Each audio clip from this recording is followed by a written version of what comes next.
Hello everyone, welcome to Pro Tour Battle for Zendikar here in Milwaukee, Wisconsin, the home of Magic for the next 3 days, live. Welcome to the news desk. Rich Hagan sitting alongside from Inside R&D, Mr. Ian Duke, and the Pro Tour historian, Mr. Brian David Marshall, here to set the scene, and in the next few minutes we are going to get underway with the drafting action. Can't wait. So gentlemen, first things first, over the next 3 days, what are you most looking forward to? Ian? Well, as someone who designs Magic, a new set coming out is like a holiday for me. I just can't wait to see how players are going to use the cards in ways we didn't anticipate, and I just can't wait to see how things shake out. All right, for you, Brian David Marshall. So on Wednesday, before the Pro Tour started, we had the Hall of Fame induction ceremony for the new class of the Pro Tour Hall of Fame.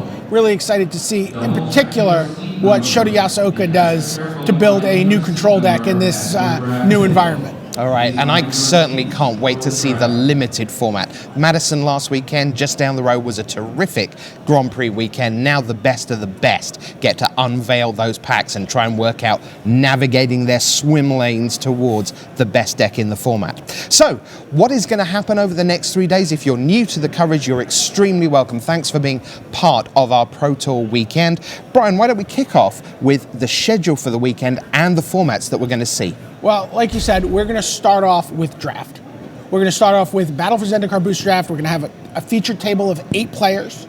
We're going to watch them draft. We're going to watch 2 of those players draft on camera. Then there'll be a draft viewer later, so you can watch how everyone at that table drafted, which is really important. And then we're going to play 3 rounds. And after those 3 rounds, we're going to bust out some new standard. We're going to see what's going on. Is landfall a thing? Is there a new control deck? Is green-white just still the monster that it's been in the 2 weeks of leading up to this? And we're going to have 5 rounds of that.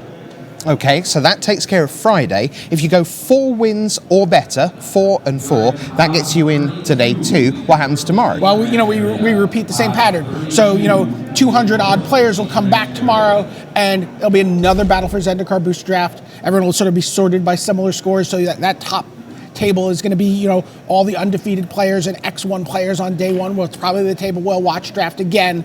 And then after those 3 rounds, we're going to go back to standard, and that's going to be the stretch run, which is going to determine our top 8 for Sunday. Okay, and on Sunday, no more drafts. We're in constructed all the way Sunday. Yeah, Sunday is the standard deck that we've seen these players play throughout the tournament. They're not allowed to change their decks. They have to play with those decks. And it's going to be single elimination, best of 3 matches through to the finals. And in the finals, it'll be best 3 of 5. And we're going to bring you every game of every match, so those matches are not going to be played concurrently. They're going to be played sequentially. Great stuff. All right, Ian, let's walk us through the scoring system. It's pretty straightforward. So we're playing 8 rounds of Magic each day for a total of 16 Swiss rounds. Best 2 out of 3 games wins a match. Winning a match earns a player 3 points. A loss is 0 points. And if a player's managed to draw, they each get 1 point.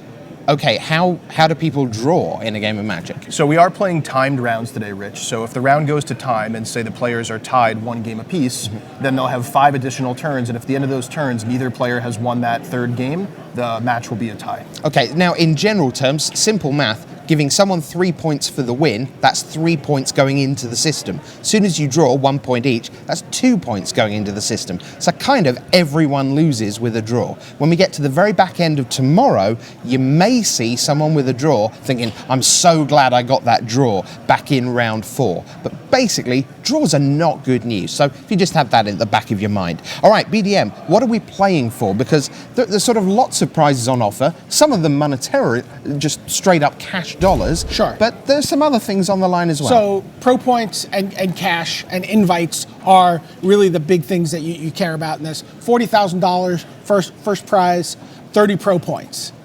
That's, that is platinum. You're set for the next 2 years of Pro Tours, especially at the first Pro Tour. Right. If you win this Pro Tour, you're platinum throughout the rest of this year, and then you're platinum next season as well. So that's huge. That's appearance fees. That's everything.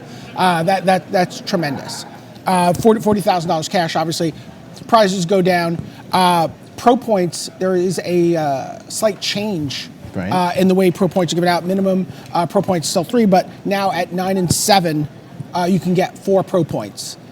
So you were talking to me earlier. You said R&D wanted to make sure, with OP wanted to make sure people are getting rewarded for doing better than Better than 50-50. Better than We think if 50-50. you come to your first Pro Tour, you go 9-7, you did a great job, you should get more than the minimum number of points. So there's still a stratification. There's still 3-point minimum for just getting through to that even record. But if you do a little better, you get 4. And also 8, 6, and 1 is now 5 points, and that used to be 4, which is a big change there. Though you see 26 match points is 0 to 26. Everyone gets 3.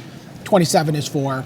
And up. Yeah, so 961 gets you that 5th point. So Yeah. good stuff. All right, now, Ian, a lot of people at home wish they were here right now. Why don't we look at how next time around for Pro Tour Oath the Gatewatch, you could be here with us? Yeah, so one of the main ways to qualify for the Pro Tour is to win a regional Pro Tour qualifier. You can qualify for your regional Pro Tour qualifier by winning a preliminary PTQ. You can also earn 39 match points or greater at a Grand Prix. 33 match points or greater at the previous Pro Tour. So once you're on the Pro Tour, you can kind of keep going there.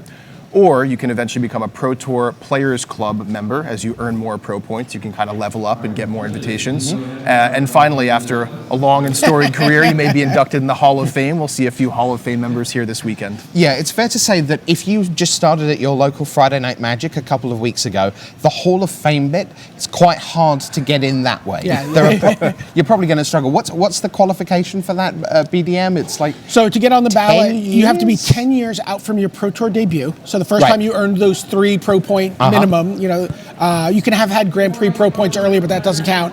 So 10 years out from that, and you have to have earned 150 pro points over the course of that 10-year career to get on the ballot. And that's before people are allowed to vote for Right. you, and then to actually get people to vote for you, well, we're in the realms of 4 Pro Tour top 8s, 5 Pro Tour top 8s, PT titles, world titles. Yeah, so if you're just starting out, that's quite tough to get here via the Hall of Fame. But we are going to have the Hall of Fame ceremony, by the way, shown, right? That's right. This lunchtime, once we get to the end of the limited rounds, that's the centerpiece of our lunchtime entertainment. I can say without fear or favor, it is a very emotional, very powerful 20 minutes, and I think you'll all get a lot out of that. Whether or not you personally know the 3 inductees this year, Eric Frolic, Willie Adel, and Shota Yasuoka. It's a really, really lovely event, and we'll bring that to you at lunchtime today.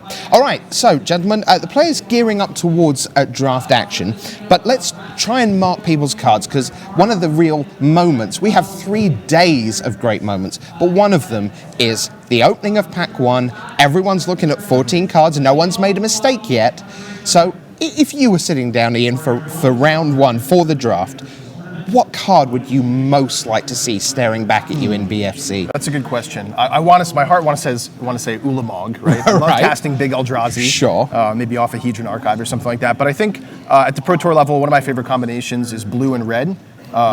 So seeing Herald of Kozilek or something like that to get me that archetype. Right, so that's the 2/4 for 3, the sort of signpost uncommon. That's right. For that archetype, because all your colorless spells cost 1 less. And there's a lot of good cards in that. Vile Aggregate's another great uncommon in that archetype. sure. How about you, Brian David Marshall? Am I getting greedy and asking for a mythic? Can I just say Planar Outburst, or can I just go like more uncommon and go with a Rolling Thunder? Yeah, so you just like to get rid of all the new cards, basically. Yes. You want an empty board, Yes. just your full art Yes, I do. land that have all been awakened. Yes, I do. Ah, that seems perfectly reasonable. For me, I think one of the most fun cards, and I can't believe I'm arguing for a 1/1, because I don't think I've ever done that in Magic history, but Dragon Master Outcast. Boy, that's a card in a little package that does some things, and it might do some things in Constructed. Yeah, I think we could see that in all the rounds today, assuming someone opens one. Okay, now Ian, you were very much instrumental in this set and in this draft environment. Each of the color pairs does have a very definite plan that you can execute, should be looking to execute. How does it work? Yeah, this is what I'd call a really high synergy format, which means cards put together can have good interactions with each other. They're more than the sum of their parts. Each of the 10 color pairs, as you said, Rich, has sort of a different theme or strategy it's trying to do. For example, blue-red is often like a devoid deck. You're playing lots of colorless things and getting bonuses for that. So you really want to play up those synergies, and you really want to follow through with your deck and try not to waver too much during the draft. BDM, I know that you draft incessantly whenever you can.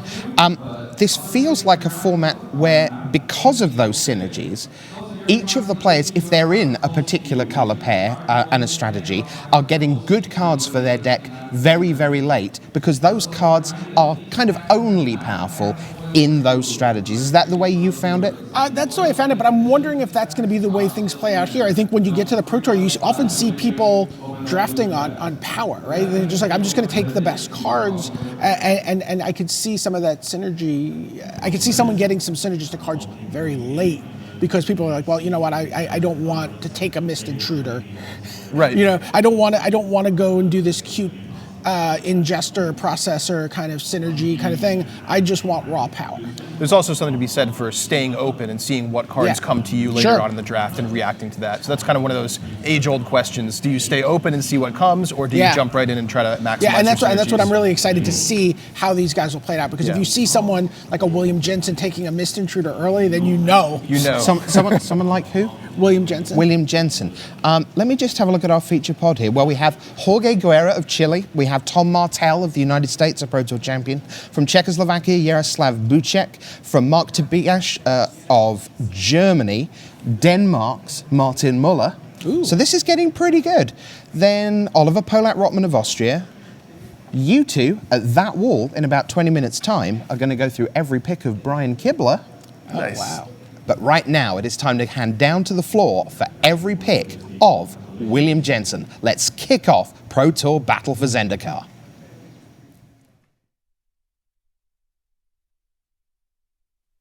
Hello there, welcome to the booth here in Milwaukee. We're here for Pro Tour Battle for Zendikar. That's Randy Buehler, I'm Marshall Sutcliffe, and we are both excited to bring you draft action early in the morning here. Now, we want to kind of give you a picture of what the table looks like. So why don't we take a look at that now, and we can kind of set the stage here, Randy, for who's drafting and where they're at. Now, we're going to be watching William Huey Jensen at the top of your screen, but that's not where the story of this table ends here. No, this story, there are names all over this table. Another Hall of Famer, Brian Kibler, the Danish wonder kid, Martin Muller. Tom Martell has been gold and platinum consistently for a while. Just one of the better Pro Tour finishers over the last couple of years. It's a good table. Yeah, I mean, it's a good table for us. It's not the kind of table you want to sit down on for draft one. You're hoping to get a bunch of, PTQ winners. A bunch of names you haven't seen Exactly. before. We didn't get that here. And Huey certainly didn't either. But we're going to be riding along with him as he does the first Pro Tour draft of Battle for Zendikar. So let's head down to the feature match area for that right now.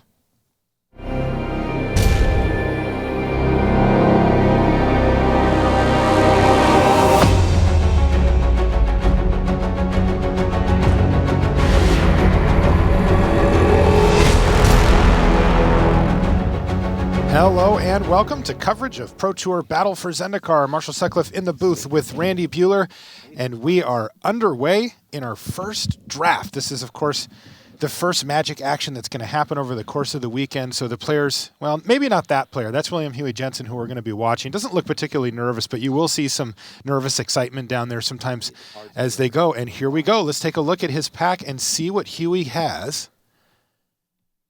Now, his rare is an Exert Influence here, Randy.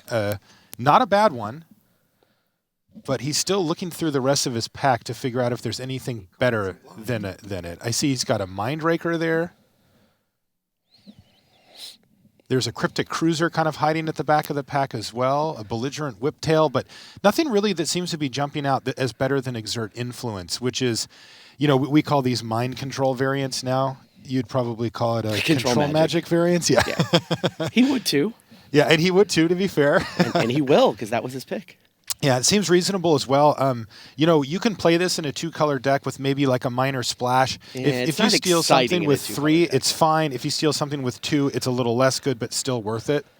Like, you're not cutting that card. Ooh, wow, Coastal Discovery gets past a Huey here. There's also a Demon's Grasp and a Complete Disregard in this pack, so a lot going on.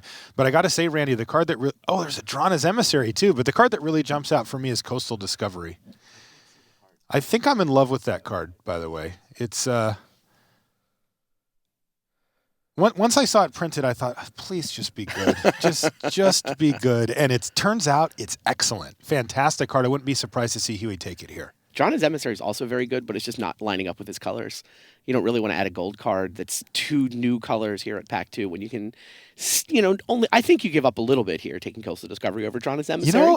I may think disagree with me. I know how much you love a good value card. I do. I actually think Coastal Discovery is better than Jonna's Emissary, though they do go in much different decks, of course. To be fair. All right, let's see what Huey finds here. Now, he had a Swarm Surge. Now, there's a Ruin Processor, which is a card I like quite a bit, and also a Merc Strider, which is also a card I like quite a bit. This is an interesting pick. So the Merc Strider needs a little help, right? You're going to need to see a Benthic Infiltrator, a Mist Intruder, something to get that going. But that said, the draft is set up. The draft format is set up to let you do that, to get your ingest guys to set up your processors. I like Merc Strider. I know I like the card, I think, a little bit more than you do. But, I think that if you can get that good, 2-drop Ingester, 3-drop Ingester into Merc Strider on turn 4, it can be very powerful. Wow, there's still a Forerunner of Slaughter in the pack. There is, and there's also an Oran Reef Hydra in this pack, too, really signaling how much the pros are down on green in the nobody format. likes green. Yeah, the Forerunner surprised me more just because it's black-red, which is, I think, a better archetype. Now, but look at that green rare traveling around the table. That's a good card. Look at it. It's huge. But it's green. But it's green. What did he take? I missed it. Did he take the Hydra? The question is he willing to go into green, right? Because, that's a big question mark in this format. Okay, now this is an interesting pick for him as well. He's got a Stone Fury pulled to the front, but there's also a Shadow Glider at the back of the pack. And I know that Blue-White Flyers is a deck that a lot of the pros like. I know I like it too. I've played it. There's also a Dampening Pulse in this pack, which is a card I think that performs better than it looks like it might on the front. And that's what he took. Yeah, Dampening Pulse is good. Another reason, he did take that Oran Reef Hydra, and I think he started with a Converge spell. Green is one of the better colors if you're building a Converge deck. That's a good point. Now, this pack's a little light for him. There's a Todru Beastmaster there, which is a card that you can leverage in green, though it doesn't look like he's quite in that deck with the blue complement. He's going to go Silent Skimmer, I think. Yeah, he pulled it to the front. I don't really... Yeah, he can kind of take anything out of this pack. It may or may not affect what his draft does. So he's probably just taking the card he feels is just the best card in the pack and just moving on. Doesn't mean he's moving into black, but it might. And this pack seems to have dried up a little on him here. Not a whole lot for him. Even you don't want to draw cards with Brilliant Spectrum? I don't. Me neither. Yeah. He takes Slab Hammer. Turns out they make you discard most of them.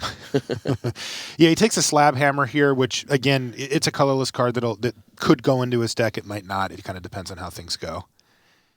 Generally, the Slab Hammer's best in a lower curve landfall deck, but exactly. You can do what you can do with it. I would go Mindraker here. I actually think that ingest processor, he's already got one processor. He's kind of setting up an incentive where he could get the ingest curve. And at this point, a Mindraker could be decent. He's looking at Oran Reef Invoker, though. Yeah, I think he would take the Silent Skimmer over the Mindraker if he wanted to go for another black card. But I really feel like that Skimmer was just, there's nothing else here. I'll just take it type card.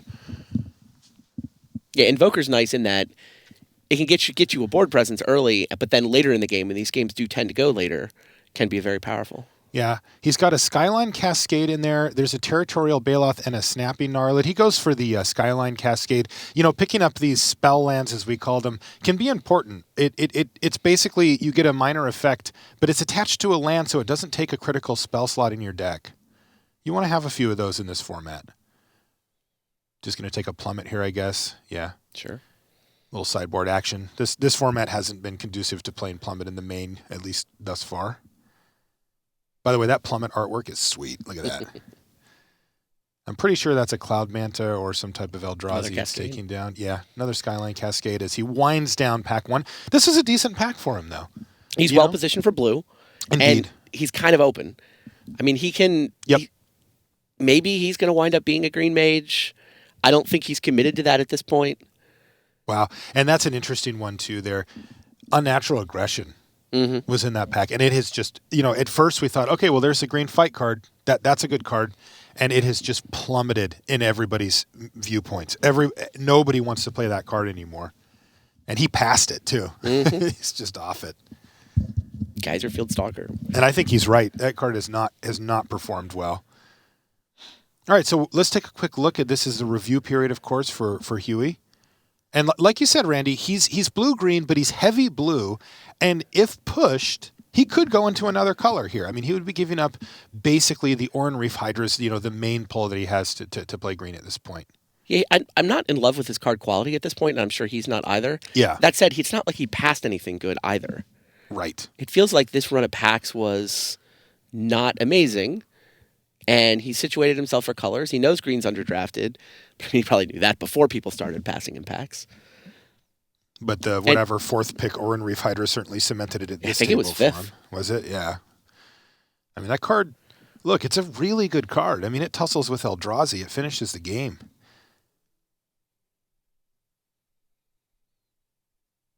You think of a card like Eldrazi Devastator. Costs more mana. This card is comparable. All right, here's pack 2, pick 1 for William, Huey Jensen. There's a Brood Monitor and an Undergrowth Champion.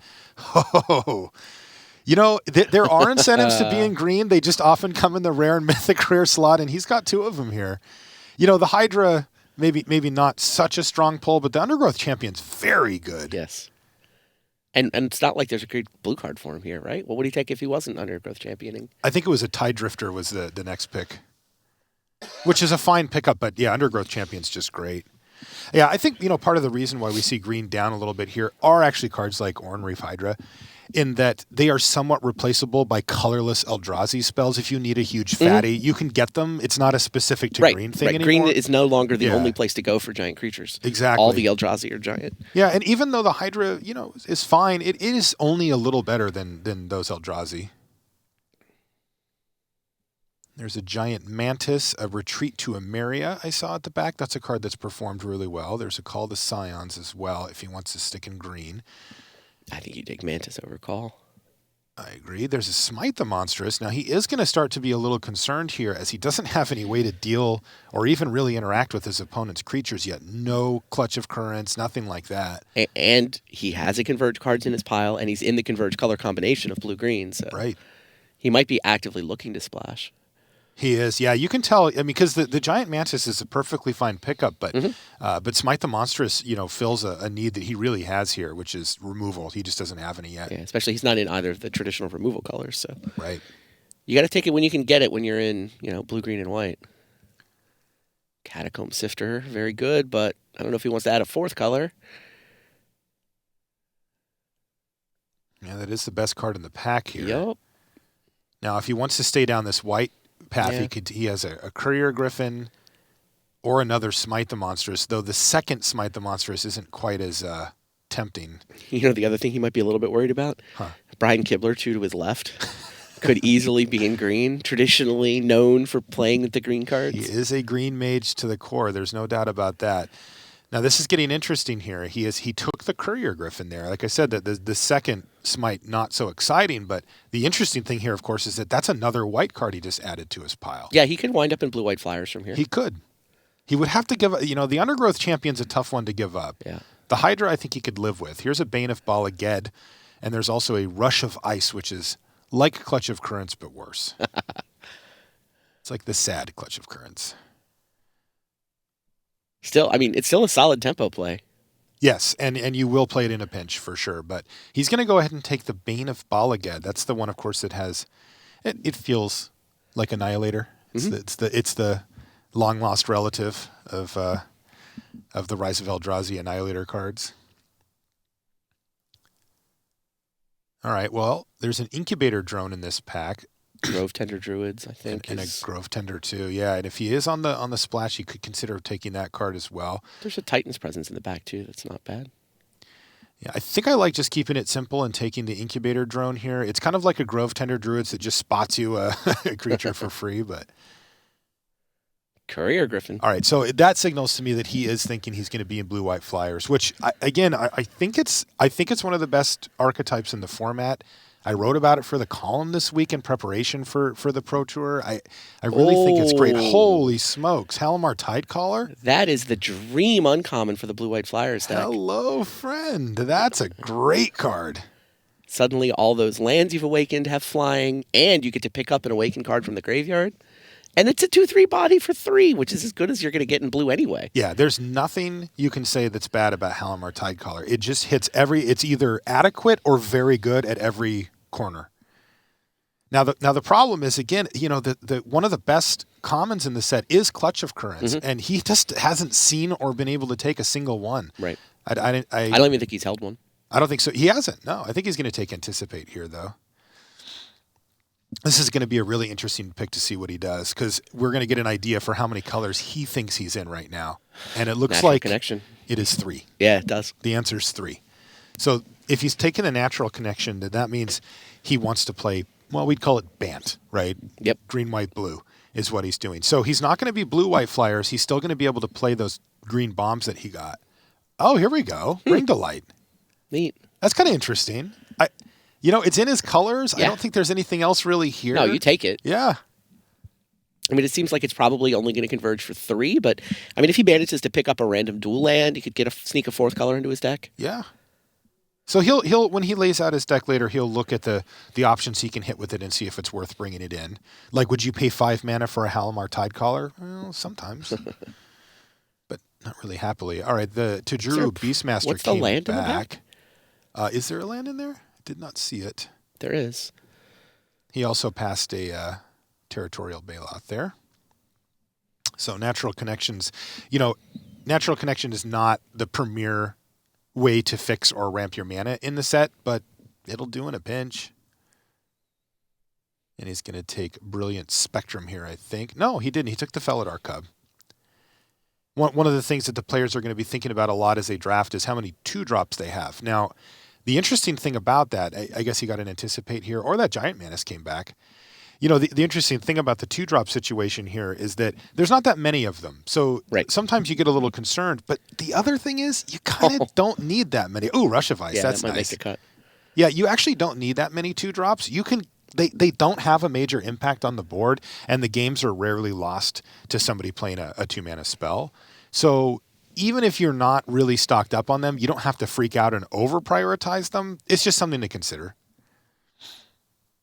All right, so Huey picked up a couple of mana fixers with the Natural Connection, and I think he picked up 2 of those. And those are going to help ramp out some of the cards that he got in Pack 1 and the Bane of Balaget, and it's going to help fix his mana here. So I think things are coming together in a reasonable way for him. I doubt that Huey's really excited about this deck right now. But I think it's starting to come together where he's gonna have a game plan. He can win in the air with Flyers. He's got a few bombs. Now he really wants to pick up some Clutch of Currents. Just some more. A Sheer Drop would be fine in his deck too. Stuff to get back with Halimar Tidecaller that's killing his opponent's creatures would be ideal. So he's essentially blue-green with just a touch of white. Yeah, I mean he's got 2 Career Griffins in and there a Smite. And a Smite the Monstrous. He did pick up a Felidar Cub, but that's not a priority.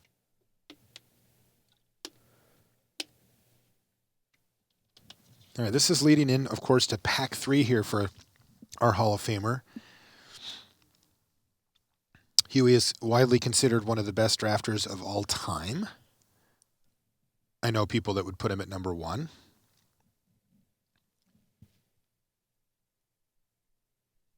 And here we go. Let's see what he gets for this 3rd pack. This is really going to make or break his deck. And it looks like not a lot. A Ghoul-Draw's Overseer's not what he wanted to open here. There's a Merc Strider. Remember, he has one of those, but so far he doesn't have any way to get Ingest going. Yeah, it's a good pack for black, black-red. The colors he isn't. Yes. It looks like it's going to be an Oran Reef Invoker. What else is he going to take out of this? Ugh.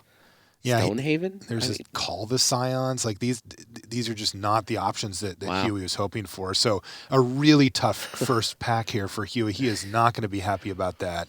And he's like, I guess that's what I get for being green. He's like, come on. Something a little better. What do you think he's thinking, Randy? Clutch Occurrence. One time there, he got there. Clutch Occurrence. Ooh, but there's a Wind Rider Patrol in the pack and a Sheer Drop. My goodness, this is the pack that he gets all of it.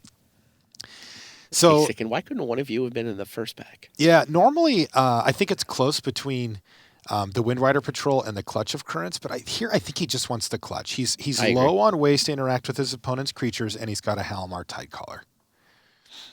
Makes sense to me. He seems to have the Clutch at the front of the pack, too. Now, he can also hope to get something back out of this pack. It doesn't seem likely, though. Like, that Sheer Drop's not coming back, and it's unlikely that the Wind Rider Patrol will as well.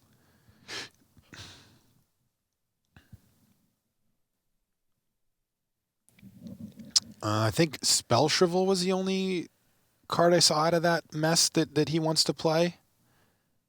I think mess is the right word. Yeah. There's a Vile Aggregate at the back, too. What? Yeah, the black-red player is just thrilled with this sequence.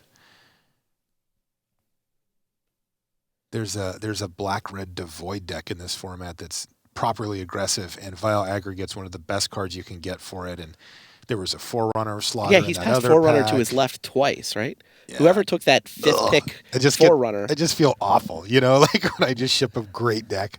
You can't do anything. Is that another Oran Reef Hydra? It is. It's actually the pick here, too, it looks like. Yeah. It isn't really what he needs, but hey, right?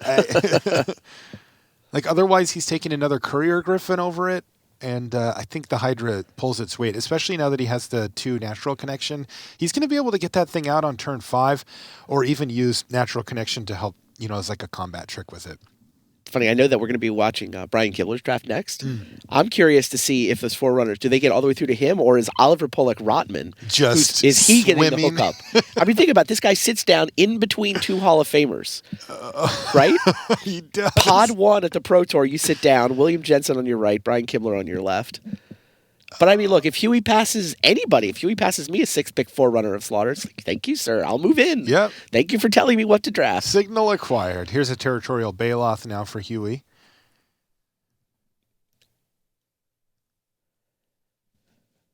Yeah, if Oliver Pollak-Rottmann did that, he's going to be a very happy Magic player right now. No kidding.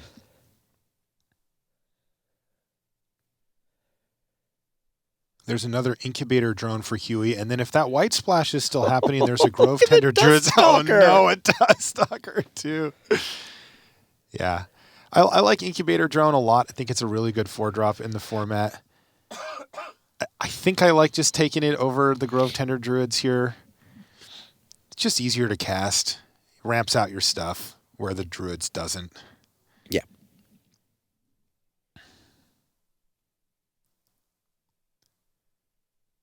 Oh, there's an Adverse Conditions of Blister Pod in this pack too. I think Huey wants Adverse Conditions here as sort of a stopgap for, again, ways to interact with your opponent's stuff. He also can put down a lot of power. He's just going to go for a 2-drop here. That's interesting. I think that's a curve pick from Huey. Yeah. He's probably got a decent idea of how things are laying out, and he'd like to have a little more action in the early part of the game. I've been impressed by Adverse Conditions in general. I've also played it in blue-white multiple times. Yeah, I was going to say, you put it in the green deck where it's perfect. Yeah, blue-white, you just want to kind of make sure you don't get beat up on the ground while you fly over for a while. But the green deck, he's really more interested in stalling and playing 6-drops. Yep. And to be fair, Adverse Conditions, it does technically stall you out, but it's not the kind of way you want to do it. You want to be attacking while those blockers are tapped. You don't want to be just stalling, holding off attackers for a little while. Johnny Offshoot, sure. Yeah, he just passed one for a Blister Pod. Now he picks up one. Seems fine. Probably start in the board for Huey. It can be very good when you have the life gain synergy cards. But even when you don't, you bring it in against the guy who's trying to beat down with Grizzly Bears, right? Yeah. 0-3 with some life. Wow, Kozilek's Channeler this late. I'm actually surprised to see that. I've been really impressed by Kozilek's Channeler in general. And I'd be really happy to get one. Wow, Huey does not agree. He either feels like he doesn't need it because he doesn't have that huge top end, or he views himself as more of a landfall deck. He took I think that was his second Territorial Baloth over it. Yeah. What an insult to the poor Channeler, huh? Stock dropping. Yeah, I'm taking notes over here. I thought that card was Maybe good. I was too high on it. This is Huey. Yeah.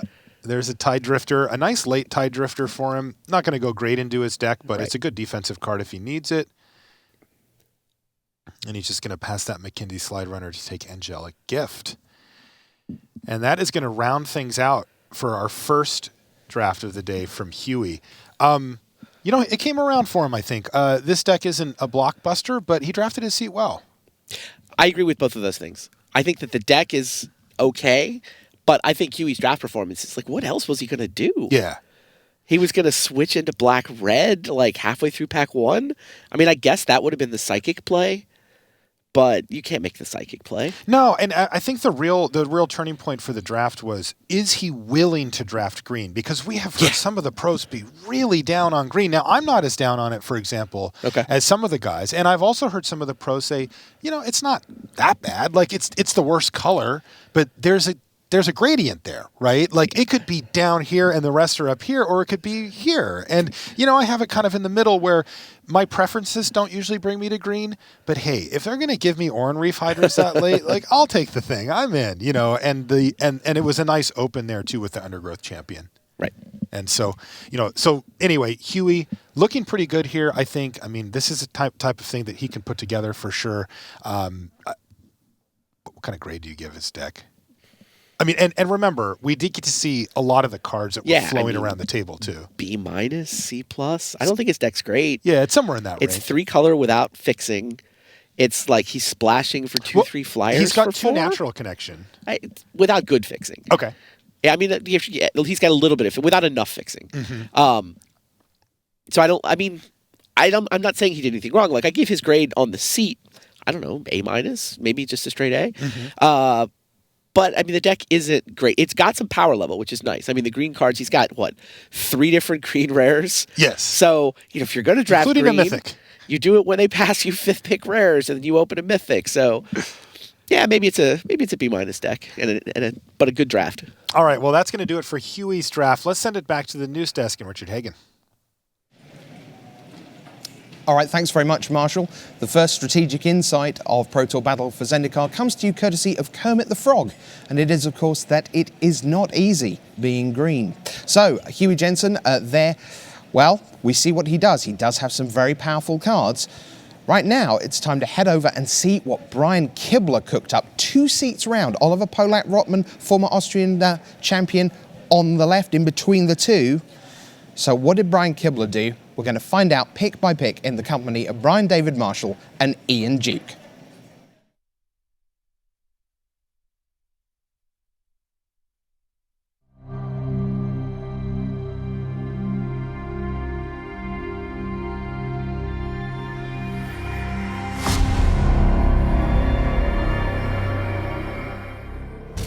Welcome to the Tournament Center here at Pro Tour Battle for Zendikar. Brian David Marshall here with R&D member Ian Duke, and it is Hall of Fame weekend. We watched William Jensen draft. Now we're going to watch Hall of Famer Brian Kibler draft.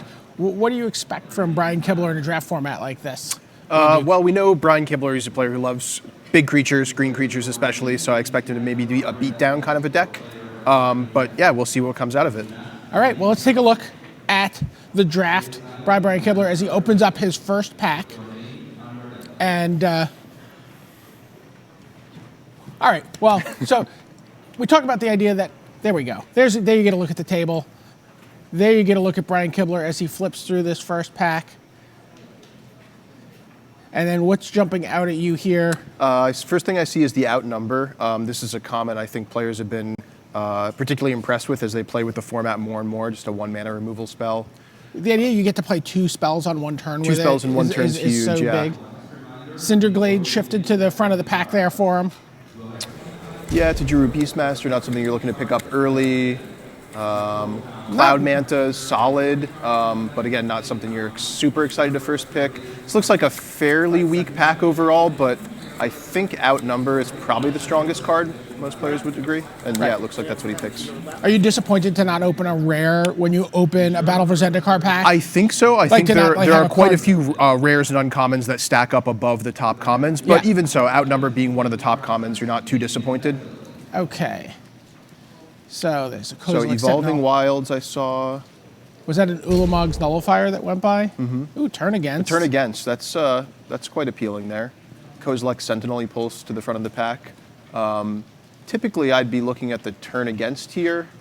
Important to keep in mind involving wilds in the pack. Looks like he is with the Kozilek Sentinel. Kozilek Sentinel over turn against. Turn against being a very powerful combat trick, lets you sort of Yeah, kill sometimes you get a 2-for-1 off of it. But do you have less expectation of getting that to fire off at this level of play? Probably. Where if you have 5 mana open, you say go. Yeah, it's a pretty big telegraph when you do that. And I think Kibler picking the 2-drop creature here shows that he's prioritizing curve above having, expensive splashy combat trick. Okay, so Sylvan Scrying, Whiptail, Cryptic Cruiser. Cryptic Cruiser, solid. That seems like the best card to me. I would say so too, and the fact that he has the his previous picks. I mean, he might be leaning toward a blue-red sort of devoid I know that's deck. something you really like. When Yeah, I this. like that archetype quite a bit. And yeah, it looks like Cryptic Cruiser is his pick here. Now, if you take a card like Cryptic Cruiser, do you now suddenly have to start reevaluating where cards like Mist Intruder? Yeah, I think you Benthic definitely do. Infiltrator If you're going to be on that sort of ingest process type plan, especially in blue-red, because I think black-blue has the easiest ways to exile things. In red, you need to maybe work a little bit harder. Well, there's Adrana's Emissary. That card has shot up in people's pick orders as the format has evolved. Yeah, for sure. And seeing that, 4th pick at this point, you Seems have like to be it's a wondering, huge is that a signal. signal? Yeah, we'll see if he'd have to jump ship from all of his first 3 picks, though, to go into that. Looking at Pathway Arrows, there's a Spell Shrivel. I don't know if that's something you would ever consider. Yeah, there. it looks like he's pulled Snapping Gnarlid to the front here, though. Snapping Gnarlid is, I think, most players' top green common in their pick orders here, so not surprising to see 2/2 him landfall creature. pick that up as a little bit of a signal, yeah. Retreat to Coralhelm, not the strongest of the retreats. Yeah, Brood Hunter Worm is solid here. Not too much else exciting. A Bone Splinters, Call the Scions. It's funny, like store level drafts, Swarm Surge is a card that has really gone up, and you don't see it going around as late it's as like a little, I've seen it at these Pro Tour practice drafts and Pro Tour drafts already. little mini overrun there at common, sort of. It looks like he did go with the Brood Hunter Worm there, I believe. Yeah. Tunneling Geopede. Natural Connection, Unnatural Aggression. That's Yeah, or to Drew Stalwart. I mean, Oh, yeah, I didn't he see the does have a Stalwart. blue Stalwart's card so far. His blue card doesn't go great with his green and red cards so far, so I doubt we'll see him jump into Converge just yet, but it's a possibility. I mean, 2/3 for 3 is not miserable. No, it's not miserable as a backup plan for sure. And if you get I mean, a and if you get it 3/4, to be a 3/4, yeah. If Yeah. you're Mike Postelnik and you can lay down 3 different I basic call that lands. the Natural Tron. Is my nickname for that. Yeah, 3 basic lands on turn 3. Oran Reef Invoker is a solid 2-drop. I wouldn't mind picking up here. I was looking at some Black Shadow Glider going around late. Yeah. Seek the Wilds. Interesting here, there's kind of a mix of like solid but not spectacular cards throughout all the colors here. Zulaport Cutthroat, Shadow Glider, Akum Stonewaker. It's a card I like quite a bit as well. And yeah, it looks like Takes the he Stonewaker. picks that up. Yeah, I haven't had a chance to play with that much, but that lets you, whenever you landfall, you get to make like an elemental token. Yep, And 3/1 Trampling Elemental. so there's an ally encampment. Sees the Beastmaster. How about no Scour from Existence? Is that just too expensive? Yeah, I think so, especially for the type of deck he's shaping up. He's got a couple landfall cards so far, so it looks like he probably wants to curve out. And it looks like he went with the Beastmaster there, which I wouldn't be surprised if it doesn't make the cut in his deck, the way he's shaping up so far, but it's a solid card and a good option to have. So there's the Unnatural Aggression again. Yeah, things drying up a little bit here. Unnatural Aggression is solid. Of course, relies on having bigger creatures than your opponent, but if you have some landfall creatures or something like that to grow on your turn, it can be pretty effective there. All right, Natural Connection. A little bit of ramp there. Yep. Instant speed ramp, which can be really sweet in a landfall deck. Yeah, it's interesting to see people use that as a sort of a pseudo combat trick in combination with landfall creatures. You get to attack and then see how they block. Sylvan Scrying, Belligerent Whiptail. Yeah, Belligerent Whiptail, that's just a solid creature, curve filler. It's possible. You're hoping not to play it. You're hoping not to play it. It usually gets outclassed by your other 4 drops, but just as a sort of a backup plan there, it's nice as a curve filler. Looming Spire is a card I'm pretty excited to have in this sort of aggressive deck. Especially if you end up being a landfall deck where you get to like sort of get 2 landfall triggers. Right, You that's one way of thinking of it. You get to give another creature that maybe doesn't have that landfall ability landfall. And the other important thing about those enter the battlefield tapped spell lands is in a landfall deck, you often want to play 18 or 19 lands just to make sure you continue hitting land drops, and getting a little bit of extra value out of your 18th or 19th land is fantastic. All right, so let's take a look at where he is. It looks like he settled himself into red-green, although, I mean, his red is not... He's not deeply committed to it. Yeah, it's really just the outnumber he has as far as fantastic red cards go. Green, I think, was pretty clearly open there. So is I think, wise to see him move into that. We'll see if he sticks with this sort of red-green beat-downish landfall plan, or if he moves another direction, depending what he opens here. Right, and again, with cards like Unnatural Connection, again, the outnumber could be something that you easily splash. He's going to still want to have, the Tajura Warcaller. He's going to want to have, as many colors Yeah, as he for can sure. squeeze into his deck. 3, ideally. All right, here we go. So he's just thinking Rolling Thunder. Rolling Thunder would be a great one. Other fantastic things to open up, maybe like an Akum Firebird or Serpentine Spike or something along those lines. Yeah. Does not want to open the Planar Outburst this pack. Not this pack, no. Let's see what he gets. Looks like an Akum Hellkite there. Wow. Okay. So that's quite the a landfall dragon for card. the Dragon Master. Yeah. Another outnumber. And Akum Hellkite has got to be on that. I don't imagine that there are any commons or uncommons that are going to be. Yeah, ahead I of that. doubt it. Unless you have like a really strange curve going on, I think you're super happy to see that. And I think it's a great fit for Brian's deck at this point. So in the draft. every time he landfalls, he can do 1 damage to a creature or player, and if it's a mountain, he gets to do 2. Yeah, it's part of this new cycle of rares that care about what kind of land entered with landfall. It's pretty cool.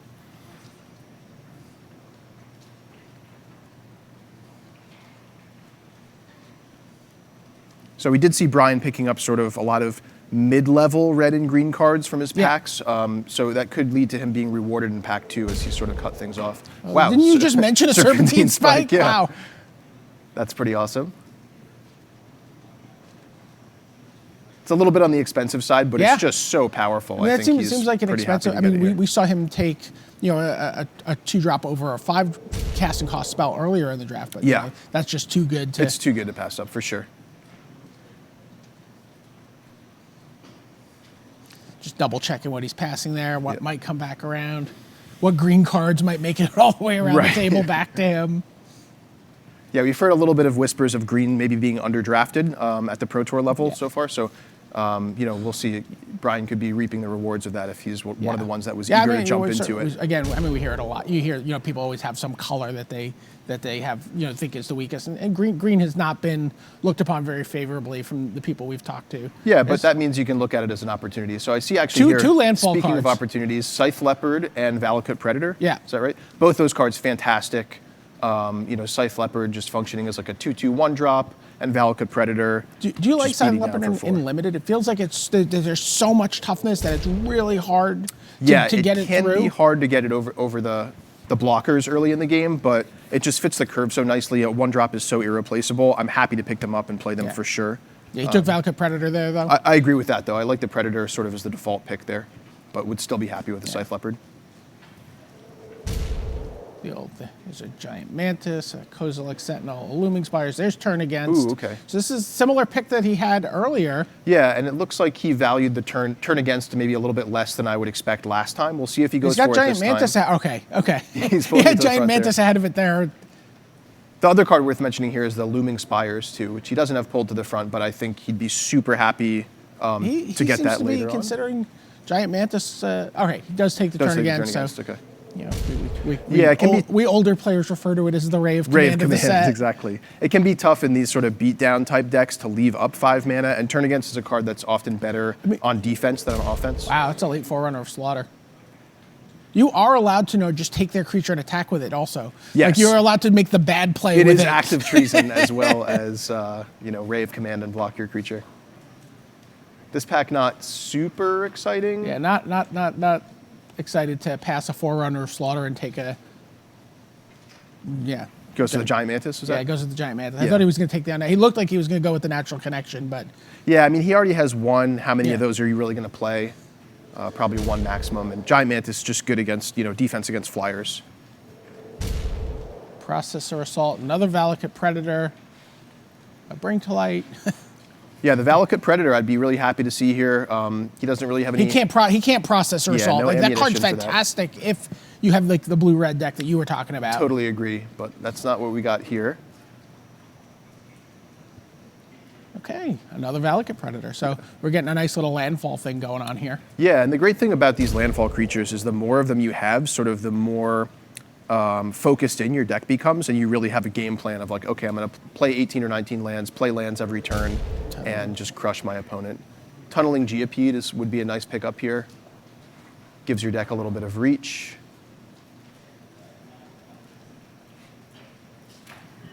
And it looks like that's where he's going to go eventually.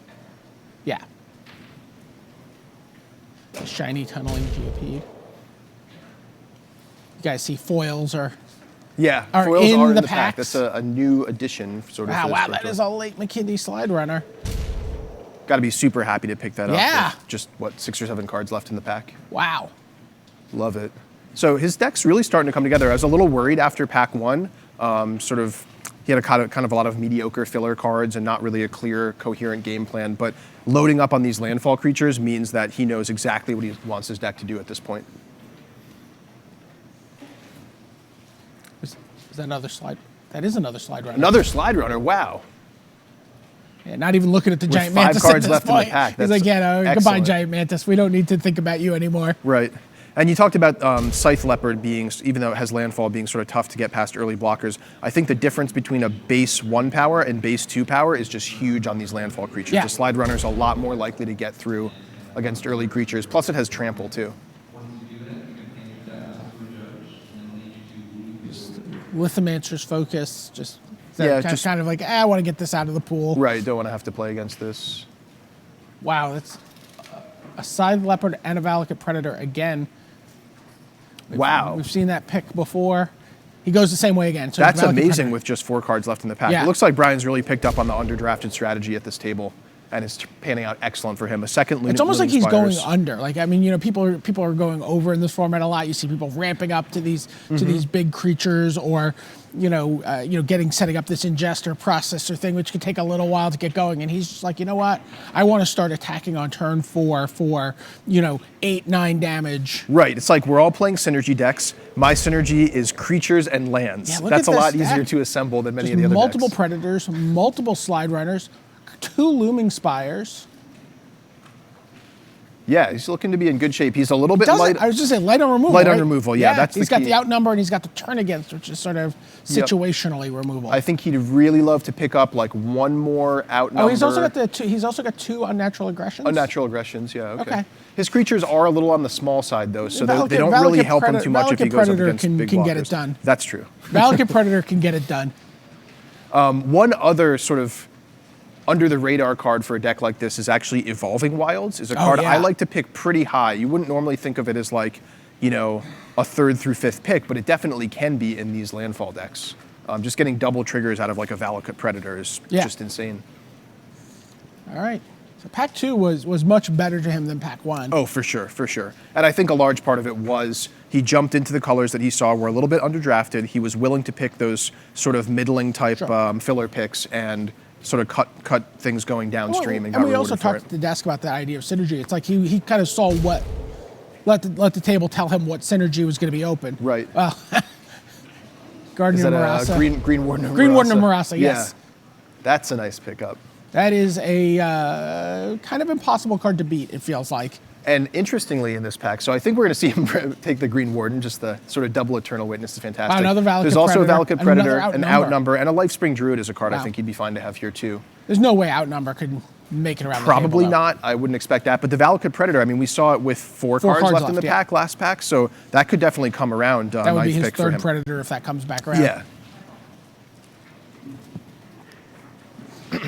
When you're doing a landfall deck, what's the number of landfall creatures you want to have in a Really, deck? any number, I think. All of them are pretty good in the strategy, and the more you have, the more worth it is to play an extra land or two, or Evolving Wilds, or something along those lines. Plated Crusher. Ooh, a Grove Rumbler. That's a nice pickup here. Sort of the multicolor uncommon designed for this strategy. Wow. And I don't think he's going all the way up to Plated Crusher. I mean, he's already got a 7. Yeah, in Serpentine Spike, Yeah. and then he's got the Green Warden and the Akum Hellkite as well. Oh yeah, he's got a, two he's got 6-drops. a pretty big. So top end he's of his basically curve. got his top end already taken care Yeah. of, I think, and he just wants to fill things out with like efficient removal spells and more landfall creatures. and 19 or 20 lands. Yeah.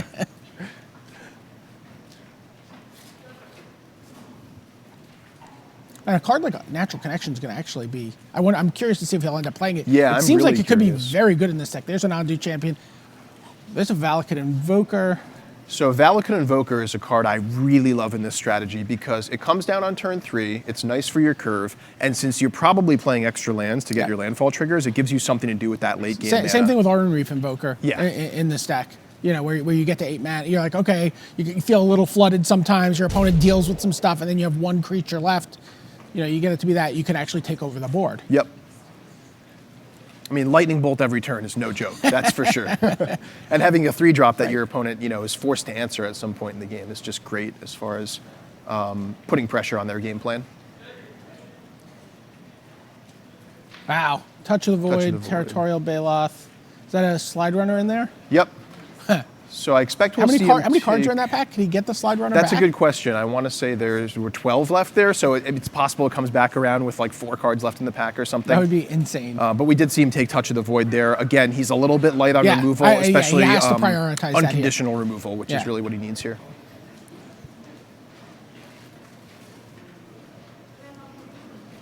So things shaping up quite nicely, I'd say, here for Brian Kibler.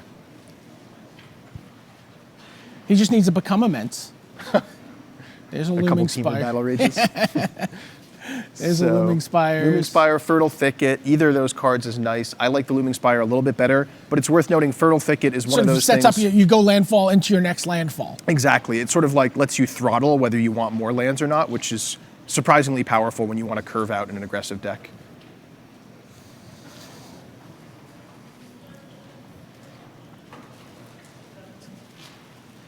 Getting past cards by Oliver Pollak-Rottmann there. William Jensen, who also got watched during this. Wow, there's Scythe Leopard. Is 2 seats to his right. 2 seats to his right. Okay. Looks like Scythe Leopard is probably the pick here, unless Kibler decides he really doesn't like it, wants to take a plummet for the sideboard. I think is also totally reasonable. Sure. Looks like he does go with the Scythe Leopard.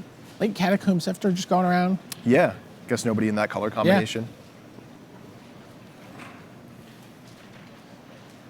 I know the green-black deck was very popular at the 2 GPs last weekend. Yeah, I like it quite a bit. You get some Wow. Silence and Bone Splinters. Retreat to Valakut and McKinley Slide Runner.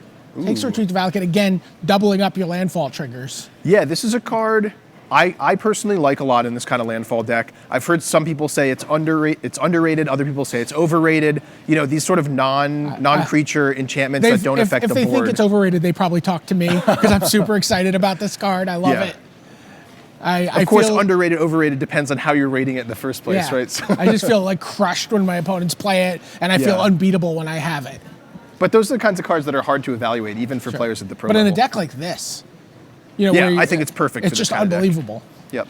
And another Scythe Leopard getting picked up there, so giving him option to start the beatdown on turn 1. All right, 6, 7 cards left. I feel like Kibler's checking for them. He's like, how many cards left? Is my McKinley Slide Runner here? Wow. That's Valakut Predator. Fourth Valakut Predator Yeah, now? amazing. That's the one from his opening pack, I believe, right? Yeah. Yeah. So awesome to see that come around. It's not the outnumber, but you're Yeah, still happy. no. That seemed unlikely. So 5 cards left in the pack. Okay. Takes Volcanic Upheaval. Upheaval, little yeah. Instant speed demolish Capable of countering a kicked planar outburst. Yeah. An awakened planar outburst, sorry. An awakened planar outburst. We were talking about that a little bit. An unusual interaction. So Gruul draws Overseer, Call of the Scions, takes the Overseer. Might as well pick the rare. Just make sure no one else has access to it. So it was either that pack or... Oh, hi. McKindy Slide Runner. Wow. Hello. It's not that often in a Pro Tour draft you get a card you're probably going to play with 3 cards left in the pack in pack 3. Yeah. That's amazing. And is that his 3rd or his 4th Slide Runner? I've lost count at this point. He's just got so many 2 excellent... Scythe Leopards, 4 Valakut Predators, 3 or 4 Slide Runners. He's got the Grove Rumbler. He's got multiple Looming Spires. He's got Retreat to Valakut. And great top end with Green Warden Marasa, Serpentine Spike, and Akum Hellkite. So wow. This is like the poster child for the Green Red Landfall It's like a deck, pre-constructed right? It almost landfall is, deck. yeah. It's like the Landfall intro pack or whatever. You could have had him in for a test draft, and it would have saved you some trouble designing that product. All right, so give me a grade on this deck. I'm going to give it probably an A-, I guess. I think it's just super solid. It's not like knock your socks off ridiculous, but it is a very good example of the... I was going to go B+, so I think we're right in the same range. Would like a tiny, like one more outnumber or one more Touch of the Void or something like that maybe, but the deck's tremendous. That Retreat to Valakut's going to be huge, I think. Good addition because that serves as kind of almost like a recurrent form of removal. Absolutely. Because a lot of times you want your removal to just get creatures through, and that's one of the things that card does. Okay, so there you have it. Brian Kibler's draft here in before the first round of Pro Tour Battle for Zendikar. Can't wait to see how these play out. For Ian Duke, I'm Brian David Marshall from the Tournament Center.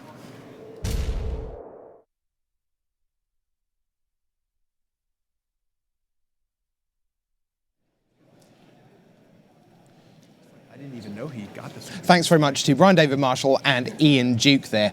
Well, it is Adventureland Zendikar, and that was quite the adventure in the company of the Dragon Master, Brian Kibler. If you are new to coverage, I know lots of you watching on Twitch are here for the very first time. Welcome to the world of Magic the Gathering. My name is Rich Hagan, the host of the Pro Tour coverage here over the next 3 days. If you want an introduction to Magic, you are in exactly the right place. You're going to see the best players in the world going at it over 3 days for a share of $250,000 US. All right, now, one of the best places to start is to go to the people who actually make Magic the Gathering, and that's the folks inside R&D in Seattle, Washington. We had a chance a couple of weeks ago to go in and talk to all the designers, the developers, and the artists who put together this new Magic set, Battle for Zendikar, and over the next 3 days we'll be lifting the curtain on how Magic is made. So why don't we check out part 1 of Battle for Zendikar inside R&D.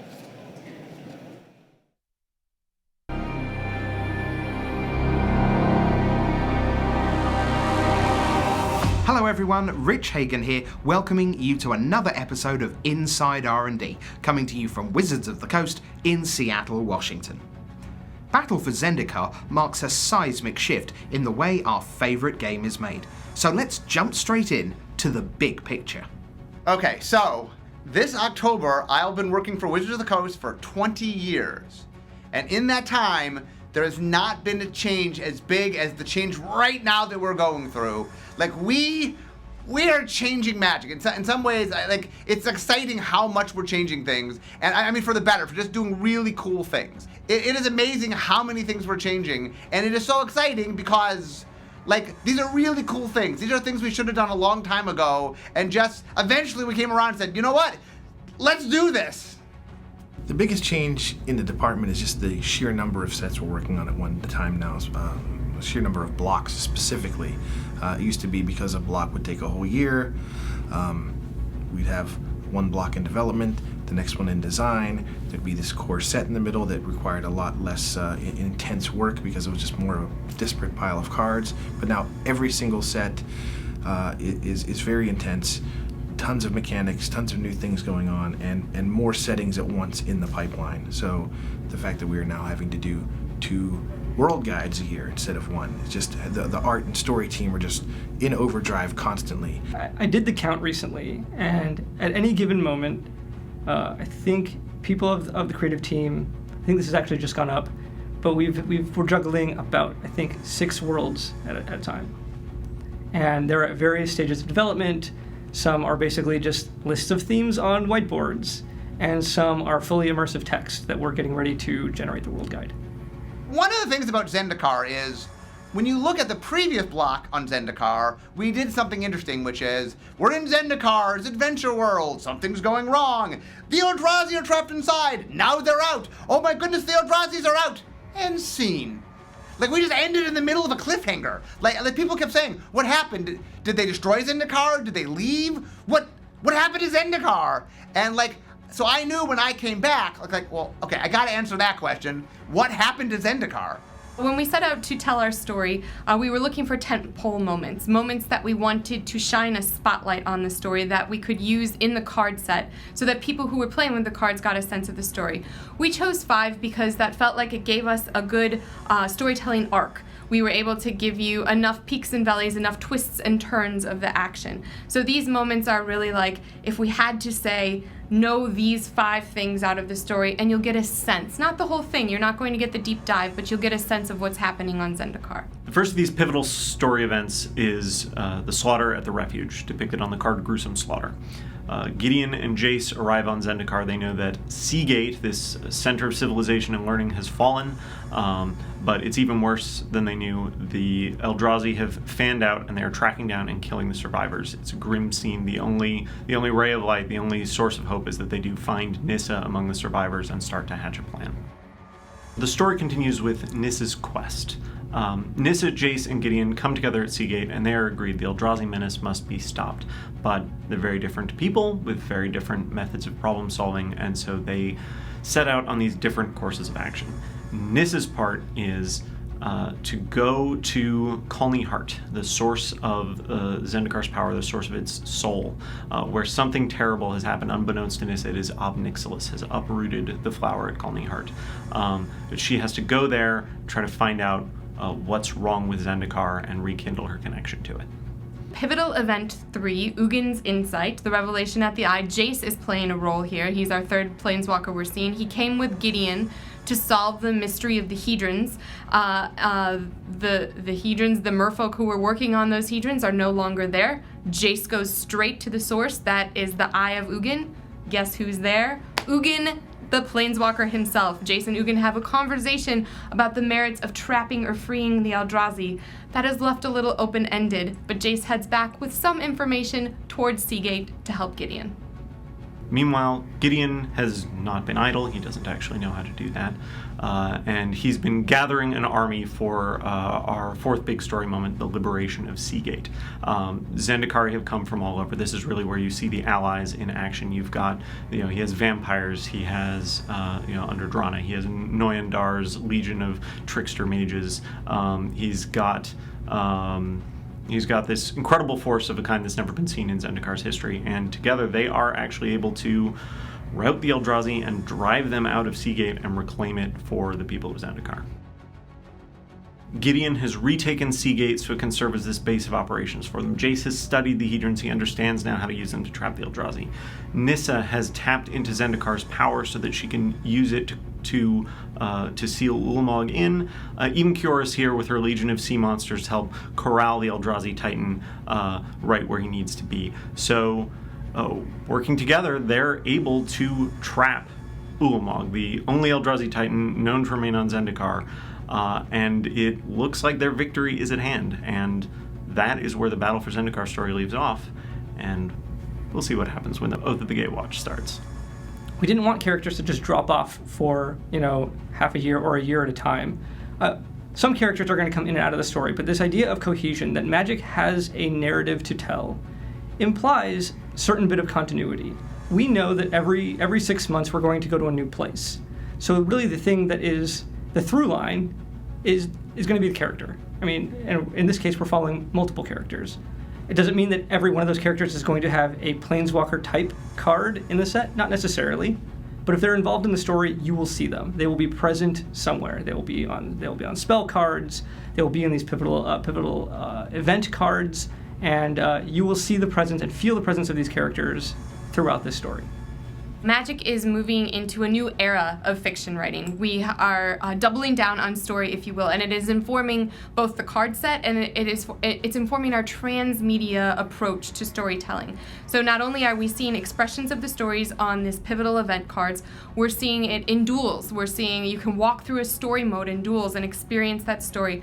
You can get the book, the art and story book of Battle for Zendikar, and you can experience the story that way. And finally, you can get that deepest dive on Uncharted Realms. You can go to battleforzendikar.com and click on that story tab and follow along one episode each week, and sort of like feels like you're watching a TV show, and you can, picture, as I say, last time on Battle for Zendikar. So here's how the change to standard came about. Is originally we had 3 sets a year that were brand new product, and we had the core set that was half new, half old stuff. So in the changeover, we weren't changing the number of cards we were making. We were making the same number of cards, but we were changing the number of sort of keywords and stuff we'd be making. So one of the problems I had when I went to development, and I said, wow, one of my problems is in order to make this work, in order to have standard not get more complicated under the new system, I just have to make things simpler. And meanwhile, they had a completely separate problem, which is people were just figuring things out too fast. The audience, we have a smart audience. They figure things out fast, and so they were just cracking the thing so fast that development was like, maybe we can make this change, and our change will make things stir up faster, and then to solve my problem, which was, I didn't need to make things simpler if there just was less time. If standard just made up of less sets, in fact, I can make sets a little bit more complex than I was. So it allowed me to go from a world where I had to make things less complex to I can have them a little bit more complex. One thing that has happened since we've shrunk the largest that standard will ever be to 6 sets from 8 is that we do get to put a few more shots at powerful constructed cards in each set, so that standard, even though it only will be 3/4 as big as it used to be, we still want about the same number of powerful cards available at any given time. So we get to put a few more really nice constructed shots in each set to make sure that standard has all the powerful options it always had, despite being smaller. I don't think people quite understand the ramifications of 18 months, but I think once they start playing it and seeing it, just having things change more often and just having more flux and just what we can do on the design side, I think people will be really excited. I think the first Zendikar was like a real shot in the arm for the brand. It had a whole bunch of bells and whistles. Obviously the enemy colored fetch lands were a huge deal, and the full art basic lands, and the eventually going to the Eldrazi, which were just this completely mind-blowing new creature type. We're doing great now, and I don't think we needed to blow the lid off like we did, but we did anyway, because we want to keep you on your toes. We don't want you to be able to predict where and what we're going to do next. So full art lands again, totally awesome. And throwing in Zendikar expeditions, who saw that coming? It's totally awesome. We want to keep our players guessing. We don't want to never know when the next big awesome thing's going to come for Magic. So here it is.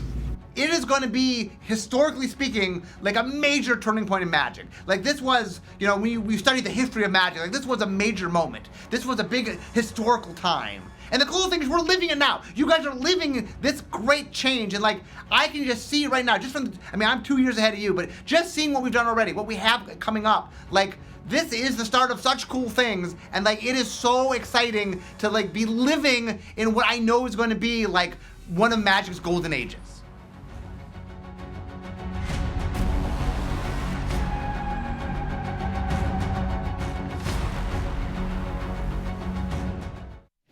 From one of Magic's golden ages to Magic's golden stage, the feature match area is set, we're set, rock and roll. It's time for round 1 of Pro Tour Battle for Zendikar.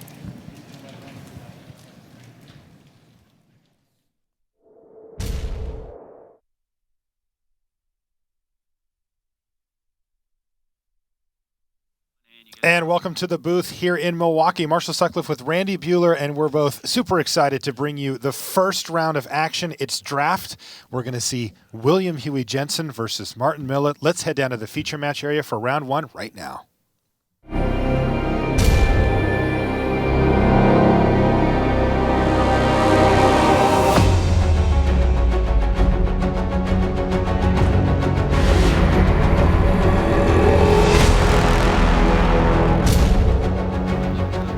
Hello and welcome to coverage of Pro Tour Battle for Zendikar. I'm Marshall Sutcliffe in the booth with Randy Buehler. And we're just about ready for round one here, Randy. All the jitters are down in the feature match area as these players want to get their tournament off to the best start possible. We're going to start things off with Martin Muller from Denmark. There you go, Martin. Just turned 18, 30,000 in career earnings already. Yes. World Team Cup champion. He played in the World Championship. I mean, this guy is the real deal for sure, has a very bright future in Magic. And one day, he could look like that. William Huey Jensen, Hall of Famer. One of the best players in the game. I got to tell you, though, Randy, I had a chance to chat with Huey. Yeah. He's not thrilled with his deck. We got a chance to watch it. You and I watched it. It's a blue-green deck, and he was trying his hardest to avoid green, but the packs just would not let him loose, and he ended up in green. Now, his opponent, Martin, I actually peeked over his shoulder to see what he was up to as well, and Martin is playing blue-white flyers, which is, well, at least in my mind, it's one of the premier archetypes in the format. Both players with a good mix of landed spells. Both players with, 4/5 land for their large creatures. And you see that this happens in this format where there won't be plays on turn 2. Sometimes, you'll go to turn 4 before anybody does anything. Not the most aggressive beatdown curve. Right. Now, that was an interesting little sequence there. It's a damping pulse for William Jensen here, so he is going to be able to stem the bleeding in the air from this Cloud Manta on Martin's side. But Huey also may be suspect because Martin did nothing on turn 2 or turn 3 that he could have a Spell Shrivel in his hand. In fact, he doesn't have one in his deck. Something that Huey might be considering as we go down the line, but in the meantime, Martin is pedal to the metal as he's got Windrider Patrol as the follow-up play. So, boom! He's got what would normally be 7 power in the air, ready to beat down. In this case, it's 5 because of the damping pulse, but Huey's going to have some work to do. Now, Huey does have a plummet in his sideboard, and I'm sure he's already earmarked that to come in. In fact, he almost main decked it. And he's going to use one of the best commons in the set, Clutch of Currents, to take that Windrider Patrol and put it right back into Martin Miller's hand and even get Huey a 3/3. Now, that one, while it had haste, he needed to tap it to cast, so it didn't get to attack that turn. Couple of damage more coming in the air from the Cloud Manta. And what is Martin going to do? Is he just going to replay? Yes. Windrider Patrol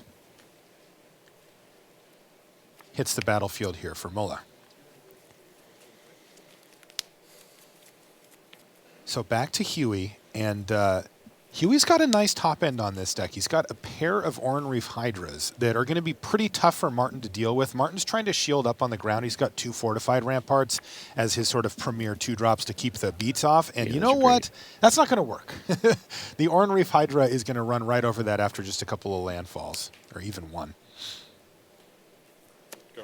And speak of the devil, there's the first Oran-Reef Hydra. And now we've got a proper race. The problem, if you're in Huey's seat, is that Martin's deck has access to a lot of different ways to mitigate a card like that. Yeah, this is why people like Blue-White Flyer so much. Exactly. So many plays, even the second tier card like Rush of Ice is going to be good enough here. Top down the Hydra. It doesn't untap next turn either. And you awaken a land. Come over for 3 damage. Well, 2 thanks to the dampening pulse. But those tempo plays are what make this deck so hard for everybody else to deal with. Exactly. They have all the answers, and then they even get good white removal as well. Sheer Drop is one that goes pretty well in this Flyers Smite deck. the Monstrous. Yeah, you get Smite the Monstrous and Gideon's Reproach as well.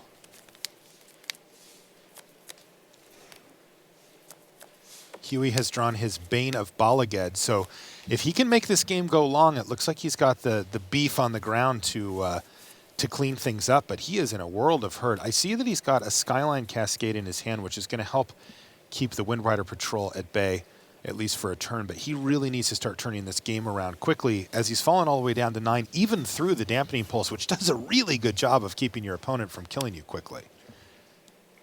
All right, so stage 1 complete.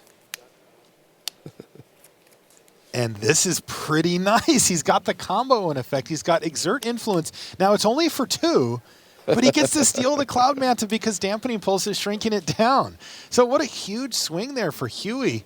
He even attacks for 3 and drops Martin down to 17. So that was a big turn, and the ball is firmly in Martin's court now. Down to 7 for Jensen. But this is a big turn here. Martin has to do something to seize control of this game back. And it's just a Cloud Manta. Passes the turn. Now, this is where things could get a little interesting from Huey's side, is depending on how he surveys the board here, he could still be thinking about that Spell Shrivel back from turn 3 now that Martin's left the mana up for it. And you see him look at him. It's Slab Hammer, and this is a nice little play from Huey. Again, Martin doesn't have a Spell Shrivel, but Huey is kind of deftly playing around it here anyway by playing a reasonable threat here that's going to keep the Skyline Cascade as a continuous landfall that's going to just keep that Windrider Patrol locked down and keep counters flowing onto his Oran Reef Hydra. This is a sweet play.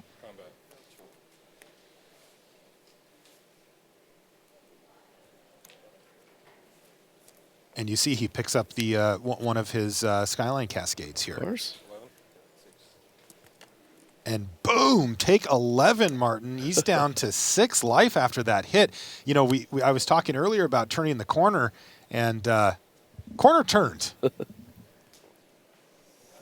Now we're starting to talk about cards like Planar Outburst, you know, the really, really good cards in the set to get Martin out of this mess. And spoiler alert, he doesn't have one.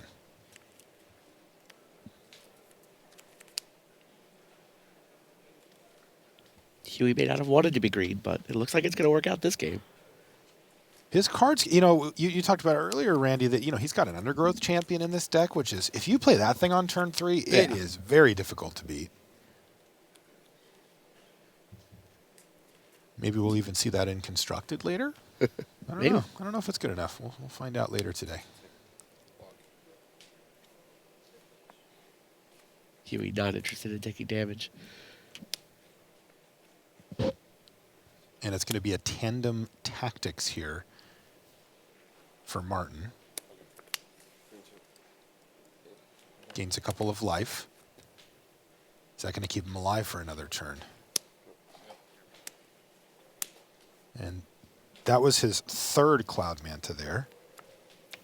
On one of our back tables, Jerry Thompson is up a game over Yvonne Flock. We're going to be checking in on some of our back tables as this match starts to wind down. It does look like we're getting into the last couple of turns here potentially, as it's close, 7 to 8 on life total, but Huey's way ahead on board.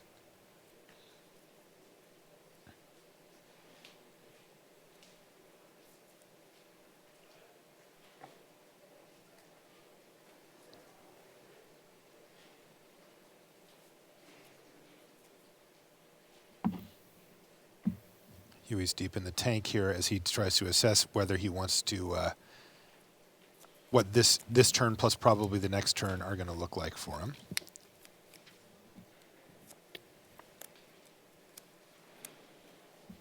He's in this tricky spot where he doesn't really have the option to block, but Martin does. So he must force him to. You know, the Slab Hammer keeps picking up a land for him, making his Oran Reef Invoker a little bit tougher. He needed to hit an untapped land there and not attack with his island in order to be able to activate it. So that's off the table.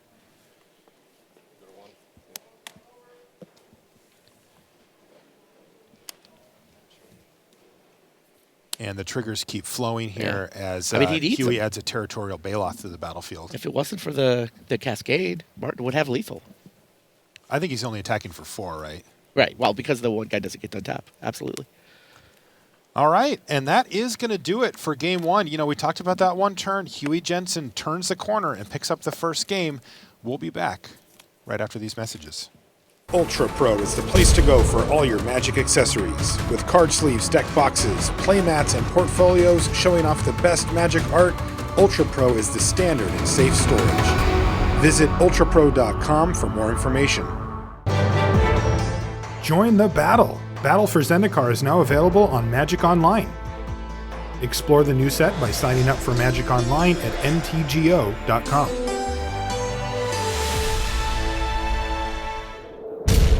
And welcome back to the feature match area here in Milwaukee.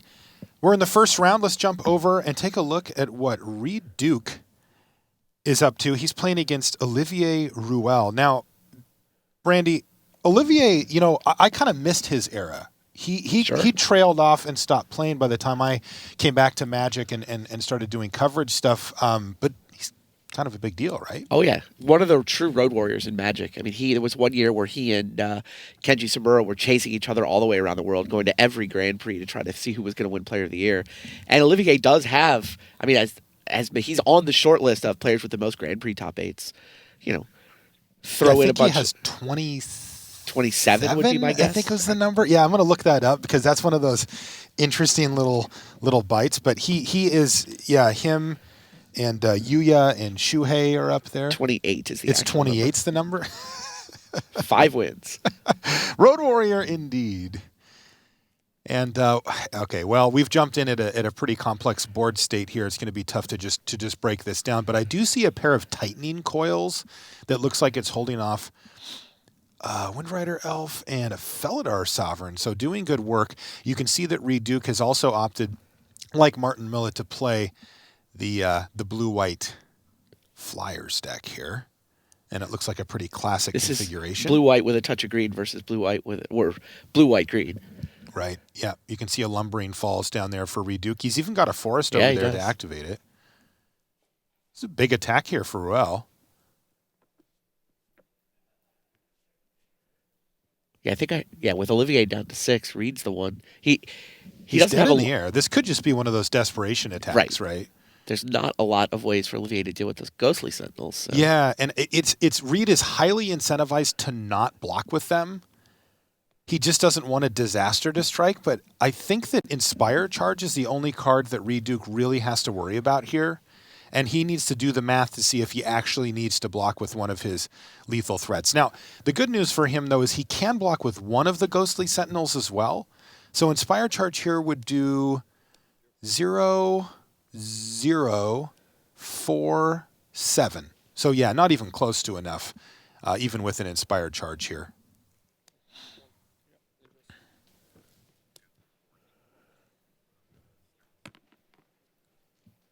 So Olivier Ruel's facing any two of Reed's air attackers get in, and he's dead.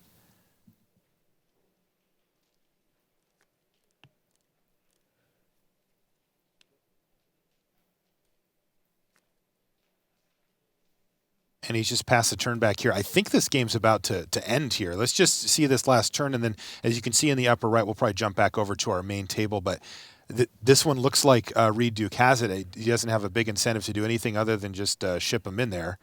And he does, and that's going to be it. So Reed Duke picks up game 1 of his match against Olivier Ruel from France. Let's jump back over to our main table where things are properly underway. These players play quite quickly, Huey and Martin.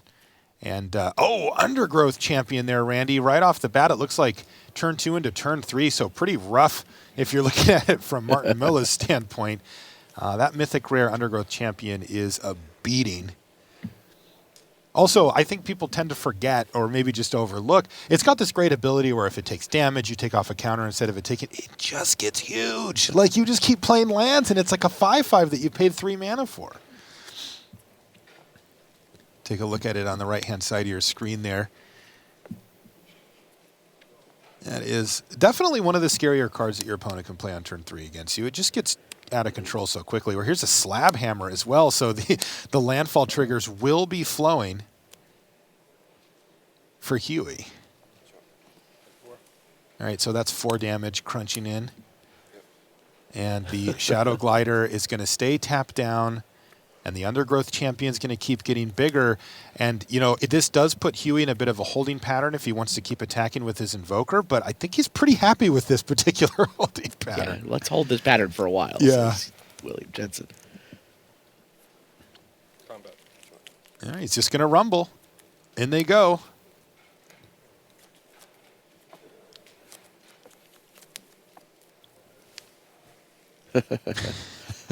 What does this do exactly? Wow. How do I deal with that? Almost a smirk out of Martin. And Martin decides that he just can't block here.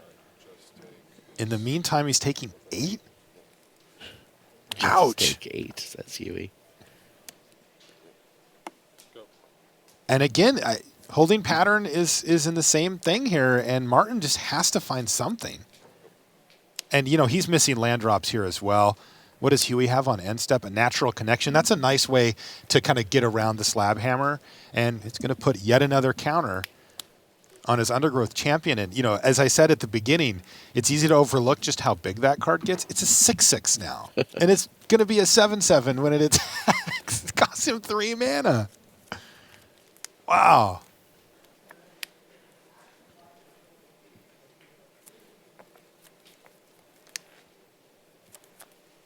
That's going to force Martin to chump block it. Go to 2.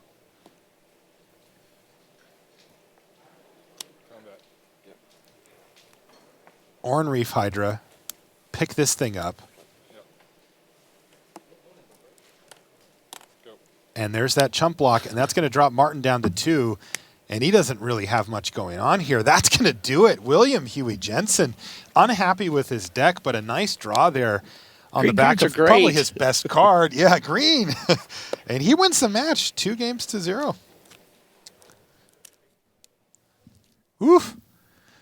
Not messing around down there. No, that was nice. You can take a look at our feature match area here in Milwaukee.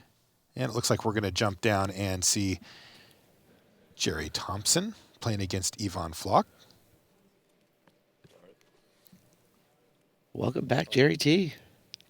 We've been saying that for a little while, but It's good to see him. Yeah, and he did a stint inside Wizards R&D as an intern. Now he's back on the Pro Tour. This is a big one for him too, right? It you know, is. get things started right. Right. This is the first season where he's been able to play. I mean, he was able to play events starting sort of at the end of last year, but I mean, he didn't really have enough time to get himself back up into the Players Club to get to gold or platinum. So comes in as a silver pro. He's got an invite to this. He's been doing really well at the Grand Prix circuit. He's actually played a win-and-in for top 8 at 3 Grand Prix in a row across 3 different formats. Whoa! Modern, Standard, and Draft. Now, he hasn't won those win-and-ins, but I mean, he seemed to have a great attitude about it. He's like, look, I'm close. Like, the rust is pretty much shaken off. Good things are coming. Yeah, I don't worry about players like Jerry. You know, I found that the players that are constantly knocking at the door eventually break it down. Sometimes it takes longer than they'd like. And even when you lose those win-and-ins, I mean, 12-3, that's 3 pro points. They start to add up.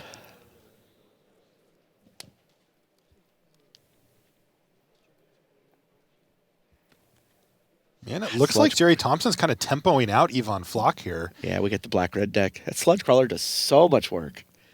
It overperforms for sure. For a format that just doesn't have many early drops, I mean, it's 1 mana, but the fact that you can, every 2 mana gives it +1/+1, it scales into the mid-game and even the late game way better than it seems like it should. It absolutely I mean, you does. sit at 6 mana, what's he going to block it with, right? A 3/3? Well, I'm a 4/4 now. It becomes very hard to block. And then it's also got the ingestibility to give you the synergy with any processors that you might happen to have. Yeah, it's, you know, we call that threat of activation, right? Where Right. You don't have to spend the mana. Just the fact that they know you could spend the mana causes them problems. And then if you don't have anything else to do, brain them. Yeah, get it in there. And Jerry's doing that as he's flooding out of it here. He's got another land in his hand as well. So, yeah.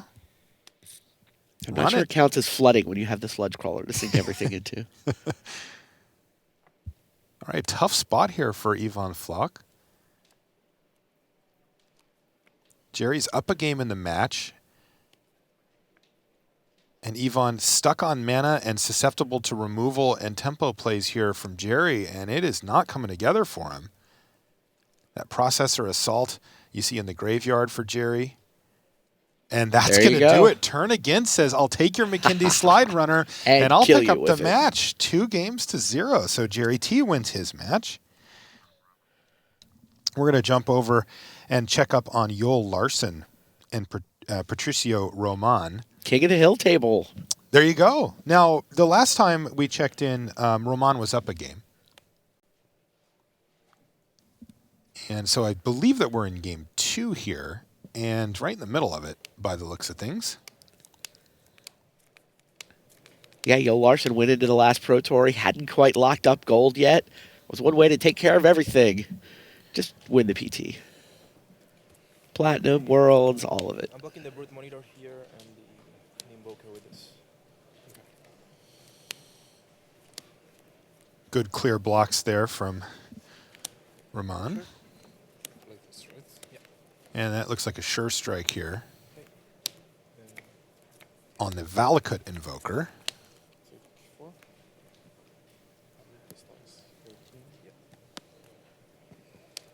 And that's going to take down a Colostria Nightwatch. So nice little trade-off there for Yoel Larsson. 2-mana combat trick takes down a 5-drop. He's got to be happy about that. I like Sure Strike. 15. Yeah, It's a lot of work. Might be better if it was devoid, but what are you going to do? Can't have everything. Also see that Yoel Larsson has a Hedron Archive on the battlefield, so if he finds himself running a little low on action, he can cash that in. I believe he's just got the 1 card left in his hand.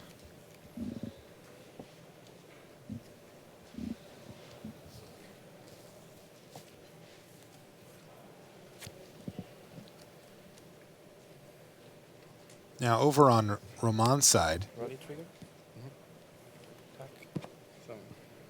he's got some stuff going on here, too. Yoel's down to 11, just took a hit, make it 7. And I see that there's a Drana's Emissary kind of chipping away at his life total here, and the Flyers are getting in for a good amount of damage as well. Yep. McKinder Patrol also gave the 2 Flyers Vigilance this turn. So it looks like Larsson wants to try to get that Valakut Invoker online. Does he have time to do it? That thing absolutely dominates in the late game. 3 damage, turns out it's a lot. It starts picking off relevant creatures almost immediately, and it can even just go to the head if you need to just finish off your opponent. Well, he can start sacking Scions to do it now, can't he? Let's see. I haven't quite got a look. Remember, he's got the Hedron Archive, too. Yeah, it looks like Hedron Archive, 4 land, and a Druid.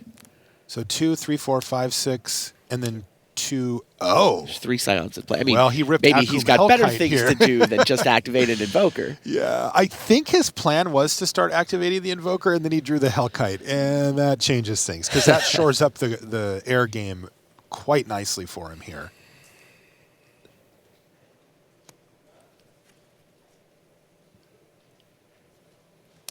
Wow, he's sending in with these Scions as well.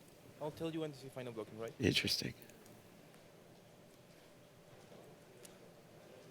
Patricio says, I'll let you know when I've got it all sorted out here.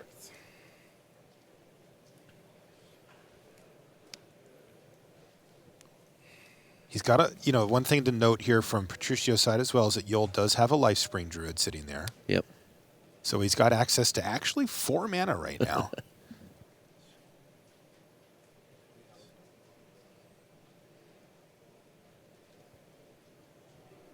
Wow, you know what he's got in his hand? Who? Yoel? Yep. What does he have? Natural Connections. Oh, he has So we could see the instant speed landfall trigger for that Snapping Gnarlid. And for the dragon. So Natural Connection in hand. Wow.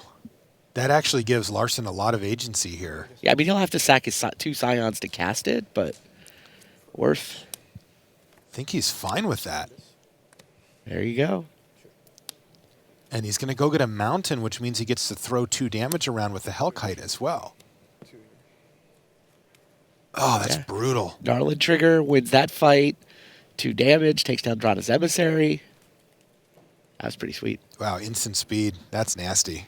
I mean, that's what the card's there to do, right? Yeah. I haven't seen it come up all that often. Well, the thing that I think is interesting here is that I actually think that Patricio could have deduced this because Larsson just threw the dragon out there pre-combat, and then it's like, I'm just going to start attacking him with stuff. my 2/2 into your 2/3. Yeah, and it's like, why? Right? What's he up to? Oh, yeah. I mean, there's other combat tricks he could have, but he just would have held the dragon back if he had one of those. Yeah. I'm not saying it's an easy read. I am saying it was there if Patricio really looked through. Now, I don't know if it changes his blocks, but what an interesting situation. I mean, already. especially at this level. Like, Yoel could just be representing and try to sneak through some damage, right? Patricio should have figured out that Yoel was at least representing a Natural Connection. Right. Smite the Monstrous takes down the Akum Hellkite right now, though.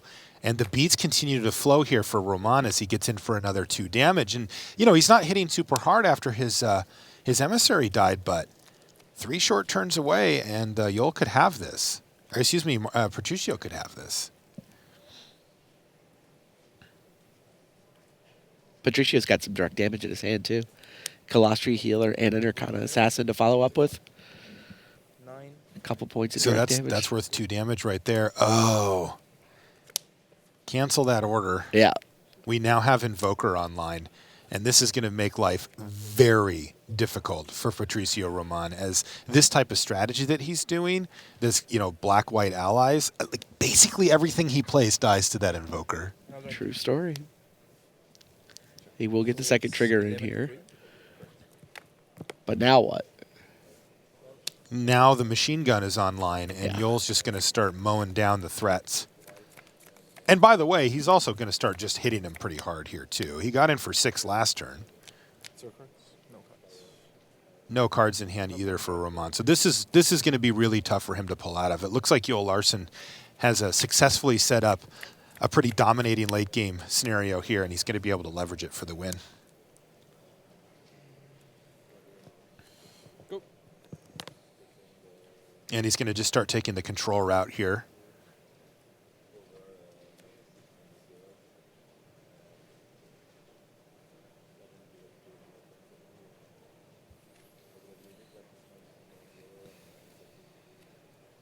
That and the mountain response. Grip of Desolation. Wow. It's not a bad draw. What a great draw for Patricio. Wow. That was huge. He was top decking too. He had nothing. Top deck the best uncommon in the format. Man, just got right back into this game. Oh, man. Larsson must be super bummed. Just like, oh. He knew he just needed a turn or two to make this game over. The good news, though, for Yol Larsson is that right now Patricio doesn't have any direct way to actually get in for damage. And Yol's able to cash in that Hedron Archive for a couple of cards. Yeah, so it still looks like it favors Yol Larsson, though. That was a setback for his plan. He went from 90-something% to 75 or whatever with that. Ondu Champion is the follow-up here, but that Fortified Rampart's really doing a good job holding back the threats. But Larsson has really started to amass enough of them where he's going to be able to start ignoring the Rampart.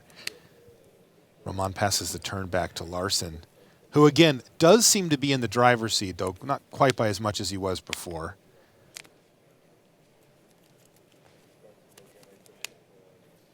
Take a look at our Pro Tour champion. He's also going to be at the World Magic Cup,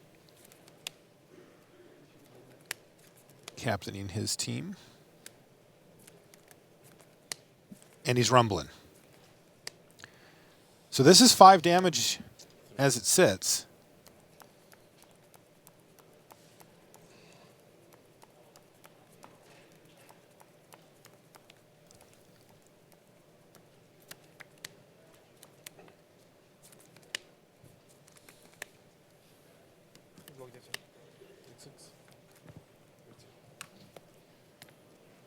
All right, he takes 6 damage there, considering the landfall trigger on the Snappy Gnarlid, dropping him down to 2.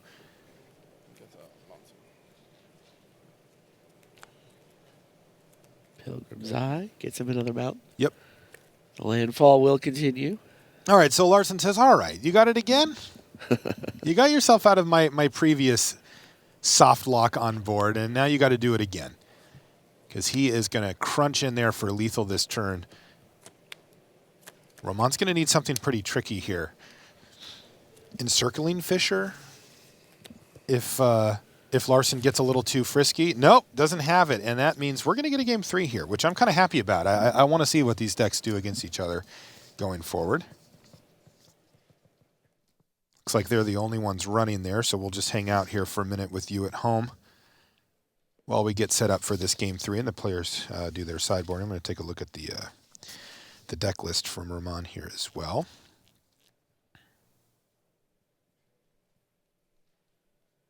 Yeah, I don't think he had much that can get him out of that mess. Though, looking at his list here, Randy, he's got 2 drawn as emissary. That's impressive.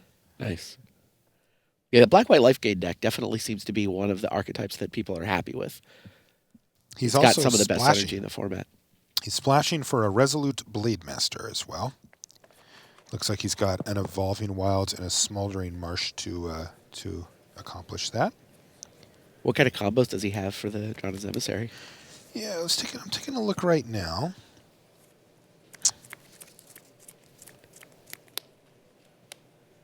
Well, he's got a pair of Colostria Healers,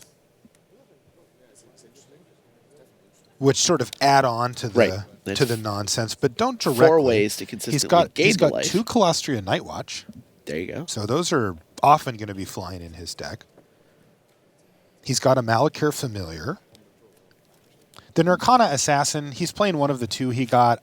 That card hasn't been super impressive. Yeah. I guess we call it a combo. Well, yeah. I mean, it triggers your ally stuff. Yeah. The kind of assassin. But I mean, giving it Death Touch every turn is like kind of shrug. And he's got a Retreat to Hagra. He really does have the Black-White Life Gain deck here. One card that I see that he's missing that I really like to see in this deck is a Serene Steward. Oh, for sure. That's someone that can let you put counters on. That's got to be one of the best payoffs. Yeah, and he doesn't have one. So that's a little tough for him. I see he's also splashing an Angelic Captain as well as the Resolute Blade Master. So he's actually got 2 red cards.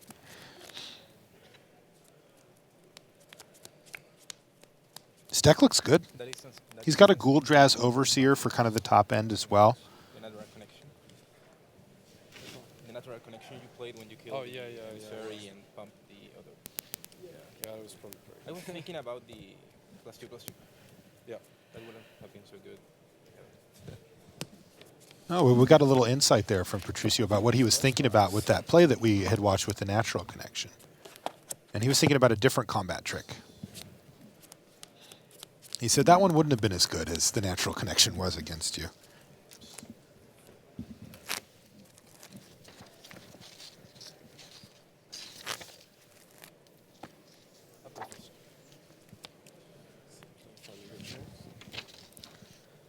Maybe it was swell of growth that he was thinking about. Sure.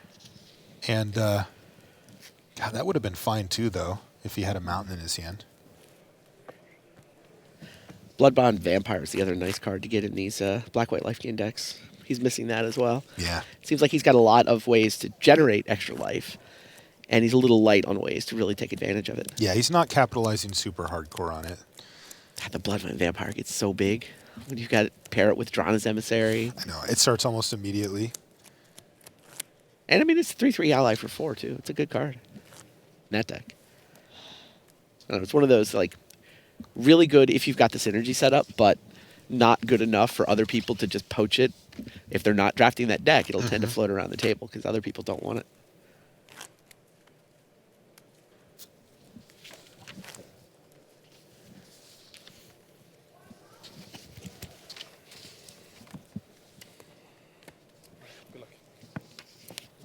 All right, looks like they're just about underway again here.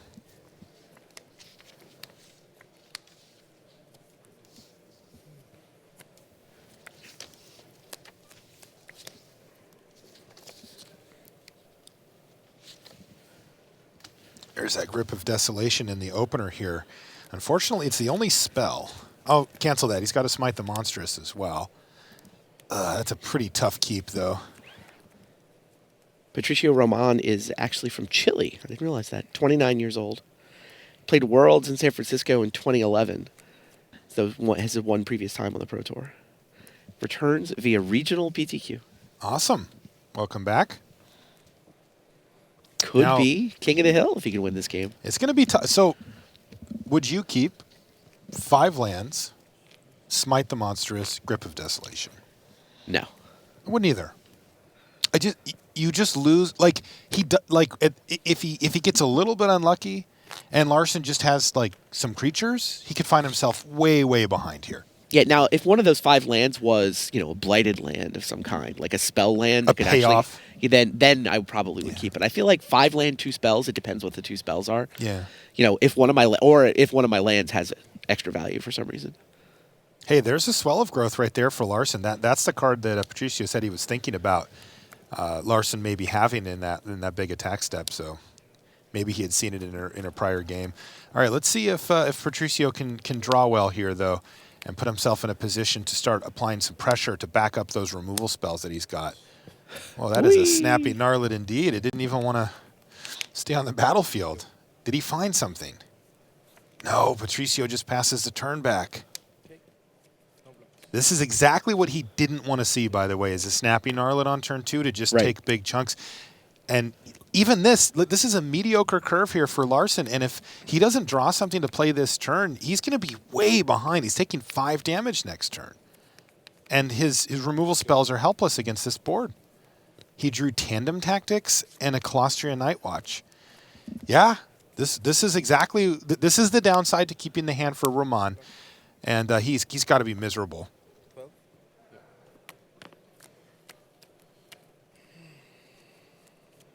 Larsson's like, what's going on over there? Roman did finally draw a creature. He's got a Colostria Nightwatch. Yeah, it's going to take him a while. First play on turn 5, not exactly. His draw steps have been Combat Trick, 5-drop. That is better than drawing lands when you start with 5. I got to say, this Colostria Nightwatch has been better in the format than I was expecting it to be. I agree. Just the 4/5 body. It blocks. Like, you don't get run over. I mean, he might get run over here, but I mean, Yoel has a pretty... has one of the more aggressive decks in the format. And he's gone wide here. He's got Patricio all the way down to 12. Any type of removal spell here almost is the game. Wow. Looks like Huey's not the only one with an Undergrowth champion here. Yoel Larsson has one as well. A little late to the party, but he'll take it. So good. I wouldn't be shocked to just see Larsson jam with the team. Yeah, he gives up his snappy Gnarlid, but he gets in for 5 damage here. He offers up his snapping Gnarlid. He happens to have Swell of Growth in his hand. Great point. Yeah, and Patricio just has no options at this point. He has to block the Gnarlid and just hope that he doesn't have it, but he does. Yep. Does he have a land to put into play as well? He does, but he's not gonna, because the only landfall triggers on the Gnarlid where it doesn't do anything. Well, he does get one on the champion, but that's actually, hilariously, he doesn't want that to happen here because it opens it up to smite. I don't think any of this matters, though. But also, it's the last card in his hand. So he'd rather have a mystery card in his hand and the landfall on his main phase. Yeah, no, it makes a lot of sense. All right, so he does open up that door, but this is just going to be it. Larsson is just crunching for infinite here. Chump block there, take 3, 4, 5. It's lethal. Tandem Tactics gets him up to 9. Does that keep him alive? 4, 5, 6, 7, 8, 9. That would have him dead.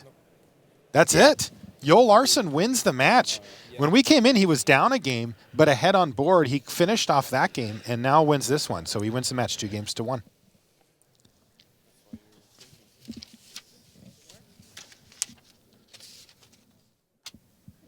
Good stuff down in the feature match area, Randy. This has been this format's really fun to watch. There is a lot of layers at work here.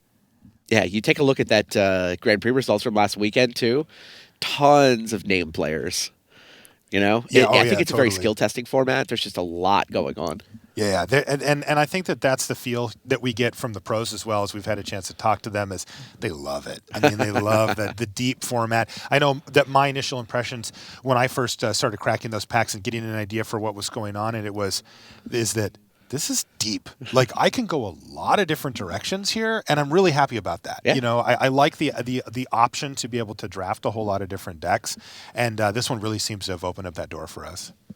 A lot going on. Yeah. A lot of it's fun. And a lot of it seems fun. I mean, that's kind of the cool part, right? Is getting to decide which ones you like. Now, hopefully they match up with the really good ones. You know, I have had formats where the type of deck I like to draft wasn't that good. So sometimes I just do it anyway. But, you know, you do what you got to do. Yeah.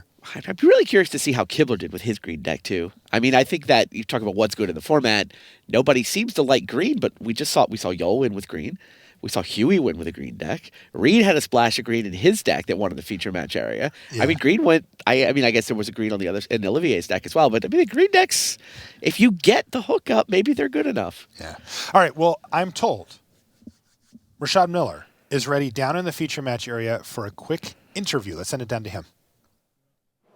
Thanks, Marshall. I'm Rashad Miller, and I'm here with Pro Tour Origins champion and current King of the Hill, Roel Larsson. Now, before I ask you about some of your drafting strategies, because I want to win some coverage drafts. I want to know what you think of your deck. How did your draft end up? Good question. I have a lot of really good cards, a bit too few removals, but I would give it, 6.7 maybe? Okay. 7? Yeah, 7. I think it's fairly good, but it lacks some of the cards I really need to get back into a game, so yeah. It's also green, but we'll get back to that because I want to actually ask you about that. But it's been kind of a whirlwind of magic for you since Origins. You won the Pro Tour. You were at a Community Cup. You were at a World Championship. So what was that like? How much time did you actually spend at home between Origins and now? Oh, well, not a lot at all. I've been at Grand Prix Madrid too and Madison. So it's been like I was home for a week, then I went away again, and then I was home 2 days and I go again. So it's been a lot of traveling, but I enjoy it, so that's good. Now, there's been a consensus that green isn't very good in this draft format. So I just want to hear from you. What do you think about green? Do you think it's unplayable? What does it take for you to draft some green cards? Well, I think green is one of the worst colors, but I for sure don't think it's unplayable. I got past the Undergrowth champion a second pick in the first pack, so that's like as clear of a signal as it gets. So then just jump on the train and you can get, if you get it all, it's great, So I think it's fine. All right, so that's Roel Larsson. He's going to hold on to that King of the Hill seat. I'm Rashad Miller, and we're going to send it to the news desk. All right, thanks very much to Rashad Miller and Roel Larsson there. All right, some results to bring you. Now, you sit down for your first Pro Tour at a table with William Jensen, Hall of Famer. You're also sitting there with Hall of Famer Brian Kibler, and you've got a Pro Tour champion in Tom Martell. You, by the way, are Jorge Guerra of Chile. You've played one Grand Prix in your life. It was in Santiago on home soil earlier this year. You finished third. That's why you get to play your first ever Pro Tour match here, and it's against Tom Martell, the Pro Tour Gatecrash champion. And you win. Jorge, it's time to quit. It doesn't get better than that. You're 100% lifetime against Pro Tour champions and against players who come from the United States of America at the Pro Tour. Give it up. That's as good as it gets. Or maybe you go on and win the whole thing. But great start for him. Well done, Jorge Guerra of Chile, defeating Tom Martell. Also in our feature pod, we saw William Jensen in action there. Oliver Pollak-Rottmann defeated the other first-timer in the pod, Jaroslav Buček of the Czech Republic. Still waiting on the result of the Dragon Master, Brian Kibler, against Mark Tobias of Germany, who is a rugged and fearsome opponent who will not die unless the cards really determine that that is all there is left. A really, really tough competitor. So that's what's happening in Feature Pod 1. Jacob Wilson defeated Federico Bastos, meanwhile, Thierry Ramboa over Vidianto Wijaya, and Willie Adel, the Brazilian who is now in the Hall of Fame as of a couple of nights ago. He is off to the races with a win, and he took the time after his match to talk to our very own Brian David Marshall. All right, I'm here with freshly inducted Pro Tour Hall of Famer Willie Adel. Willie, how did it feel to finally hear your name called and come up on the stage and get the applause of all those Hall of Famers and pro players and your friends and your family? It was pretty cool. As I said on my speech yesterday when the ceremony happened, I tried to make up a speech, to do something clever, cool, that can maybe describe my feelings at that time, and I couldn't come up with anything. It's such an honor. I saw in front of me at that time, the best deck builders, the best players, the best ambassadors of Magic of all time, and I don't think I'm excel in any of these areas, but I'm such a hard worker, and it's kind of pleasure when your hard work pays off. So I was pretty thrilled about this. I still digesting the whole thing. It's so strange to go to my badge in that Hall of Fame here, and I think I will get used eventually. That's so strange too. I think it was interesting. You heard players talk time and time again about your contributions to the community, sometimes at the expense of your own preparation. and I thought it was great to see you at a table with so many players who you've helped go to the Pro Tour. I mean, what was that experience like of sitting at the table? I think it was the best part. Like, if I was like in that ceremony with like just like a couple friends, or maybe just two persons of my family, it will not be the same. I was pretty happy like you have like a full table, actually more than a full table. We had like, to bring chairs from other tables, have like more than 10 people there, and even more people at the house that I could not bring because there are limited guests. But that's the time you feel like everything pays off. Like you see your friends there, like they really care about you, and in these moments, I think you want to be surrounded by your family, by your friends, and it was pretty great. Like I don't have even words to describe it. All right, well, that's great. You'll be able to see Willie's speech and the entire ceremony at lunchtime today. Willie, congratulations again on the Hall of Fame. We'll catch up with you later. We'll find out how you're doing in the tournament. I know you're 1-0, so anyway, thanks a lot. Thank you.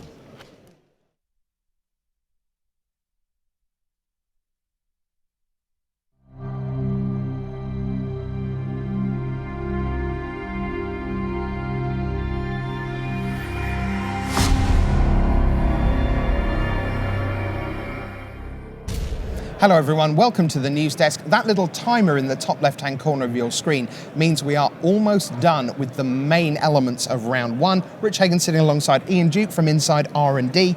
And Ian, you're going to walk us through not just the R&D perspective, but a high-level player perspective on some of the draft archetypes. Now, we're going to start with some of the allied colors. What does that mean exactly? We'll call them friendly colors, not to be confusing with the allies in Battle for Zendikar. All right. So in Magic, there are 5 colors. Each of them has 2 friends and 2 enemies. So right now we're going to go over the 5 combinations out of 10 2-color combinations that are friendly with each other. Okay, and the best way of thinking of that is if you think of the 5 colors of Magic going around in a circle, you just look at what's next door, both ways. So if I'm blue, I look one way, I see white. I look the other way, I see black. They are my friendly color pairs. That's right, and those are the first 2 combinations we'll begin with, actually. All right, so why don't we take a look at white-blue, and we're going to see what picks you at home have done in your most successful drafting on Magic Online. So what is white-blue attempting to do, Ian? So we're calling it the Awaken Tempo deck. You can think of it as kind of like a stall the ground and win with flyers, but it also plays a lot of Awaken cards. And one of the cool things about this color combination is we talked a lot about Battle for Zendikar being a very synergy-driven format, meaning you need combinations of cards to make your deck really powerful. White-blue is probably the least synergy-driven of the color combinations, and a lot of players like it for that reason. You can sort of just pick up good cards and have a good deck and not need to worry about much else. Right, it's sort of the archetype that feels almost like a core set draft deck that you end up. It's like, here's my 2/2 fly for 3, here's my 3/2 fly with a bit of an upside at 4 maybe, here's my 4/4 flyer at 5, here's a bounce spell, here's a trick, here's a counter spell, like real sort of clean, classic Magic. Yeah, exactly. Although there are some pretty cool synergies that come up. You have a Halmar Tidecaller to get back Awaken cards. And Awaken actually has some interesting synergy with itself, in that if you have multiple Awaken cards, you can choose, do I want to put all the counters on one land and go tall? Do I want to spread them out and go wide? So a lot of interesting decisions there, and the Awaken cards definitely give you a powerful long game too. Okay, why don't we take a look at the top 5 commons that you've been picking on Magic Online in winning drafts. So let's move on and take a look at the top commons. There you see Eldrazi Sky Spawner, Gideon's Reproach, Sheer Drop, Clutch of Currents, and Cloud Manta.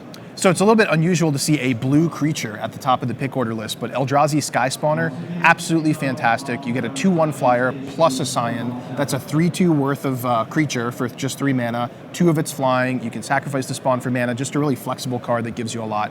All right, why don't we take a look at the top 5 uncommons then, and we begin with a gold card, Royal Spout, 1 white and blue.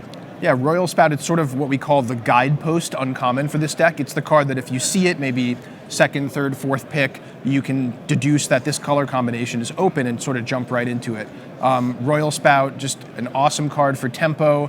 The Awaken is fantastic. You can get a 4/4 creature and sort of time ebb your opponent, set them back a turn for just 6 mana. Really great there. Halimar Tidecaller we talked about, an efficient creature that gets back an Awaken card, just gives you card advantage, keeps things flowing, and then a couple, we have Stasis Snare there as a removal spell, and a couple other solid creatures rounding out the list. For people playing with Awaken who haven't got a lot of experience of the game, it's an unusual mechanic because it does invite you to play it twice, if you like, either down at 1, in this case Royal Spout at 3, or at 6, and there's a lot of gap in some of the Awakens. It's 1 and 5, it's 2 and 6. That's an awful lot of time within a game for them to choose between. By and large, what's the rule of thumb for what people want to do with their Awaken cards? Are they meant to be burnt through on turns 1, 2, 3? Is that a bad sign for your deck for the most part? I don't think so necessarily. I mean, the rule of thumb is just if you need it, use it. The Awaken cards are all fairly efficient, whether you're just using them for their base effect or whether you're waiting to awaken them later on. And so I would just say if you need them for the early tempo, go ahead and use it, bounce your creature back with Clutch of Currents or whatever, and then later on in the game when you have the mana, well, go ahead and awaken. All right, so that's blue-white. We're going to stay with blue and go the other way. We're going to pair up with black, another friendly pair. So let's take a look at what blue-black is trying to do. Blue-black is the Ingest Process deck. Ingest, of course, being a keyword on many Eldrazi that when they damage your opponent in combat, they exile the top card of your opponent's library, and then Processor Eldrazi can use these exiled cards as fuel to generate extra effects. So in R&D speak, an A plus B mechanic. Yeah, very much so. That means you need to combine sort of two different things together. You need a way of exiling cards, and then you need a processor to take advantage of those cards being exiled. Well, given that that's true, that makes the pick orders really interesting, because are people just going to be, we must have ingest, because without ingest, process doesn't do anything? Or do we say we must have the payoff with process, and then we'll worry about how we make that happen later in the draft? Why don't we see what the top 5 common picks were for this particular archetype? So here we are, Eldrazi Skyspawner again, because that's a super popular card. It does not ingest. Complete disregard removal. Then Benthic Infiltrator and Mist Intruder, you see them on the screen there. Both of those do ingest. And then a slightly strange one, because it doesn't fit directly, really, from the previous archetype, Clutch of Currents. So the Skyspawner we already talked about, fantastic in any deck. Complete Disregard, though, is a card I really want to highlight here. It's an efficient removal spell, exiles a creature with power 3 or less for just 3 mana, and the important part there is it actually exiles the creature. So this is a way to get cards into your opponent's exile zone without necessarily connecting with an ingest creature, and that's really powerful. Right, in some ways, Complete Disregard I think of as Ruin Processor's best friend. Oh, for sure. Because Ruin Processor can go in anything, because it's colorless. It's a 7/8, you gain 5 life if you happen to be able to do the processing, and a Complete Disregard can be an incidental card that just because you happen to be black, yep, there goes one thing, I'll use that one thing to gain my 5 life when I make the processor. So that's nice. What about the uncommons then? Let's take a look at those. We've seen the Benthic Infiltrator and Mist Intruder. Do we have more ingest here? Oh yes, indeed we do. We have Ruination Guide. It's one of my favorite cards to open because it is such a signpost. Yeah, Ruination Guide is just fantastic by itself. Because of the nature of this deck being centered in Eldrazi mechanics, you tend to have a lot of devoid cards anyway, and Ruination Guide just kind of turbocharges all of your creatures. Your Benthic Infiltrators and Mist Intruders normally only have 1 power, but they have evasion. Now they have 2. They're hitting twice as hard. Ulamog's Nullifier, another card to highlight here. It's a little bit hard to get going because it does require processing 2 cards, but it's extremely powerful. Getting a 4-mana 2/3 flash flyer is already a great deal, and if you can counter a spell with it, it's just phenomenal. Yeah, especially as something that came out of the Grand Prix last weekend in Madison is that in terms of you talk in R&D about play patterns, like when you watch a game, what is going on the battlefield. We saw so many triple and quad and even 5 creatures blocking one huge creature, an 8/9 Eldrazi Devastator, 3-on-1, 4-on-1, 5-on-1, and a card like Ulamog's Nullifiers, they go, oh, I'm going to Sure Strike my man, and you're like, well, actually, not only are you not, I've now got a 2/3 here as well, and all sorts of combat carnage can ensue, so a really great card there. All right, so that's blue-black. We've seen 2 blue archetypes. Let's keep the black, and this time, let's move round to black-red. So black-red, we call it the Devoid aggro deck. You're going to be playing a lot of Eldrazi cards here as well, and you're getting bonuses for the fact that they're colorless. So really trying to curve out with aggressive creatures and leverage the synergy of these colorless matters cards. All right, why don't we take a look at the top 5 commons? So we've got Touch of the Void, removal. Nettle Drone, repeated source of damage. Complete Disregard, removal. Dominator Drone has the trigger when it enters the battlefield. And Outnumber, more removal. So not much to say about Touch of the Void, just an efficient removal spell. Happens to have Devoid as well, so it can key into your other colorless synergies. Nettle Drone is really a great example of a card that works super wonderfully well in this deck. 3/1 creature for 3 mana. Sometimes you're just getting in some attacks for 3. But if the board stalls out, and in addition, anytime you cast a colorless spell, you're getting in those extra pings with it, that damage really adds up. Similarly with Dominator Drone, you're perfectly happy to play 3 mana, 3/2 creature in an aggressive deck, but if you can get some extra damage from the colorless synergies, it's just fantastic. All right, let's move on to the top 5 uncommons then. Here we are. Now, Forerunner of Slaughter is a very interesting card because in a set that depends on both colorless cards and also very specifically cards being colored, this is part of a cycle of these gold cards that really point you in a direction. And again, you open this in draft, you can pick it straight up and go, well, I now have a plan as early as pick 1.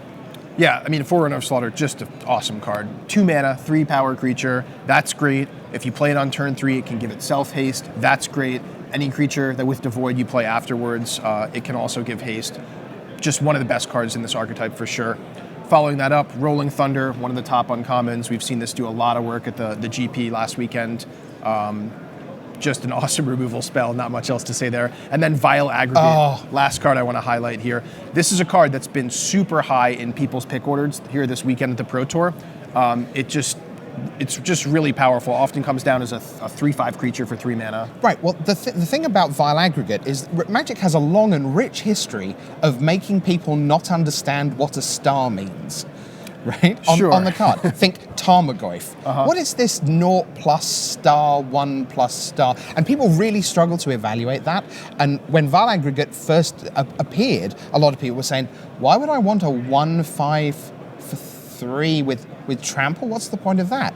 But as soon as you start playing it in games, yes, it comes down as maybe a 2/5 or a 3/5, but by the time it's hitting, it's often a 6/5, 7/5, 8/5. I mean, you can do absurd things with that for 3 mana. Yeah, I mean, the key about drafting is you might look at this card and say, well, how many colorless creatures am I really going to have in my deck? When you're drafting, you get to choose. Yeah, and often in this black-red archetype, all your creatures are colorless anyway, so it's just great. All right, I like black-red a lot. Next, we move on to red-green. So this is the landfall deck.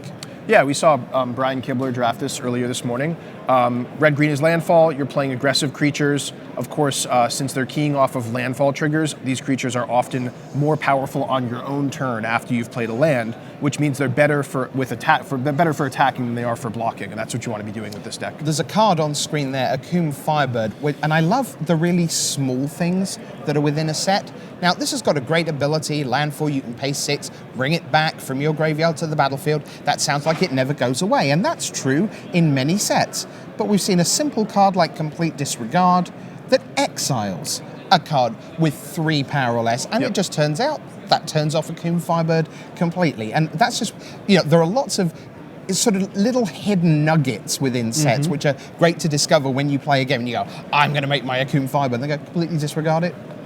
Get it gone. Lovely, great stuff. Let's look at the commons. There we go. What stands out there for you, Ian? Snapping Gnarlid and Valakut Predator, just excellent examples of efficient landfall creatures here. These are kind of the meat and potatoes of this deck. You want as many copies as you can get.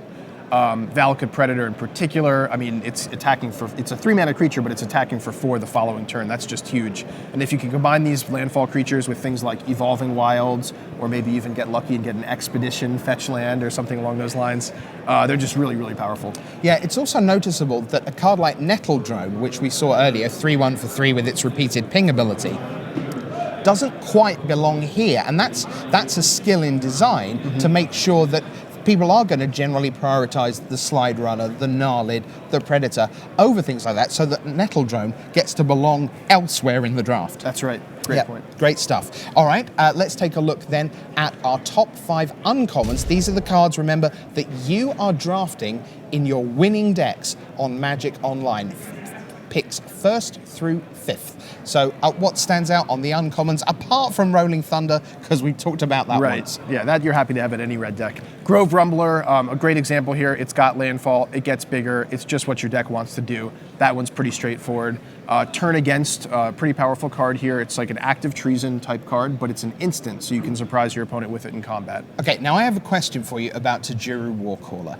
Does R&D secretly delight in printing cards that look implausibly terrible at first glance, that are in fact super, super good? Because I don't know how you could make that card look less appealing at first blush. It's not just 5 mana for a 2/1, it even requires double green. And that's before we get into conversations about maybe green is not as strong as some of the other colors in draft. I mean, in theory, it's horrible, and yet absolutely tremendous. Talk us about that card. Interesting you should say this card looks worse than it is, because it actually fooled us a little bit as well. When we started off playtesting, this card was a 5 mana 2/2 haste. So not only did it have an extra toughness, but it actually itself had haste. Whoa. And would give itself the bonus when it came into play. So it was an extra 4/4 attacker on top of, if you've ever played with the card, you know it's powerful once it actually hits the board. Yeah, it's one of the cards, certainly in Limited, that, you know, if particularly in Sealed, for example, if I open that card in a sealed pool, that's a card that really pulls me towards, okay, just how many allies do I have? Because you do that once, when it just comes into play, enters the battlefield, you're in great shape. You do it twice, you've probably won. Yeah, and the key is it actually triggers itself when it enters the battlefield and gives your whole team +2/+2. So it's already a mini overrun by itself. And even if you don't have a lot of ally synergies, maybe you're actually more of an Eldrazi Scion deck and you're kind of going wide with lots of tokens. It's great in there as well, even if you don't have more allies. Okay. We've mentioned that green is perhaps, particularly in this room full of pros, maybe underappreciated. If you're opening a Grove Rumbler, because this again, we're in the uncommon gold part of the set, is that a card you're thinking about first picking precisely because you already anticipate that green may be open? That could be the case. There's always sort of this tough decision with these multicolor cards. Do I pick one right off the bat? I mean, they're all very powerful. Do I pick one and sort of jump right into the archetype? Or do I maybe pass it around and send that signal downstream to the person to my left and wait and see what comes to me? It's an interesting debate. Lots of people have different opinions. I personally would probably not jump right in on a Grove Rumbler, but it's definitely something that's worth considering. All right. And it's the kind of thing, if you're going to draft once or twice at every Friday Night Magic, it's well worth trying once just for the experience of, you know, do I get all this green that's supposedly floating around the table? Yep. You know, and landfall is definitely one of the easier archetypes to build and play, I think. So if you're just getting started with this set, that's definitely an excellent one to jump in with. All right, great stuff. So that's red-green. Let's keep green front and center, and let's move to its other friendly pair. Let's go green-white, and let's go wide. Yeah, green-white's the go wide deck. This is sort of, in my mind, the bridge between the Zendikar and Eldrazi sides of the conflict. Okay. In that green and white together have lots of abilities that sort of boost your whole team, like the Tajuru Warcaller that we talked about earlier. And of course, those are best when you have more and more creatures on the battlefield. And what better way to get lots of creatures on the battlefield than Eldrazi Scions? Yeah, now let's take a moment while we're here to talk about the Scions, because I think it was easy enough for people to say they are different to the Spawn. Clearly, 1/1 is different just numerically to 0/1.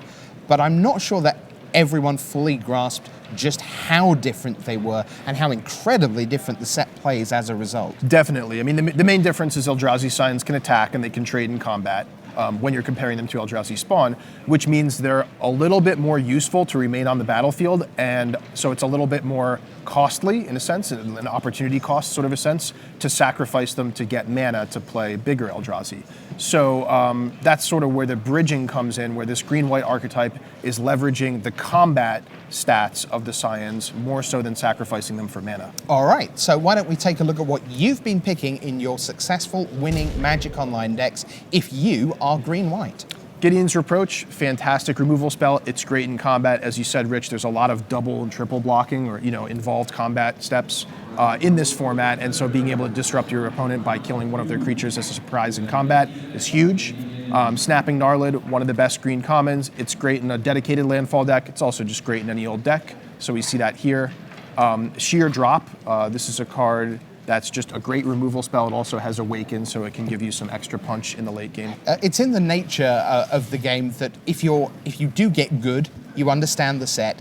The white removal feels to me like you always have a bit of a sigh when it happens to you. It's like, I'm going to attack. Yeah, you're going to Gideon's Reproach me, aren't you? And then I'm going to attack. Great, I got in. Yeah, you're going to sheer drop me, aren't you? Yeah, I think that's because the white removal, it's a little bit more situational. It's telegraphed, isn't it? You know, and then you go, I'm going to make my guy enormous and come in. You're going to smite me, aren't you? Right. And they do. And they absolutely do. I think the one that you don't see coming is the uncommon Royal's Retribution, because it costs 5 and it is uncommon, so you don't. It's just not seen as much at the table. It's not something you can particularly play around, and then that can really do some things. Why don't we see whether that's in the top uncommon picks for green-white? Let's take a look. Nope. Speaking of unconditional removal that you can't really play around, Stasis Snare was the one that came to mind for me. This is an instant speed Oblivion Ring variant. You can take out a creature temporarily. Of course, they can bring it back if they have like a Felidar Cub or some other way to destroy an enchantment. But by and large, this is just one of the most efficient single target removal spells in the set. Traditionally, one of the top tips to newer players is life gain, not very good. But that's not always true. Angel of Renewal, we talk about incidental life gain. Mm-hmm. Angel of Renewal is a 4/4 flyer. Thanks very much. Brackets, it happens to enter the battlefield and gain you some life. That makes it good. Yeah, and this is the deck it's probably at its best in, since you are going wide often with lots of tokens or lots of little allies. Angel of Renewal is just a great curve topper. 4/4 flyer is great, and gaining lots of life is great. Awesome card. All right, so there you have it. That's part 1 of our Battle for Zendikar draft archetypes.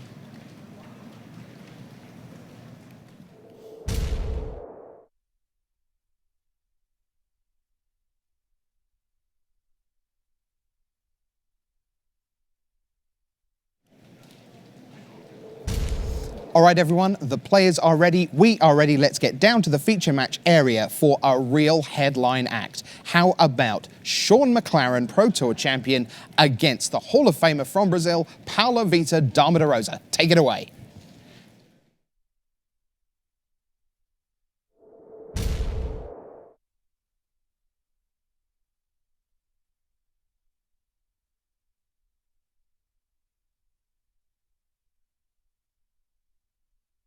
Hello there, welcome back to the booth here at Pro Tour Battle for Zendikar. That's R&D Behind. I'm Marshall Sutcliffe. You heard it from Rich.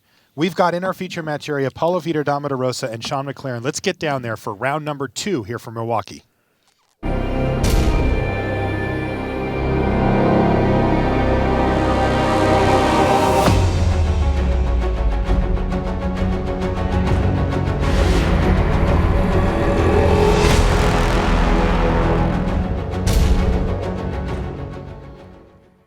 Hello and welcome to coverage of Pro Tour Battle for Zendikar. Marshall Sutcliffe in the booth with Randy Buehler, and we're ready for round number 2 here of our first booster draft of the day.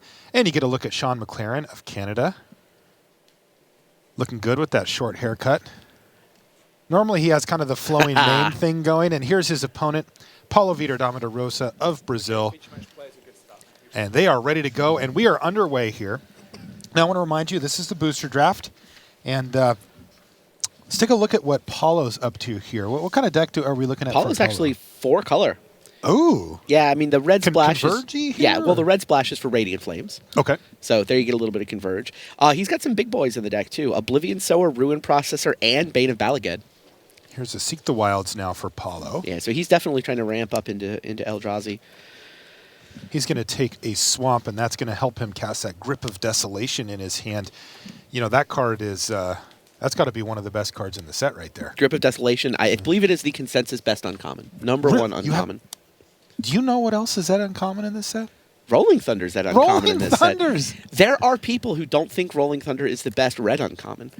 I mean, I think they're Vile wrong, Aggregate? and I think that the majority will pick Rolling Thunder, but yes, Vile Aggregate is in contention. And Sean, I bring this up because Sean McLaren has 2 of them in his black-red deck. Which of them? 2 Vile Aggregates. Oh, wow.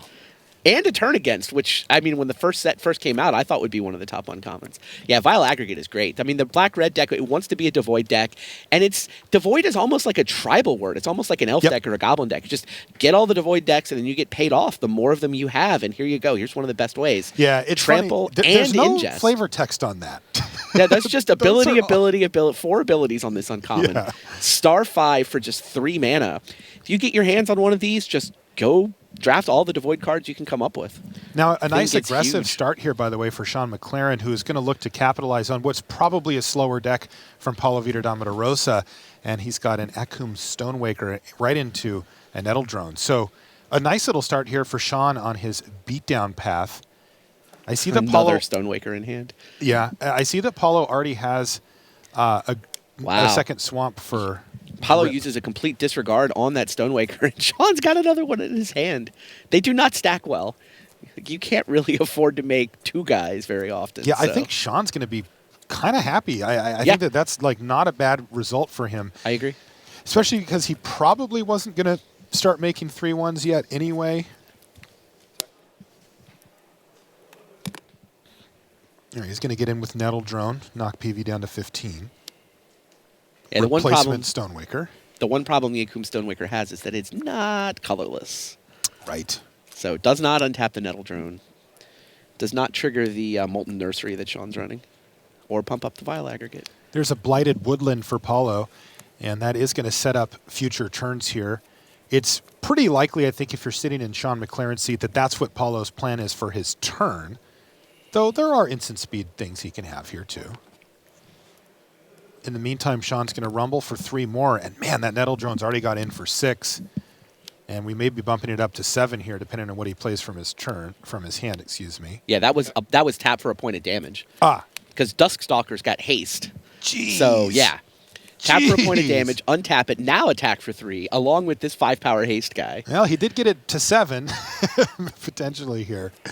Wow, what a huge hit. Paulo says, yeah, come at me, but he cannot be happy about this. And like we mentioned a minute ago, the Blighted Woodland is the turn here for Paulo as he's going to finish out the rest of his colors. But he's going to need to find that Radiant Flames pretty quickly. Does he have it in his hand? Yeah, it's in his hand. It's in his hand. That's a good place for it to be. It is.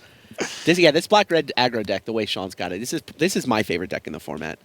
It just hits so hard, and there's so many people that are kind of, they're trying to build up to Eldrazi. They're doing all these cute things. You just, beat them upside the head. I like doing cute things.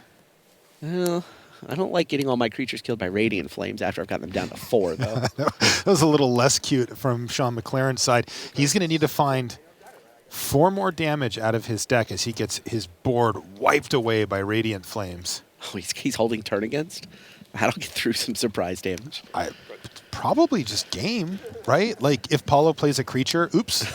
Well, he doesn't have 5 mana yet. Sean's big problem here is actually he can't play his Channeler, and he won't be able to play the turn against either until he draws a land. It does feel like that gives him some inevitability here. Yeah. Paulo is going to play a Grave Birthing here to draw a card, get a card into exile, and make an Eldrazi spawn.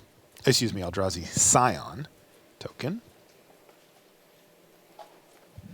Sean McLaren trying to make a Pro Tour top 8 for the 3rd season in a row. He just came out of nowhere in that Modern Pro Tour that he won, but has been at the top tables of all the events I've seen him at since, it seems like. Great. Only goes to a handful of Grand Prix, but it's usually has been in a couple top 8s. Top 8 of the first Pro Tour of last season. And you know what? The Jeskai colors are all right in this standard, too. Just saying. He is partial to those colors. All right, so Paulo's going to play a Mindraker and get a card out of hand for Sean. See if he gets something good. It's going to be a spell. Yeah, it's going to be a spell. Sorry.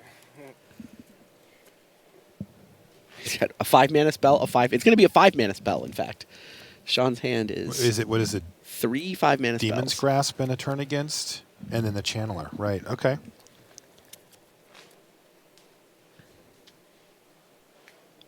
Guess he gets rid of Demon's Grasp. Yeah, that was here. my pick, too. Yeah. I'm on Demon's Grasp. I mean, he's trying to get Paulo dead. The Channeler's a lethal threat on its own. Yeah, 4/4. And the turn against is a way to just steal the game out of nowhere.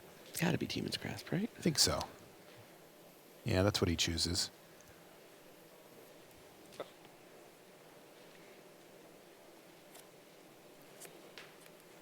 not a land. This is a super sweet little sequence down the stretch here. Remember, Paulo has Grip of Desolation in his hand here, too. All right, it was a Vestige of Emrakul off the top for Sean McLaren. And that's a nice little threat. Paulo's Grip of Desolation is going to randomly kill a land? That's what you're telling me? It absolutely could. Also, it could break up a potential game-winning play with the turn against, just using it, even on Sean McLaren's turn to steal a blocker and turn it into an attacker that's for him. 6 mana. All right, well, there we go. Oh, he even gets to color screw him, right? Takes the only red source. He does. God, Grip of Desolation, so good. It is amazing, but this is going to get tricky now because Paulo still doesn't have, he can't back it up at the moment, right? Like, boom, there we go, another land off the top for Sean. Well, finally the 5th land, except that it only gets him to 4. Yeah, but he's got a lot of time here. He does. Paulo's just not able to capitalize at the moment on what was a really nice sequence for him there. Wiping the ward away with Radiant Flames, he gets another 2-for-1 here with Grip of Desolation. I mean, at some level, Paulo's just lucky to be alive. Right, he swept the board with a rare. He blew up 2-for-1 with a great uncommon. I mean, he did pick those for a reason. I know. I'm just saying it took some very powerful plays just to still be alive. All right, now this is interesting. That's Ondu Rising, and he's able to play the Awaken cost. Now that is going to change the race math significantly. Oh my! Here. Paulo is going to jump to 12 if he attacks with everything. And he's going to jump to 11 life here, though. Yep. That's huge. Yeah, that's a big difference. Now the turn against has basically fallen away as a potential just immediate win condition. It's still good, but that plan is gone. Well, I mean, he may have to go back to the instant speed. Like, Sean's now going to be trying to set up a 2-for-1 with it if he can pull it off mid-combat on Paulo's side. Yeah, it'll still be good for him. Broodhunter Worm there. For Paulo, a nice 4-3 to add to the board, and I got to say that matches up very well against what Sean McLaren's doing.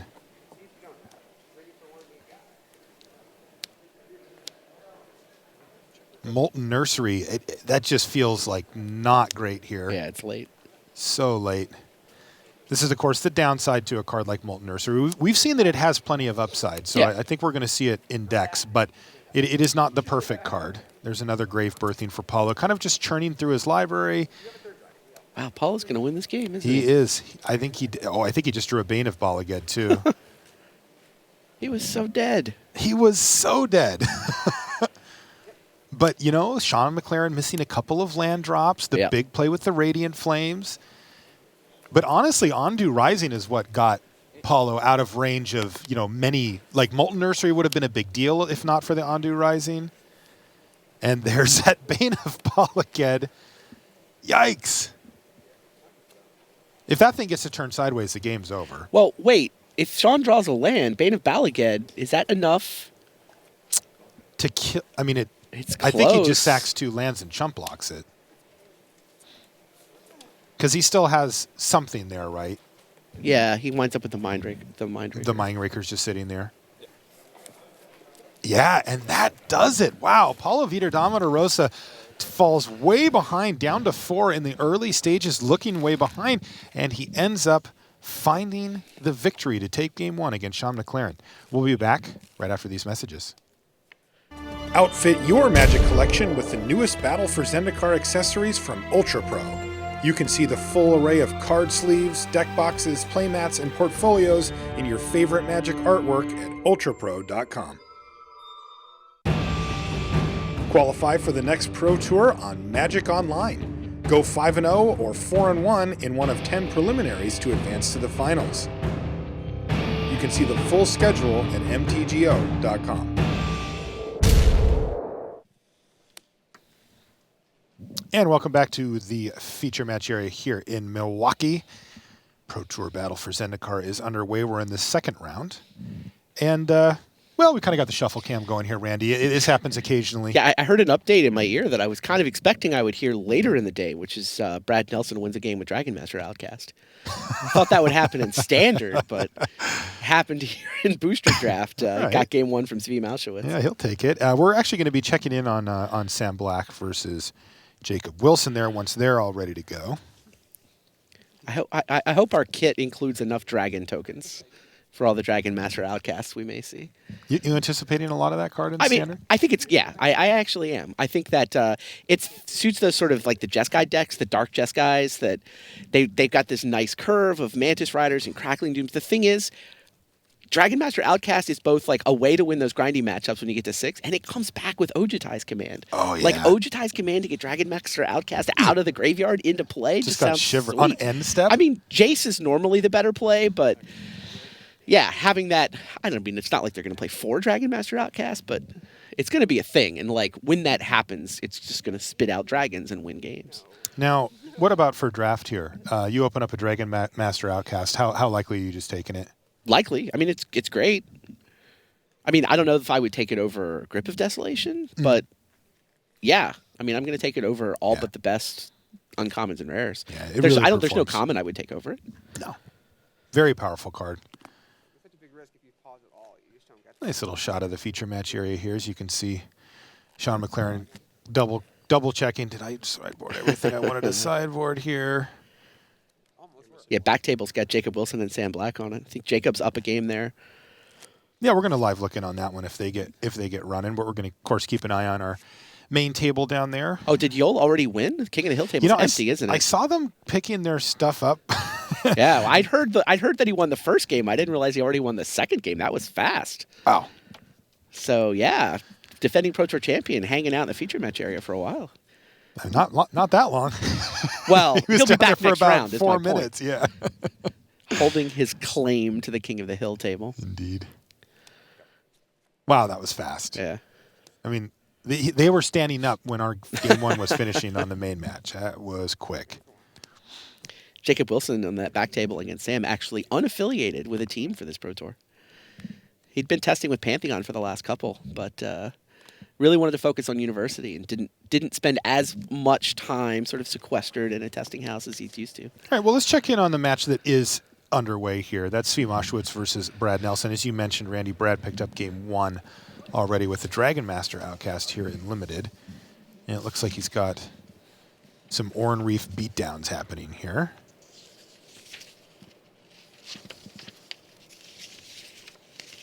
And a Call the Scions as well.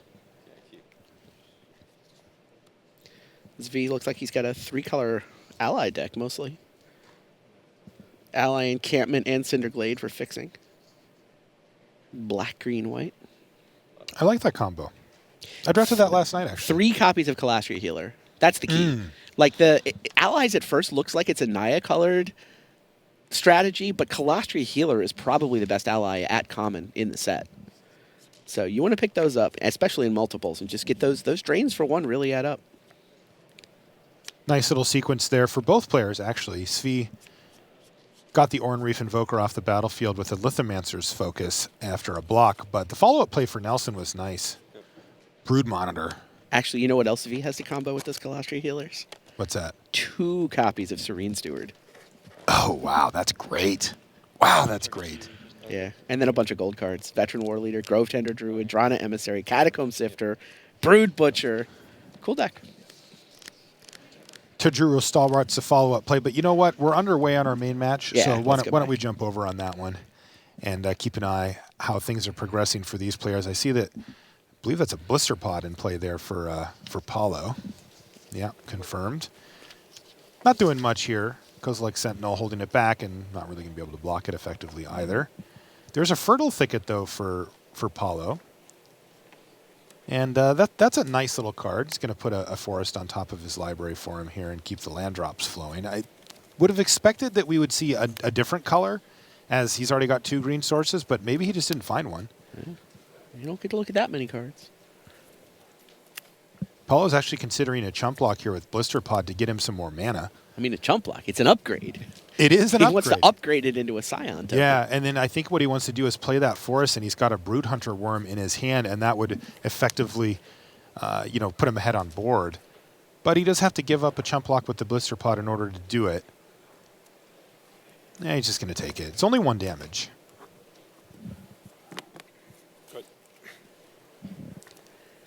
Sean's hand looks great, except for 1 flaw. The all-spell hand usually does look exactly. nice. Not only is he stuck on 2 lands, but they're both red. He needs a swamp to turn his hand on. All right. Speaking of swamps, I think that Paulo's going to pick up one here off of Seek the Wilds.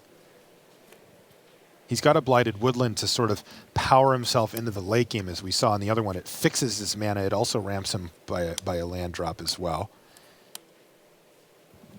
Chip it in there with the Blister Pod, playing a swamp, and shipping the turn back.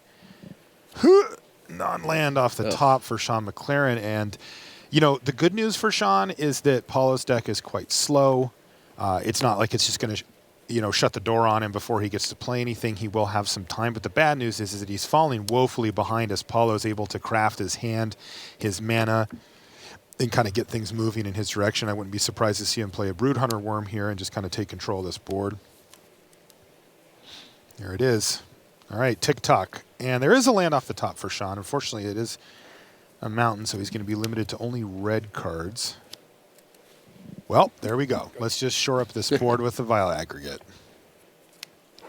God, that card's good. 5 toughness on that 3-drop is going to hold back the worm, and it's almost big enough to eat it. It's already got 2 power. Are we going to see Blighted Woodland go again for Paulo, or does he have plays? Go. Pooh, look at his hand. Look at Paulo's hand. Quarantine Field. He has currently no white mana, but he can change that. You can go get him.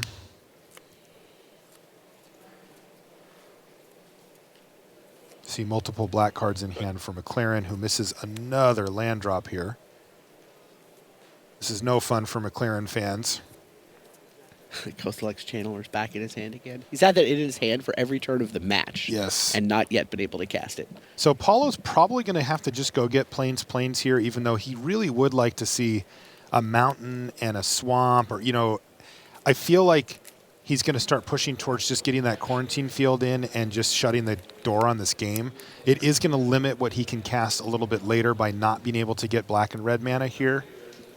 Did he? Yeah, he did go get Plains. Yeah. So it makes sense, and I wouldn't be surprised to see Quarantine Field just take out both of these creatures and start getting in there.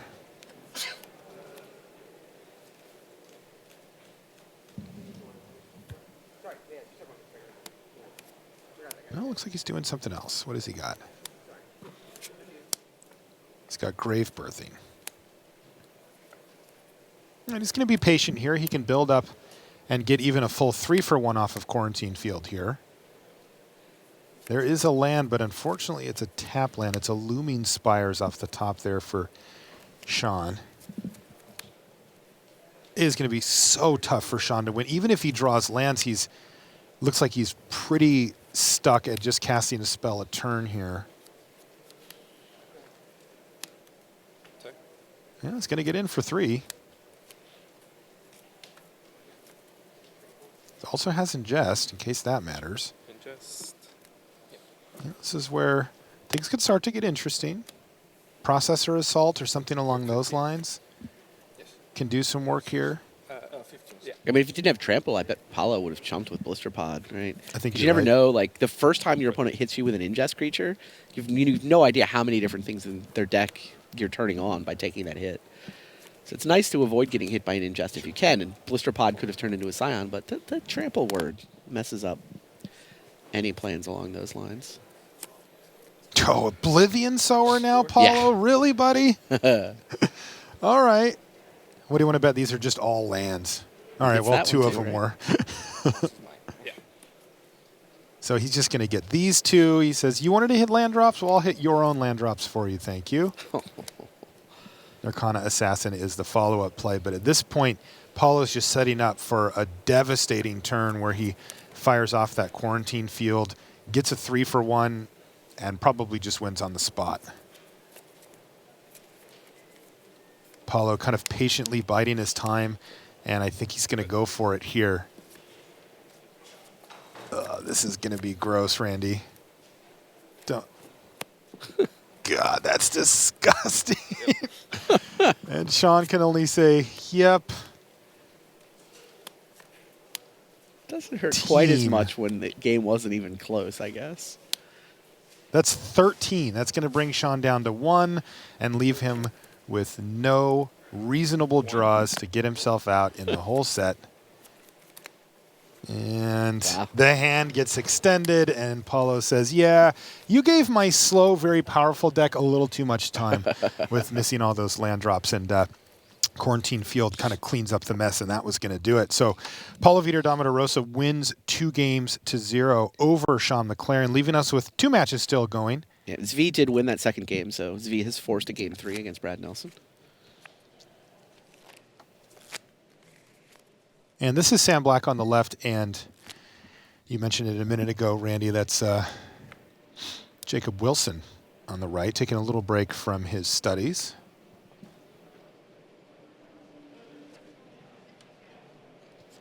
Both players are among the top 10 ranked players in the world right now. This is what, 7 versus 8?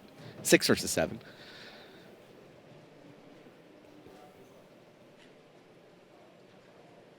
Looks like we come into the match with Jacob Wilson having won game 1.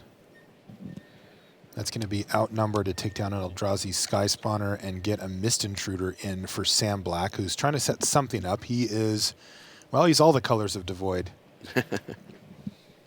And there's a spawning bed for Sam as well. It's been a nice little addition. Give Sam something to do with all that mana he's got. Way more than his opponent. And this is an interesting play here. Boom. Big crunches here from Jacob Wilson, who played Clutch of Currents, and it's just piling up counters on that Plains. It's a 7-7 now. Oh, I'm sorry. It was not a spawning bed. I missaw it. It was actually just an Evolving Wilds. Yeah, it's less exciting. That is a lot less exciting from Sam Black's perspective. Although his deck Sam is legitimately 3 colors, so he's happy to have it, I'm sure. 5 Island, 6 Swamp, 7 Mountain. Wow, really? Right down the middle, huh? 5, 6, 7. Huh. Yeah, he's got, a little bit of all the Devoid stuff. Also, Drana, the Liberator of Malakir.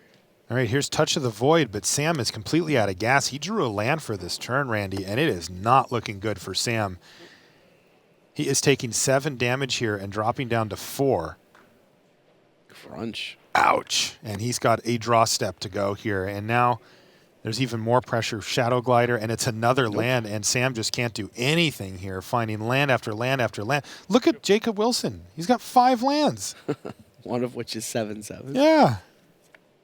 Sam has like 10.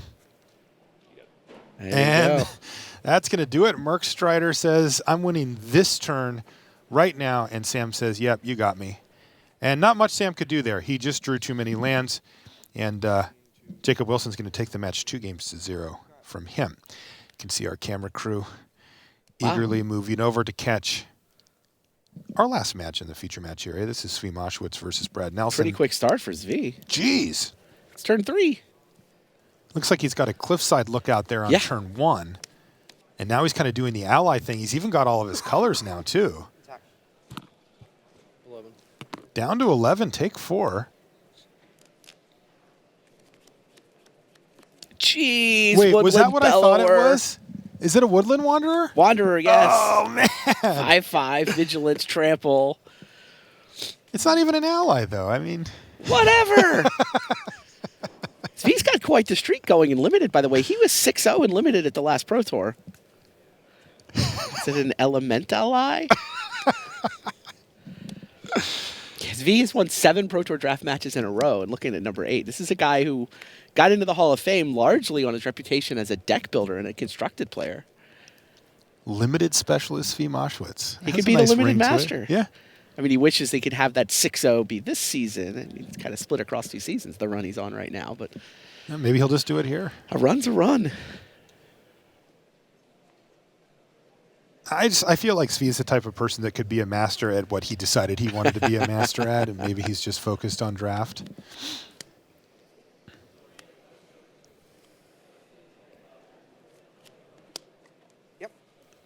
All right, an Eyeless Watcher is going to give a little bit of a board state here for Nelson, but yikes. Woodland Wanderer ready to rumble. He's got the ally thing going with the Colostria Healer there. This is not looking good for Brad Nelson. And this is going to be a... Oh, God. That was a war caller. He's going to get all these triggers on, and he's getting a little ahead of himself there, but Tajuru Warcaller is going to give everything +2/+2, plus he gets the triggers from his allies already on the battlefield.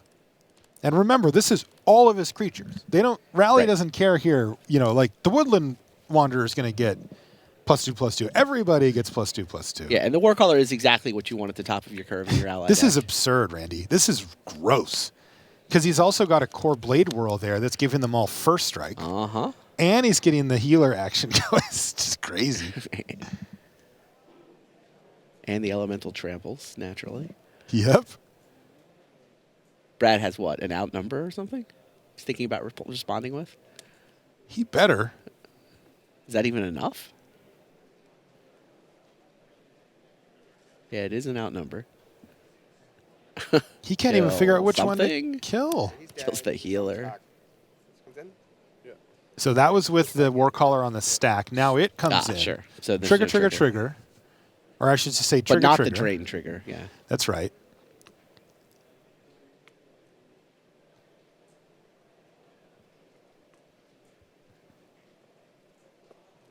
But +2/+2 to everybody. And then it hangs out. And future allies also give +2/+2 to everybody. Yeah, the first one usually puts you in a great position to win the game, and the second one shuts the door on it. And if you've built out a board, the first one can just win you the game I was on going the to say, spot, too. what if your board went 1, 2, 3, 4, 5, and then it's on turn 5 your 5th creature? Oh, that's exactly what he did, isn't Yes. And the 4-drop was... That is so good. Yeah. Zvi Moshowitz showing us how it's done. 1, 2, 3, 4, 5. You can see them all there. One ended up in the yard, but holy smokes. What a beating. Yeah, I thought you told me people didn't curve out in this format. They don't. I haven't had anybody do that to me. Might not play the format anymore if somebody did that to me. All right, Brad, show us something. Ooh, there's a second white mana source.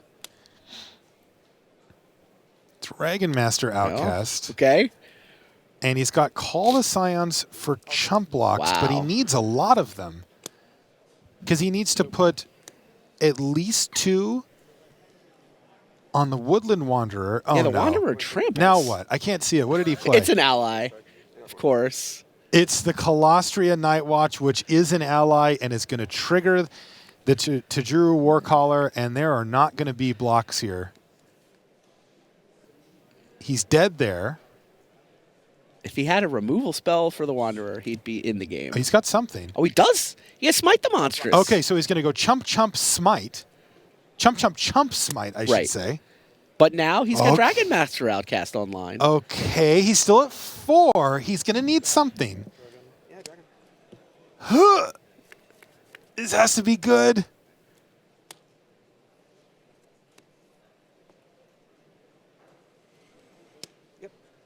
It's a fortified rampart. It's not bad. It's not bad. I mean, the dragon blocks pretty well. It blocks great. Oh my God. How is Brad Nelson still alive? Brad is still alive? And Zvi's not done. First strikes and everyone attacks. What is Brad supposed to do here? It's a Tajuru Beastmaster completing the 1, 2, 3, 4, 5, 5, 6 curve for Sweet And Brad's Moshowitz. just shaking his head. How is he supposed to deal with this? He almost survived.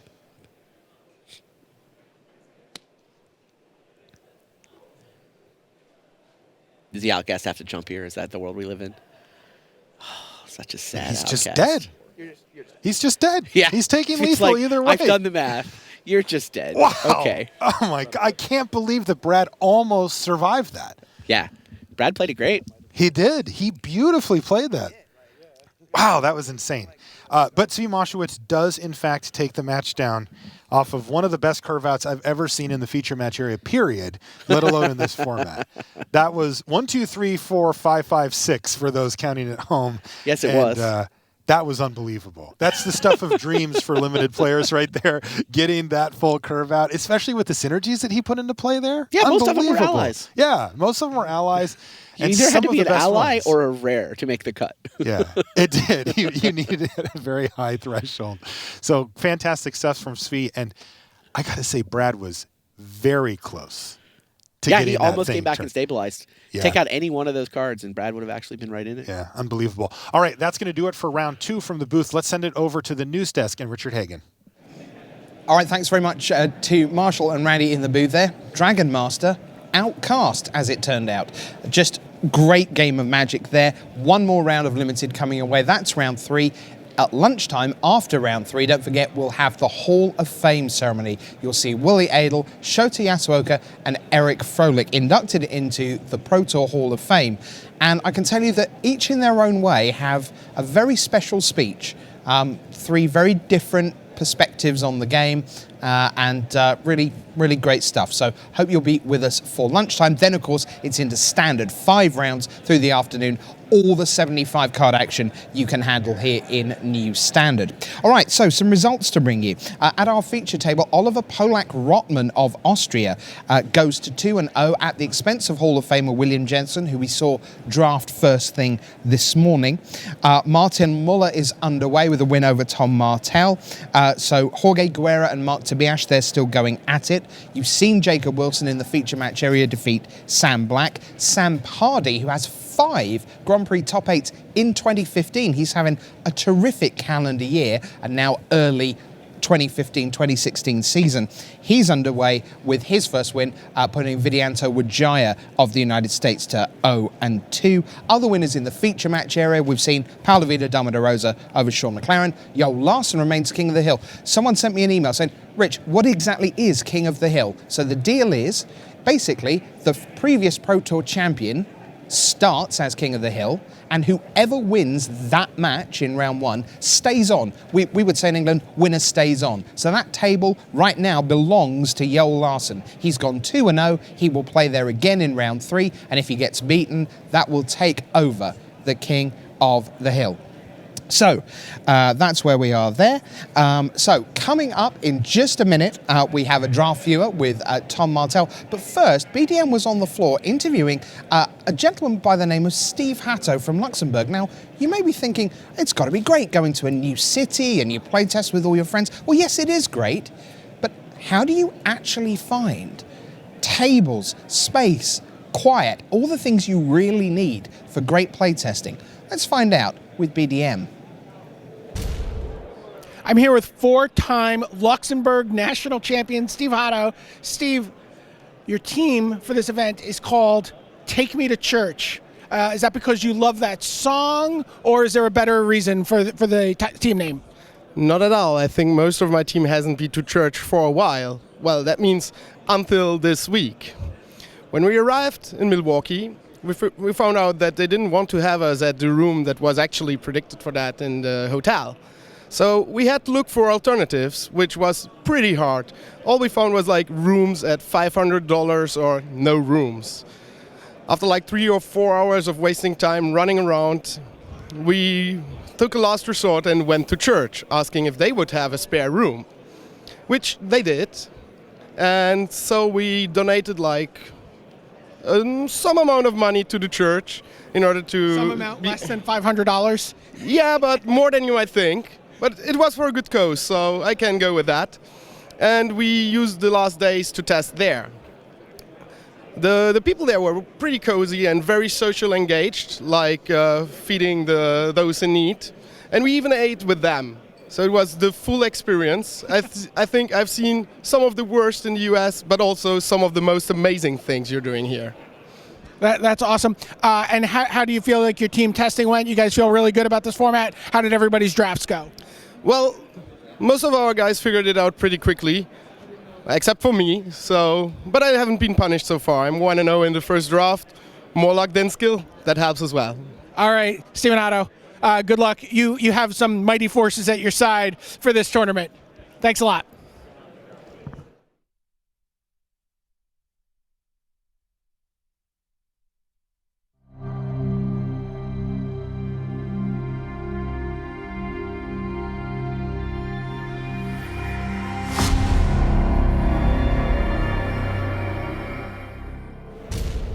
Hello, everybody. Welcome to the Tournament Center here at Pro Tour Battle for Zendikar in Milwaukee. I'm Brian Dave Marshall. I am joined by Pro Tour Gate Crash champion Tom Martell, and we're going to do a little draft tech / therapy session with Tom. And Tom was like, "Yeah, can we see what my draft looked like? I want to see what went wrong." It's kind of an interesting perspective on a draft. Did not come together. I've done a lot of drafts this format, probably like at least 30. 20 Working to 30 with Team Ultra Pro. We're Team Ultra Pro, so for a team with a lot of team drafts, a lot of like birding drafts, talking about drafts. So felt like actually more prepared for limited in this format than I have in any format up until now, and this is just the hardest seat that I've had in any of those drafts. Well, let's take a look at the seat, because we have a table graphic. We show you where you're sitting. So, Tom, you're sitting between Jorge Guerra and Jaroslav Busic, but you also have Jensen, Pollak-Rottmann, Kibler, and Martin Mueller all at your table, who are all very formidable Pro Tour competitors. And I mean, but hard to see. I mean, like the way the packs broke, I think this seat's very hard to draft. I mean, obviously at the table, actually might even be one of the better seats. I think this is a set where the pick orders aren't obvious, and so being with players who aren't on experienced teams, I think actually probably benefits you. So I was actually very happy with my logistical seat at the table, although it didn't end up coming together. How fluid are pick orders in this? Very. Extremely fluid. The archetypes, I mean, you can kind of shift between them, and I don't think it's very clear to people if you've only done a couple drafts how to prioritize the cards correctly. So I was excited kind of with where I was positioned at the table. Okay, so let's take a look at what you opened here in pack one. What's standing out to you here? I see an Eldrazi Sky Spawner. That is, it seems to be one of the big popular high picks in common. Where are you seeing else in the pack? There are three pretty reasonable cards in this pack, and it's a very weak pack overall. And Eldrazi Sky Spawner, Angel Renewal, and Merc Strider are kind of the only three cards in this entire pack that I'm going to be happy to have in my deck. Okay. I mean, you can end up in a theme deck where you want to play like a Call of the Scions or a Swarm Surge, but those are the only three cards that I'm actually excited about having. So I take Eldrazi Sky Spawner over Angel Renewal. Color preference, really, I prefer to be blue than white. I think it's just a slightly better card. You get 3 power, 2 of which is flying for 3 mana, is a great rate. So I think Sky Spawner is one of the premier commons. Okay. All right, so let's take a look. Now we get pack 2. Forerunner of Slaughter is a card I love. Yep. What else is Unnatural Aggression is pretty popular. Yeah, the first thing is, so there's a common missing. Orin Reef Hydra is a big guy. He tramples, he's a high power. I don't love green. I definitely don't love green-blue. So I want to take a card that kind of is more synergistic with my first pick. So I go ahead and take the Adverse Conditions here. Oh, interesting. Okay. It's a good tempo card, and the Sky Spawner's a nice one as well. So I could be a blue-white Flyers deck. I could be a blue-black, blue-red. A lot of options still open here, and I think this is the most flexible pick given my first pick. And so green is enough so that you're low enough on green in terms of where you want to be. And specifically in green-blue as well. Yeah, I think actually you could make a case for Cloud Manta here as the other pick, but I think taking anything else out of this pack is probably a mistake. Okay. All right. So there you go. Adverse Conditions. Fitting, maybe. For the way this plays out, yes. This seat turned out to be very inhospitable, which I didn't realize at the time. Because I hear I get third pick Touch of the Void, and I'm thrilled. I mean, it's Touch of the Void, and there's Stone Fury in the pack, Stone Fury too. in the pack, yeah, which is another good little spell. Is Touch of the Void always over Stone Fury? Probably not always, but I mean, I think it's efficiency. It's an early play. It exiles, so you can later on process the card that you've gotten if you don't have enough ingest guys. So it turns on a lot of mechanics. In the blue-red decks, blue has processors. The cards like Merc Strider. You might not get enough ingest guys, but you can pick up a couple tangential ways like Touch the Void and turn those on. And you don't always want to put the ingest guys in your deck. Right, if exactly. You don't have to. They are. Yeah, they can be a little bit lower Underpowered. quality creatures. You're getting a lot of that in the ingest side. So if you have enough cards like Touch the Void, you can play those Merc Striders and not have to worry about it. Right, and if someone plays a Dampening Pulse against you and you have a Mist Intruder, you feel pretty silly. Yeah. Okay, so let's go ahead. Let's take a look at pick 4 here. Ally Encampment, Tajura's Stalwart. Resolute Blademaster's pretty exciting. Yeah, so obviously, my first 2 picks are blue. I'm trying to be a blue deck. There's Wavering Elemental, which is a fine finisher, but it's a very replacement level card. Yeah, it's not in the top 6 cards in this pack. So it's a very weak pack for 4th pick. I decided just to take Resolute Blademaster here, just as it's the most powerful card. I don't love red-white allies as an archetype, but I've been past the Touch the Void now, another red card. So I think, okay, I'm not seeing anything else. Could take a green card, but I'm really trying to stay away from green if I can. Let me take this Blademaster. Yeah, and then how? Just talk about a little bit about the impact of that card when you get to pull off, even if you don't have a ton of allies. Oh, yeah, you don't need to have allies in your deck. If you just have a couple of, say, the 2/2 landfall guys, right, in play, or you just have some power on the board, you play the land, you cast this guy, and all of a sudden they're all double strike for the turn.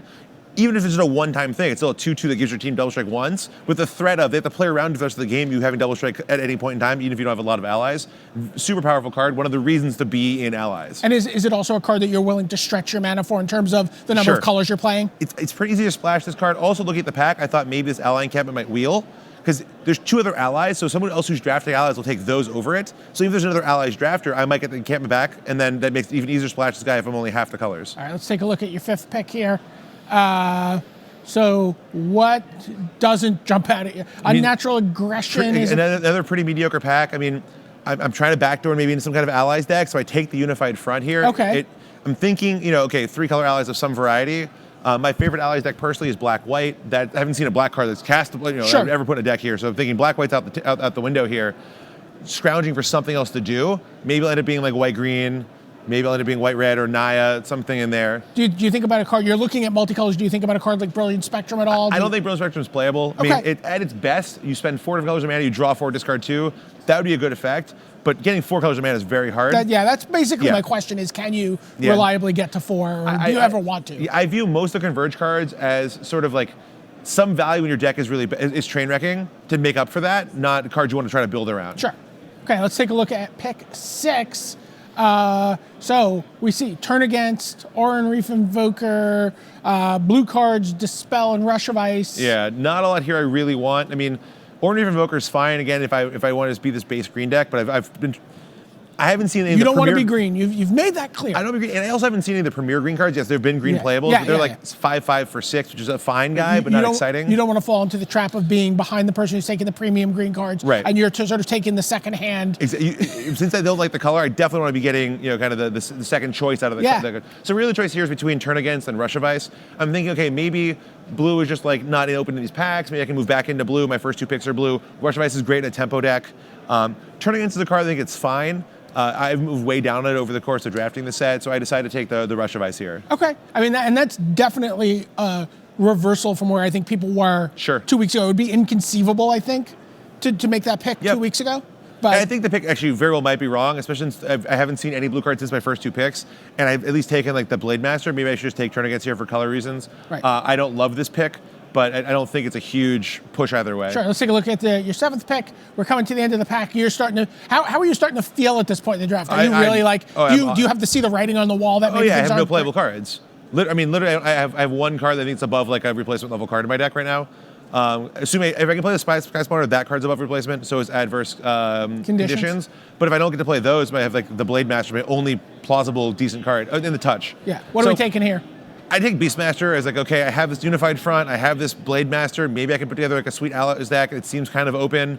I haven't seen any of the cheap allies, which is what you want because you need your curve to be good. But the early guys don't actually have to be allies. They can just be any early creatures, and then the late guys can be allies to trigger. All right, let's take your last fresh pack that you haven't seen anything out of.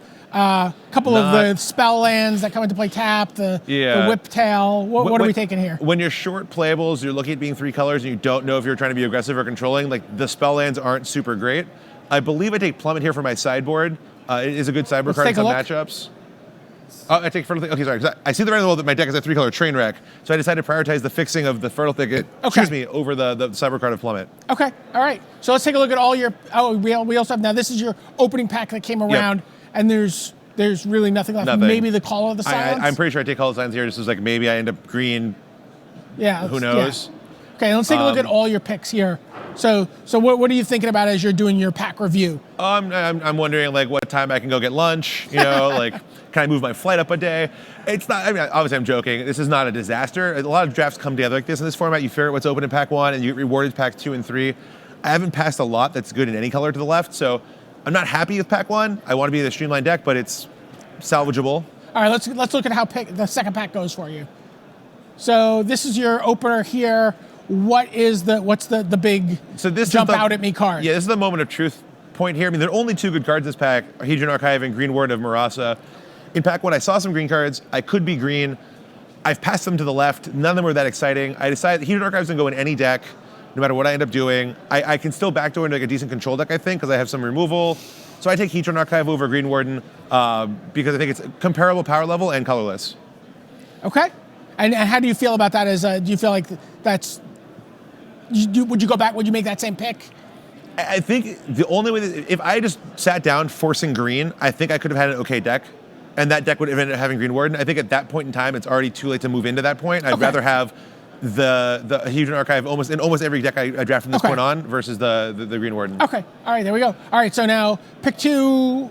There is really nothing that's super exciting here. The Valakut Predator is a fine card. Yeah. Having just taken the Hedron Archive, I don't want to take an aggressive red landfall guy. Processor Assault is... Yeah, not where I am at all. Yeah. So this is just a disastrous pack for me. I could try to take an Arcana Assassin and move into like a different color set of allies or just be 4-color allies, but I have no fixing. So I decided, okay, look, I just took Hedron Archive. I'm going to try to draft white-red control. You know, it's a fine archetype. I like that archetype a lot. Stonehaven Medic is fine in the deck. Let me take this guy and I can't afford to take flyers at this point because I have no playables. I have to take cards I think I can play. So I just move in on this archetype and decide that's my best chance. Okay, let's take a look at your third pick. So again... Nothing I want for my red-white control deck. There's a Stalwart. There's an Aggression. Tide Drifter, but you're not blue anymore. The choices here, I mean, I could take Expedition Envoy, Stalwart, Tunneling Geopede, or Beast Match, depending on what I decide, where I'm going. Where did you go? Let's see. I decided to take the Stalwart here. I mean, okay, I'll be a 3-color control deck where I have a 3-4 for 3. All right, let's go through. Let's take a look at what you picked here. Pick 4. What was the pick here? There's nothing here I want to play again, so I take the Kozilek Sentinel because it can block.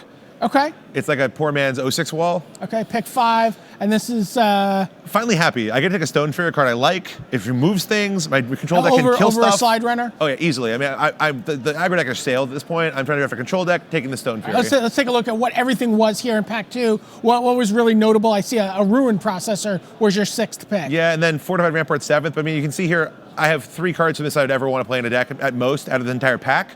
I didn't pass anything that looked good either. Just the packs were so weak that I don't know what I could really done differently. Let's move quickly through some of your pick 3, Pack 3.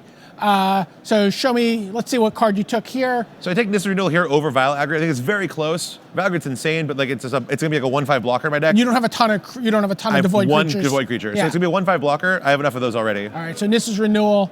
Let's take a look here. Touch of the Void. Easy second Touch of the Void now. now. Another Ornery Hydra. A second Ornery Hydra, as I said. If I had just moved in on green, I could have probably had a deck. But at this point, I just moved to take this removal spell, try to focus my white red control deck with a kind of an ally finish. Okay.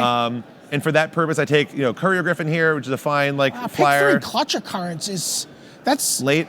Are you like maybe blue was open and there wasn't blue? It's the first blue card I've seen that's castable. But I mean since it's pick crazy. 2. Clutch Occurrence seems like it's third pick. Maybe one of them's blue, and they took the rare is missing. I think from this pack, so maybe they took a blue rare. It's not insane. That card goes fourth. Also, Retreat to Valakut, a really good aggressive card. Really good card, but not for what you're doing in another Slide Runner. Let's take a look at pick 4. Slam another Stone Fury. I'm okay. I have a couple of removal spells now. There's an argument for Grove Tender Druids here, which I thought about, but it's going to strain my mana. And I just want all the removal I can get to try to drag the game out and win with my couple big guys. So I pick take Stone Fury? Yeah, easy Stone Fury here. Okay, and then let's take a look at pick 5. Nothing here that really fits great in my deck again, but I get a second copy of Courier Griffin. So some way to win, you can sort of like kill some stuff. Yeah, I have something like 1 Force and 06 on the ground. I have a couple 2-power flyers. Maybe that will get me there. I don't know. Let's take a look at the balance of pack 3 here. All your picks. Not really a ton, but that's a late sheer drop. It's a very late sheer drop. Like the only thing that kind of went my way in the entire draft is that one sheer drop. Obviously, I don't want to fifth pick a triple green spell in my white-red deck. It just didn't come together. And as we're talking, you're sitting here, you're 0-2. Yep. And thank you for coming in. Not a lot of people always will want to come in and talk about their deck at 0-2. What are you hoping to do from here? How do you get your mindset? Hoping to go 6-2. That's all I can do is, I'm playing against the other 0-2 deck, which is, I know I'm a lot better than him as a player because I'm playing Kibler next round at their 0-2, and I can just outplay him every turn. No, I mean, it's going to be a tough battle from here, but, I think PV won a PT starting out at 0-2. It has been done before. Okay. I'm just going to follow in PV's footsteps. All right, looking back real quick, is there any one point in there where you feel like you could have done something very different with the deck? Pick one pack when I can take Angel over the Skyrunner. I have one better card. Okay. But nothing else really changes. Okay. The seat was just, I don't know what to do. All right. There you have it. Tom Martell, thank you so much for coming in and doing a draft tech with us. Brian David Marshall signing off from the Tournament Center.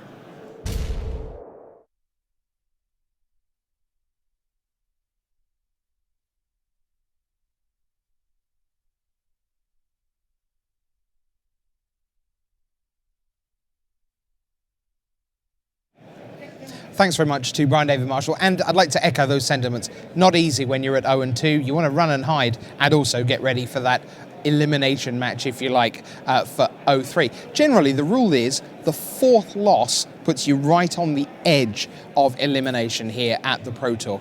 Generally, someone on 12-4 might make it in. But generally speaking, you don't want to start 0-3. Your tie breaks are terrible, your record's terrible, it's not good. Kibler against Martel for who goes 0-3. What a beating. All right, so thanks very much to him for coming in. Now, a bunch of players came in yesterday on the eve of the Pro Tour to talk about their hopes and expectations coming into the weekend. And we're going to show you one of those now. We're going to take you to the reigning Player of the Year from the United States, Mike Sigrist.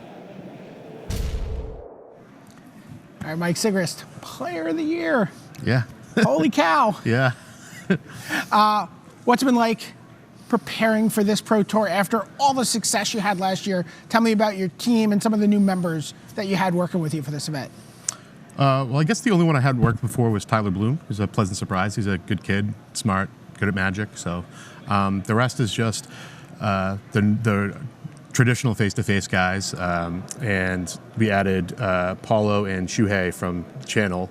But you guys had worked with Channel Fireball last year. Yeah, we worked with Channel before, mostly, and it's easier for some of the Channel's guys' work schedule and stuff to just, stay as the tight together and whatever, and not have to travel and, because of work and whatnot. No acrimony there. It was just like, hey, this works for us, and just break up into smaller pods. Exactly.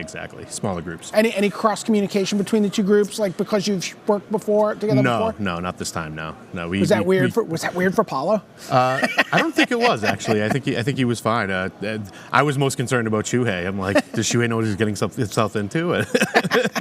But, yeah, it worked out fine. What'd you guys do as far as GP Madison?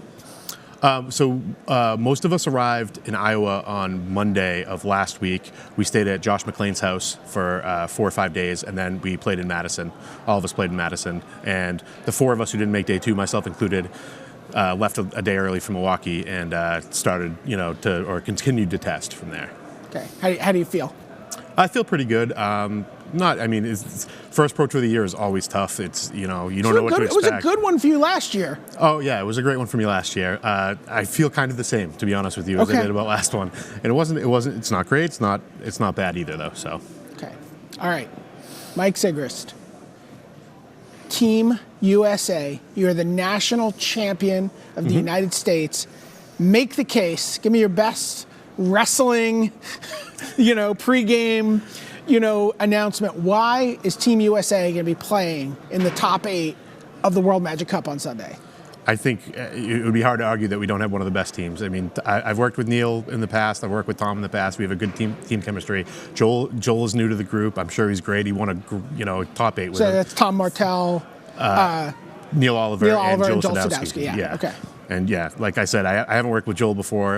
He's the newcomer, if you will, but he won a top 8 with incredible players in it. So I expect he's going to be great too. And I just think we have one of the best teams, if not the best team, even on paper. So, how much time do you foresee yourselves putting into preparing for the World Magic Cup? Do you get that same level of prep that you're going to put into a Pro Tour? I think we will begin preparing for the tournament at least, in theory, a day or 2 after this Pro Tour. We will start spitballing ideas and all that stuff, online, and we're going to arrive about a week early in Barcelona to actually test. I think we're going to work with a couple of the teams. I haven't figured out exactly who yet, but I always work with Hayne when I can, so probably Canada. Okay, well, pulling for North America. Yeah, Mike Sigrist, USA. thanks a lot.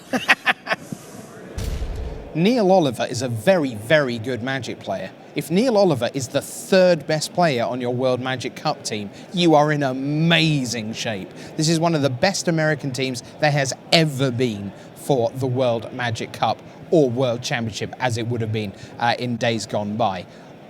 71 nations against USA? That's maybe a coin flip. They are really that good. Now, other people who are really rather good, Patrick Chapin, he's in the Hall of Fame. So is Makihito Mihara of Japan. So is Ben Rubin of the United States. So is Zvi Moshevitz of the United States. And so is Ola Rada of Sweden. They are all in the Hall of Fame. They are also all at 2-0. Now, Willie Adel, who's now in the Hall of Fame, He is not 2-0. He lost to Thierry Ramboa in round number 2, so he's at 1-1. Ramboa will play for the pod next round. Well, someone else who is doing very nicely, thank you, right now in the world of Magic the Gathering is another Pro Tour champion. That's Martin Dang of Denmark. And he came in yesterday to give us his pre-event thoughts. I am here with Martin Dang on the eve of the Pro Tour here, Battle for Zendikar. Martin, how are things going? Everything's going really fine. The preparation has been really good for this Pro Tour, and I'm very excited about playing this. We have gathered a really good team, and we've been testing hard, playing hard, and now we're going to try and see the fruit of our hard labor. Now, one of the things that teams from Europe often have trouble with is the time zone switch if we have a Pro Tour here in North America. How have you guys tackled that? Well, we all met up last week for Grand Prix Madison, which is not that far away from here. So we already got used to the time zone. We've been playing all week, and so we feel ready. Did Grand Prix Madison help with your actual testing for the Pro Tour? I'm curious. Very much. We tested a lot of limited, and we posted really good results. One of my teammates made it in second at the Grand Prix Madison. So we think that we have a pretty good grasp on the limited format. And after that, we have been testing a lot of constructed, and I think it's going to be good as well. And is everybody feeling happy? Everybody's really excited about this project. Everybody has been working hard. We have gathered a really hard-working team, and everybody's getting along. So I'm very excited and very glad about our team's chemistry as well. Okay, so Martin Dang, you're the team captain for Denmark. Yeah. You got a lot of weight riding on your shoulders here for the World Magic Cup as the reigning champions. You nervous? How's the team coming together? What are your thoughts? I'm a little bit nervous because it's my first time. You can be honest. It's my first time at the World Magic Cup, and it seems like a really fun, but also a very hard event to prepare for. So I'm a little bit nervous, but I feel that we have a really good team, and I'm very excited about that as well. How much attention were you paying to the World Magic Cup qualifiers as they were coming down? Were you watching every minute, getting updates? I was watching every minute, and I had my friends update me every single. Did he win the first game? How did he side forward? I don't know this guy. Can you tell me a little bit more about him? Do you know him or something like that? I kept updating me with every single player that was in the top 8 all the time. Oh, I bet. That's great. It must have been really fun to watch that go down. Now, Martin, I want you to make the case for Denmark making the top 8 of the World Magic Cup again. We're going to do better than top 8, but let me tell you why. First of all, we're the reigning champion. We have the captain from last year. So we have an experienced player. We have all 3 of them are pretty good. All the other 3s are pretty good, and I think we will have a pretty good communication. Martin Müller is also on my testing team for the Pro Tour, so we know each other's strengths and weaknesses. So I believe that we're gonna do really well, and of course we have me. Thank you, Martin. Martin Dang, one of the leaders of a small nation, but one in Denmark that is doing terrifically well, and they will be the defending Magic World Cup champions. Well, here's another small nation with a proud history in the game with 1, 2, 3 years worth of Magic the Gathering World Champions. It's Israel, and that means Shahar Shenhar. Hey there, I'm here with Shahar Shenhar on the eve of Pro Tour Battle for Zendikar. Shahar, who did you test with and how's testing gone? Well, I tested with Team Pantheon. That's John Finkel, Kai, PGO. Just dropping the names. Just Brock Parker, Costa. We tested here in Milwaukee, and we just rented a house, and it's been great. It's been good. Did you have a chance to go to the GP the weekend before? Yeah. I went 8-1 day 1 and then didn't do so hot day 2. So did you learn some stuff for the PT? I did. I learned a lot. Yeah. Yeah, because that's kind of a great opportunity to pick up real world testing. Yeah, for sure. Before you get in. Now, What's your guys' confidence level as a team coming in? Did you get enough work done that you guys feel like you're in a good spot, or you feel like there's still stuff left on the table? I think we did. There's always stuff left on the table. You know, you're never gonna have the time you actually want. Like, if you're always like at the last minute, you're just like, man, I wish I had 2 more days. But at the same time, I think we worked hard, and a lot of people are very confident with their decks. So. Are you feeling pretty good yourself? Yeah, I'm good. You're feeling confident? I'm good. You always feel confident. Even if I don't have to say I feel confident. Yeah, that's the problem with asking you, because I know you're going to say, yep, I'm good. But really, like, you could be thinking in the back of your head, like, God, I got to figure out a deck for this whole constructed thing. All right. All right, Shahar Shenhar, World Magic Cup. You're the captain for Team Israel. Congratulations, by the way. That's awesome. Yeah.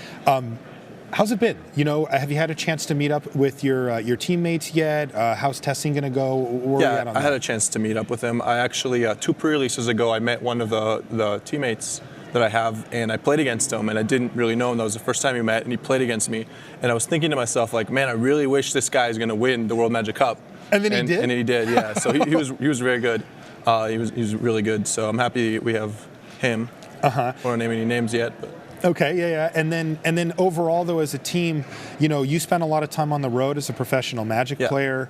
Are you guys going to get a chance to actually get together and do some testing, or is it going to be an online thing? So it's mostly going to be online and like Skype calls, because I'm traveling all over US and they're in Israel, so it's a little hard. We are going to meet up a week before in Spain, though, so we are going to have some real life testing as well.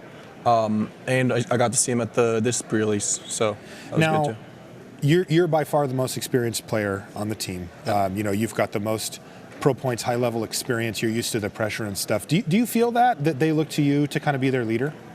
Some. I mean, they do ask me like what I prefer. Like, for example, if I want to coach or if I want to like sit in the middle and like coach one of the people. We haven't really decided what we're going to do yet, but certainly there is some leading aspect into the team. Make the case for me, Shahar. Team Israel, top 8 at the World Magic Cup. Top 8. I mean, we're looking for the finals. Oh, well, I'll make a case for the finals. Well, last World Magic Cup, Team Israel went undefeated in limited, and this time I think we have really good limited minds as well. So we have a really good team for limited, and that's part of the biggest reason that we did well last time. So if we do that again, we might have a good shot at making it to the finals. Thanks, Shahar. Yep. I love it, Ian. They're all going, top 8? How dare you? We're going to win. We're going to make the final. Who only dreams of the top 8? Confidence is key. Absolutely. Well, good luck to Denmark and Israel, and of course to Team USA, headlined by Mike Sigrist. All right, so Ian, in the rounds, we get to watch some Magic, not just the feature match area, but the other 190 or so tables in action. So what's going on in the world of Limited here on the first morning? So I was walking around out on the floor, and some of the coolest things I saw involved Giant Eldrazi. Excellent news. I watched in round 1, Ben Stark was facing down a Void Winnower. So that's 11-9. 11-9, yeah. This is one of the rare Eldrazi that makes it so your opponent can't cast even converted mana cost spells and can't block with even converted mana cost creatures. It actually kind of threw the players for a loop about, wait, can I block like this? Can I do that? We should probably pause for about 3 seconds for everyone at home to do their own personal favorite even odd joke. Well, actually, funny that you should mention that, Rich. 2 of the playtest names for this card, it began its life as Even Steven, and then later its playtest name changed to Odd Todd. See, I knew about Odd Todd. I'd not heard the Even Steven bit before. Yeah, I suggested the card with the name Even Steven, because that tickled me a little bit more, but it was later updated. All right, so Void Winnower, that's kind of as big as it gets. What else? So later after that, I saw Matt Sperling piloting a pretty cool white-blue based control deck, and he actually was able to land an Ulamog. Oh! The Ceaseless Hunger. Outstanding, yes, that's against exactly right. Rob Doherty was his opponent there, and it was cast off of 2 Shrines of the Forsaken Gods. So right, because you have to get to 7 mana before that turns on. Yeah. The shrine. So I believe it was actually cast off of 8 lands.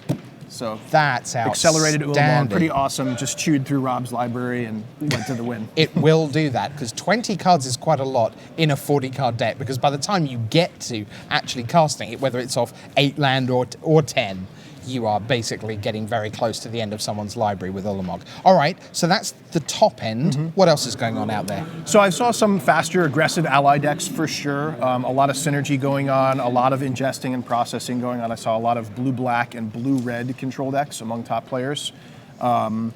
But largely, I'd say the aggressive strategies were not doing quite as well as sort of the more mid-range or controlling strategies. I saw a lot of games going long, a lot of board states clogged up by Eldrazi Scions. So I'd say at this point in our battle for Zendikar, the Eldrazi are definitely winning. Okay. Something that Tom Martell said in his deck tech, which I thought was fascinating, certainly not something I had heard quite so explicitly put forward before, was the idea that if you're drafting the Allies deck, which maybe in some Naya combination, red, white, green maybe, that actually, when you're thinking about your curve, you can afford to let the cheap things not be allies. You don't really mind if your 2 and 3 drops are not allies, and then they're part of the equation that lets you get to the high end, and then those are the things that have to actually do something meaningful as allies. They're not, that they're actually, what they're triggering is properly meaningful. Yeah, that makes a lot of sense to me. I mean, the way Rally works is when the ally with Rally comes down, it boosts all your creatures, whether or not the ones that came before it were allies. But then afterwards, you want to follow it up with more allies. So that definitely makes a lot of sense to me. All right, so why don't we look, the players are getting ready in the feature match area. Why don't we take a look at our 2 feature pods this morning? So first of all, here we go. This is the state of play with 2 rounds gone. And the headline here is, you see at the bottom there, this is just the nature of Magic. You play at the table, 2 of you go 0-2, and then you know you're going to face Tom Martell and Brian Kibler will kick it off, but we have at the top there Oliver Pollak-Rottmann against Mark Tobias for the pod. So let's take a very quick look at the other table. There's Thierry Rambeau against Jacob Wilson. They play for the pod, but we are going to start at 2-0 here in round 3 with Patrick Chapin, the innovator. He will be up against Ken Yukihiro. Let's take it down to the booth. Once again, it's time for Marshall Sutcliffe and Randy Buehler.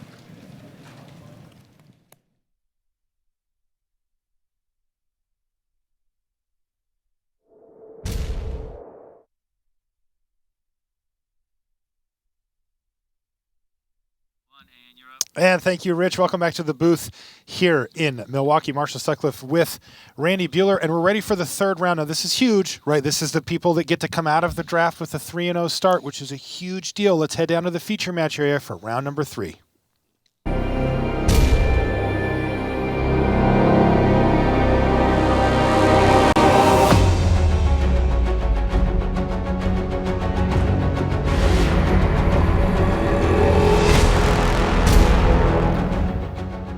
Hello and welcome to coverage of Pro Tour Battle for Zendikar. Marshall Sutcliffe in the booth with Randy Buehler, and we're in the 3rd round of action here of the tournament, Randy, and of course that means that this is the finals of our draft pod. Oh yeah. Who wins that first draft pod? That 3-0 feels so good. Ugh, it's got to feel great. I mean, it's not just the 3-0 inside the Swiss. It's, you know what? I spiked a draft, right? Sat down to draft Battle for Zendikar, first Pro Tour of the season, and won the table. That's what these guys are, everybody in here wants to do. A couple of veterans in the first match, too. Patrick Chapin, the Hall of Famer, Pro Tour Atlanta champion, couple of runner-up finishes at Worlds over the years. More known these days as a constructed player, so it's particularly powerful for Patrick if he can 3-0 this draft. Absolutely. His opponent on the other side is Ken Yukihiro from Japan. You take a look at Ken here. He's been around for a while. Yeah. 25 Pro Tours played. You know, he's closing in on 200 lifetime pro points at this point. He's got 1 Pro Tour top 8, half a dozen Grand Prix top 8s, including a win in Singapore. So silver level pro. And it looks like Patrick has drafted one of the decks that we have talked about quite a bit in the booth already today, Randy. It's Blue-White Flyers, and here he goes. Starts things off with a Stonehaven Medic, which is a reasonable blocker on the ground. Yeah, that guy's a lot better than he looks. He looks like one of those dorky 2-mana 1/3s, but A, there are very few 2 drops in the format. B, what you want to do with your 2 drops is be able to block if somebody shows up and actually tries to curve out against you. And C, the ability to gain life just has a lot of synergy with a lot of different cards in this format, especially in white. All right, Pilgrim's Eye fight, though, in the feature match areas. Both players spend their 3rd turn developing out their board with Pilgrim's Eyes. Yeah, I don't actually see any life gain synergy in Patrick's deck. But yeah, 2 of his 3 Stonehaven Medics made the cut anyway. Yeah, Patrick's deck looks solid to me. He's Yeah. got 2 Fortified Rampart, which is sort of the other 2-drop that you want if Yeah. you're blocking. Indeed. It's in fact better than the Stonehaven medic, but they approximate each other enough so that they're somewhat interchangeable as far as flyers goes. He's got the Angel of Renewal, Courier Griffin, a Ghostly Sentinel. These are kind of a lot of the cards you expect to see. He's got a Shadow Glider. 2 copies of your favorite blue card, the Coastal Discovery. Oh, God, he's got 2? 2. Ooh. Immediate Jealousy is a great one. He's got a Hedron Archive, which is a card I like a lot in the format as well. This is a nice little deck that Patrick Chapin's assembled here. Yeah, and I mean, check this out.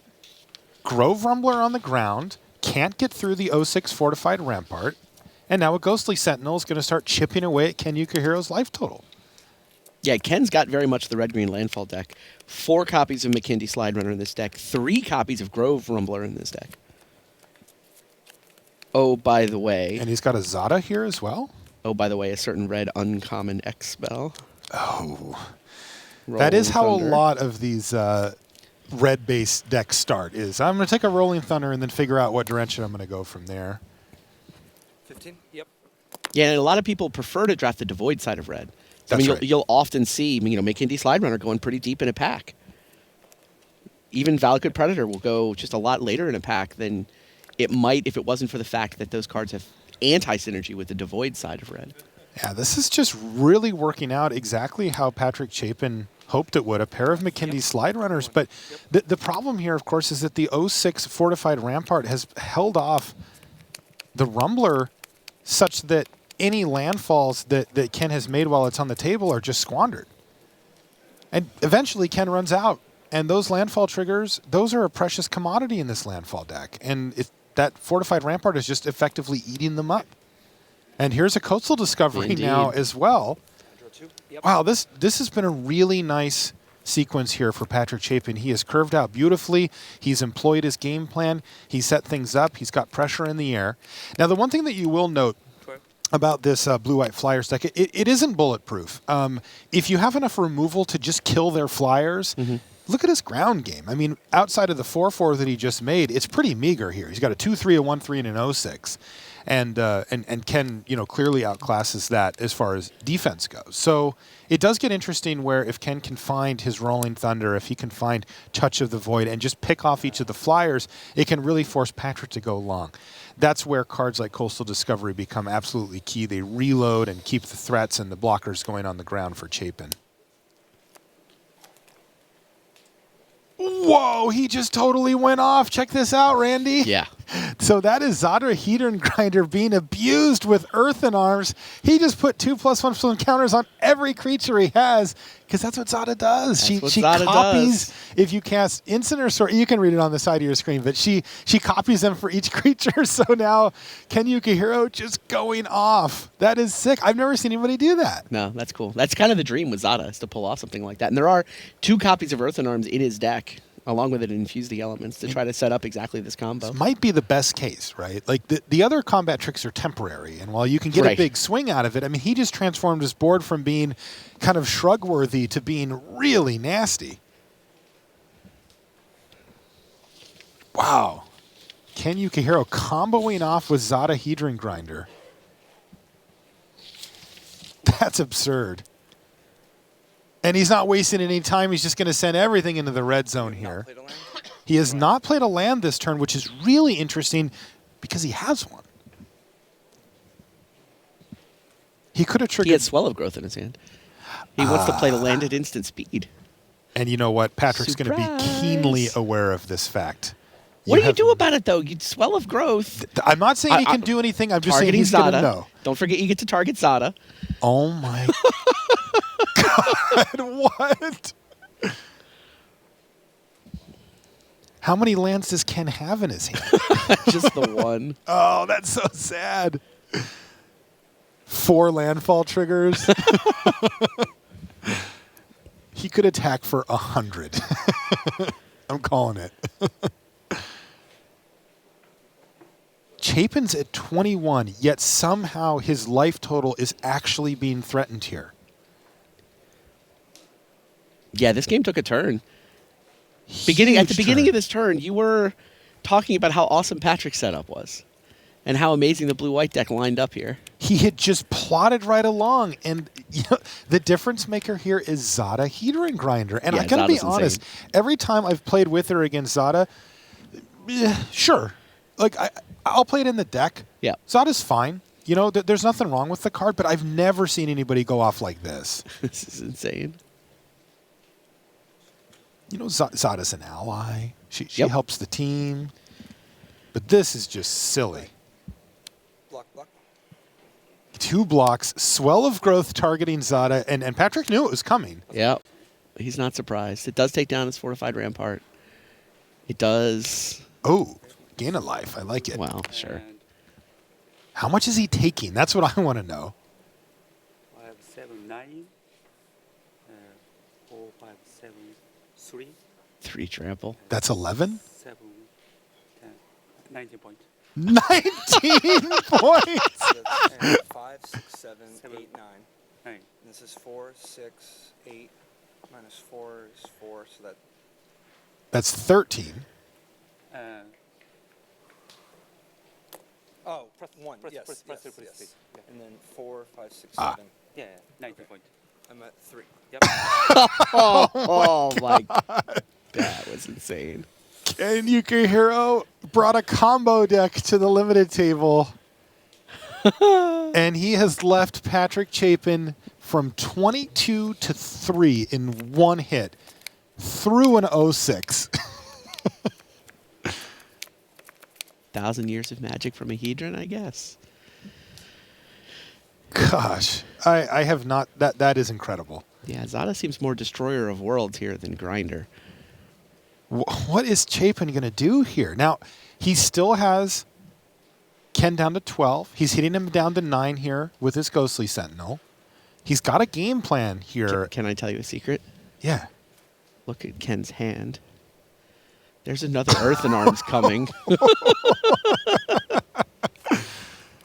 So he could have cast both last turn, but this got more damage in while the shields were down. Yeah. So he has a land now off the top as well, so he gets to go landfall trigger. Retreat to Kazanda. Sure. Play a land. No. Gain 2. Oh, and Gain 2 and landfall. Yeah, so he's going to gain 2 life and trigger his landfall.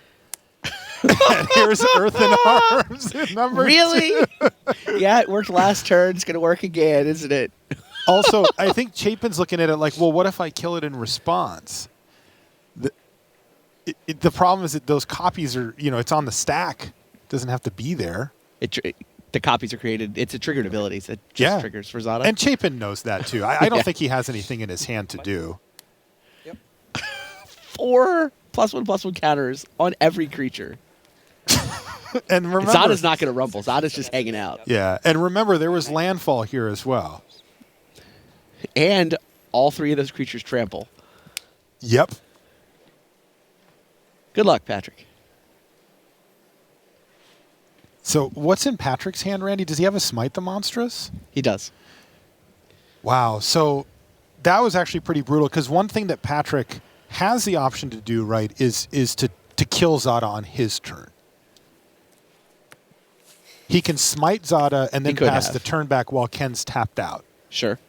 But instead, he decided that he needed to save it and try to trick Ken into attacking him. Use it at instant speed. Yeah, I mean, Patrick had so few options there, but then it did open the door for Ken to have another combat trick or another Earthen Arms, and he had it. Did Ken even need Zada on that last turn? I mean, it felt kind of like he did. At any rate. It felt awesome. It was a lot better for having Zada. Indeed. And that will do it for Game 1. Ken Yukihiro takes Game 1 over Patrick Chapin. We'll be back right after these messages. Put your game to the test at a Grand Prix. These open tournaments feature the best players in your region as well as top Magic pros.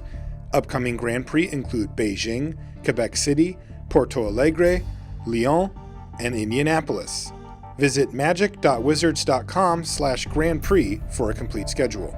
Friday Night Magic has expanded to include all formats. Get ready for Commander, Legacy, or even Conspiracy drafts. Check out your local store for details and share your FNM stories by using the hashtag MTGFNM. Visit magic.wizards.com/FNM for more information. And welcome back to the feature match area here. Explosive game one between Ken Yukihiro and Patrick Chapin, but we're going to let them take care of their sideboards. Oh, we jump over to one of our other tables. We're not going to get a chance to see Oliver Pollak-Rottmann, by the way, but I got to give the update.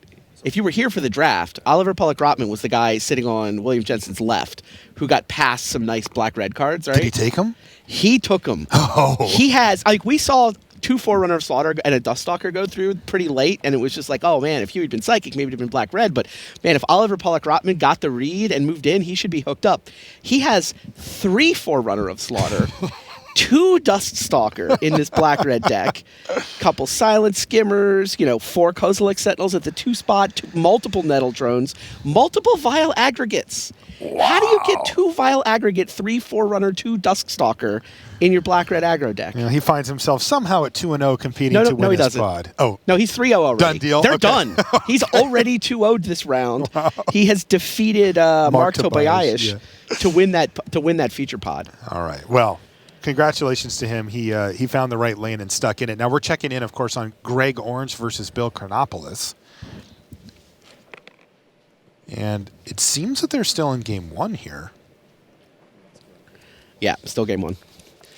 A lot of allies from Chronopoulos, but Greg's been able to deal with most of them. Chronopoulos may be familiar to you from the World Magic Cup.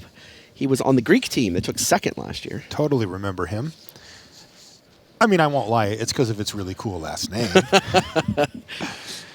He was actually at the GP last weekend. We were calling him Lighthouse Chronopoulos. Nice. But you were calling him Lighthouse. Yeah, I'm trying to kind of spread the blame a little there. Good luck with that. Gregory Orange was also there. What were you calling him? The Citrus Assassin. There you go. His friends actually call him that as a joke, but then I just started calling him that too because I think it's funny. Orange is down to 9 life here, but with a pretty dominating board state, it looks like. What is it, an Angelic Gift sitting down there on the core Castigator? It looks like it. Not a whole lot going on here for Bill Chronopoulos. Yeah, he curved out with a decent allied start, but been kind of blunted by Gregory Orange.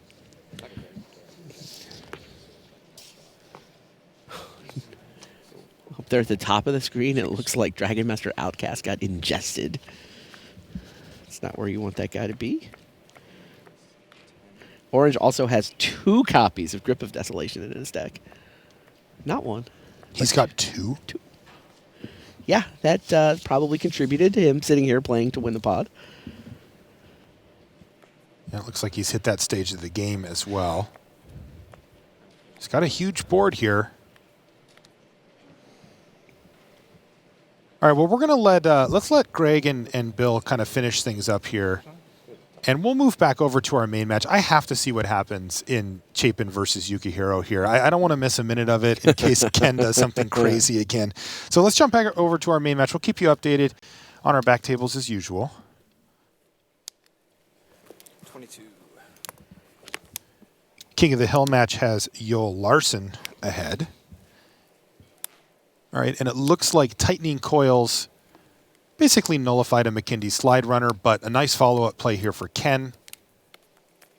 He also, very nice sideboarding there for Ken Yukihiro. You can see he's got a Plummet in his graveyard, which took down a Courier Griffin. But the Grove Rumbler there looking to do work here. And after seeing a bunch of combat tricks from Patrick Chapin in the first game, from Ken Yukihiro in the first game, Patrick Chapin is going to have to be wary of throwing his Fortified Rampart on the blocks. Gregory Orange did win that game we're looking in on, by the way. Okay, he's finished that one up. So Chapin has a lot more information about what Ken Yukihiro's doing now. Can he capitalize on it? He's going to play and Anticipate. He's got a Hedron Archive, so plenty of mana. He just needs stuff to do with it here. Hopefully the Anticipate can help him find something. seen a lot of Anticipate see play in this format. I think not because it's such a great card, it's fine, but primarily because there's not a lot to do at 2, and that's a pretty suitable card to play if you don't have anything else to do at the 2-drop slot. It's good at any point in the game. Helps you find your mana if you need it, helps you find your big important spells. Seen a lot of play.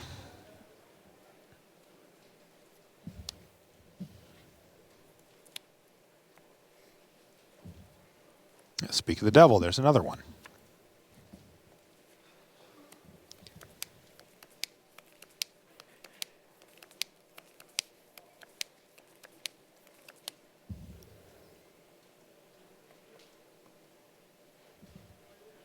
I'm going to speak about another devil. Ken has drawn Zada. She's looming. No tricks this time. She's a goblin ally, okay? She's not a devil. I don't know if Chapin would agree, though. Devilish, at least. All right. Shadow Glider is what Chapin comes up with here. Here's a landfall trigger, though, for Ken. Grove Rumbler and the Channeler are going to get in. So that the Grove Rumbler gets blocked here. So Chapin taking 1 less damage, and Undo Champion is the follow-up play. So Ken's just sort of patiently building out his board, getting in for some damage when he can. Hoping to draw an Earthen Arms. And play them both in the same turn. Oh, yeah. That's the plan. I get the shivers when I think of that. And Chapin is just working right through his library here. I mean, he's played Anticipate, plus a Shadow Glider, and now he's going to crack his Hedron Archive. Really looking for action here. And he's found some. I see that he's got a Smite the Monstrous in his hand. Does he want to build out his board, or does he just want to smite something?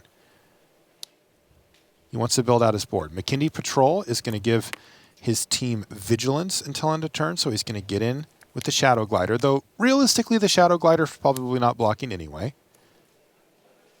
Uh-oh, did Ken do it? There's Zada. And since she's an ally... Yep, triggers the trample ability. That's because of the Undo Champion there. And he's just going to send in with the team here. Keeping it simple for Ken Yukihiro. Not able to find I'm going to call it a combo piece with Zada yet. Pat's got Lithomancer's Focus. Should let him pick off this Channeler? Yes.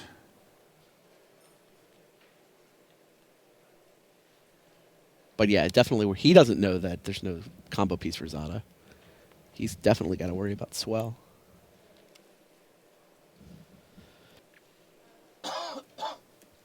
This is a pretty safe double block for Chapin. Whichever creature Ken orders first, he can use Lithomancer's Focus on. He also can just let it happen.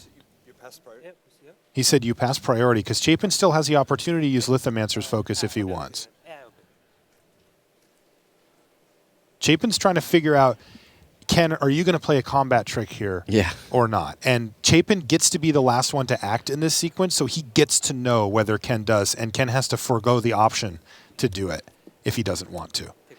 All right, so Chapin's going to take that opportunity to use his Lithomancer's Focus. That means that none of his creatures die, but the Channeler does. He does take a big hit of damage here. He took 4. Was it 4? Yeah, okay, so not huge.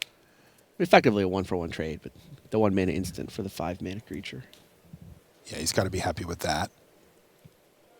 Unfortunately, this Shadow Glider, not a significant clock, as Ken's only falling down to 16 here, so he's going to need some help.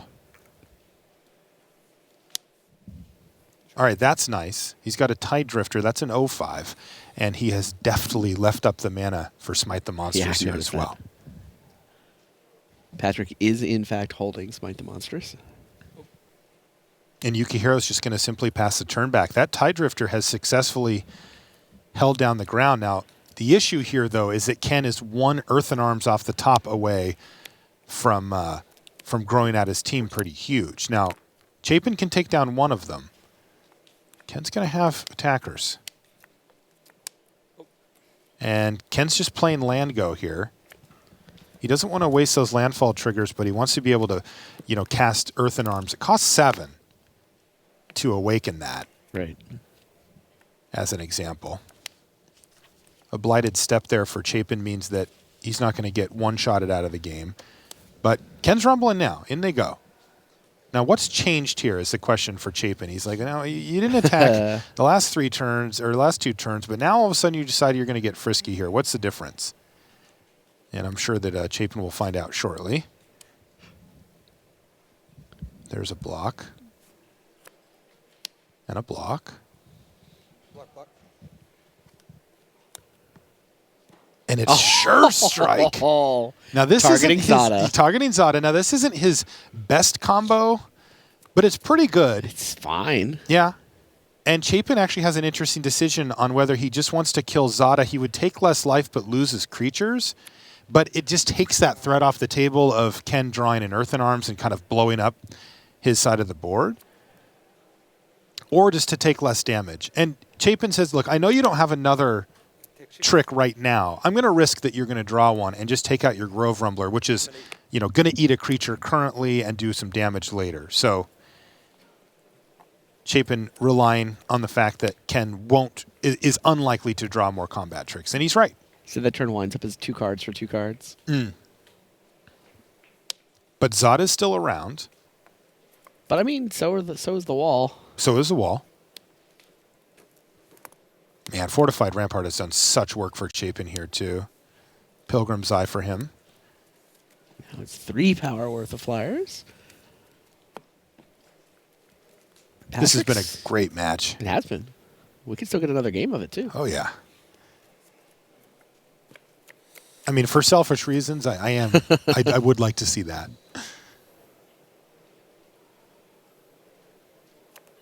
Would you also like to cut Ken to the Zada a 3rd time? Not if I was in Chapin's seat. No, I mean as a spectator, as a neutral. Absolutely. That was super fun.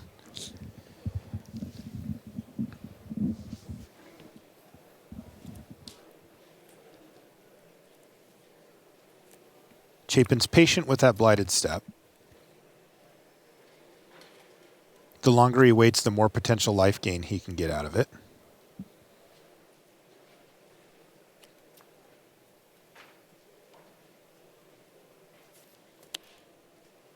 And in for 3. All right, well, this clock is real now. Oh, yeah.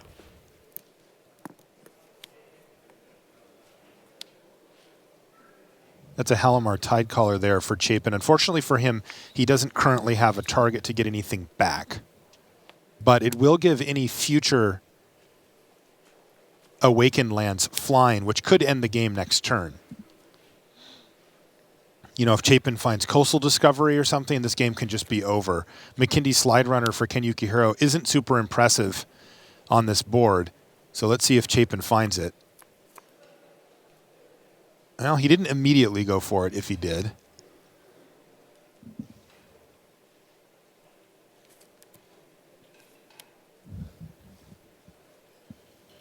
Patrick's had an exert influence in his hand for a long time this game. Only the 2 colors, though. Finally found a target for it with the McKindy Slide Runner.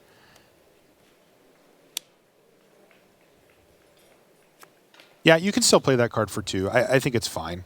If you have the ability to get it to 3 even occasionally, it does make it a lot better. Yeah. Yeah, I feel like only 2 colors in your deck and the card is... You play it. You play it. But it's not exciting. And, I mean, this is fine, but it's not... Again, not exciting. If we had a 3rd color, he could have stolen Zada. Would have been awesome.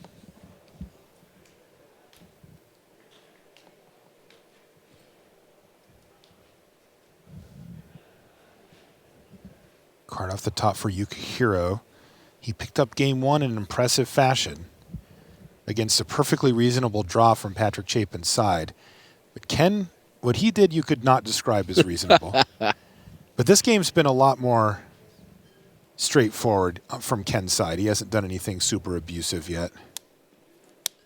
And you can see that he's starting to feel the grip tighten a little here, and he's just going to start jamming with some creatures. He's got to do something here. Chapin's at 8.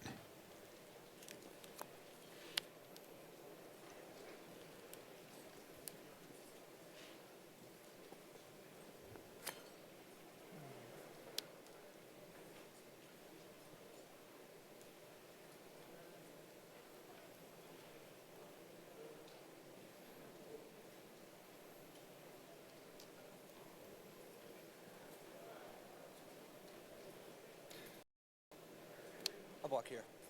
No blocks. He's not going to block Zada, but he is going to block Undo Champion.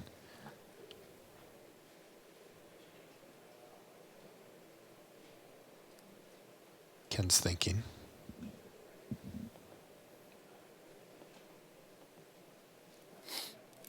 And Ken says, yeah, that will actually just do it right here. On to game 3. And we're going to get a game 3 out of these two. So I got what I wanted. There you go. An exciting game 3 conclusion. You can see in our feature match, we've still got two of our 3 remaining matches still underway.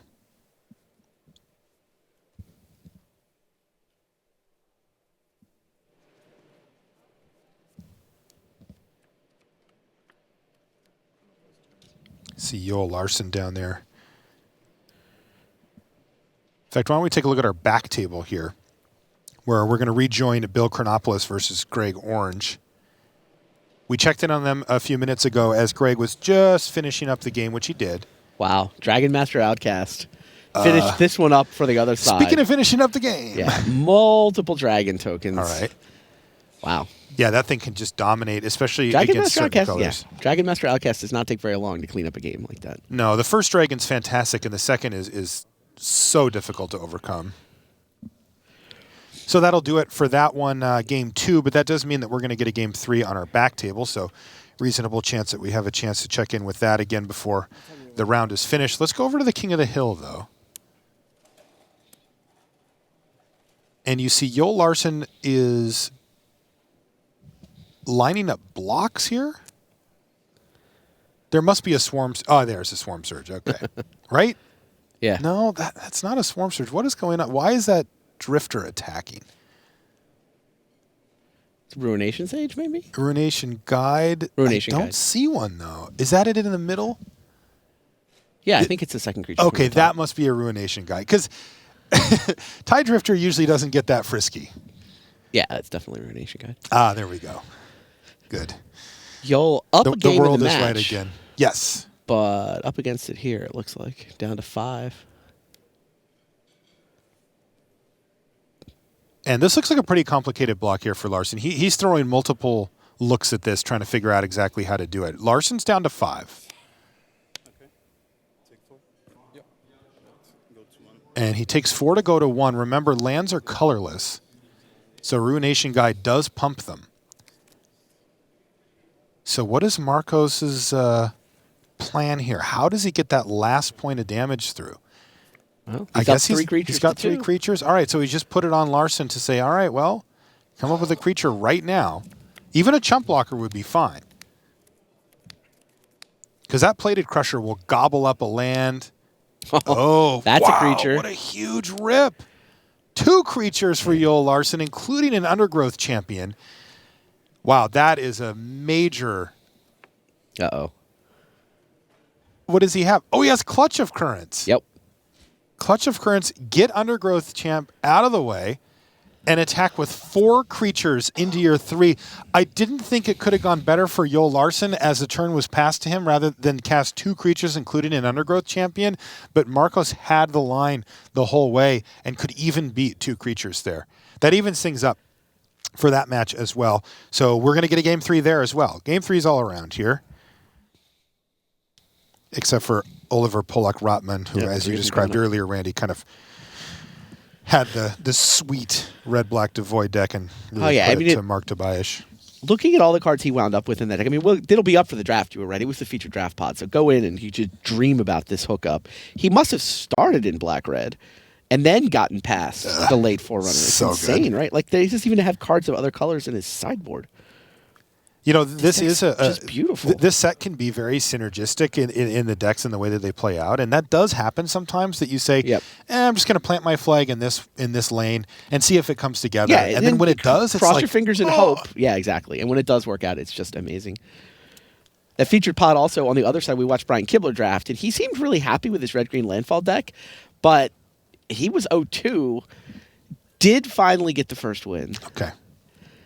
Tom Martell is actually the 0-3 at that feature pod. Oh, that's brutal. Yeah. All right, so a nice little start here on McKindy Slide Runner, but again, The fortified rampart is just the bane of his existence. This thing has been so annoying for him. Wow. And he's going to kill it here. Yes, it 2 does landfall kill it. triggers on the same turn and the swell damage. I can't tell you how big of a play that was for Ken. Gigantic. Getting that fortified rampart out of the way this early is huge. It means future landfall hits are going to be better on the slide runner, and it just means that cards like this, right? There's so many cards in Chapin's deck that just don't block that well, especially if Ken follows it up with Grove Rumblers or anything along those lines.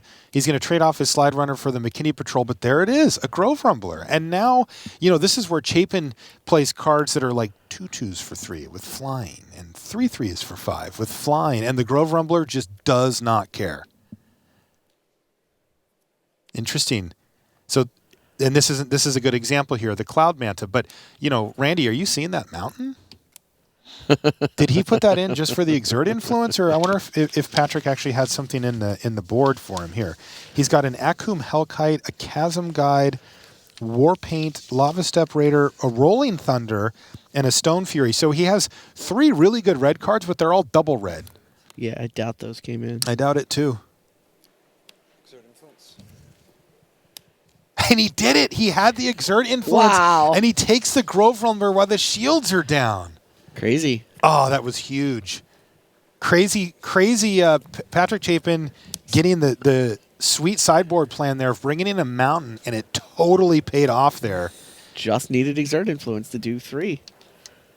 Oh. Splashing a color just for Converge. That was great. Man, Ken Yukihiro really has his work cut out for him now. As anybody that's played Limited for a while knows that these type of effects, the ones where you just steal a creature from your opponent, they're a built-in 2-for-1. You remove one of their creatures and you get one on your side, and it's such a big play not only in card advantage but also in tempo.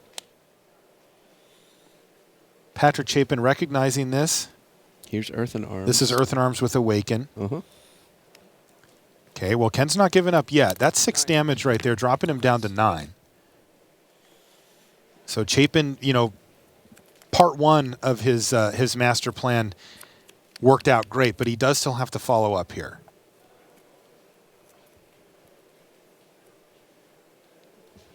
Because Ken's got a really nice board here also.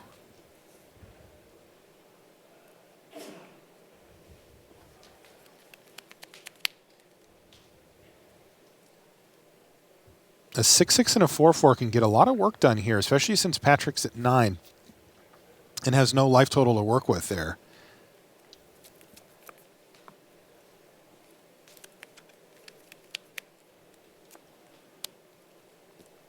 Remember, these players are both 2-0 in their pod.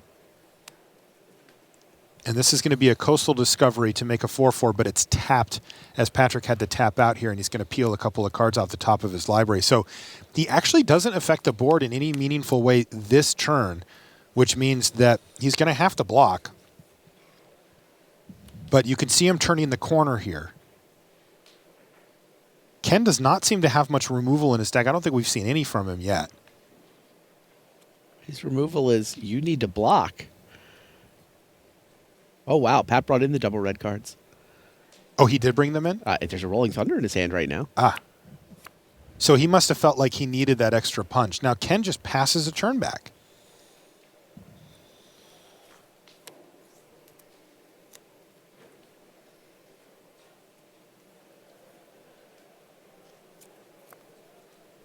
This gives Chapin a lot of breathing room here.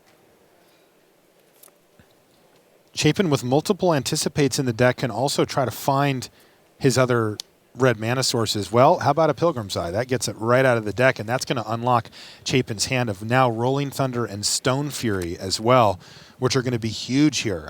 Chapin feels like he's really turned the corner now. Back table update, by the way. Gregory Orange played both of his copies of Grip of Desolation. First one kept Chronopolis off his land. He resolved both of them? He resolved both of them.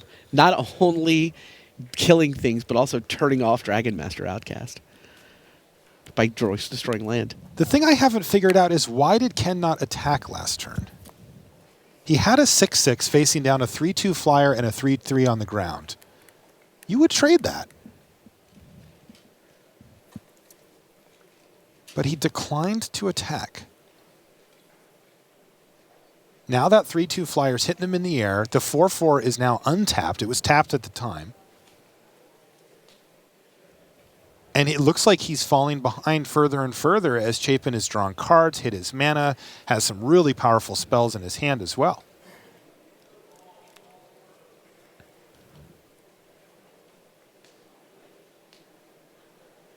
Ken's awakening another land, it looks like. Doesn't look very happy about it, though.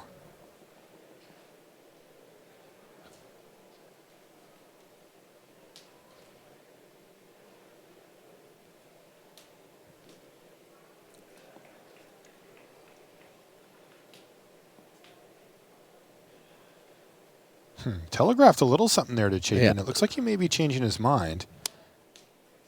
It's Earthen Arms. It's another Earthen Arms.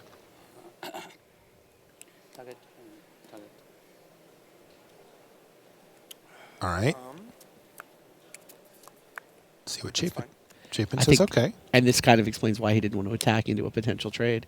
Even though it would have been a 2-for-1, now he's got an 8 power channeler. I see. So he wanted to try to set it up for a turn later.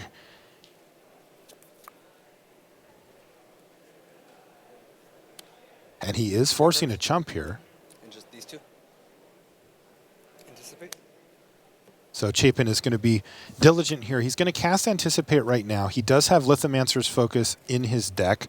Also, it just gives him a little more information about how he wants to block. What can happen next turn. So he's doing this now. This is a critical juncture in the game for sure.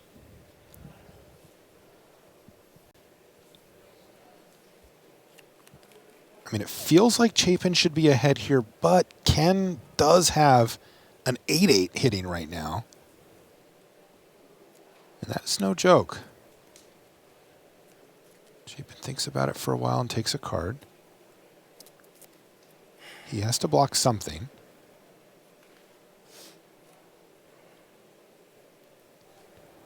Pilgrim's Eye makes a reasonable jump blocker. It does, yeah. And something to consider, of course, is that mountain is not attacking. That had to be tapped for Earthen Arms. And Chapin's just going to trade off land for land, both of them being 4/4s, and chump block to take 0 damage that turn. This board, though, this is an 8-8 and a 4-4 against a 3-3 and a 3-2. It's no joke. And Chapin looks like he's having a hard time turning the corner here, and he doesn't have enough lands for Stone Fury or Rolling Thunder to be able to take down the 8-8. It is just massive. He can only roll for 5 here. Now he's got a Hedron Archive that can help that for next turn. Oh, and he's drawn a Smite the Monstrous. Wow, look at this turn, Randy. Smite's great. Smite is amazing, and you know he can what? He's cast also it plus Archive this turn. He's also setting up for a lethal Rolling Thunder next turn, right? He can get in some damage. He can smite the 8-8, and then potentially just win the game with a big Rolling Thunder next turn. He gets in for no damage here, playing it safe. Yeah, he's playing defense.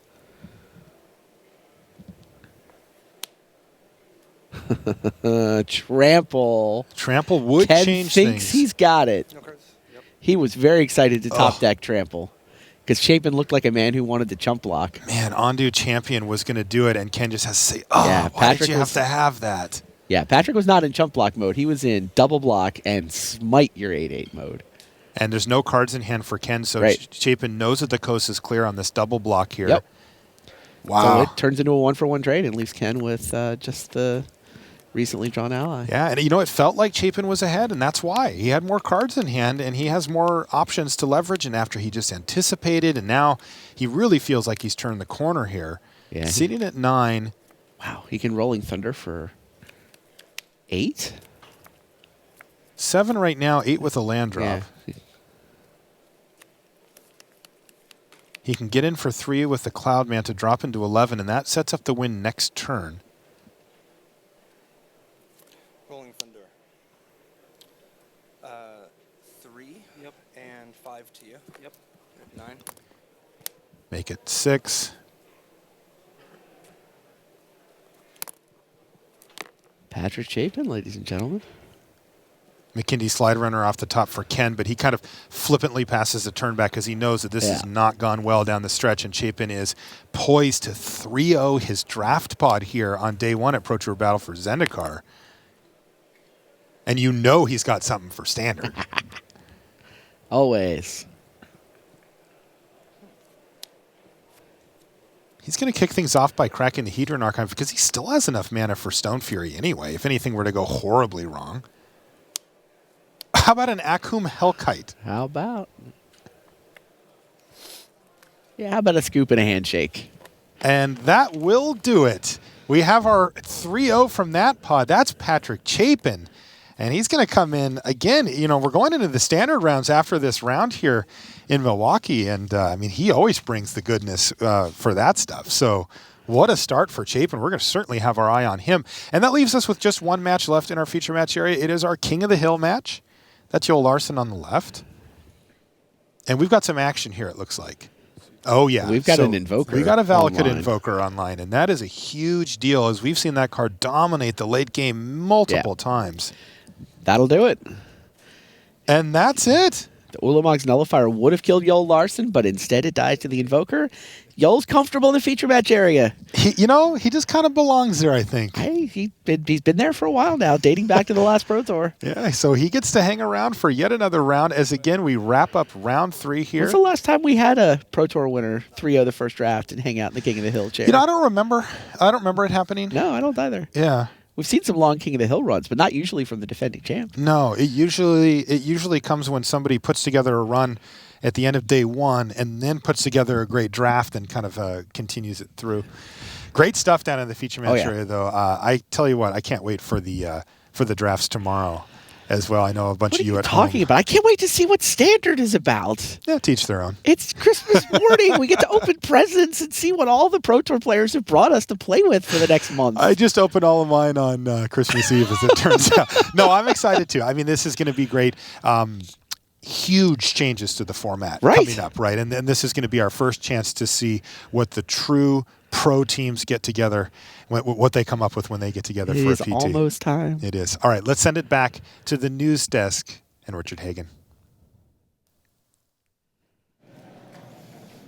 Thanks so much to Marshall Sutcliffe and Randy Buehler there with all the action from the limited rounds here on day one. Now, if you're new to coverage, you're very welcome. Don't forget you can see draft again tomorrow morning when all the players on 4 and 4 or better from the 8 rounds today come back to do it all again.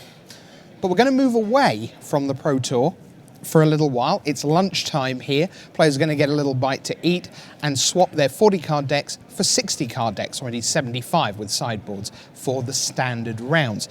In a little while, Randy Buehler will be here to walk you through the shape of standard as we come in to this, well, pretty unknown format. But before that, we've got a very special feature. On Wednesday night, the 3 new members of the Magic the Gathering Pro Tour Hall of Fame, Willie Adel, Shota Yasuoka and Eric Frolic, were inducted in a very special ceremony, and we've got the highlights of those for you now. We'll see you in just a little bit here at the home of Magic the Gathering.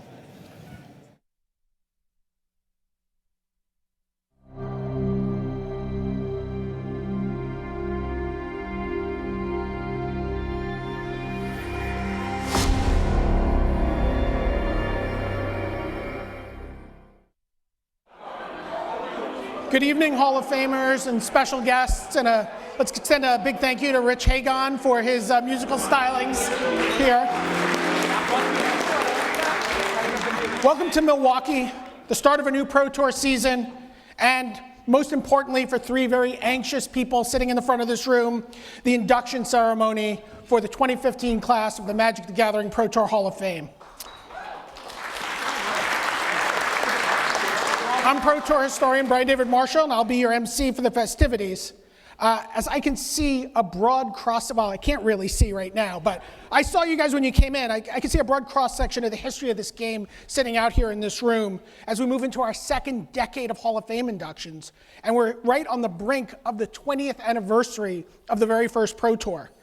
It's wonderful to see so many members of the Hall of Fame here. Going back to first-year inductee Darwin Castle, all the way through to last year's inductee Guillaume Waffatapa. Guillaume, it's so great to see you here. No? I really thought he was going to make it this year, guys. I'm sorry. Well, last year's inductee, Paul Rietzel.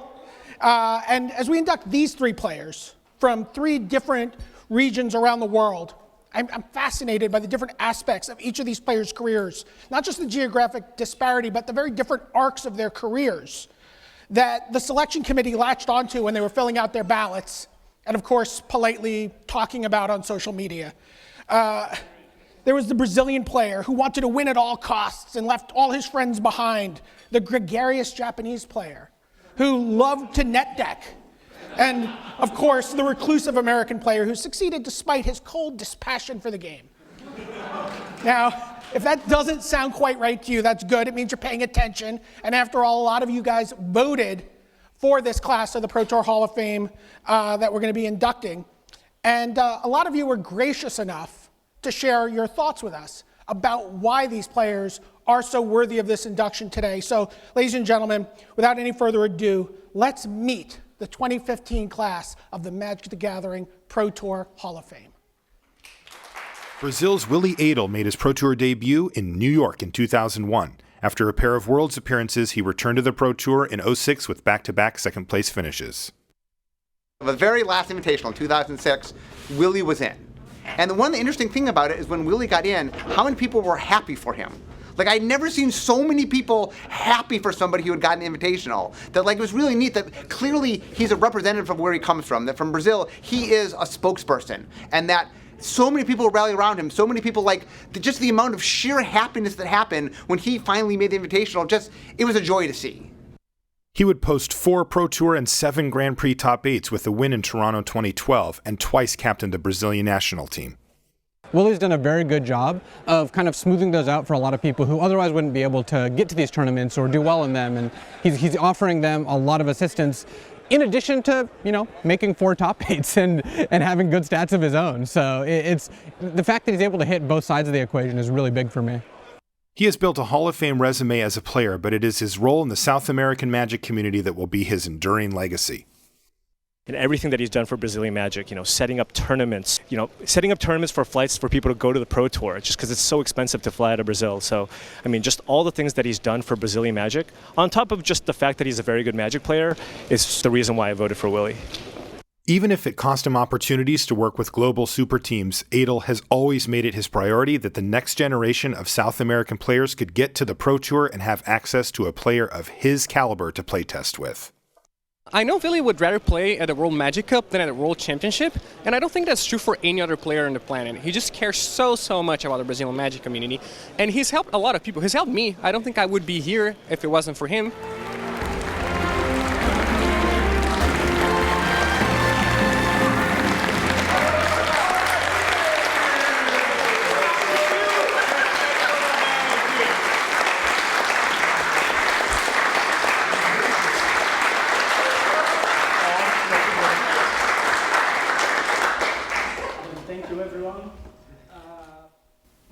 For a couple months, I tried to think of something smart to say now, and I didn't come up with anything.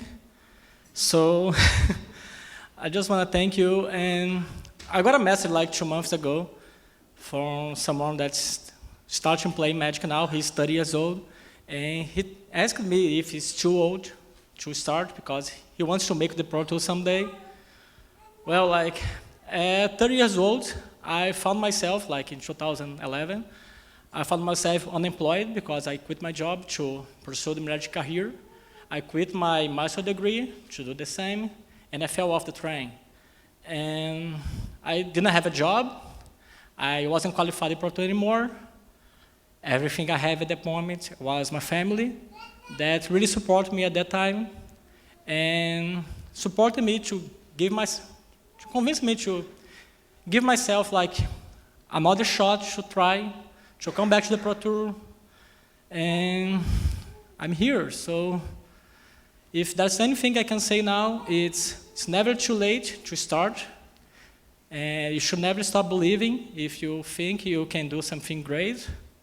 And I really want to help like my wonderful wife, my family, all my friends here. Thank you very much.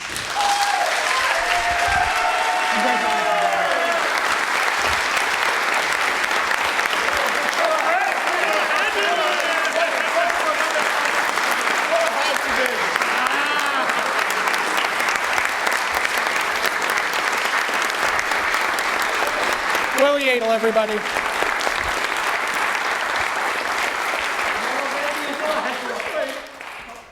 Japan's Shota Yasuoka made his Pro Tour debut in Barcelona in 2001. He would get back intermittently until the end of the 2005 season, when he would post the first of 7 top 16 finishes at Worlds in Yokohama. If you say top 5%, he's got 9.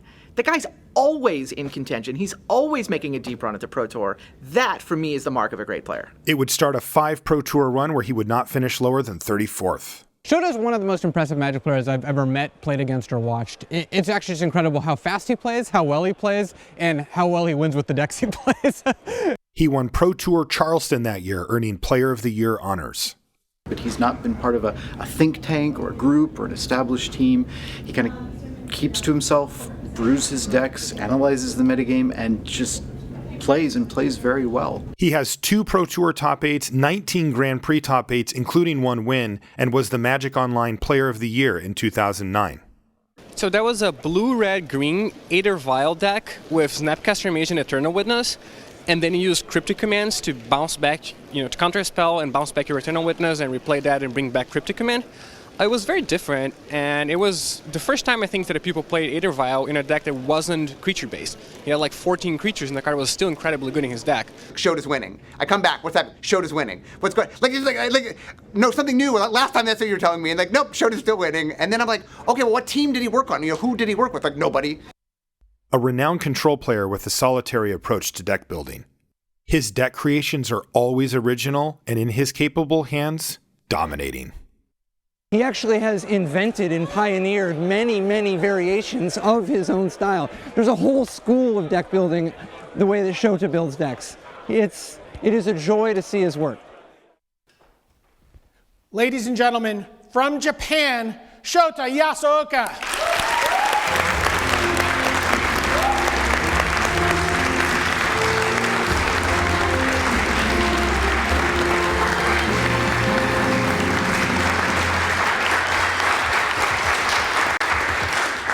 Good evening. It is a great honor to be today. It has been 18 years since I began playing Magic, and about 10 years since I started playing Magic professionally. I won a Grand Prix, a Pro Tour, a Player of the Year title, and I have created many happy memories during those 10 years. But being inducted into the Magic Pro Tour Hall of Fame brings me a special joy and appreciation, because this is recognition from many people in the community. I would like to thank everyone who has supported me throughout the years. I would like to continue to play and make an effort to be a role model for a new generation of Magic players. Thank you very much. Thank you. Congratulations.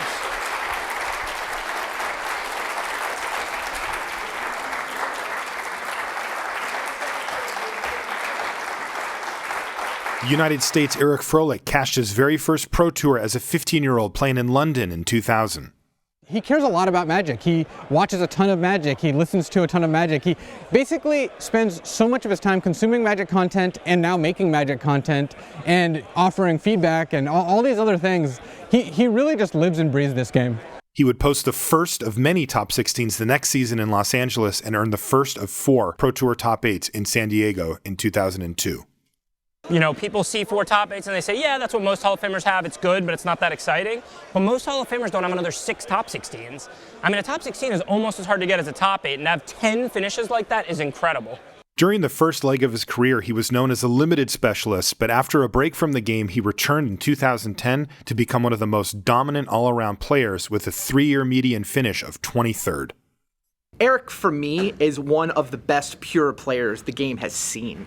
He's always on top of everything that matters in a match of Magic. He's amassed 14 Grand Prix top 8s, highlighted by last season's win in San Jose. The single biggest quality that defines Ifro is excellence. He's literally that good at constructed, at limited, at deck building. He's good at the team formats. He's a great play tester. He's great in the actual competition. You know, he's great under pressure. Yeah, he's a phenomenal deck builder. He has great intuition for that. He can come out of nowhere and just assess a board state or evaluate a deck, even though he hasn't played with it, or even though he just got here and he still knows what changes you should make and what play is correct. He remains a limited powerhouse, but during this past year, which saw him top 8 Pro Tour Fate Reforged, he had the best winning percentage of any player on the Pro Tour in constructed formats. Ladies and gentlemen, from the United States, Eric Frolic!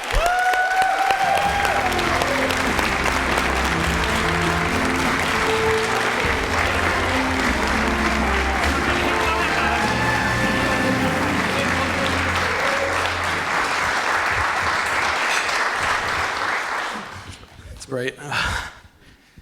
Yeah, here. What a long, strange trip it's been. Magic is, there aren't really words to define it. It's my life. It's been my life for more than 20 years at this point.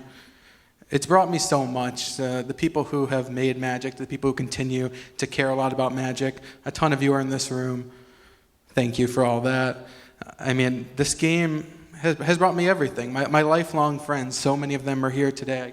If I just start naming around the tables, like all of my closest friends, many of which I've met more than half my life ago. I mean, my first Pro Tour was in 1999, that's half a lifetime ago, and these people have meant so much to me. I've learned so much about just how to play Magic and about how to be a better person. I know that it's something I struggle with. Tilting is a thing. Emotions are hard to keep in check, and having so many great friends and so many important people who care enough to step aside and lend an ear to hear you tilt about a bad beat or to just be a friend and to be there for you. It's really amazing, and I think it's shaped my life in a lot of ways and made me the person I am today, and I continue to keep trying to be a better person. And to the people in coverage, Brian, Rich, Marshall, who I haven't known for as long, but so many great people who I've had an opportunity to start creating content with, to my closest friends, the people in Vegas who I live with and see regularly, to my teammates on Channel Fireball, past, present, and future, so many great people, and of course the people who I haven't had as much opportunity to work with who have just been great friends, like David Williams, Patrick Chapin, Neil Reeves, just so many great people that have really meant a lot to me. I want to thank my dad. Without my dad, I'd never get into Magic. I was 10 years old. It was 21 years ago, and I wanted to play Magic, and I had friends at school who were playing Magic, and he drives me to the comic book store and buys it was a revised starter kit. I believe it had 2 starter decks in it, and these cards looked really cool, and I just started playing them, and I didn't know any of the rules. The rule book was way too complicated for me, so my dad reads the whole thing overnight and teaches me the next day. He plays with me all the time. He's 10 years old. I need to go to the store. I can't go by myself. My dad drove me all the time, and he played a little bit here and there, but he was just there to support me, and he made friends with so many of you guys. And again, I thank you for that, for being so nice to me and my family, and just being great people. Obviously, the Magic community is fantastic. But yeah, he traveled the world with me. My first Pro Tour was in London in 1999. I was 15, and my dad came to London, and we're big guys, and flying on long flights is not fun. And he was there every time. He flew to Australia with me for Worlds in 2002, and all the other tournaments until I went off to college. So thank you to my dad for that, and to the 2 most important women in my life. I guess not as many people have had a chance to get to know them, but if you guys can come up, that would be great. My mom, Gail, and my girlfriend, Athena.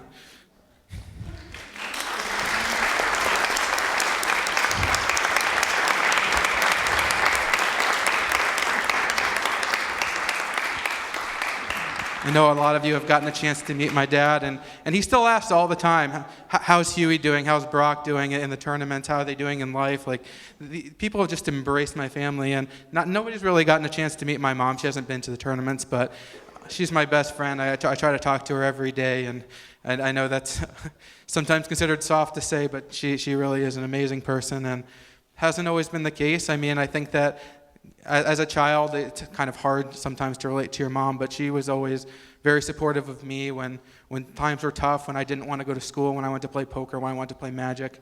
My mom was always there for me, and I really appreciate that. And Magic brought me my girlfriend. Instead of using Plenty of Fish or Match.com, I went with Twitch. It's an innovative new strategy, but I wanted to be a little bit different, and saw this girl and started to get to know her, and she's a pretty amazing one. And so, yeah, she's made things so much easier for me. Again, I struggle with various things with emotions. It's tough when it's something, when you do everything in life that basically revolves around variance. People say things like, how do you not know how to handle this? You play poker and Magic professionally for over a decade. And it's tough, but having those supportive people in your life are the most important things. And so, she's been my rock and been fantastic and made everything so much easier for me. And so, this is my special day, and I can't imagine sharing it with anyone more special to me than Athena. And I'd also like to take this moment to say that I don't think I should be the only one to get a ring today, and I'd like to share all the rest of my days with her. And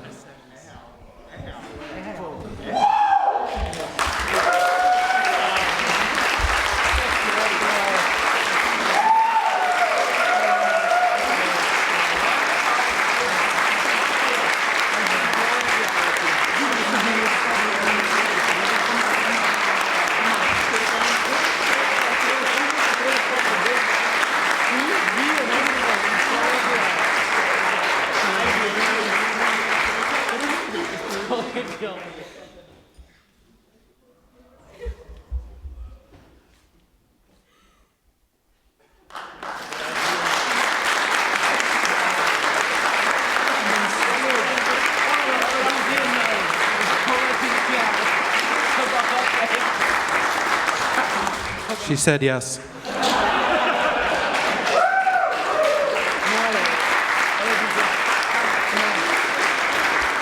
Congratulations, Eric and Athena. Eric, if you could stay up here for a moment.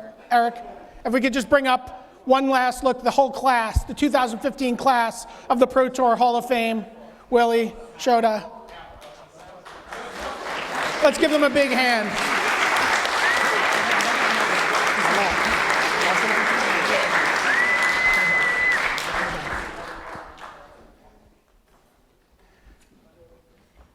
Ladies and gentlemen, the 2015 class of the Magic the Gathering Pro Tour Hall of Fame.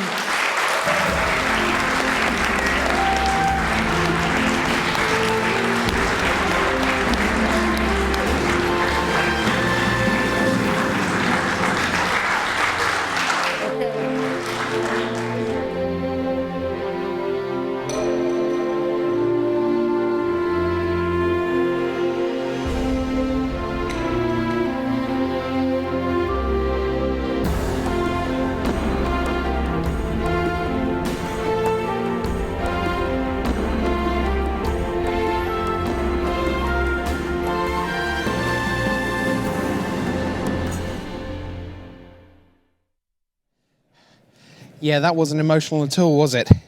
Fantastic. Congratulations to all three of them. I said in their own way, each of those speeches so special and so heartfelt.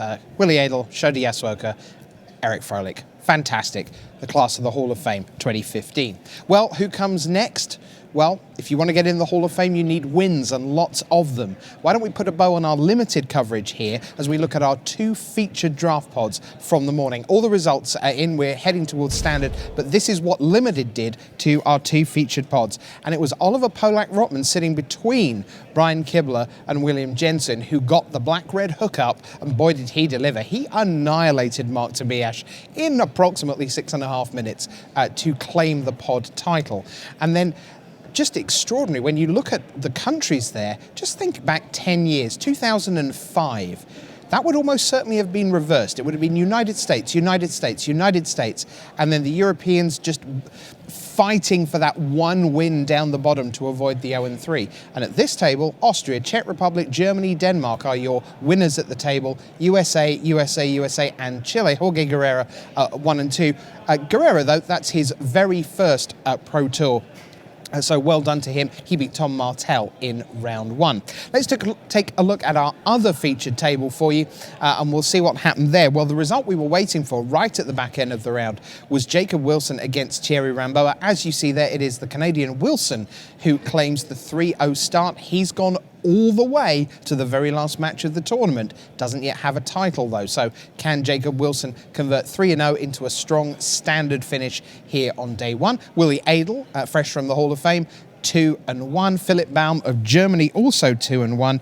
He won his last match against Sam Pardee. And again, the 3 Americans in the pod, 1-2, 1-2, 1-2. And Black, Pardee and Wijaya are all very good Magic players. There are no cheap wins here at the Pro Tour. All right, so that's a bow on our limited coverage. We'll be back with the 40-card format tomorrow morning when a little under half the field, anyone on 4 and 4 or better, just over half the field will be back. The rest eliminated and watching from the sidelines. But this afternoon, it's all about new standard. What are the cards from Battle for Zendikar that we might see over the next few hours and eventually in the hands of someone claiming the title? Well, yesterday we sat with Hall of Famer Randy Buehler to discuss the shape of standard.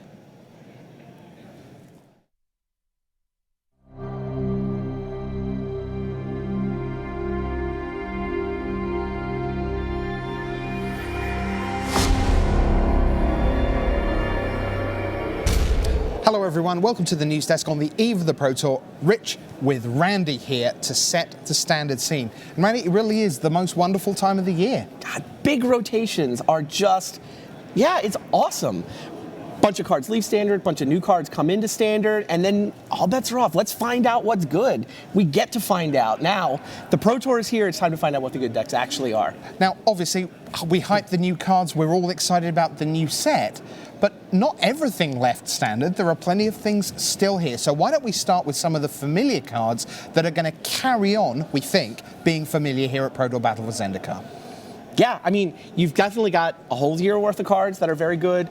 We've still got Siege Rhino in the mix. Although, interestingly, I don't actually think Siege Rhino is anywhere near as good as he was last year.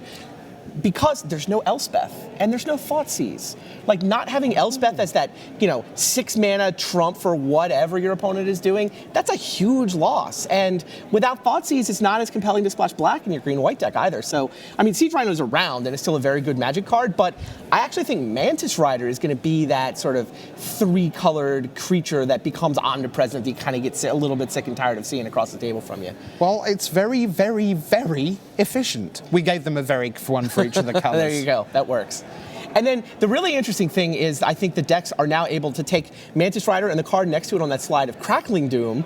They overlap by 2 colors, but you can play 4 colors a lot easier now than you could last year. So that's definitely a thing that's definitely going to happen. Now, is that going to be for want of a better term, a Mardu deck? Is it going to be red, white, black, and then little bits of other things, or which is the color there that's kind of the surprise, if you like? It's a Jeskai deck splashing black. Okay. You're going to wind up, you want to play Mantis Rider on turn 3, you want to play Jace on turn 2 in that deck. You got your burn to kill their creatures, get your Dig Through Time sitting at the top of the curve, but just a little bit of black mana because Crackling Doom is just an amazing removal spell right now. So it's really a Jeskai deck splashing for Crackling Doom. Okay, and then at the end, an iconic, not Planeswalker, kind of. Baby Planeswalker. Legendary creature, human wizard, Jace, Vryn's Prodigy. He's pretty good. We're going to see plenty of Jace? We're going to see plenty of Jace in all Magic formats for all time, I think.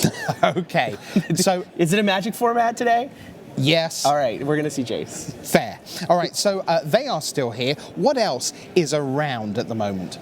Yeah, you've got this Den Protector Deathmiss Raptor combo, the sort of Megamorph deck. Anytime you see Megamorph in the name of a deck, it usually means it's got both of these cards in it. It's so much value, and it gives you the ability to just grind out these incremental advantages where, I flip my Den Protector to regrow the thing I needed. I get my Deathmiss Raptors back. And the longer the game goes, the farther ahead you get with these just incremental advantages, incremental advantages, incremental advantages. That's just it's a powerful strategy in a game of Magic. So you've kind of put those two together. They're both green. The next two, Abbot of Carol Keep You think those go together too? They might do, mightn't they? Martin Dang will have a thing or two to say about that. Yo, Larsson. We've had 2 Pro Tours in a row that have been won by red beatdown decks. Right. It could go 3 straight. The Atarka's command decks, Atarka Red, whatever you want to call it, those decks are very good. They're still fast. They still have an aggressive curve. They've got removal spells. And the thing is, their mana's even better now than it was last year. The fact that green splash, it's not just, wow, I hope I draw a green source so I can cast this Atarka's command. It's more like, oh, you know what? These fetch lands, I could delve Become Immense.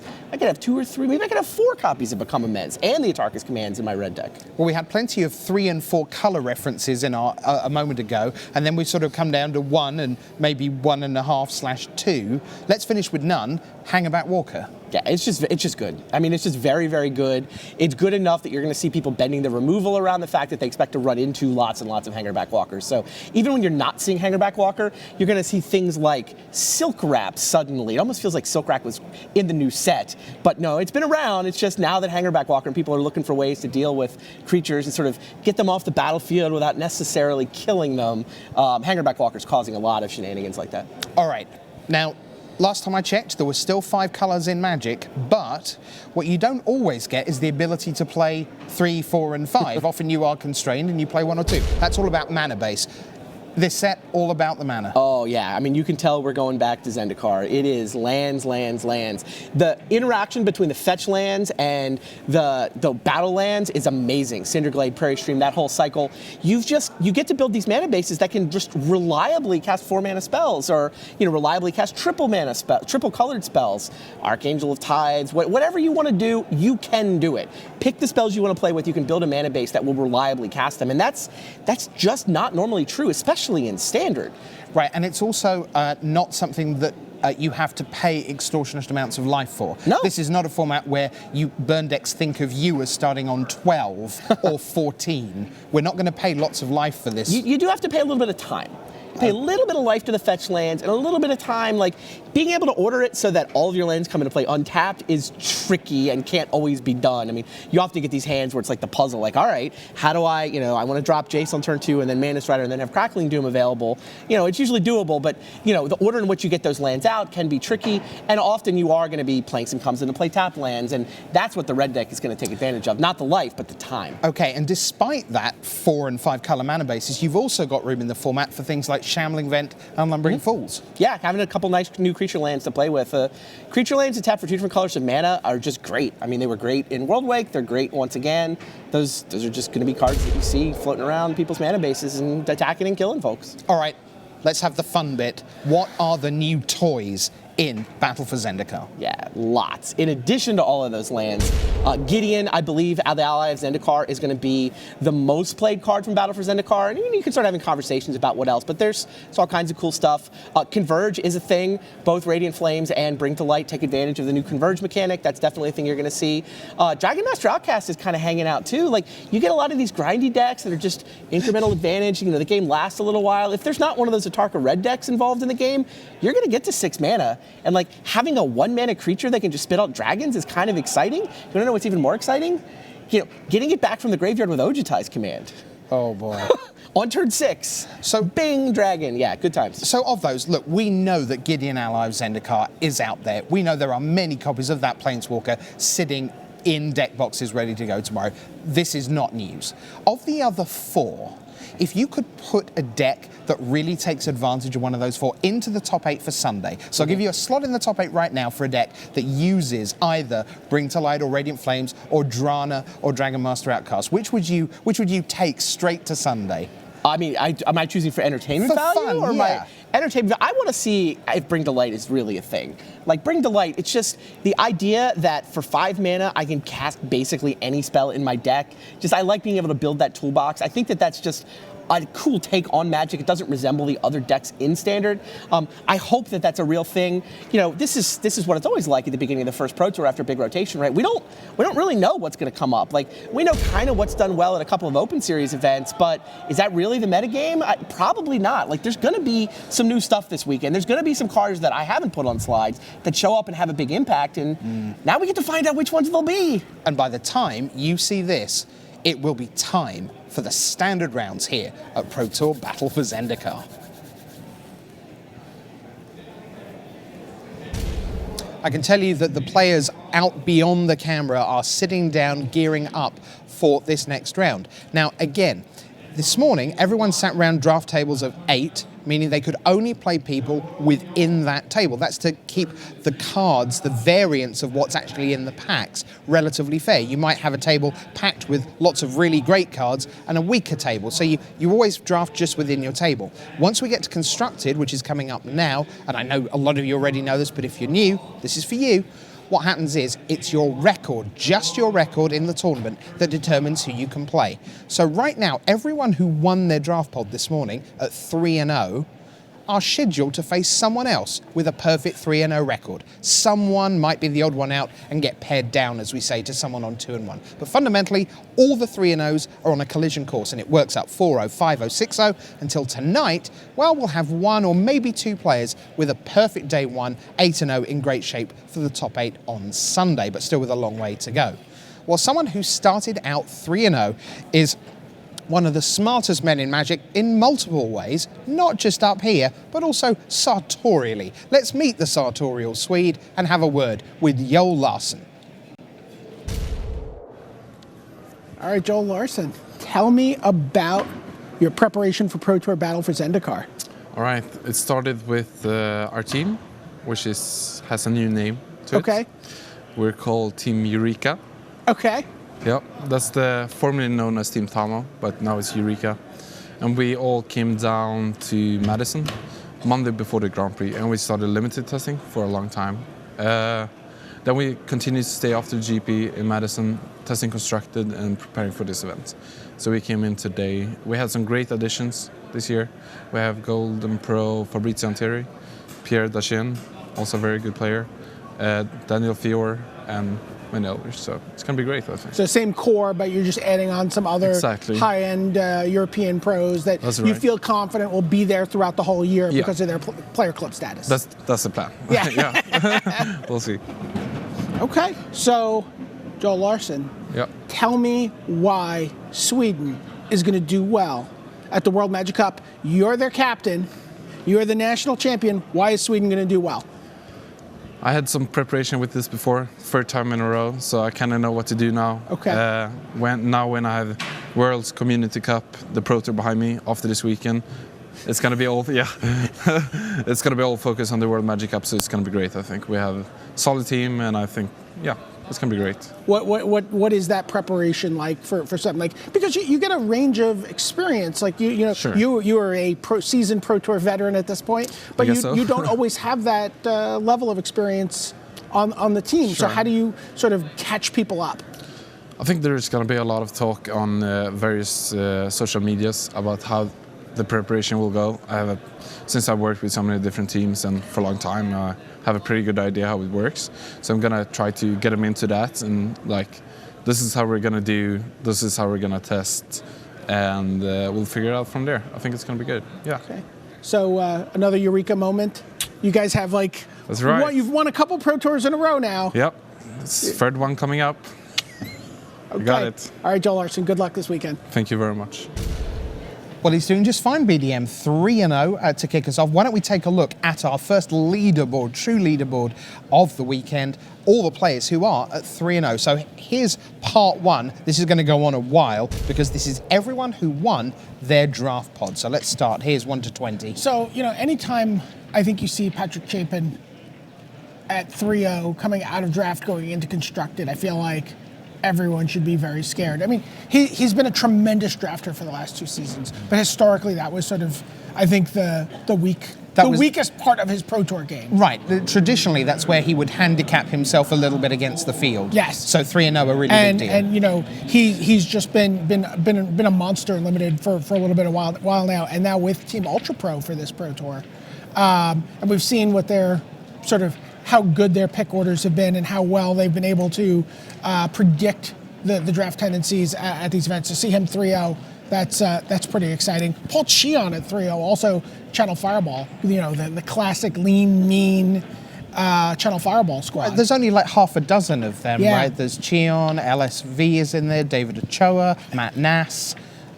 Josh Utter-Layton, right, so and then Eric Frolic, the okay. new Hall of Famer. But it's just six players. It was funny. I was interviewing Luis about that, and I was like, "Oh man, that's really almost entirely your original lineup." And he's like, "Wow, you know what?" He's like, "That's actually not only pre-Channel Fireball, Team Channel Fireball. It's pre-Channel Fireball. Like I came up as like a no-name guy, you know, going to the PTQs and maybe getting to the PT with Ochoa, with Paul Cheon, with Josh Utter-Layton. You know, so it was really like a return to his roots, this event. So, and for Paul Cheon, 3-0, that's, you know, that's very exciting. Okay, let's take another look at that master scoreboard. Steve Hatto, you interviewed earlier, the 4-time Luxembourg champion. Well, I mean, he is blessed for this event.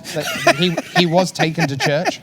Pierre Dajon of France, Reed Duke, Palavida Dama de Rosa, again, great starts by them. Paolo, the only player since 2000 to have won a Pro Tour starting out 0-2, he decided that starting out 3-0 would be easier. Yes, Paolo, by the way, I should have noted, one of the players who's not on the Channel Fireball Prime roster for this tournament, has been there for as long as, you know, for the last several years. He went over and he's working with the face-to-face games guys in the more traditional way that the Channel Fireball team used to work. Okay, let's move on to our second page here, because all these players still at 3-0. Let's look at 21 through 40 for you. Everyone here won a draft pod. So huge names here. You see Matt Sperling, number 24 ranked, John Stern and Sam Tharmaratnam of Canada. Hall of Famers are what leap out to me here, Right, Rich. go on. Masashio Iso, Ole Rade, and Ben Rubin. And Kenji Samura. And Makihito Mahara. Okay, I think we've covered the 5 of them now. Just the 5 Hall of Famers who aced their draft pod there.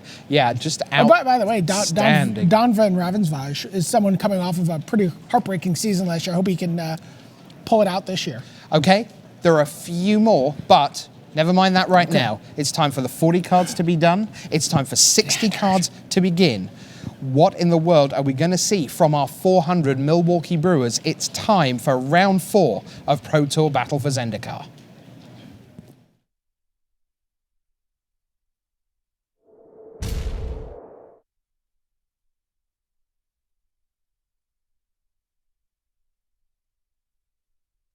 Welcome.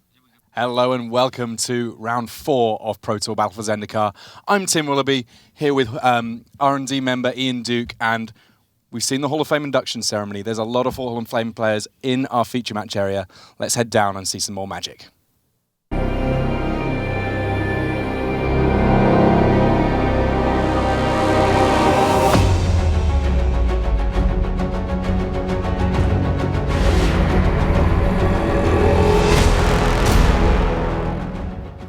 Hello and welcome to round 4 of Pro Tour Battle for Zendikar. This, the very first round of Standard. I'm Tim Willoughby here with Ian Duke, and we've got 2 Hall of Famers up for you with our first match here. There we see the first, Gabriel Nassif, Yellow Hat. He's from France.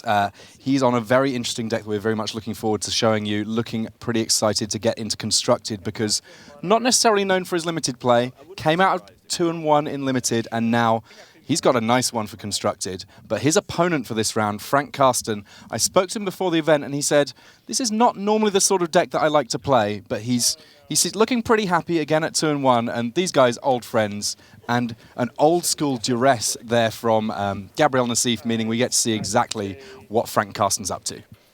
So just to give you a quick look at the archetypes these players are playing, Gabe Nassif is on a green-black aristocrat-style deck, which means he's making lots of tokens and sacrificing them to get synergies out of sacrificing creatures. Frank Karsten, on the other hand, is playing what we call a Tarka Red, definitely a deck that has the spotlight on it this weekend. Very explosive. We saw Gabriel Nassif taking their Atarka's command, so that potentially not quite as much aggression from Karsten, but ultimately Karsten's deck all about aggression. It can attack very, very hard, very fast, and it actually, in some respects, does feel like a Karsten deck to me, because in addition to just being able to beat down, it has kind of a combo kill too, right? Yeah, we were talking about this is actually kind of similar to Affinity in Modern, which is a deck that Frank loves to play, where you're attacking with a lot of aggressive, cheap creatures, but then you have these explosive turns with, instead of Skull Clamp, here you have Become Immense, and instead of, Arcbound Ravager, you have Teamer Battle Rage for these explosive turns. But we see Zilliport Cutthroat here from Gabriel Nassif. Now, to me, this is what his deck is all about. So you can see it there, a 1-1 that whenever it or any other creature you control dies, each opponent loses 1 life, you gain 1 life. This is a deck with plenty of creatures that you're not actually too unhappy if some of them die. Yeah, this deck uses a lot of new cards from Battle for Zendikar. Of course, Zulaport Cutthroat, as Tim mentioned, is sort of the key card and the reason to build this deck in a lot of respects. It's sort of your win condition and keeps you alive at the same time. In addition to that, there are plenty of cards that make disposable creatures like Scions that you can sacrifice, and then various ways of getting value out of sacrificing them. Yeah, not too much to worry about in terms of it being an ally. That kind of just a little Brucey bonus there for your limited decks. But in Constructed, you know, once you've got your green and your black mana, you can throw out an awful lot of Scions, and you can just sacrifice them for mana, more for the sacrifice almost than the mana itself. And as it is, Nassif already on 13 life between damage from Frank and from Fetchland, so he is going to have to start thinking about what he can do to stem the bleeding here. And down comes Smothering Abomination. Now this, a very powerful card in the archetype. Yeah, a new card from Battle for Zendikar.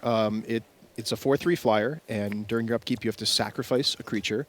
But whenever you sacrifice a creature, and not just during your upkeep, whenever you sacrifice a creature for any reason, you get to draw a card. So Nassif building an engine here, I suppose. If the game can go on long enough, he can now start looking at sacrificing creatures to draw cards, sacrificing creatures to trigger the Zulaport Cutthroat, and gradually getting in a position of a very strong board. Unfortunately, in the meantime, Frank Carsten is saying, here's an Abbot of Kerrol Keep, here's a McKindy Slide Runner, here's my Monastery Swift Spear and my Zergo.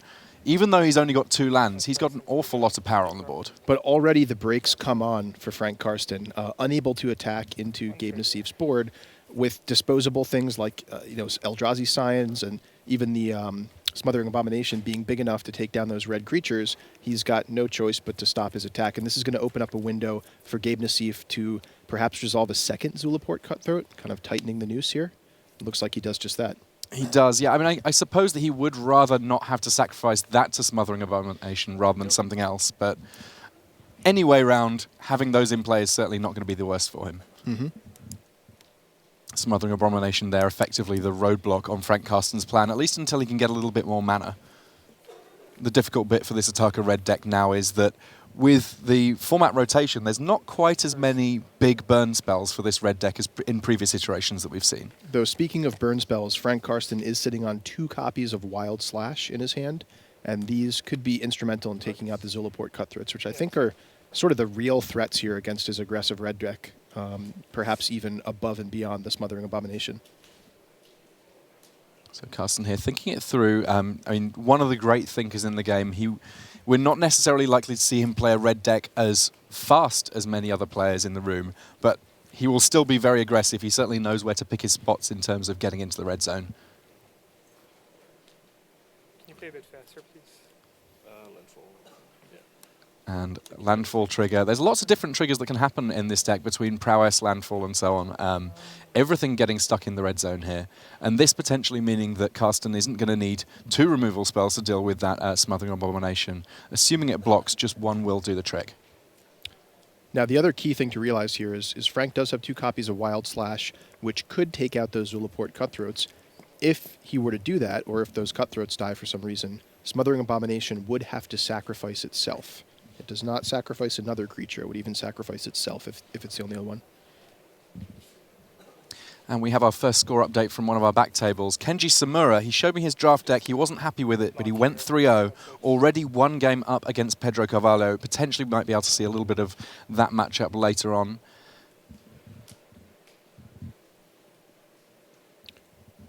So Nassif wisely blocking with the Smothering Abomination, knowing that it's somewhat less precious than the Cutthroats at this point. And if for some reason the Cutthroats die, then the Abomination is going to die anyway.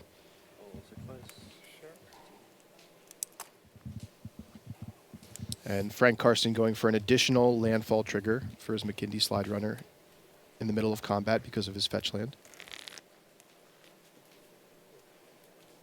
And this, I guess, exactly what Ataka Red is always looking to do. It's piling on the pressure and saying, if you don't have a particularly focused, aggressive plan, I might just be able to run you over before you get too much going. So with 2 prowess creatures in play, if Frank does indeed have those 2 Wild Slashes and points them at Gabe's face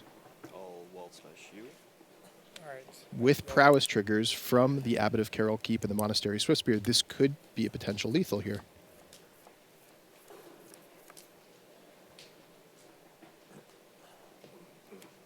I guess the tricky thing for Frank Karsten here, of course, This green-black Aristocrats deck, not necessarily one that is as well-known. So thinking through the lines of play can be a little bit more complicated. Quick update there. So apologies. It was Marcio Carvalho up against Kenji Samura as opposed to Pedro. Getting my Carvalhos mixed up there. Many apologies to you there, Marcio. But ultimately, already the first game over here for Gabriel Nassif. He faces a flurry of burn spells, so they'll be going to sideboarding. We'll be back to that match soon enough. But first, these messages. It's the name of the game at Battle for Zendikar Game Day. Put what you've learned from watching the Pro Tour into action on October 24th and 25th at your local game store. Visit magic.wizards.com/gameday for more information. Start on your road to the Pro Tour by playing in a preliminary Pro Tour qualifier. With more than 2,000 locations running events, you're sure to find one near you. Visit magic.wizards.com/pptq for schedules and information. Welcome back to round 4 here at Pro Tour Battle for Zendikar. Now we're going to take a little bit of a look in here on our King of the Hill table. We have the last 2 Pro Tour winners, both on the same team, Team Eureka, the European Power Alliance, and I think that many of us might have expected Martin Dang at least to have been on Ataka Red, the deck that he won the Pro Tour with. Both of these players in effectively a 75-card mirror playing Jeskai tokens, and we can see a big impact here from Battle for Zendikar. Both of these players with Gideon, ally of Zendikar, in play. Lots of Knight ally tokens on both sides already. And here we see there's already an emblem for Joel Larsson alongside his Gideon, who is on 4 loyalty counters. Ultimately, though, he has fewer creatures around, which means he's unable to block the Knight tokens coming through from Martin Dang. And this will be a matchup that I'm guessing they will have played through quite a bit in their testing. Obviously, it's helpful when you know exactly the lists that each other player is playing. And this early enough in the day that I'm sure they won't be feeling too great about having to play each other. Yeah, I agree. Never ideal to play a teammate for sure, especially in a mirror match. A treasure cruise here from Larsson, so he gets to restock his hand, and crucially because of that delve, leaving enough mana up that he can play a follow-up. Let's see what he's got there. That, one of the big talks of the tournament, Jace Vryn's Prodigy. He will ultimately have it a little bit harder in terms of flipping Jace early because he's just used the delve on treasure cruise, and in point of fact, there's a fair amount of removal in Martin Dang's deck, so whether or not Jace will ever get to flip, a little bit sort of up in the air at this point.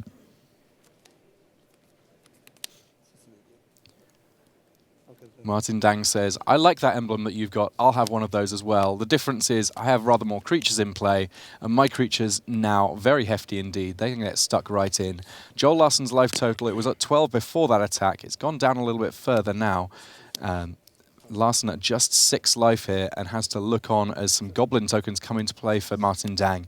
He's got a long and storied history with making Goblin tokens and them being good for him. It looks like he's going to be able to leverage that in this first game. Larsson on just 5 life now as he cracks that fetch land. And we see there a Sunken Hollow being fetched by Joel Larsson, so he has access to black mana. I mean, that's one of the cool things in this format. There is a lot of opportunity to play different colors, and the variations on decks end up being more down to specific individual card choices rather than being too limited by colors in this format, because between fetch lands and these new Battle for Zendikar lands, more or less anything goes. Joel Larsson very much on the back foot here. Definitely needs to catch up as far as creature count goes. Dragon Fodder helps him do that just a little bit, but... Yeah, it's interesting. It's easy to look at these Gideon emblems and say, well, they kind of balance each other out. But actually, when the life total is already so far in Martin Dang's favor, that's not really the case. You're kind of in a spot where actually Joel Larsson has to say, well, every one creature that gets through is a big problem for me, and it's not really a problem for you. Replacement Jace coming down to... Rejacement, if you will. Rejacement. The Legend rule away the tapped Jace just for an extra blocker for Joel Larsson. And it does, of course, mean that there are now enough cards in the graveyard that if that Jace manages to survive long enough to activate, it will get to flip up. 3 mana from Larsson could represent something like a Jeskai Charm or some other kind of burn or removal spell during combat, but it doesn't seem like that's any reason to deter Martin Dang from attacking here. Yeah, it's interesting. Martin Dang effectively has more to think about here than most of Joel Larsson's opponents would, because he knows exactly what the options are, and that means that he's not necessarily going to get caught out by the likes of a Crackling Doom or similar. He can play around what actually potentially might be there, as opposed to a much different list of cards. That, of course, is going to be one of the challenges at this Pro Tour, because there are so many colours being played by many decks. If you want to think your way around the tricks that they might have, especially in these early stages in the competition where you don't necessarily know as much about people's lists, it could be really complicated. Just the Night Soldier allies coming in here. And Larsson appears to be happy for a double block there, is that?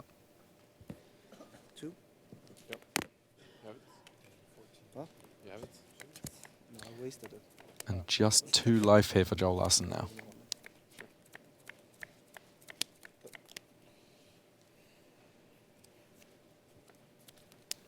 It looks like Martin Dang and Joel Larsson being very considerate here, timing things just right, that we aren't going to miss any of our match between Gabriel Nassif and Frank Karsten.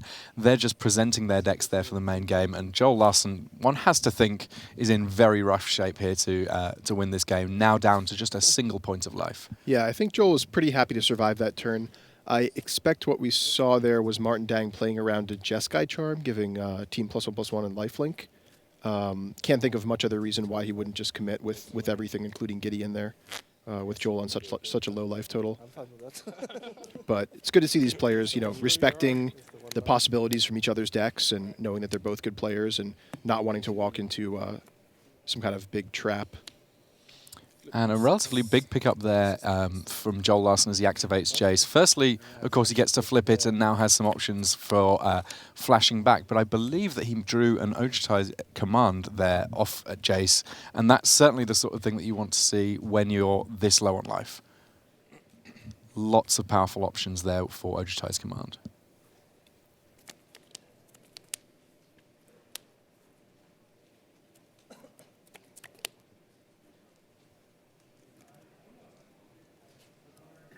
The Swede, of course, has had a very active last couple of months. I mean, he was obviously at the GP last weekend. He was in Seattle for the Community Cup as part of the winning team there. He had the World Championships. He, of course, had the Pro Tour that he's won. It's been a roller coaster ride for Joel Larsson, and thus far it's one that he's very much enjoying. Hasn't lost yet this weekend, but in tricky shape here.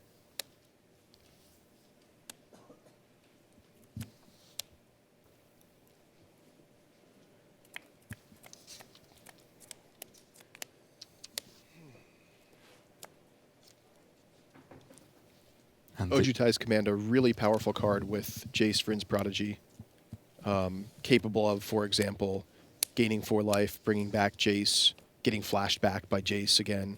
But it looks like Joel Larsson goes with a Treasure Cruise here. I'm just hearing that actually it's not an Ojutai's Command, it's a Jeskai Ascendancy. Oh, even more Now, I know that a lot of people have been looking for whether or not there is a Jeskai Ascendancy deck in this standard. I mean, certainly there are some very powerful options for this enchantment, and with this many token producers plus Gideon in the mix as well, it couldn't take too long to actually just create a lethal force. The question is, has Joel drawn this Jeskai Ascendancy too late to be able to get too much going with it? But it looks like, I think we're going to have to move back to our front table now. They are starting their game too, and I know that I want to see plenty more from Gabriel Nassif's deck, because actually the sideboarding that they're doing potentially could be quite interesting here. We can see that the early game just started here. Zergo there coming in, able to get the first attack in, but ultimately not doing too much damage there, just trading off with the first creature from Gabriel Nassif, that one of course being the Carrier Thrall, which replaces itself with an Eldrazi Scion token.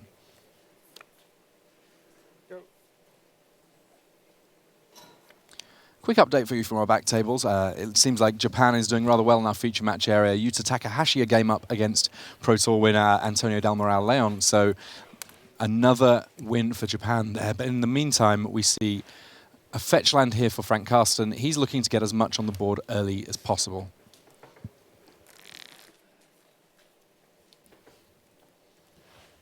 So Gabriel Nassif passing the turn with 3 mana up plus a Scion could be representing something like Collected Company. Could also just mean he doesn't have very much action. But I guess with the density of 2, 3, and 4 mana cards in his deck, I expect he's sitting on a surprise here. And I would imagine that could be a Collected Company. And a Flamewake Phoenix from Frank Karsten, potentially a little bit of a surprise for Nassif. Will that be as big a surprise as that Radiant Flames that's in Nassif's hand? Yeah, looks like we have an update on Nassif's hand here. It is not Collected Company that he has, but rather Radiant Flames out of the sideboard that he's sitting on. Yeah, that's kind of the cool thing about Nassif's deck. Yes, it's a green-black deck. Game 1, all of its spells green and black, but the mana fixing is so good in this format that doesn't mean that after sideboarding it needs to remain such. As it happens, Gabriel Nassif has a lot of red cards potentially available to him in games 2 and 3, and the one that he's leaning on first here is Radiant Flames, which with Converge means that he has the ability to wipe a fair proportion of boards very easily indeed.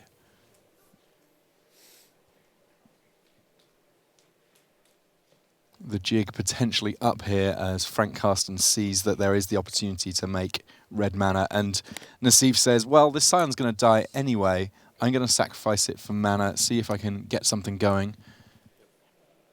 And taps the full 3 to get 3 points of Converge out of Radiant Flames, and plays a Rogue's Passage, which potentially could do a huge amount of damage in this deck because there are Nantuko Husks to deal with, and with enough food for them, a Nantuko Husk can attack for just crazy amounts of damage. Yeah, that is absolutely huge. I saw a black-green sacrifice list out of one of the a recent local tournament, I think, and it looked pretty good to me, but it didn't have the Rogue's Passage in it. When I saw it, I said that this deck could really use a Rogue's Passage to get Well, it's interesting you mentioned that, because actually the most recent event deck, the Battle for Zendikar event deck, in some respects kind of resembles the deck that Gabriel Nassif's playing. It has the Nantuko Husk interactions, it has a Smothering Abomination, it has some Zilliport Cutthroats, and actually this deck, a very cool sort of development on that plan that is available just as a straightforward deck that you can purchase straight out of the box. Yeah, and that's no coincidence, actually.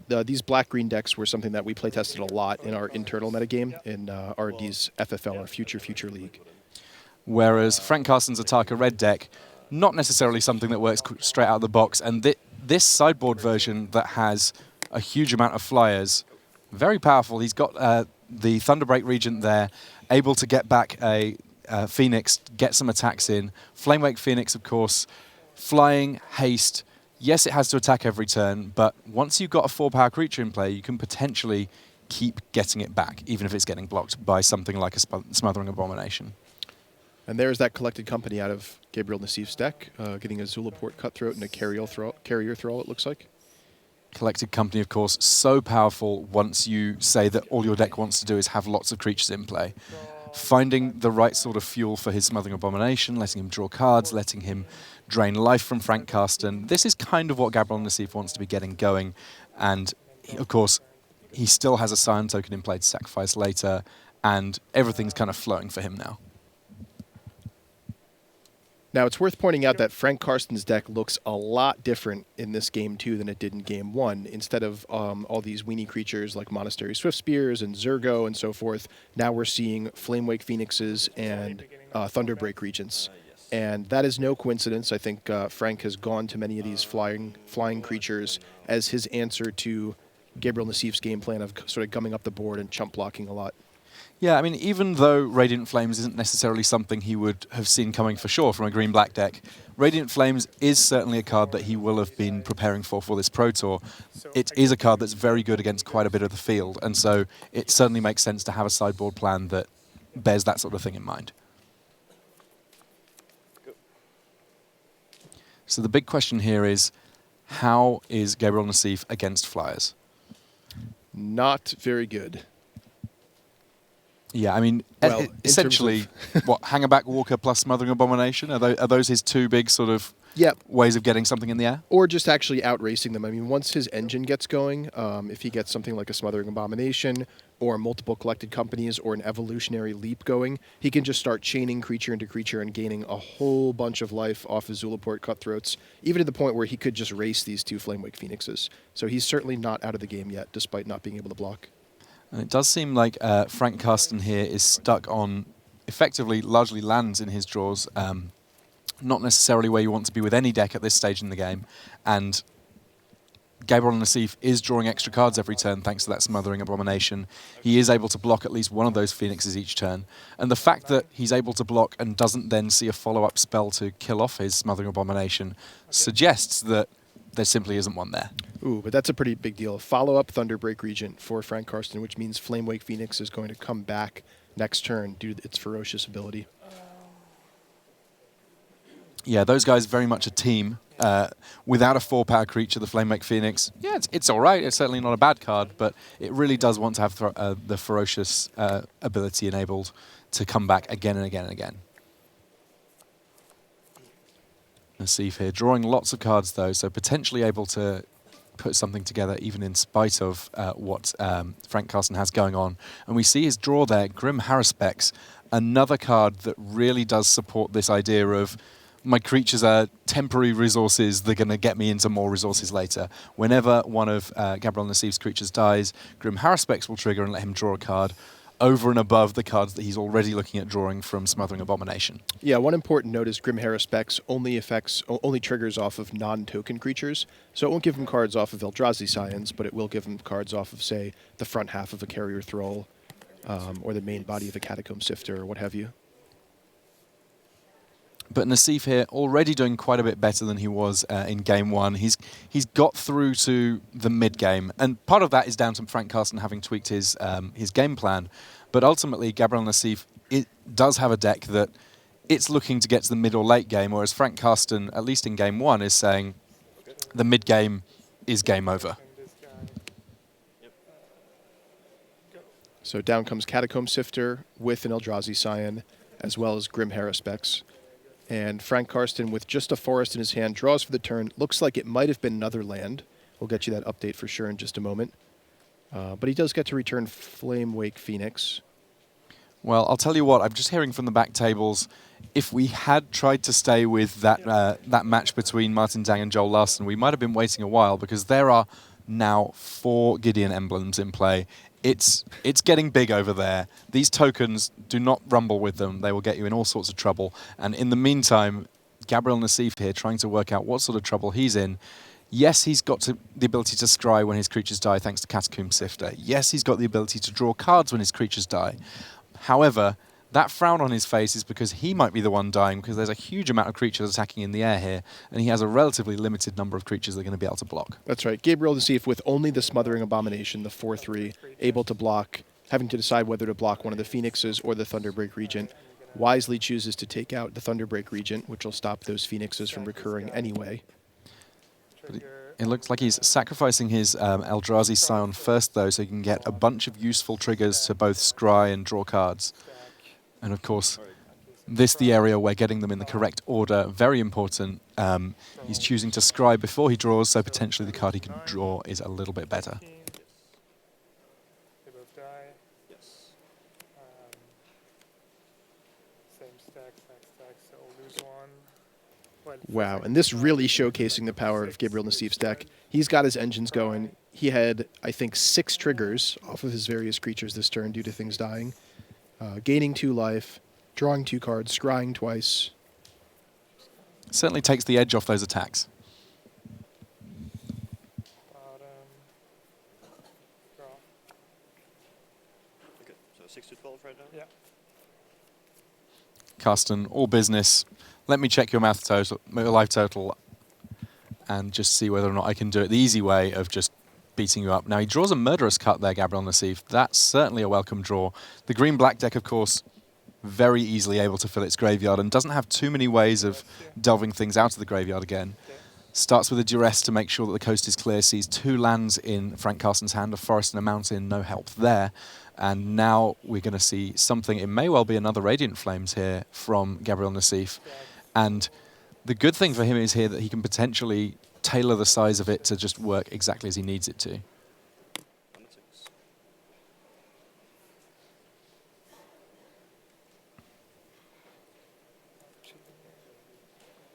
Yeah, that's interesting, actually, Tim. He could Radiant Flames for either 2 or 3. Either way, he'd take care of the Phoenixes. If he does it for 2, he gets to keep his Catacomb Sifter.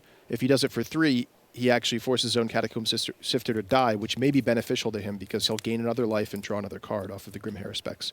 So it's actually a somewhat interesting decision. Do I kill my own creature along with yours, or go for another play entirely? I mean, as we know, Frank Karsten has no non-land cards in hand, so he could...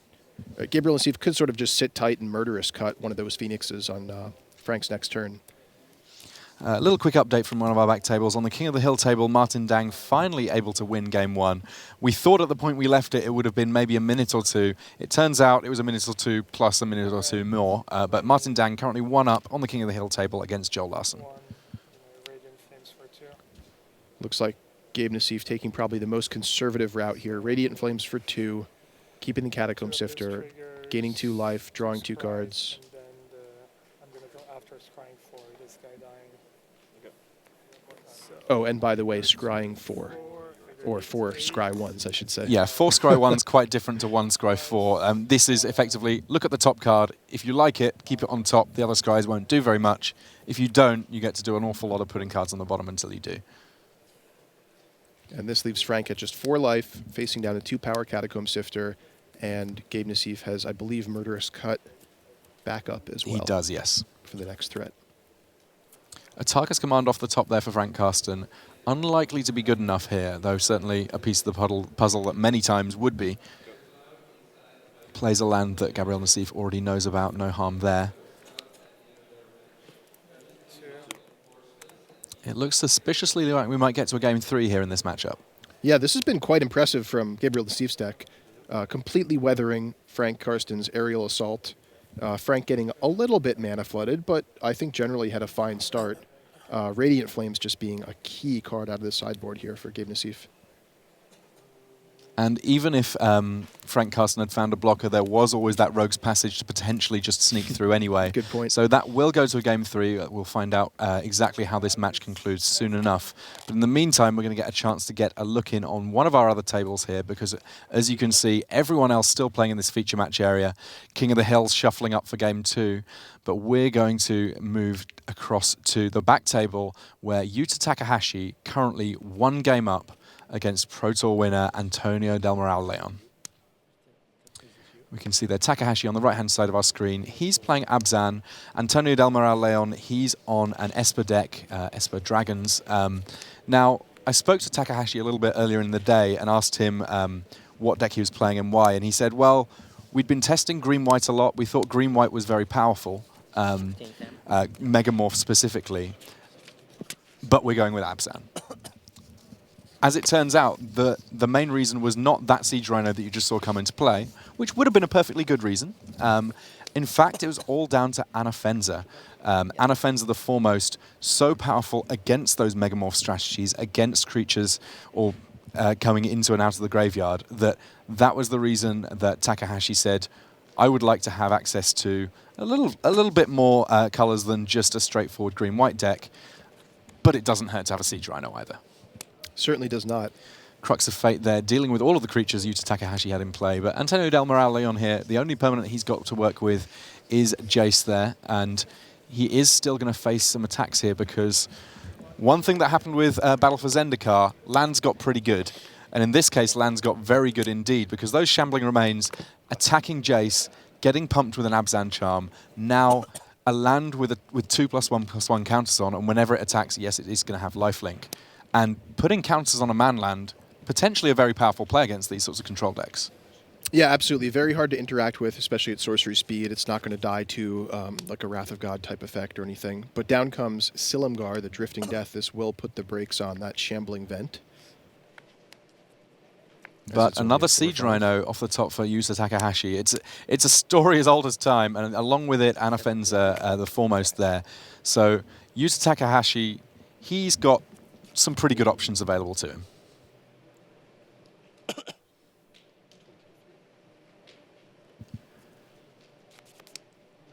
Now, Takahashi, of course, he's a player that I most associate from back in Lorwyn days, absolutely dominant playing the Fairies deck at the time, very, very comfortable playing aggro control. I've worked exactly 2 Japanese GPs. He won both of them playing Fairies. He knows how to play control. He knows when to change pace and go on the attack. But right now, I think he might have to put the brakes on because Dragon Lord Ojutai there, meaning that the Dragon Force of Antonio Del Moral Leon looking a little bit scary. Yeah, although I don't mind this attack here. Any one of his creatures is capable of trading with Dragon Lord Ojutai. They'll all bounce off of Silumgar the Drifting Death, and Jace Vryn's Prodigy is welcome to chump block if he'd like to. So I think we're going to see Takahashi go ahead and get in here. The only question is, which creature does he put a counter on with Anafenza, I think, is what he's thinking about here.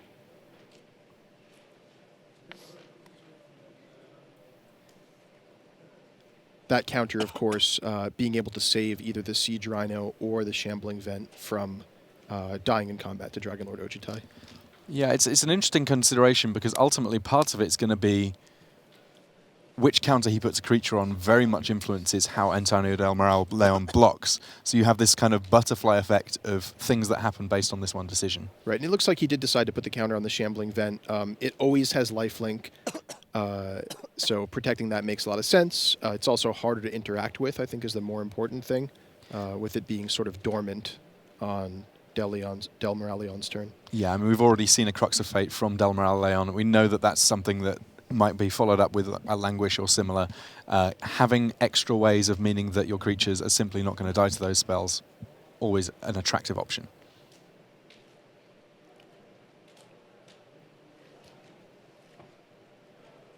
So, difficult choices for the Spaniard here. Number 15th ranked in the world. He had a world championship that wasn't necessarily as exciting as all that, but hard to argue with anyone having won a Pro Tour in the last year.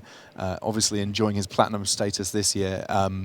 But right now, a little bit under the cosh as Yuta Takahashi, relentless in his attacks. So do remember that Del Moral Leon does have Crux of Fate in his graveyard with 4 cards, it looks like. So Jace Vryn's Prodigy will be able to transform and cast Crux of Fate again on the following turn. The problem is, with that Shambling Vent so buffed up, so to speak, it means that Del Moral Leon needs yet another answer to that. He does have Silumgar back, which will survive the Crux of Fate, but Hangerback Walker comes down. That, of course, another creature that doesn't mind a mass removal spell too terribly much, though obviously I'm sure Takahashi would rather it was a little larger before it died. I guess that what Antonio Del Moral Leon can do here is attack with Silumgar first, let the triggered ability kill off the Hangerback Walker, and then after that use whatever mass removal he has, because he does want to get rid of Anafenza. Yeah, the trouble with that line is that he'll just die to a creature land attack back afterwards. So I think he needs to leave the Silumgar untapped. 1 damage will be able to come through from the Thopter that remains after the Hangerback Walker. And I think that Takahashi would need 1 more land to activate his second Shambling Vent. So it may come down to whether Takahashi can top deck an untapped land following up this Crux of Fate. That, of course, a little bit easier now that there are the Battle for Zendikar lands, because I believe that there are enough basics here for Yuta Takahashi that those will come into play untapped for him.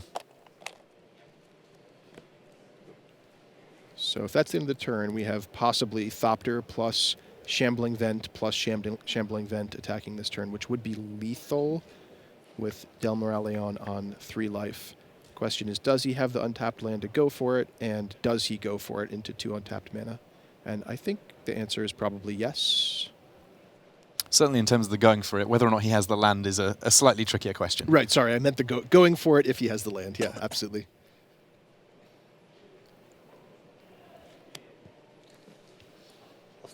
And it looks like he does not. But but Abzan Charm there, meaning that that token now a little bit scarier, and that enough to get the handshake. Congratulations to Yuta Takahashi. He advances to 4-0.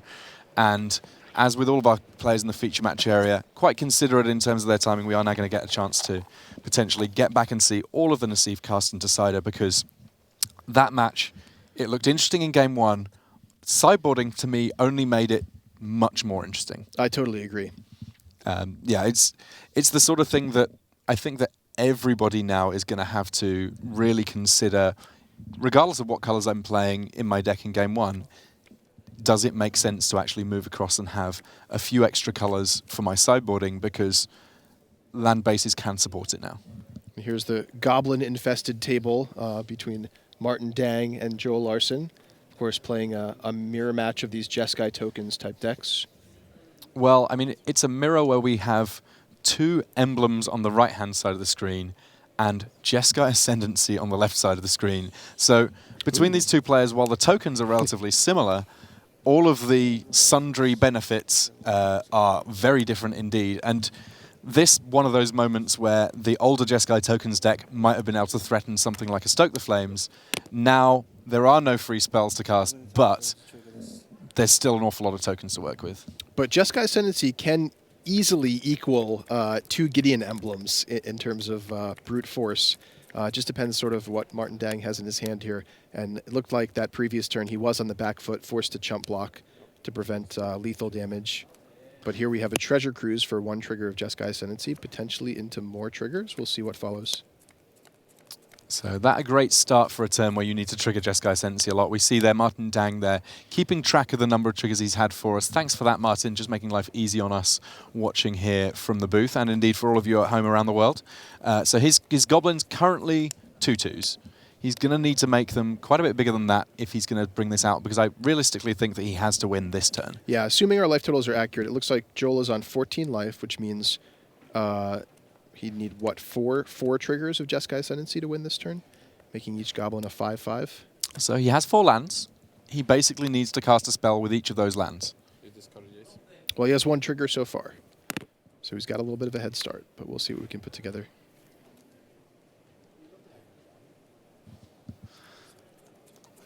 Dang here saying, I'm on 2 life, I might as well be on 1 life. I'll crack a fetch land. Let's just try and desperately find a way out of this. This kind of the Magic the Puzzling moment when it comes to Jeskai Ascendancy.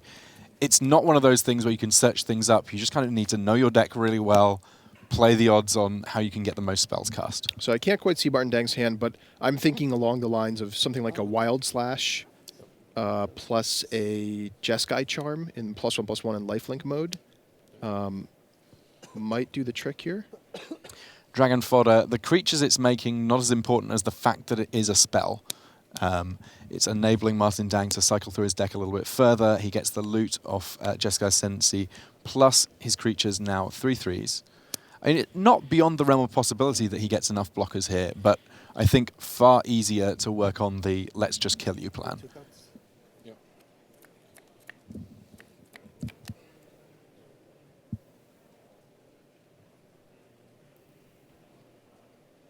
So it looks like we won't see a lethal attack just yet from Martin Dang, but he does come in for 9 damage, dropping Joel to 5 life. Yeah, came up 1 spell short, so said, I'm going to attack you for as much as I can, then make my last spell something that I can use to untap my team and have an awful lot of blockers. Me too. Joel breathing a sigh of relief there, dropping his own Jeskai Ascendancy. And he does have a Jeskai Charm this turn, which means that he's able to make his team much, much, much, much bigger, gain all of that life back and more, and untap his team. Jeskai Charm never as good as when you got a Jeskai Ascendancy, and that enough to force the game 3. Joel Larsson winning game 2 there, and just to let you know, update from one of our back tables, as that was going on, Marcio Carvalho defeats Kenji Samura. So we have just these 2 matches left in the feature match area, and we will now see the conclusion of our match between Gabriel Nassif and Frank Karsten. Karsten here starting things off with a Lightning Berserker and Abbot of Keep. Nantuko Husk making its first appearance for Gabriel Nassif, though, his Hangerback Walker having already perished. Karsten here with 2 copies of Become Immense in his hand. The second one a little bit trickier to cast than the first, though right now Karsten does not have access to any green mana, so both of them are more of a sort of late game plan.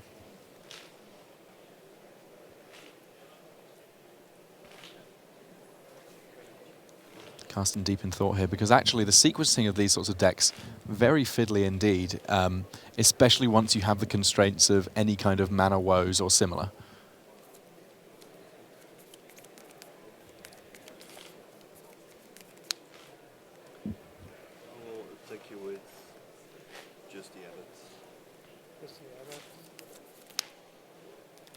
So the Abbott coming in, sort of offering a trade with the Thopter in some sense, either by a straightforward block or Nantuko Husk blocking and sacrificing the Thopter.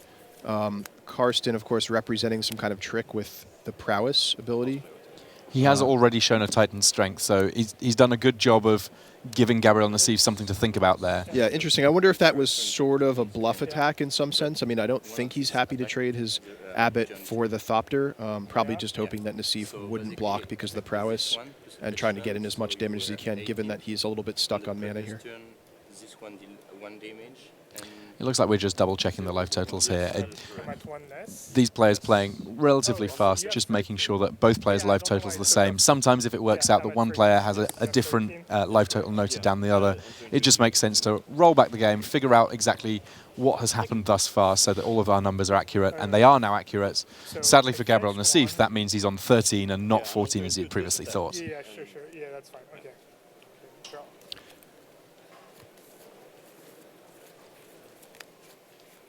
So Frank Karsten going wide this game. That normally the sort of thing that one would associate with the green-black token deck. It will be interesting to see here whether or not Nassif can find a way of matching up to those attackers. I mean, potentially one collected company would do it. Yeah, and this is really the key turn for Gabriel Nassif. I think Frank Karsten being a little stuck on mana, having a little bit of an awkward hand with that Chandra Fire of Kaladesh and To Become Immense, sort of gives Nassif the window to set up his own game plan here, sort of like, you know, getting his sort of SimCity game plan going here, where he gets to get lots of different cards with synergy into play without being under a lot of pressure from Frank. Well, he has collected company, and it looks like Frank Karsten is thinking around exactly that and trying to work out, if you have it, what does that mean for me as an attacker? And the permutations there get fairly complicated fairly fast. Lots of different options. I mean, yeah, I certainly wouldn't want to have to think through them, which is why I'm quite happy to be sat here at the desk and just watching Frank Karsten go to work, because there is the collected company from Gabriel Nassif. Let's see what's on top of that deck, because there are lots of different creatures that could come into play here, and some of them are an absolute nightmare for Frank Karsten. Yeah, if this is like, I don't know, a Zulaport Cutthroat and a Carrier Thrall or something like that, could just be a disaster. I mean, I think... I mean, there's a lot of options that are pretty bad for him. I think that a couple of copies of something like Catacomb Sifter could be a problem. Yeah, that too. But here comes 2 Grim Haruspecs, it looks like. Can I block? Yes, you can. Here comes the blocks. Thinking.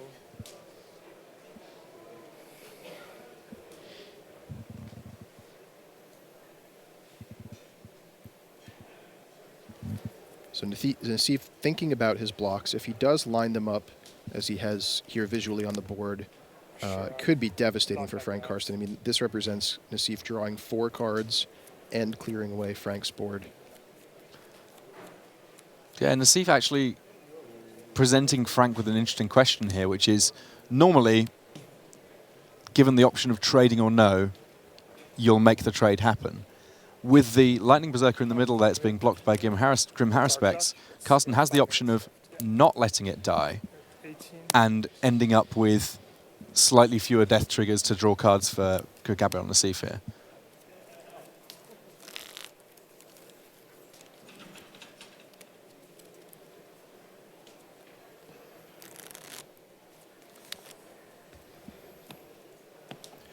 Of course, we do know that Frank has access to Become Immense, so we'll see if he uses one of those here. I will sell 4. Yeah. Become Immense over here. Sure. Bump over here. That's All it. right. There will be much death in the future. That's fine. So Steve all my says guys die, it's fine. There are 2 guys die, and I draw 4 cards, right? 2 for him, and Yes. 1 for each. 1, 2, 3, 4. Go. So effectively that become immense, meaning that the number of cards drawn by Gabriel Nassif not really varying too much. Basically, it meant Nantuko Husk would die, but that also there would be an extra creature on Frank's side of the board. Yeah, really showcasing the power of Collected Company in that deck. That Collected Company, if I'm counting right, represented a 6-for-1 in Gabriel Nassif's favor, clearing away 2 of Frank Carson's creatures, drawing 4 cards, and then Become Immense trading 1-for-1 with the Nantuko Husk. So just a huge turn for Nassif there, and he's now in the driver's seat for sure. Yeah, Catacomb Sifter and Carrier Thrall there coming down for Nassif, while Frank Carson has Chandra, Fire of Kaladesh. Both of these players on the clock here. They do need to worry about whether or not they're going to be able to finish this third game, because as much as our feature match area still has 2 matches going, each of those matches has not gone particularly fast, and many of the players in the rest of the room already finishing things up and watching on from the bleachers. 4 cards, this plus that.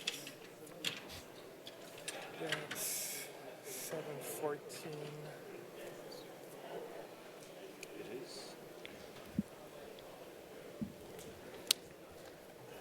Nassif being just a little bit cautious here, kind of planning things out. He doesn't want to leave himself open to some kind of crazy Become Immense Teamer Battle Rage type play that these Atarka red decks have become known for. Oh, 5. God, I can't count, yeah. Normally you'd think 12 life would be a pretty healthy life total against a red deck, but not so much against this particular generation of red decks. Yeah, I mean, there's a long and storied history of red decks asking their opponent what life they're at when they appear to be at a relatively healthy life total and it ending badly for the other player. These red decks, certainly no exception to that rule. Become Immense, representing a terrifying amount of damage, especially with the likes of Teemo Battle Rage on the side to give double strike to the creature that's working with it. Yep. And Frank Carson does have a second copy of Become Immense, as well as Titan Strength and Wild Slash. No Teamer Battle Rage to go with it, though. But as lopsided as this game might look right now when you're looking at the table, I think from Nassif's point of view, it could quickly turn for the worse. But Smothering Abomination and Zillaport Cutthroat, both valuable members of this team, and these guys are all team players. Individually, these creatures, they're all right. I mean, they certainly they have a power and a toughness. They get to attack, they get to block, but they're not excitingly large or dangerous. But when they're working together, it's a very synergy-based deck. There is a huge amount of potential to create awkward situations for Frank Carson with these creatures collectively.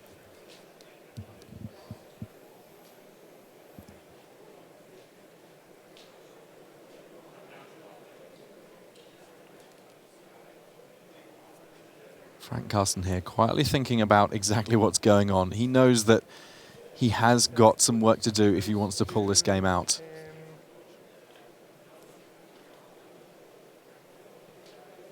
you can command me down to 9 and then have, let's say, 1, 2, 8, 16 damage. So I need to soak up 7.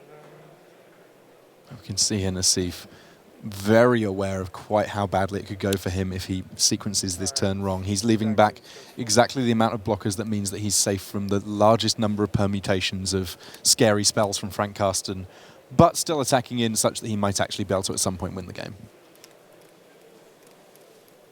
And if you heard Nassif counting there, he was counting to the magic number of 14, which would be Become Immense, bringing Lightning Berserker to 7 power, and Teamer Battle Rage, making it a 14-power Trampler. A 7-power double striking Trampler, I should say, but dealing 14 damage. So Nassif just sort of calculating out how can I make sure I can survive a 14-point damage swing this turn. And Joel Larsson and Martin Dang apparently playing a lightning-paced game over on the other side, desperately trying to eke things out. Neither of them wants to finish up on a draw here. And I scry. Scry that to the top, I guess. Take 5. You're at 7. It looks like Gabriel Nassif turned a corner here. He's just got to hope to fade the next couple of draw steps from Frank Carson because his attacks will be able to do big things. Yeah, I doubt it. And we see a die there just on the top of the screen. I believe that means that time has now been called We are now in turn 1 of 5. The way things go after the regular time is called in a tournament is that you have 5 turns in which to finish the match. Those 5 turns, of course, split between the 2 players. So Frank is going to have the attack step on turns 1, 3, and 5. As it turns out, though, Frank Karsten looks at the board and says, I'm not going to be able to get there. Yeah, these 2 players, both Hall of Famers, they know when they agree that Frank Karsten can't win this game any longer, and that time is now. And now we get to find out whether or not either of Martin Dang or Joel Larsson can end their match in 5 turns. Joel Larsson here. He's got Jessica Ascendancy. He's got Gideon. My thinking is if you have Jessica Ascendancy in play, you ought to be able to find a win. Unfortunately for him, he's on 3, and there's a Jessica Ascendancy in play on the other side of the table as well. This still turns 0, so after this, there will be 5 turns. Effectively, as soon as time called them saying, well, I might as well cool things off a bit, have a bit of a think. They had a couple of minutes extra just because of a delay that had happened earlier on in terms of just getting things all season sorted. So each of these players trying to figure a way of eking it out. Ultimately, Martin Dang with the overlap on creatures looks likely to be ahead, especially given the amount of overlap he has on life.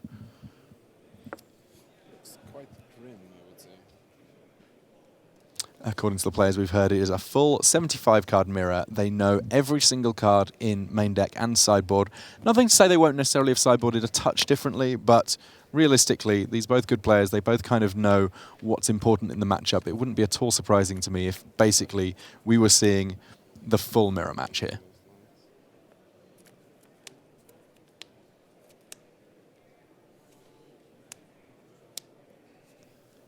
Little shake of their head there from Joel Larsson. He knows that he's right up against it here. This turn 1 of 5, but I will be stunned if it takes all 5 turns.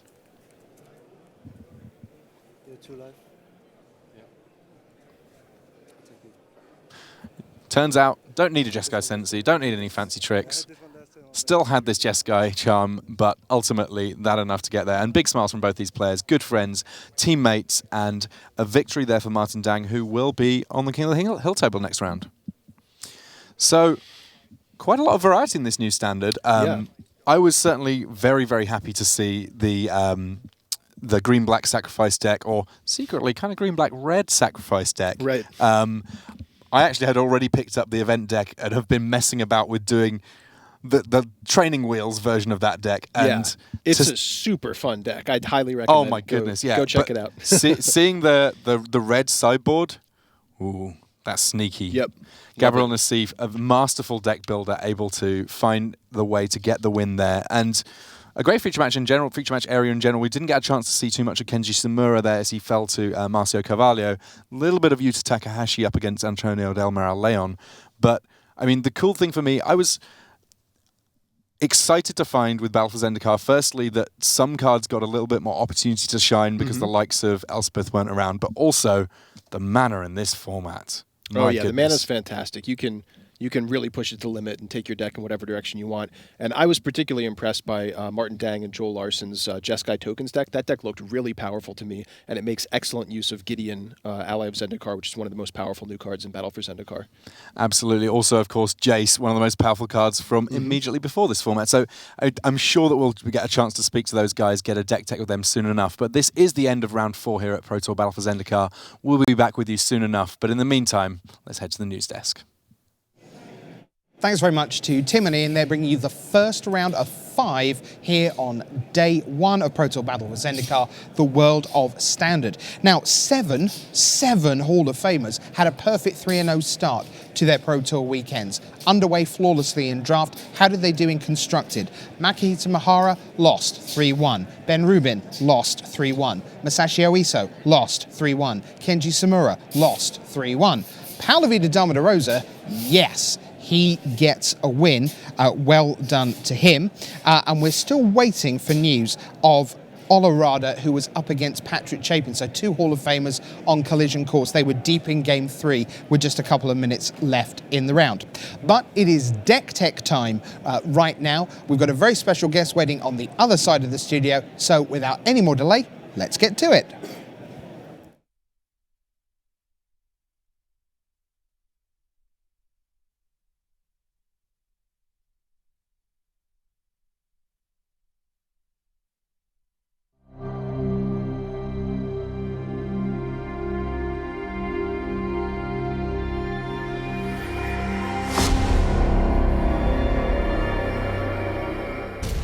Hello, everybody. Welcome to the Tournament Center here at Pro Tour Battle for Zendikar in Milwaukee. I'm here with hometown hero, Adrian Sullivan, home state hero. Home state, maybe. Home state. And we're talking a little bit about Standard. So coming into this weekend, we've heard Green White Megamorph. We've heard a Tarka Red. We've heard about like the skeletal remains of Esper dragons flapping over the dark skies of Jeskai. Right. So which of these decks did you pick? Absolutely none of these. I was close to one, but none. Okay, so what deck are you playing? You had an interesting name for it. Esper Demons. Okay, and this is a Demonic Pact deck. Yeah, Demonic Pact. 4 Demonic Pacts. Hope we don't lose the game. So is this a deck you knew you were going to play like right from the start? Not at all. Tell me how this came to be. Not at all. So one of the things, there was an online PTQ winner that was a Demonic Pact deck back in the Perilous Vault days, and I was playing Black-Blue Control primarily, and I just kept getting beaten when I'd play it online by Demonic Pact, and I thought it seemed interesting, but I really liked a more traditional build. Fast forward, there's a rotation, there's all this crazy mana, and I'm like, well, let's check out this Demonic Pact thing, and I make a Sultai build, and the Sultai build runs Sultai Charm to get rid of it, and then you've got, other things like Disperse. Sure. Wasn't quite good enough. Then Michael Flores, my old Cabal Rogue, collaborator, Rouge, as we like to call it. right? He threw a black-blue one to our mailing list, and it wasn't quite there. But then I kind of put it together with Esper Dragons. There was the third place list of Esper Dragons from SCG Indianapolis, and I really liked a lot of the stuff going on there. And it had 3 Utter Ends main, and I thought, Utter End works really well to get rid of this stuff. And that was the beginning, and then a few days later, there we were. All right, let's take a look at what you have here, and we'll start with the main card. Yep. Talk about Demonic. I mean, this card can lose you the game, but it doesn't. Absolutely. It doesn't actually win you the game. It's like this deck built around a card that it doesn't actually just win, does it? Well, you lose the game. You don't want that to happen, and it does not win the game by itself. You have to work it. So perhaps you might make them lose 4 life again and again and again by bouncing and replaying your pacts. But importantly, this is kind of like a very slow, cruel ultimatum, and it plays out remarkably like that. Okay. So that you're making them discard cards, you're drawing cards, you're draining, you're killing a key creature or a planeswalker. You're so happy when you kill a permanent, but if you don't, gaining life and having them get closer to death is good. The reason that this is in the deck as opposed to other things is it's a control card that also can win the game. Right. And one of the important things to note about the you lose the game, obviously, people talk about is you can't wait till it's your 4th upkeep.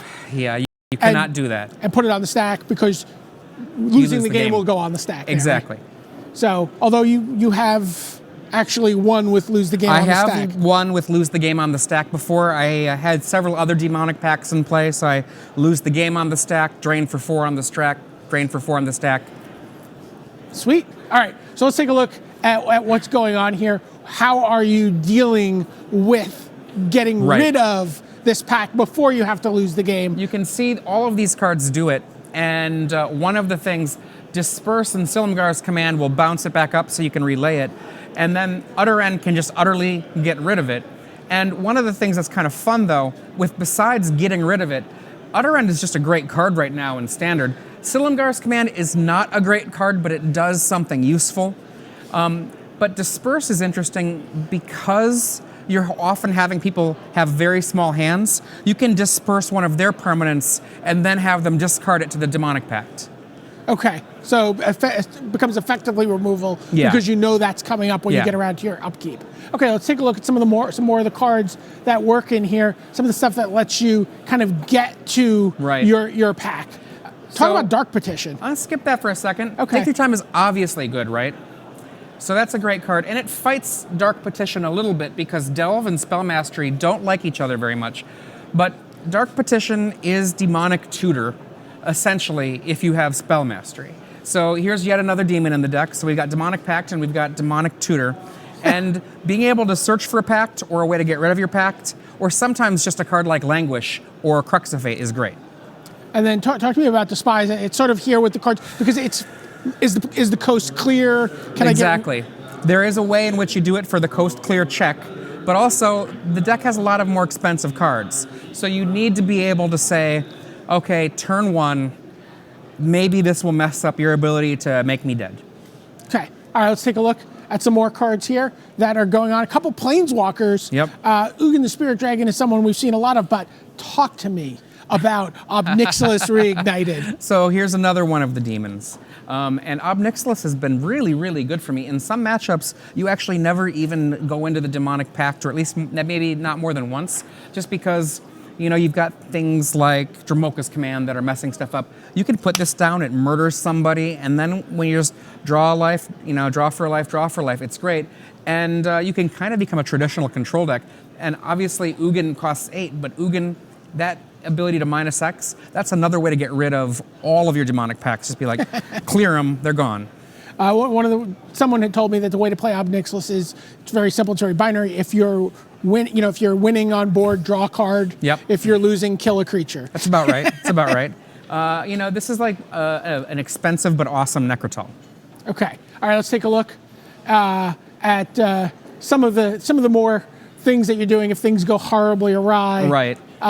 Some counter spells, some removal spells, some board sweepers. I tried to make it as cheap as possible, and the reason that Clash of Wills ended up being in the deck is because of Todd Anderson's list, the Jeskai Black deck that ran Dispel. It became apparent that I needed more counter spells, but I really didn't want to be a deck that was counterspelling, on turn 12. I wanted to be able to do it on turn 2. So Clash of Wills gets me there.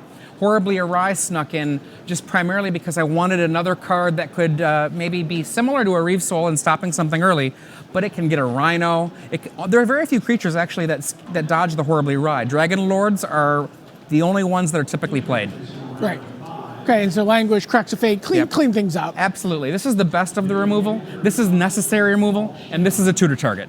Okay. All right, let's take a look at how you pull this all together with mana. So some of the new lands that came out in Battle for Zendikar. Shambling Vent, why do you need a creature land here? I just needed a way to actually kill somebody that was not getting in the way of my spells, because sometimes you're really close to killing someone and you can't. The colors really matter, but you'll have things happen where you'll, for example, let's say versus Sorin, you'll kill their thing that they've got left, and then the Vent will just sneak on in and get rid of a Sorin. Or I've had that be a thing that I've done against cards like Gideon, even if it's like 2 or 3 shots. Being able to do that matters, and the gaining lifelink is real. Okay, 6 battle lands. Yep. Which means we're going to see some fetch lands in the next group of cards. That's let's take a look at those. Polluted Delta, Flooded Strand, a couple basics. Majoring Network, 3 copies. I'm running 2 Ugin, and I'm running Clash of Wills. One of the best things you can do... Clash of Wills to be a hard counter? Yes. One of the best things you can do on turn 2, you have your blue source, you lay your Majoring Network, you've got your Clash up. They try to do something, you clash it, they don't. Time to start working towards the future. Okay. All right, so that is Esper Demons, our first look at the new standard here from Pro Tour Battle for Zendikar. I'm Brady Marshall for Adrian Sullivan, signing off from the Tournament Center.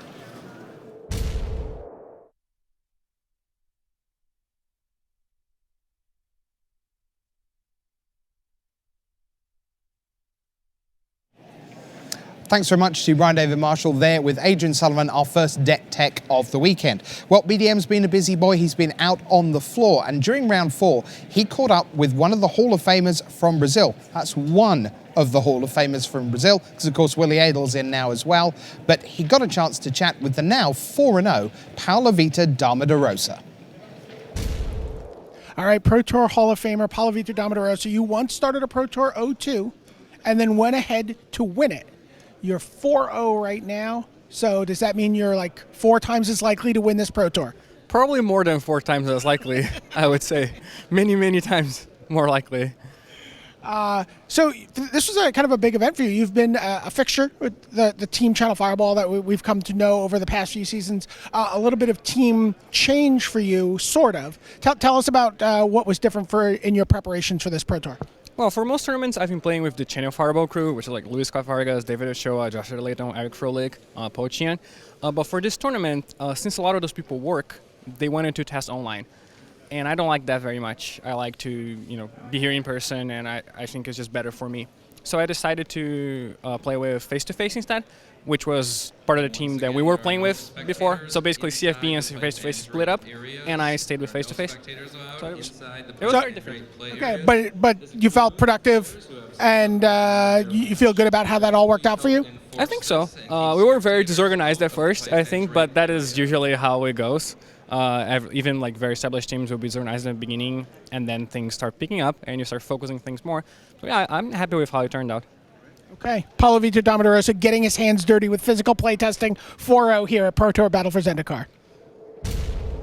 And here is the man himself, Mr. Brian David Marshall, though obviously the man himself is Paulo Vitor Domitorosa. But tell me about those, because we're locked in behind the curtains and behind the wall. And what is the atmosphere like out there? It's great. I mean, it's exciting. People are like, casting spells. They don't know what's happening. This is my favorite exchange that I've sort of overheard. Two people playing, and one player just plays like Flame Bake region, whatever. Plays a dragon. His opponent goes, okay, and he's like, really? He's like, wait, what are you playing? I don't know what you're playing, I guess. I could have sworn you had 4 mana, you must have had a counterspell. People still don't know what's out there, what decks people are playing. People are really frantically trying to figure everything out.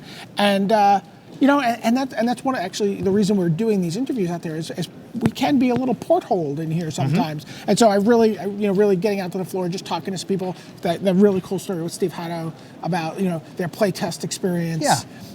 Talking to Paulo about starting off a tournament 4-0, finding out how the team catch up with maybe Oliver Tomajko in a little while to see how he's doing playing in his first Pro Tour, that kind of stuff. Yeah, it's interesting that you say people aren't quite sure what's happening out there. There are some decks that right now, and this will diminish as the tournament goes on, but have a real surprise factor to them. The benefit of going rogue is most keenly felt in these early rounds of Standard. Yeah, no, that's absolutely true, and there's a lot of decks that when you're looking through the metagame breakdown, there's huge swaths of some known quantity decks. I don't know if that's out there yet, but and so to be able to come at them and because what those decks are. You're playing your crazy, brew that you've tested extensively in a church basement for the last 2 weeks. Could we go as far as saying there are more than 4 copies of Ataka's Command out there being played right now? You happy with that? I'm happy with that. Okay, yeah. we can say that. All right, we can go that far. Would you also say that there are more than 4 Den Protectors in the room? I would. Okay. I would. All right, so we're gradually getting there. So, early Standard, one of the big numbers coming out of that first round, 7 minutes left on the clock, 75 matches were still going. Extraordinary. That's like 2/3 of the field. Yeah, there's a lot more fetch lands in this format than we've seen in past Standard with fetch lands. So, all right, let's get to it. It is time for round number 2 of Standard. That means round number 5 of Pro Tour Battle for Zendikar.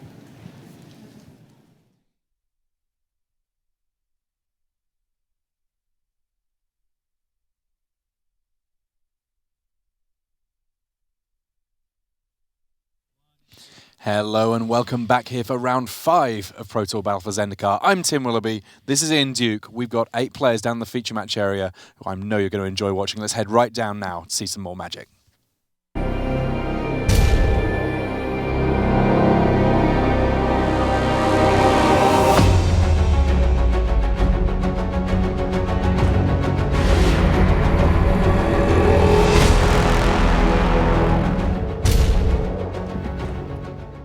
Hello and welcome to round 5 here at Pro Tour Battle for Zendikar. Our feature match players are set. Let's have a look here who we have on our first main match. That Jerry Thompson. He's taken a bit of time away from the Pro Tour, but he's very much back. He's at 3-1, and this is a guy who iterates through Standard like no one else. He loves to build a deck. He's got a great build for us here that we're going to see very shortly. And his opponent this round is another very popular streamer, Paul Cheon there. You see him in his Channel Fireball shirt. Channel Fireball kind of back to their roots. It's just the core guys back playing together. Paul finished 3-0 in draft. He's here, he's ready, and he wants to battle. He's starting things out there with the Warden of the First Tree, and on the other side of things, Jerry Thompson is on straight Mardu. We've seen some people playing Jeskai decks that are just sort of splashing for Crackling Doom. That's not what's going on here. Jerry Thompson, straightforward, black, white, red, potentially very aggressive, and we can see that there's a lot in the way of dragons in his hand. Yeah, absolutely. Flavor this matchup, Paul Cheon's on a relatively straightforward sort of green-white morph deck, Mega Morph deck. not too much out of the ordinary that we haven't seen in past tournaments, past couple weeks. Jerry's deck is, as Tim mentioned, straight Mardu. Mardu being pretty well positioned for this weekend. Crackling Doom, a card that's picked up a huge amount of stock in the last couple weeks, answers things like Dragonlord Ojutai, and also a couple copies of Silk Wrap in Jerry's list, which I really, really like here. It's a great card at answering Hangerback Walker and a lot of the other resilient threats that people are playing. Even takes out things like Mantis Rider, so it's just fantastic.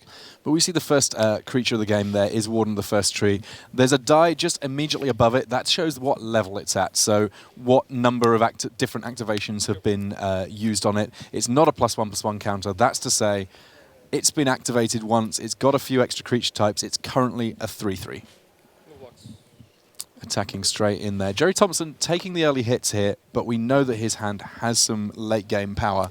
And we see there a Wooded Foothills from Paul Cheon. He does have the potential for a little bit of red mana in this list, and if he happens to end up casting red spells, some of them are pretty cool.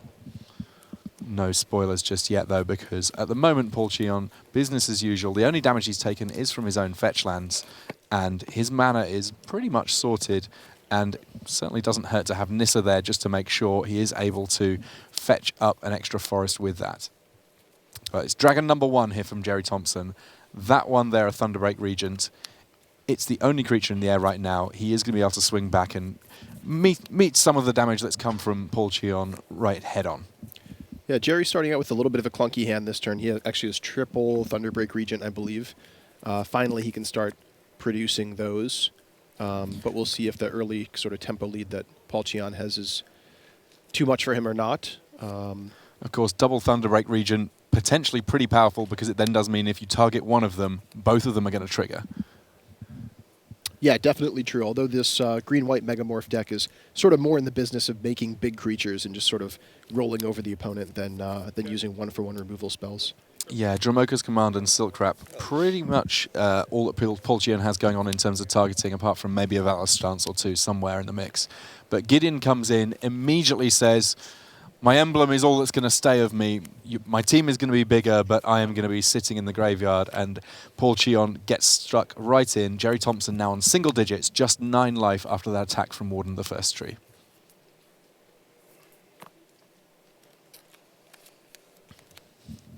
And just a little update from our back tables. Makahito Mahara's in the feature match area, known for innovating and having interesting decks. He already has both Jace, perfectly powerful, perfectly reasonable card.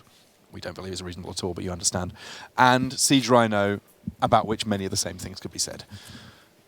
Speaking of powerful, here comes Sarkhan Dragon Speaker, taking out that Warden of the First Tree. Yeah, immediately ticking down to just 1 loyalty to do so, but Jerry Thompson not unhappy about that at all, because next turn, it's still around, it can still do more things. -3, dealing 4 damage to target creature. That enough to deal with Warden of the First Tree, just barely. Meaning that there's only Nissa in play here, and if he wants to, Jerry can protect that Sarkhan comparatively easily with his Thunderbreak Regent.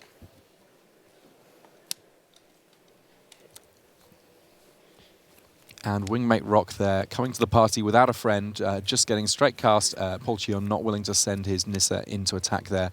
Just a 3/4 flying, but he will get a chance to gain life whenever he attacks Paul Cheon, because every time he does, he'll gain 1 life for each attacking creature.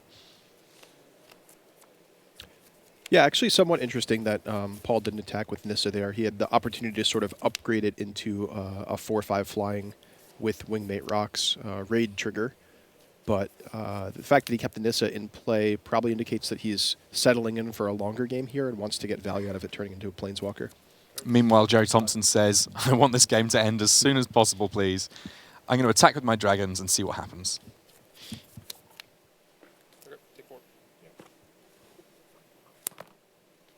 We'll see what the follow-up is here for Jerry. Second verse, same as the first. That looks to me to be another Thunderbreak Regent. Interesting. So giving up that first Thunderbreak Regent to get in 4 damage. The Wingmate Rock, of course, being a 4/5 due to the Gideon emblem. Yeah, 4/5 are pretty important sort of size. I mean, it means that in the future, Sarkhan, even if it does tick up in loyalty, is not going to be able to shoot Wingmate Rock out of the sky. And we can see that Cheon actually has a fairly exciting hand here. If he so chooses, he can attack with the first Wingmate Rock and play a second. That one would come with a friend. Alternatively, a big Hangerback Walker is an option for him. Of course, with a Gideon Emblem in play, you could choose to play your Hangerback Walker for 0, and it would come in and not die because of the Gideon Emblem keeping it alive. Take 3. So Paul Cheon taking 3 from having to target the Thunderbreak region as he uses his Dramoka's command there. Not overly unhappy about that, though, because it does clear a path. It means that he can both attack and kill Sarkhan and get a bit of damage in on Jerry, who is now right up against it in this match. Geez, huge turn for Paul Cheon there. Taking out the creature and the Planeswalker as well. I wonder a little bit what Jerry's plan was attacking with the Thunderbreak Regent the previous turn. Give him benefit of the doubt that he didn't just forget about the Gideon Emblem there, making the Wingmate Rock a 4/5, but I wonder if it was maybe sort of a bluff attack representing Draconic Roar or something along those lines. And he could realistically be representing his own Wingmate Rock. But as it is, he's here just with a couple of creatures, but the writing may very well be on the wall here for game 1. Paul Cheon with an advantage in life, an advantage of cards in hand, an advantage on the board. Any one of those is normally pretty good. When you put all 3 together, it's pretty overwhelming. Paul Cheon here just deciding how much he wants to attack with. Does he need to commit more to the board? We'll see soon enough. Quick update on our back tables. Makihito Mahara did win game 1 over in Turtenwald. It turns out that Siege Rhino and Jace, between them, they're not necessarily a natural pairing, but as it turns out, the power couple did it. And Nissa here flipping as a land comes into play for Paul Cheon. Nissa Sage Animist, now meaning that Paul is able to activate that +1, reveal the top card. It's a land. That land goes into play, and he comes in swinging with his other 2 creatures. The life totals 15-5 here as the life gain goes on the stack from Wingmate Rock. Now Jerry Thompson has the option of working out how he wants to block here.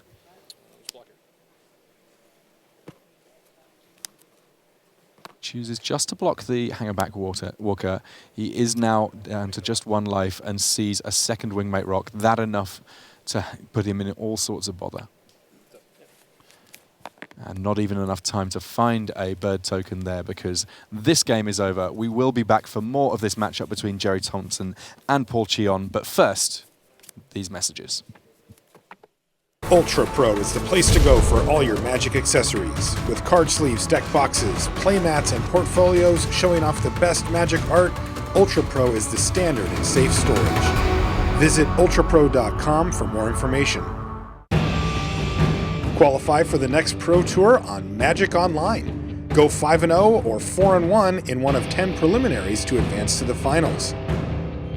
You can see the full schedule at mtgo.com. Hello and welcome back here to round 5 of Pro Tour Battle for Zendikar. Our main match is just in sideboarding now. We will be back to them soon enough. But in the meantime, we have the opportunity to have a little bit of a look in here, and we are going to get a chance to see. It looks like the match between Martin Dang and Brandon Burton is going to be moving on to a game 2 now. So we're going to be jumping across to one of our other tables soon enough. I believe that over on our 3rd table, John Stern and Marcos Paulo de Jesus Freitas are playing, and the deck that the Brazilian has shown up with is one that is very interesting indeed. We've got it listed as Naya Eldrazi. Shaman of the Forgotten Ways already in play here on the right-hand side of our screen there, along with the Morph and the Rattleclaw Mystic. This a deck that can produce a huge amount of mana. What's the best possible thing you could ever hope to do with a huge amount of mana, Ian? Well, without looking at the deck list, I have to snap off Ulamog, the Ceaseless Hunger. Always hungry, always working, much like our sometime coverage supporter, Luis Scott Vargas. Ulamog, the Ceaseless Hunger, is absolutely the top of the curve for any deck that really wants it. And with any luck, Marcos Paulo de Jesus Freitas will get a chance to cast that at some point. In the meantime, though, he needs to worry about the hugely aggressive play here from John Stern. There is an Ataka's Command. There are a lot of creatures. His life total was 7. I'm guessing it's going to be quite a bit lower in just a moment.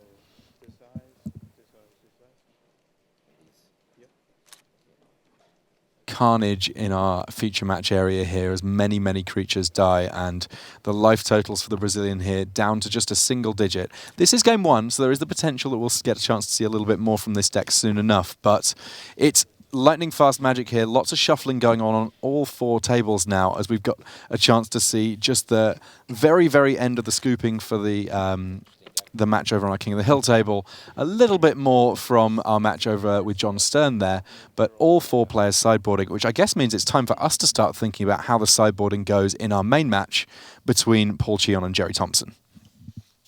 Now, this not a match where, as we saw in the last round, there was going to be a huge amount of positioning in terms of colours. However, that doesn't necessarily mean that there's not going to be some big changes, because there are some very powerful cards in these sideboards. Paul Cheon, he's got the option of potentially using the red mana that we saw the potential for in Game 1 to bring in some sweepers. Whether or not he'll choose to, we'll find out soon enough. But in the meantime, we are going to get a very quick look at the back table. Owen Turtenwald against Makihito Mihara. Lots of old-school fetch lands here. None of these fetch lands, the most recent printing, all old-school, a Windswept Heath being used to fetch, well, it's as if we're playing Legacy. You get to crack your green-white fetch land, fetch a blue-white land, and this the reason that people at PAX were getting so excited when these new lands in Battle for Zendikar got previewed. Very, very powerful, and Makihito Mihara apparently leaning on this mana in a big way in order to be able to cast just basically, all the most powerful cards in Standard. Yeah, both these players sort of playing souped-up Khan's clan decks in a sense. Owen Turtenwald playing Jeskai with the addition of black, as we call it, Dark Jeskai, and Mihara playing Abzan plus blue. And as exciting as this match will almost certainly prove to be, it does look like things are kicking off in the Thompson-Cheon match. Things already starting there, and we would like to get all of that to you, so we're going to jump across to that now.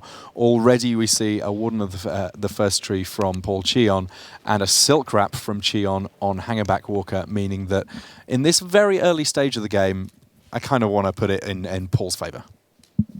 Yeah, it looks like Paul getting off to another quick, aggressive start with the Warden of the First Tree, similar to what we saw in the first game.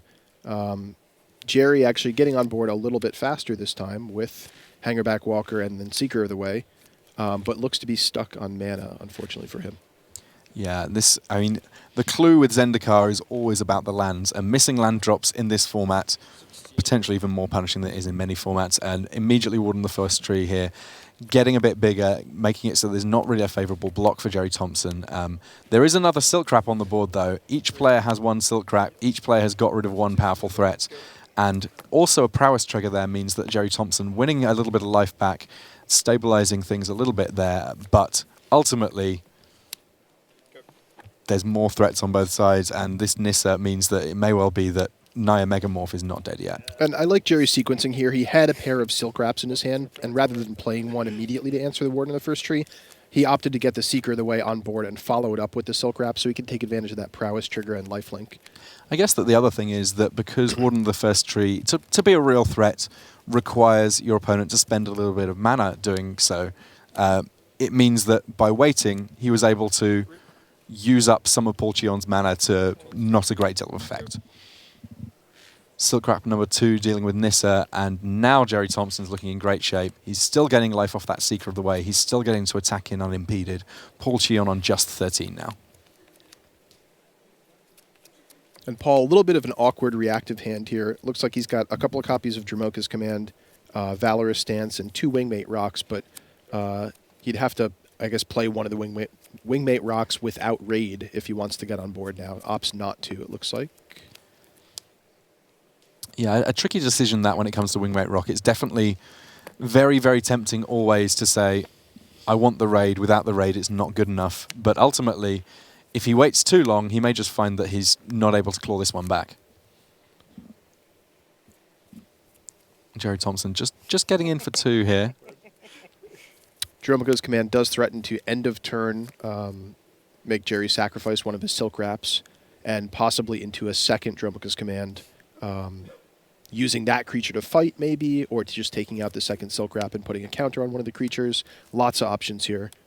You can kind of see that Jerry had an idea that there might be something of that stripe going on. He moved a die just briefly to his own creature, saying, maybe you want to put a creature on put a counter on my creature and make me sacrifice an enchantment?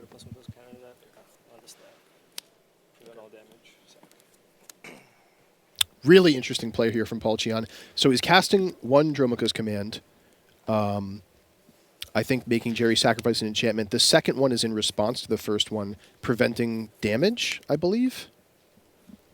That would be dealt by spells. So what the effect this will have is it'll first sort of put the damage shield into effect, and then the second one will resolve, making Jerry sacrifice an enchantment, so that by the time the creature comes back in from the Silk Wrap, it will be immune to damage for the rest of the turn, essentially. Zach, get this back.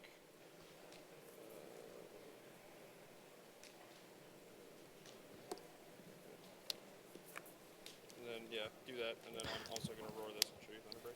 Yeah. Well, that was a nice busy step that doesn't necessarily get occupied with that many spells.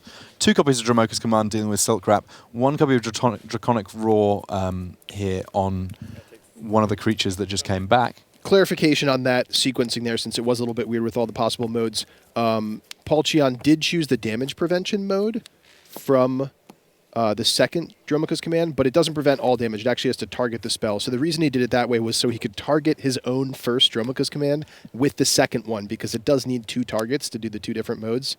So a little complicated there.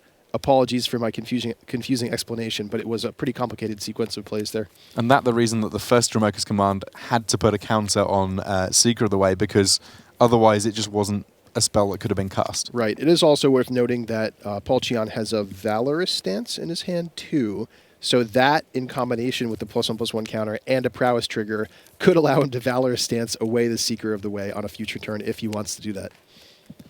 These green-white decks, they're not just little kid decks that are simple anymore, are they? Yeah, definitely lots of options. Dromoka's Command, a powerful card, versatile, and tricky, to be sure. Jerry Thompson here still on just the 3 land, and you can see there that his hand, not one that's necessarily favouring that.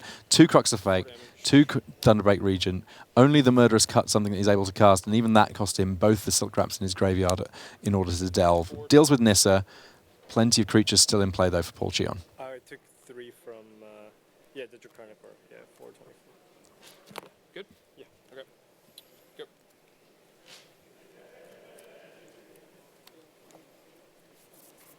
Pollak-Rottmann needs some good draws here. I mean, while he's got a situation where he's got lands and can cast his spells, he's only got 4 life to work with. And almost any of the dragons in Jerry Thompson's hand will be able to get through that pretty fast.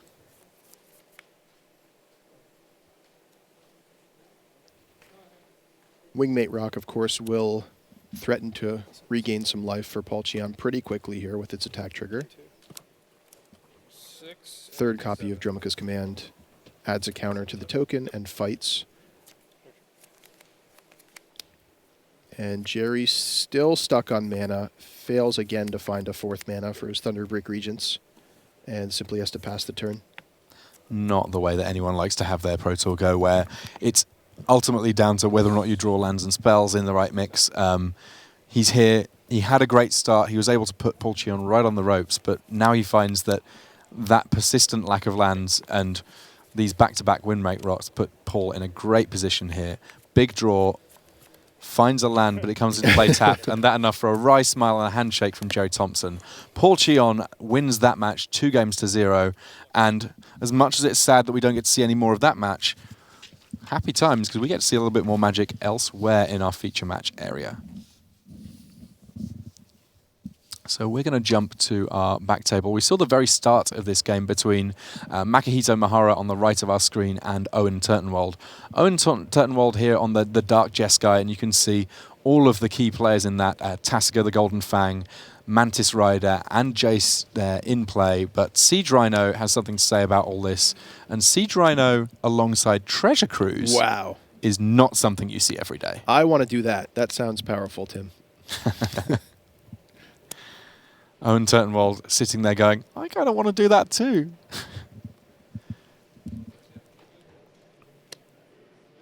And Makihito Mahara here. He's got his shields up.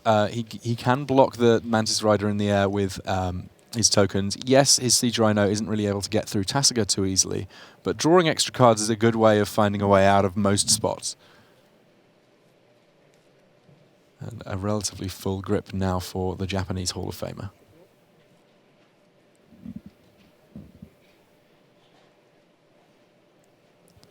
It must be a funny one for Owen Turtenwald in this kind of a matchup that you sit down, it's still relatively early in the Pro Tour, you don't have a great idea of what's going on elsewhere in the room. There will be some matchups you've tested a great deal. When you sit down opposite Makihito Mihara, there's a very good chance that you're going to see a mix of cards that, while you may have tested against them individually, you haven't necessarily played against his sort of a build. He's definitely known for being an innovative deck builder.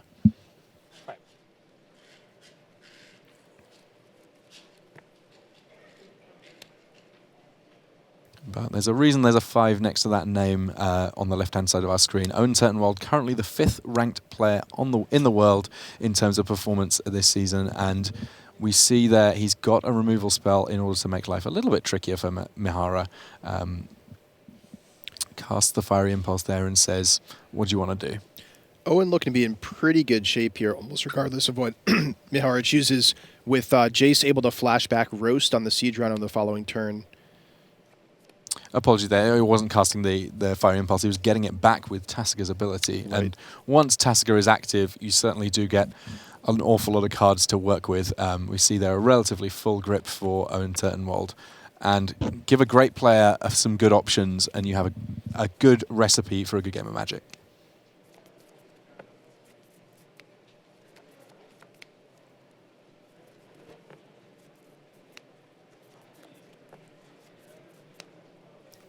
It looks like there's some very powerful stuff going on in the Dark Jeskai deck from Owen Turtenwald. Of course, one of the cool things that's available to Jeskai now that perhaps wasn't something that we saw, you know, in time gone by for these sorts of things is the interaction between Jace and all sorts of clever spells. One of the big ones that took a while to get going but now seems to be gaining an awful lot of traction is Ojutai's Command, not least because Ojutai's Command can get back Jace. Yeah, I think actually Jace plus burn spells as well is a really, really powerful, important interaction here. I mean, these Jeskai decks can play somewhat like control decks, playing an early Jace and using it to defend themselves. Mantis Rider, of course, can both attack and block. But then the game can end in a hurry with, say, a Jeskai Charm, flashback by Jace on the next turn, or Crackling Doom into another Crackling Doom. Lots of really powerful tempo plays out of the Jeskai deck. And Owen here, I believe, has a Wild Slash in his hand. So one more attack from the Mantis Rider, if it goes past those Thopters, could represent lethal with double Wild Slash from Jace. And in the meantime, Ojutai's Command, not exactly a terrible thing to sit back on. I mean, the 4 mana, even if it was just being used to activate Tasiger, is valuable being left until the end of turn. As it happens, we know that Ojutai's Command can do an awful lot of different things for him depending on what Makihito Mihara chooses to play on his turn.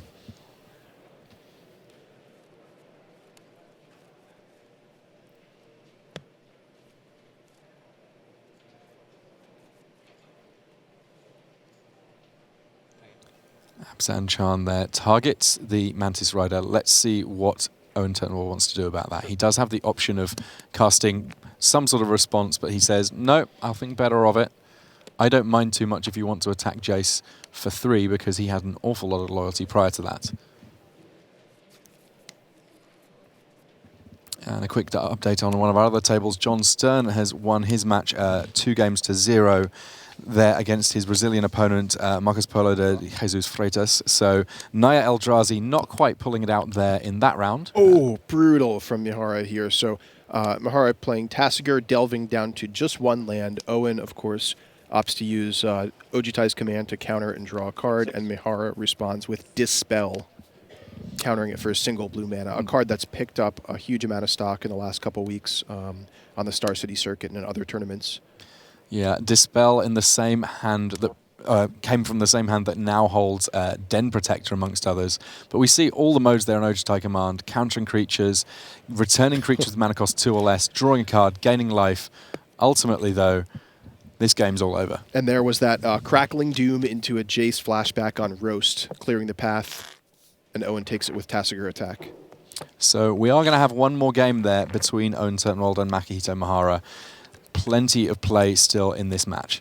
And let's have a little look at the sideboards on these ones, because we are now sort of winding things up a little bit in our feature match area, a few really interesting options. I want to start with Makihito Mihara's deck because with so many colors going on, so many different options that are kind of a little bit beyond the norm,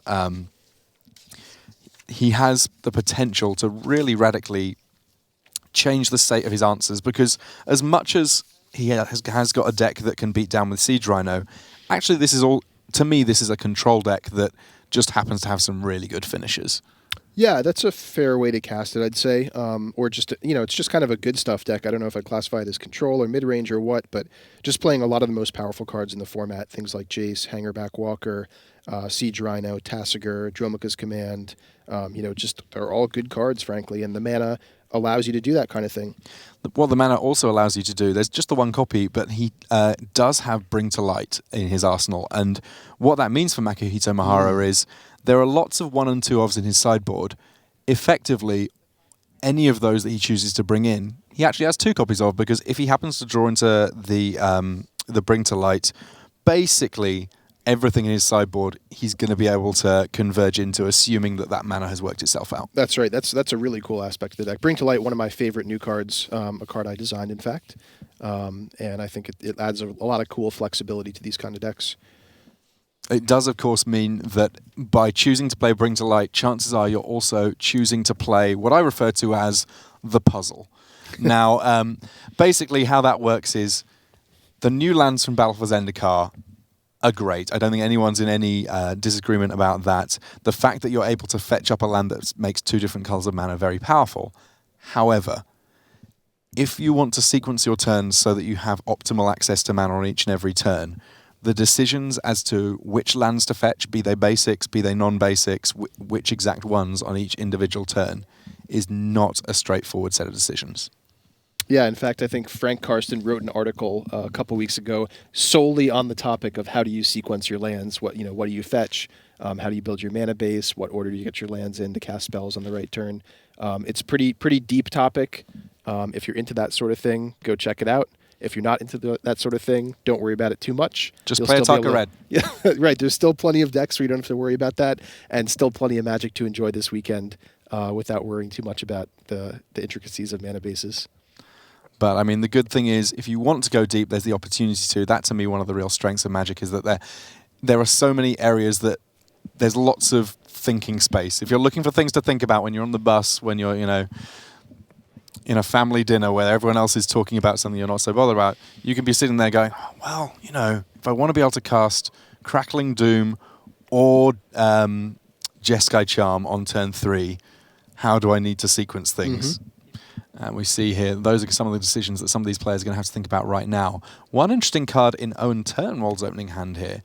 It looks like he has a mythic rare from Battle for Zendikar, that one being the reprint that is Dragon Master Outcast. Oh, really interesting. I wonder if that's, in some sense, kind of a mirror breaker type card for these multicolor good stuff decks. It's a really potent threat that you can just sort of drop for 1 mana in the mid-game, and your opponent is forced to answer it, and likely will have to spend a lot more than 1 mana to do so. You know what? It's super good with Ojutai's command as well. Yes, that is a great point.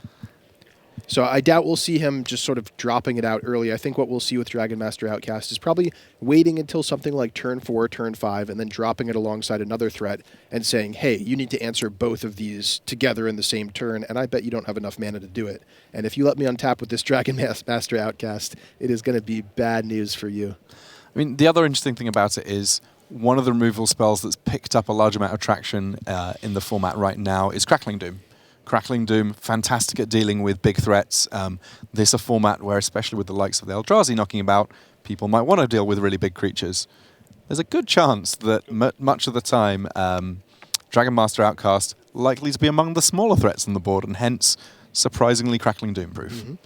And here's an opening we'll be seeing a lot of in Standard going forward. A turn 2 Jace from Makihito Mihara is answered with Wild Slash from Owen Turtenwald. Now, one of the things players have talked about a lot this weekend is what are the efficient answers to Jace, and how can I answer Jace without spending a heck of a lot more mana than Jace took to cast in the first place? Because I think Jace is sort of the premier early game threat that a lot of these decks present, and it's really, really important to be able to answer it in a mana efficient way.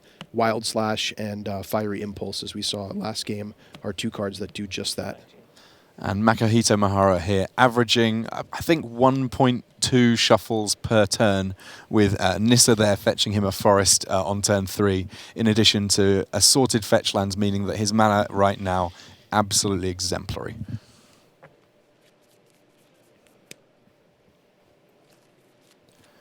Just a matter of time, of course, before we start having to refer to these decks by their Nephilim descriptions. 4 out of 5 colours. It's almost, how do you remember which colours they are, which is the one colour that they're not? Owen Turtenwald here. He's also got a fetch land, so he is likely to have some pretty great mana here, though he's not in a position where he has the basics just yet.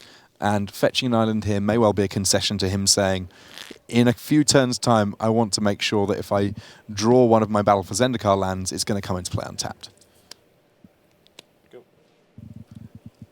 Okay, and here we see that double threat in the same turn here, Jace and Dragon Master Outcast.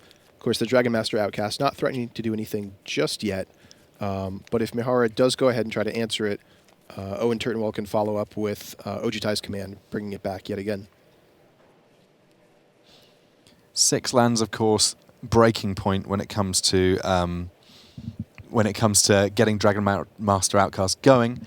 Going to take a little bit of time to get there, but in the meantime, you can just chill out. You know, it's one of those things where Makahito's Mahara's deck, as much as it does an awful lot of different things, it's not so full of 1-for-1 removal that it's just going to snap off something on the Outcast anytime soon.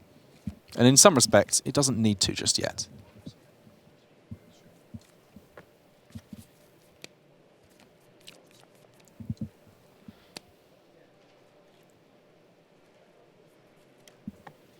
Owen takes a look, thinks things through, and what's he got for us?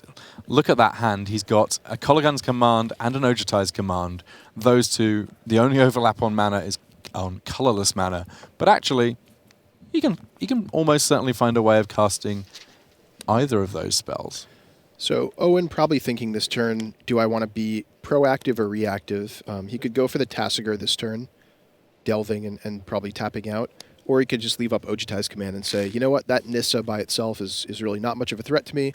I'm just going to sit here building up my lands, holding up counter magic, activating Jace, and I'll counter whatever your next play is going to be. Well, I mean, actually, the fact that he played Bloodstained Mire there rather than Plains meant that he couldn't ever leave up Ojutai's command. Oh, great point. Yep, so it looks like he's going for a Tasigur play this turn. In fact, discarding Ojutai's command as he activates Jace here, flips Jace. That Ojutai's command is going to sit in the graveyard to potentially be flashed back at some point. Though, of course, if you're flashing it back, chances are it's not countering a whole lot.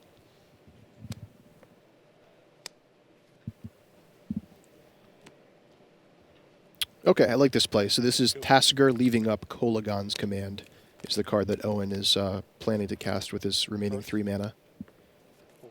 Abzan Charm doing swift work on Tasigur himself.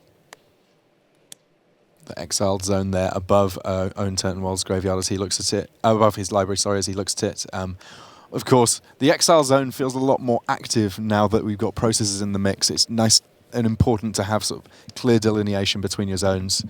And at the moment, the graveyard of Makahito Mahara, relatively big, so if he does find his own Jace, it won't be too difficult to flip.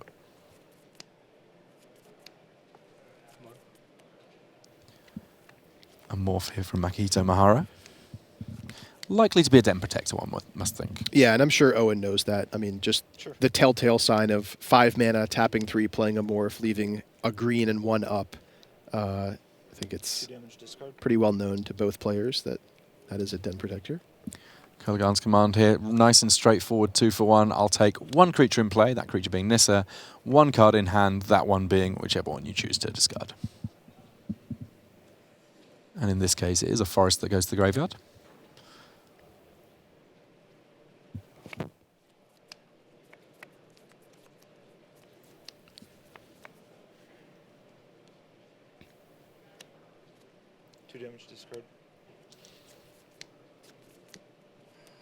Card advantage everywhere. Jace getting flashbacks, so we get to replay that Kolaghan's command. Den Protector getting something back from Makihito Mahara's graveyard. But Makihito Mahara will have to discard something against that Kolaghan's command as his Den Protector dies. So some complicated decisions here for Mahara, who doesn't have loads of cards left in his hand. Although we believe one of the cards he does have left in his hand is Exert Influence, a new Battle for Zendikar card. An interesting one there. Talk us through that one. So this is a Converge card that's sort of a control magic type variant. Gaining control of a creature based on how many colors you spend to cast the spell. And of course, Exert Influence in a deck like Makihito Mahara's, it can quite reasonably steal Siege Rhinos. Or potentially, I guess, Dragon Master Outcasts. Yeah. And if Owen isn't careful and he runs himself out of removal spells, planning to sort of win the game with Dragon Master Outcast going uncontested, the tables could turn here with this Exert Influence.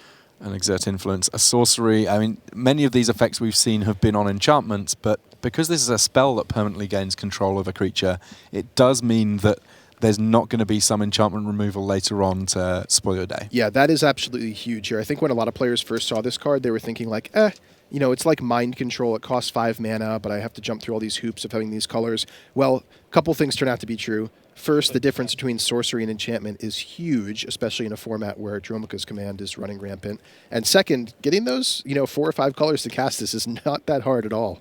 So we're seeing a card that potentially could be a major player in Standard going forward.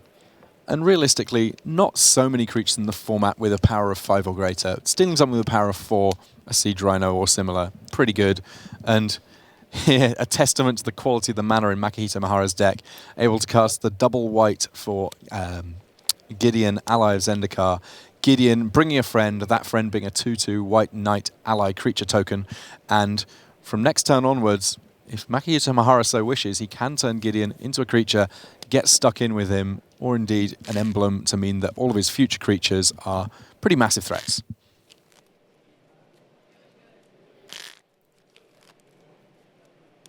Cards in hand?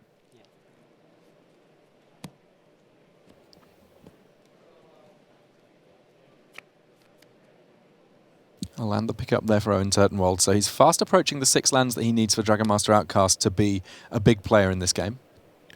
Unfortunately, Owen looking a little bit flooded or / low on resources. I shouldn't say flooded because he has cast a lot of spells this game, but he is down to just, I believe, a land and a Crackling Doom in hand.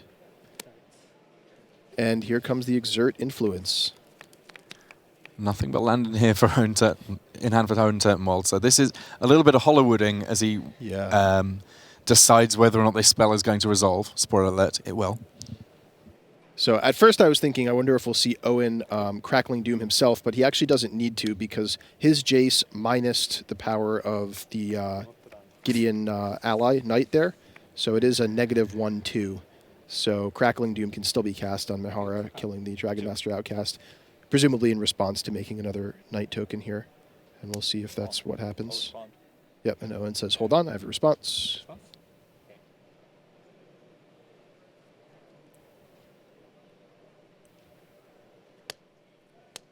No, that's no power. No. Yeah. Okay. Okay, so did you get in? The rare occasion that Crackling Doom gets to successfully kill off a Dragon Master Outcast. And these power manipulating shenanigans with Jace are actually can come up pretty often here. We saw it there with Crackling Doom. The flip side of that is also it can work with Exert Influence, which does key off of power. So you can minus your Jace and then spend 3 colors of mana to gain control of a 6-power creature or something along those lines. Jace meaning that Crackling Doom gets to be played again, and the 2 damage that it deals to opponents here, in some respects, being the operative mode on the spell, because it has meant that between it being cast and it being flashback, able to kill off Gideon, just the lone White Knight token left over from Gideon, ally of Zendikar. Unfortunately for Owen Turtenwald, there's another copy of Gideon immediately thereafter, along with Jace. The Super Friends have assembled, and they're both pretty powerful. Yes. Okay. And yet another advantage of Exert Influence is it can be flashed back by Jace. Oh, so my even if Owen goodness. would have top deck a fairly reasonable creature like a Mantis Rider or something, well, looks like fortunately he has a Fiery Impulse to take care of Jace. Unfortunately for Owen Turtenwald, the number of things that he really needs to deal with feels like it's getting bigger rather than smaller at this point. So Makihito Mahara here with enough options that he's left sort of pausing for thought, while Owen just with the one card sat on the table and just waiting and watching to find out what this Hall of Famer is going to do.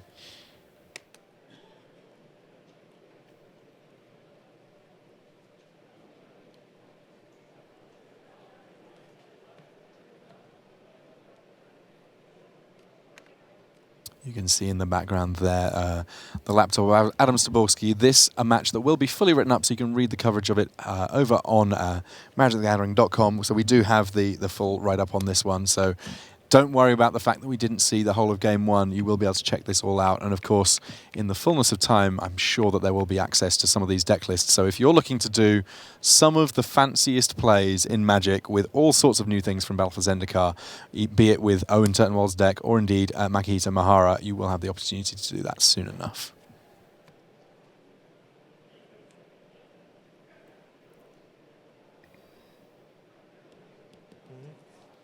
And Mahara says, now's the time for me to start swinging in, including with Gideon, and that enough for the handshake from Owen Turtenwald. Makihito Mahara wins 2-1, and that the end of our last match here in the feature match area for this round. Big round there, and I think if I had to pick my favorite deck from this round, it would probably go to Makihito Mahara. Yeah, I like that one quite a bit I would too. probably have done that in the dark, though. Lots of interesting things going on there. Ultimately, and we spoke about the puzzle when it comes to lands, but I mean, that deck feels like it's just a puzzle because there's so many cool, powerful things that you can do. Yeah, particularly, I love the one copy of Bring to Light in there, too. It just really opens up tremendous number of possibilities. And like you said, fetching those key sideboard cards is huge. But that is the end of our round 5 there. Sadly for me, I'm not going to be in the booth with you for the rest of today, but happily for me, I get to be in the feature match area, watching these matches, making sure that we bring the best ones to you for the future rounds that are coming up. Anything that you're particularly hoping to see in the next couple of rounds, Ian?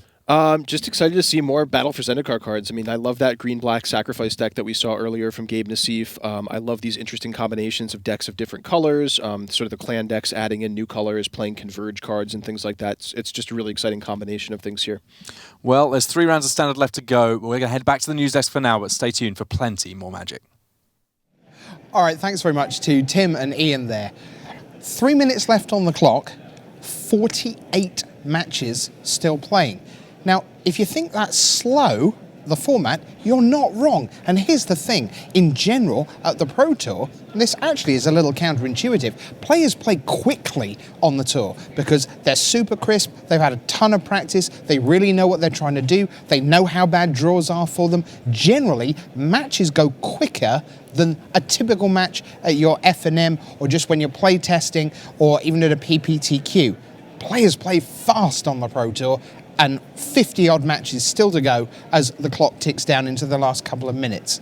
Fast, this is not. So, let me just give you a few of the results, and I want to catch you up with some of the names who came into this round 4-0, who, because there are so many, we haven't really had a chance to talk about yet. So, Galdenis Vidugiris, he was 4-0 up against Patrick Guardiano. Guardiano in his first Pro Tour, age 26, and he has defeated the Pro Tour finalist from a few years back, Galdenis Vidugiris. Guardiano goes to 5-0. Just getting in, the result from Yuta Takahashi. This was one of the tastiest matchups in the room. Yuta Takahashi now at 5-0. That's the first loss for Reed Duke here at Pro Tour Battle for Zendikar. Guilherme Medeiros Mariam of Brazil, he's up to 5-0. That means Canada's Lucas Xiao has his first defeat, 4 Grand Prix top 8s for the Canadian. Matt Sperling, who goes over the 200 lifetime pro points mark at this PT just by playing. He was on 199 coming in. He defeats Pierre Dajon, the finalist from Pro Tour Theros a couple of years ago. Dajon 4-1, Sperling 5-0.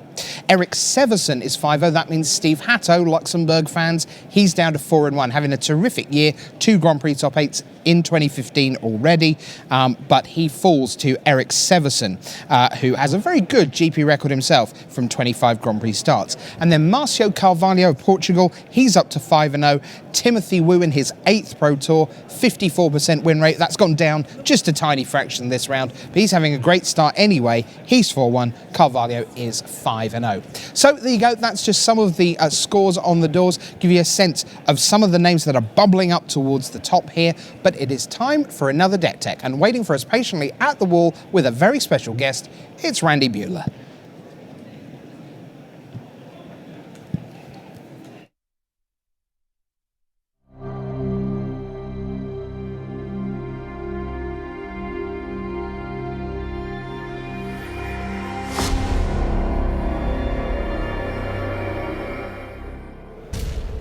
Hello and welcome. It is Deck Tech time. I'm joined by Dan Ward. Welcome, Dan. Welcome. Thank you. Now, Dan, you've been to a couple of Pro Tours. You've got a super sweet brew for this weekend, and you're not the only one playing it, right? Tell us about the team that you've gotten yourself attached to and some of the crew that's going to be running your deck this weekend. Okay, so I'm super excited to be working with Team Deck's Army, which is deck protection. It's the Brazilians, the Spaniards, we have some Chileans. So Willie Adel, Thiago Saporito, all those guys? Saporito, yes, Pedro Cavallo. A lot of great players, a lot of good people, more importantly. So I created the brew, and we're calling it Temerai. So it incorporates Temer, which is like my favorite thing with Knuckle Blades. It's great, and it hasn't been good for a while. Okay. With Jeskai Charm so and it's a Mana Temer Strider. deck. It's a Jeskai deck, and it's kind of a Dragons deck, too. Yes. If anyone who knows me knows I love Dragons. This is my 4th Pro Tour. I've top-8 Grand Prix with Dragon decks. I love brewing Dragon decks. Going into this PT, like my one card that I really liked was Dragonic Roar. It felt like really good removal, and being in a tempo deck, which Temer usually tends to want to be, and Mana Strider is obviously a tempo card too. Sure. Getting 3 extra points in is great. Like, it's fantastic. Showing them Thunderbreak and they see it's coming, who cares? Like, they can't deal with it. They deal with it, they take 3. All right, so our crew has labeled it 4-color Dragons. That's, I think, what you'll see it called in the coverage. Okay. I don't know if it's like a Temer deck. Is it I don't even know if it's Temer or Jeskai. Let's just start looking at some cards. You got it. All right, so you start with Ramp, and tell me about this guy. This guy's insane. So he can play every single creature in your deck, which is a ton, because you're only playing Dragonic Roars, 2 Jeskai Charms, and Stubborn Owl for some removal. Everything else, 25 lands, the rest is creatures. So him being it's able... like 30-some creatures in the list? 30-ish? Like 26, I believe, or something like that. Something whatever. Playing this guy in turn 2, following up with a Woodland Wanderer, the new card, is just gas. You're just like, here's a 6 as Vigilance Trample, deal with it, you kill it, I'm coming out with another threat. One of the good really sweet plays I like to do is playing Rattleclaw Mystic on turn 2. Sure. Then playing the Savant on turn 3, having another mana to play Mana Strider as well. So now you've ramped your mana because... Oh, wow. Yeah, and it really curves out really nicely. Yeah, so the haste actually kicks in too, in addition to the color this guy's, with thanks to Wizards for giving us perfect mana bases almost, this guy makes it even better to be able to play cards like later we're going to talk about, like Icefall Reader. Yeah, I mean, because you're a thoroughly 4-color deck, and we've seen a lot of 4-color decks out there that are mostly sort of fetch land, battle land fueled.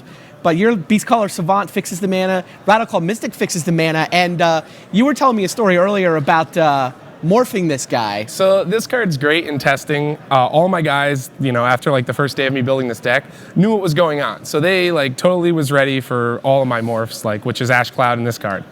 So no Den Protector, crucially. No Den Protector. Not However, when I first started testing it about the first 10, 15 games, every time I'd play Rattleclaw Mystic in the middle of the game, or even sometimes early, I'd make sure to look in my graveyard. So all of the mono red players didn't want to deal with Den Protector so I could get back Dragonic Roar. They would just kill it right away, and it was fantastic. All right, so we got the mana ramp color. Let's look at some more creatures. All right. Yeah, you want to talk about thoroughly 4-color. The Jeskai Mantis Rider, the Temer Savage Knuckleblade, and Woodland Wanderer is 6/6 in your deck, yeah? Yeah, he's insane. Knuckleblade, we only have 3 of them because we felt green-white was going to be super popular. We didn't want anything super clunky, losing to Deathmist Raptors. Okay. We don't have great removal for Hangerback Walker, so we wanted 1 less. But yeah, looking at the mana curve, you're just like, wow, 3 of that, then you need the green. That's where the dorks really, accelerate you. And if they're not killing the dorks, a lot of times you're able to have, with 11 fetches, the perfect mana to get just that basic, then whatever duel you need. And I joked about Woodland Wanderer being a 6/6 in your deck, because you can just generate 4 different colors of mana. Is that realistic? It's realistic. I'd say within testing here for about a week, I'd say about 85 to 90% of the time, it's a 6/6. And you've played, 2 rounds as we've recorded this? Does he come down Yes, yet? every time. Every time? Every time. How many times? Against Ramp, every time. I played ramp and I played mono red so far, so I've played the card 3 times in 2 matches, and it's been a 6/6. So 6/6 Vigilance Trample, that seems all right for 4 mana. I think so. It beats Siege Rhino, so we found it. We broke it. Nice. Let's look at some more cards. Here's my personal taste on the deck, the dragons. 8 dragons in the deck. So getting to go with Dragonic Roar and having the temple play of Manus Rider, putting your opponent on the back foot, being able to play this card, yeah, it's like the best removal spell maybe is Abzan Charm, and like a lot of my creatures, all of my creatures pretty much that matter, they get killed, but this is punishing them for it at least, so they're taking some kind of damage. This guy right here is bonkers. I mean, like, we tested so many games with like Whisperwood, Sirach the Dragonclaw, different 5-drops. This guy has been so great because of the mana dorks allow you to play him like turn 4. And so your opponent can't cast Abzan Charm as an instant. They have to like take their entire turn to kill it because they have to pay 2 more. Right. Not to mention it freezes out whatever you need for a turn. Nice. It's great. It just clears the path. And then as you mentioned, 8 dragons lets you play Draconic Roar, which we'll see in the fairly limited spell set that's coming up. 4 copies of Draconic Roar, is that just the best removal spell? That's where you want to be? Yeah, I think that's where we want to be. The only matchup, it's not really great. Obviously, the control decks, and it's not so hot against green-white per se because they have the Death Mist and stuff like that and Dramoka's Command. But every other deck in the format, like mostly Mono Red and Jeskai, it kills all of their creatures and punishes them for it. So it does 2 things for once. The Jeskai Charm was a late addition. Yeah, tell me about Jeskai Charm, because that's, of all, you have 4 colors of spells to choose from. I don't know that was necessarily the one I was expecting to see. So originally, I was not trying to be as greedy, believe it or not, and I was trying to play Crater's Claw, another dragon card, that I felt like when we have Ferocity, which is all the time, you can play it as a shock if you need to, and it gives you a little bit more flexibility in addition to a super late game. Sure. However, luckily, I have a Hall of Famer, Willie Adel, on my team, and he goes, well, why don't you try this card? It's great against Mono Red because it gives you lifelink. The 4 damage most of the time against, the Crater's Claw is going to deal 4 or 5. In a Dream World, you're going to deal a lot, but usually 4 or 5. And the fact that like everyone's playing 3 to 4 colors right now, they go to fetch, put your creature on top, bro. Sorry. Oh my! So you're just punishing everyone else for all the fetch lands they're playing. Blowing them turns out. Into a creature removal spell. Put it on top, and they're shuffling it away whether they want to or not. And the best part about this card that I love is no one plays around it. Like you're gonna get them every single time. And then even game 1, they have to play around the card for the rest. I had my first match. Guy was like, "Yeah, I couldn't play this because if you have Jeskai Charm, I'm just dead." It was fantastic. And then a couple Stubborn Denials. How good are they? Like this card is probably the weakest card in the deck, but it can be the most important for the decks that are just trying to go removal, because we're just trying to like ramp a big guy. Yeah, sure. So sometimes the one fault of the deck maybe is that if they kill your first creature, your second creature, then you're like going for the long game. You may lose that battle if you keep drawing creatures. But with like playing the Dork, I'll play like my weakest guy on turn 3 usually against those control matchups, and then follow it up with like Woodland Wanderer and the mana up. So this way, it's like they're not resolving any spell that we care about. Nice. Yeah. All right, now I want to see the mana base. Okay. I mean, I know these mana bases, so we start to the surprise of absolutely no one. 11 fetch lands. 11 fetch lands. We want to be as clean as possible. We have no 1-drops, so we want to usually get a 2-color land. Okay. The great thing about this, they all get white and they all get green. So green is the most important color, obviously, because we're trying to ramp. First the and Rattle foremost. Mystic and the Beast Color Yeah, Savant. we're trying to get in there. So let's look at the next batch. This is, I think, where we put, here's the battle lands. And just 1, 2, and 2? Yeah, 1, 2, and 2. The double red, we're hedging on the fact that it can get by the 8 fetches, so Windswept Teeth and Foothills both get this, which is great. And we need double red for Thunderbreak on time. Red's probably the dominant color, red and green.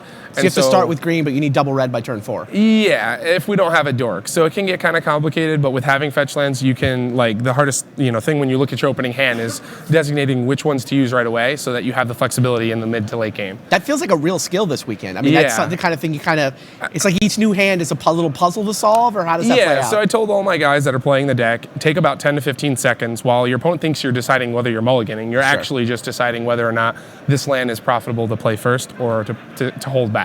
So that's and with no 1-drops, you're not really planning to have 2 basics and get these into play untapped. You're planning to get one on the first turn. There's very few games that you want to do that, and they consist usually of having like a Rattleclaw Mystic or a Wanderer, so it kind of doesn't matter. Okay. In a sense, it's like a small percentage. Fair enough. Let's look at the next batch of lands. 2-1-1-1. Just 4 different kinds of basics. Yet again, when on turn 2, if we need an untapped source, we want it to be red for Dragonic Roar. Got it. And we want one of each to be able to, you need some basic lands for the dual lands to not be so terrible. Okay. Yeah, that's pretty much it. There's not, the double red for Thunderbreak, again, we want to make sure that we can play that card. Makes sense. And then the last couple lands, a couple of more traditional duels, right? So this doesn't really make sense with running all of the dual lands, but I needed a way to put more blue in the deck and red. So they just kind of fit. This guy's been sweet. Yet again, I mentioned we don't have. Is good. Yeah, it's great against all of the control decks, but it's been good in the creature matchups too. Okay. Because it just puts them in a position to where okay, late game, they used all their removals, and guess what? This guy has hexproof, so they can't use their removal. Foul Tongue or Crackling Doom, always hitting my big guys early. They're going to be hitting the Wanderers and the Regents and stuff. So this guy just kind of chills out. And it kind of helps too because I'm running 25 decks. Not a lot of aggro decks like to run that many, especially with having 8 dorks. Right. But I can afford to do that with running. 25 lands and 8 mana creatures. Yeah. But I can kind of afford to hedge on that with running this. That certainly helps a lot. All right. Now tell me about the sideboard. You got some sweet tech for us on the sideboard as well? I do have some sweet tech. So I like how they brought up everything against mono red. Everyone's hating on it, including me. Yeah, you clearly had a target in mind when you put the sideboard together, right? Yeah, we didn't want to lose to red. We knew it was going to be a huge deck at the Pro Tour, mainly because besides the deck that I came up with, Temurai. We didn't think there was any hard set. Somebody broke it. So when there's a format like that, people tend to traditionally play the mono reds, the easy. I don't want to say easy playable decks, but the forward thinking decks. Sure. And so I wanted a little bit of diversity in the sideboard. So I chose Surge, which obviously gains life and is great against them. Silk Wrap and Radiant Flames. Surge also has different targets for Abzan matchups and Jeskai. Silk Wrap originally was rendering Volley, but we wanted to hedge, and we figured it was a lot better because it got rid of and actually exiled Jace, Grandmaster, all of those cards, which are problematic. If you kill that card and then they go to turn 4, you go to try to play a threat if they killed you dork, and they go Ojutai's Command, I'll go get back my Jace, kill your Wanderer or counter your Wanderer, and you're losing that game. Where this card is great against mono red because they're just trying to pump. So if they have a handful of pump and they have no creatures to pump it on, it's great. This guy's a kind of catch-all. Radiant Flames? Yeah, I wanted it to, I think it's going to catch people off guard because I'm playing 8 mana dorks. So if you see a lot of dorks, there's no way you're thinking Radiant Flames. But what they don't know is I'm cutting all of the Savants and one of the Rattle Claws going in. I want to play the game of just kill guy, kill guy, kill guy, big guy. So, and I also thought this going into this week, someone was going to be playing either Jeskai tokens, Mardu tokens, something like this. I felt it would be relevant, and I wanted to diversify my package. All right, let's look at the rest of the sideboard. All right, so Ashcloud Phoenix is the last addition to the deck. Originally, I had one Sarkhan Unbroken and one Whisperwood Elemental. Okay. We decided, and this was Julian and Bolovo Saporito, decided that we like this card a lot more against the green-white matchup. Okay. And in control. They can't block it. They can't kill it. We're bringing the wraps in for the hangers, so they don't have little to no flying. And it's just great, a control card, and good against pretty much everything as far as removal, because they have to kill it twice. Sure. So. Makes sense. Extra Denial and the Disdainful Strokes, we want to deal with sweepers. Like I said, Tell me about the one on the end over there. You got a little more converge action going on. It's not just the Wanderer. This guy is awesome. So Exert Influence, just one great. of the matchups that was really close was Jeskai Black because they have Crackling Doom for my big guys and they have great creatures, so it's really close. We want to bring this card in against them and Abzan and just steal the tempo. Just take their Manus Riders. Yeah, but you're taking take anything, their Tassiger. right? Yeah, everything in their deck. Up to 4 power. Yeah, not Ojutai. We're not that greedy. I was thinking about playing a Black Source, but we didn't do it.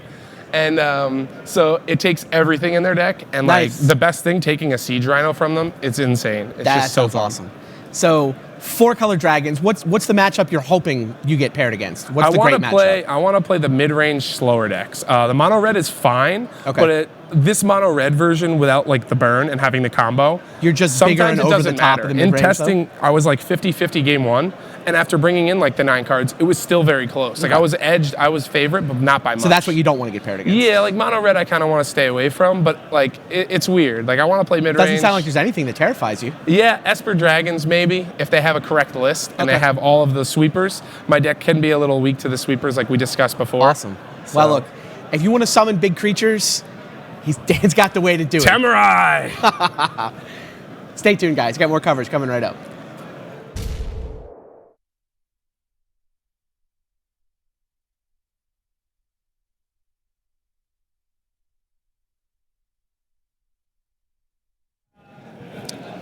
All right, thanks very much there. You often hear people say, you should play what you enjoy.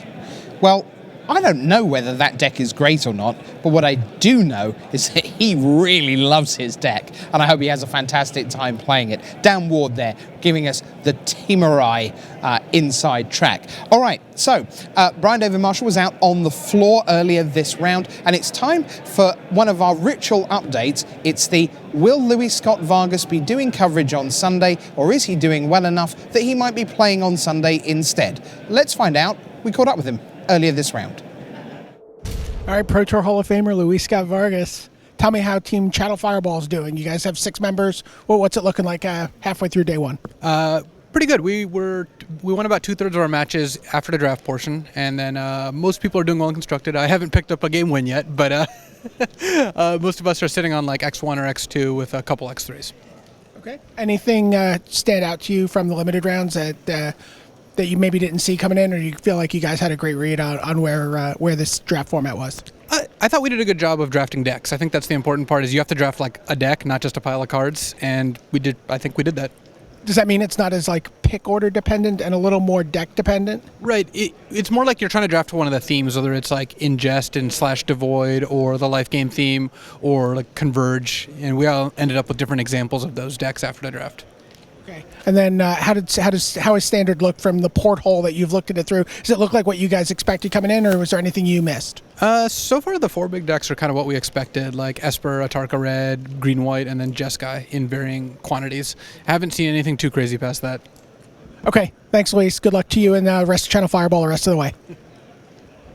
So that's Louis Scott Vargas, who talked to us, about 10 minutes ago. Someone who came in 24 hours ago to talk to us was Yuya Watanabe of Japan. Now, his English is not great, but it's a little bit better than my Japanese. Fortunately, we had our colleagues from Nico on hand to do a little bit of translating for us. So why don't we hear the thoughts of one of the great players of all time, and one of the greatest Japanese players of all time for sure. Here comes Yuya Watanabe. All right, Yuya Watanabe, you are one of the most feared players on the Pro Tour. When we talk to other pros about who they don't want to play, what goes into your play testing for a Pro Tour? How does Yuya Watanabe prepare to play on the Pro Tour? 私は他のねプレイヤーに話をすると一番プレイしたくないプレイヤーは誰だって言ったら渡辺裕也さんっていうですね一番怖がられてるプレイヤーということなんですけど、どういう風にしてプレイテストするんですか？基本的に日本人の一緒にプロツアーに参加する仲間と調整しています。Yeah, he play test with all the Japanese players who come to Pro Tour. Yeah, and then, but what is that like? Do you build? Are you the deck builder? I mean, do you lead the draft camp? You know, what is your role in that playtesting experience? 特別な役割はあるんでしょうかって、渡辺さんがデッキの構築をリードするとか、ドラフトをやろうっていうとか、特に渡辺さんの役割みたいなのありますか？僕はデッキを作るよりもその作ったデッキを強くするっていう役割をすることが多いですね。It's more like somebody else come up with a deck and then he will make it better. He likes it, like changing a few things and then make it better. That would be his main role. Okay. How long before you get to the Pro Tour do you know what deck you're going to play at the tournament? プロツアーの前にどのぐらい前にデッキ決めるんですか？今回はすごい難航して20分前に決まりました。Okay. He had a difficult time deciding on his deck this time, and then 20 minutes ago he got one. All right, good job. High five. Okay, Yuya Watanabe, you are the captain of the Japanese national team, Japanese national champion. Tell me why the Japanese national team will be playing on Sunday at the World Magic Cup. そう日本チームのキャプテンですけど、どうして今回日曜日に進出できますか、日本チームが。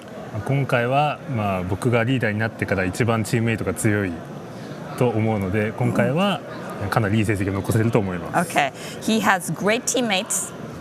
this time around especially. So he thinks he can go far.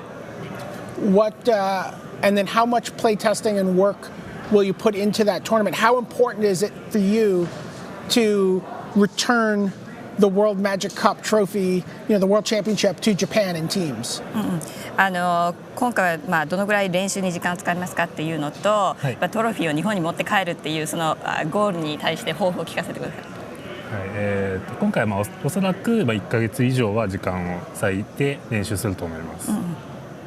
でトロフィーに関しては多分すごく重いんで、チームメイト津村と一緒に海を渡って頑張っても持って帰ろうかなと2人の肩でこう。Okay. This time I think that he has more than a month to prepare for the World Magic Cup, so he has some time to prepare for it. And about the trophy, it's going to be heavy, so Kenji Tsumura has to carry half of it. Excellent. Thank you very much, Yuya Watanabe. Thank you. Great stuff. Yuya is a lovely guy, which you cannot always tell when you just see him super focused at the table, BDM. Yeah, no, and he delivered the message today to Kenji that he has to carry half the trophy. And Kenji's like, I'm up for it. I'm sure he is, absolutely. So why don't we take a look at our first true leaderboard of the weekend, because at 5-0, everyone with a perfect record fits onto one screen. That's the first time we'll be able to say that. So why don't we show you what is going on our master scoreboard. All right, so 11 players still have a perfect record with 3 rounds to go here on day one. Wow, just looking at the top of the list, Paulo Vitor Damida Rosa leaps off to me. We did an interview with him earlier. He said, you want a Pro Tour starting 0-2? How many more times likely are you to win this Pro Tour in 4-0? Wow, he said it was infinite more times more likely, and it's just another order of magnitude beyond infinite now at 5-0. And right along with him in 6th place, Guillaume Medeiros, also of Brazil. Now, if you were going to say a second Brazilian at 5-0, you'd have gone Willie Adel maybe, Thiago Saporito maybe. But Guillaume's been around for a long time, plenty of GPs under his belt and Pro Tours now, and 5-0 for him. Ranked players alongside Paolo, you've got Matt Sperling, 24, and Jacob Wilson, number 7. It's funny. Jacob Wilson was not sure where he was coming into this season after the World Championship. He is back in school. Very worried about his ability to, go to Beijing for a GP, for example, while he was in school. And he was like, maybe I can't play Magic anymore. When we did our team rundown, Channel Fireball results come in, and he's not on the Channel Fireball team. The Pantheon team roster comes in, he's not on Pantheon. The face-to-face games roster comes on, he's not on face-to-face games. Well, those are the 3 teams he's been on. Like, is he not playing in this Pro Tour? But eventually they were like, you're allowed. You're a Platinum Pro. You're allowed to still just play on the Pro Tour and not necessarily go to a GP in New Zealand. Right, come for the weekend, do your best, see what happens, say hi to everyone, and go back to school. Meanwhile, 5-0, yeah. Jacob Wilson. He is quite good at Magic, I've heard. Now, look, I appreciate that there are approximately 300 million people in your country, and there are probably 17 that you don't know personally, but I'm just going to run it out there and risk it. Do you know Brandon Burton, our king of the hill? Sure. Brandon Burton is a well-known Magic Online player. Sandy Dog Magic Online was a Mox competitor one year. This is this is his big breakout finish on the Pro Tour so far. Right, so he is the king of the hill. That started out as Yoel Larsson for a long time this morning. Yoel just hanging out at the bottom of our first sheet leaderboard in 20th place right now. He's up against Matt Sperling this round of the King of the Hill match. Oh, right, okay. So Larsson at 4-1, and as you look at the 4-1s, let's take a look back at our scoreboard if we can. You've got Patrick Chapin undefeated with a draw, 4-0-1. Presumably that was with Sam Tharmaratnam of Canada, and then some very, very good players in the first bit of the 4-1s. Let's go one stage further if we can. Let's look at numbers 21 through 40, and everyone here is 4-1. And again, this is the sort of the exclusive Hall of Fame club, it seems. There's some very, very good players here again. Absolutely. We talked about it. Uiso, Mihara. Sean McLaren, a Pro Tour champion, Ben Rubin, a Pro Tour champion, and a Hall of Famer. Christian Calcano, by the way, he's in the feature match area this round. His deck is sweet. Can you tell us anything about it? Well, there are Nantuko Husks and Whirler Rogues in it. What? We're in standard. Yes, sir. Not Magic Origins. No. No. Okay. Watch some sequence where Martin User was playing him last round. Martin's like, okay, I'm going to get a dragon back from my graveyard. I'm going to get Silumgar back from my graveyard. I'm going to play Silumgar. I'm going to attack with Ojutai. I'm going to kill all your 1/1 tokens. Okay, all my 1/1 tokens are dead. That all sounds really good. I'm gonna look at the top of my library. I'm gonna take this, dig through time off the top. I'll be able to cast that next turn. I have a Languish in my hand. I have this other card in my hand. This is great. And then Christian's like, okay, you're dead. Just confirming that you're tapped out and it's my turn. Then you're dead. Because it didn't kill the Nantuko Husk, it didn't kill a 2/2 zombie, and he plays Whirl-a-Rogue, he makes it unblockable, and he attacks for 10. Well, you never know your luck. We might get a little bit of Christian Calcano action, but we are going to start with the 5-0 pair. The man who just popping in for the weekend before he goes back to school on Monday morning. Jacob Wilson is up against Oliver Pollak-Rottmann. Let's hand you across town to the studio. It is time for round number 6 here at Pro Tour Battle for Zendikar.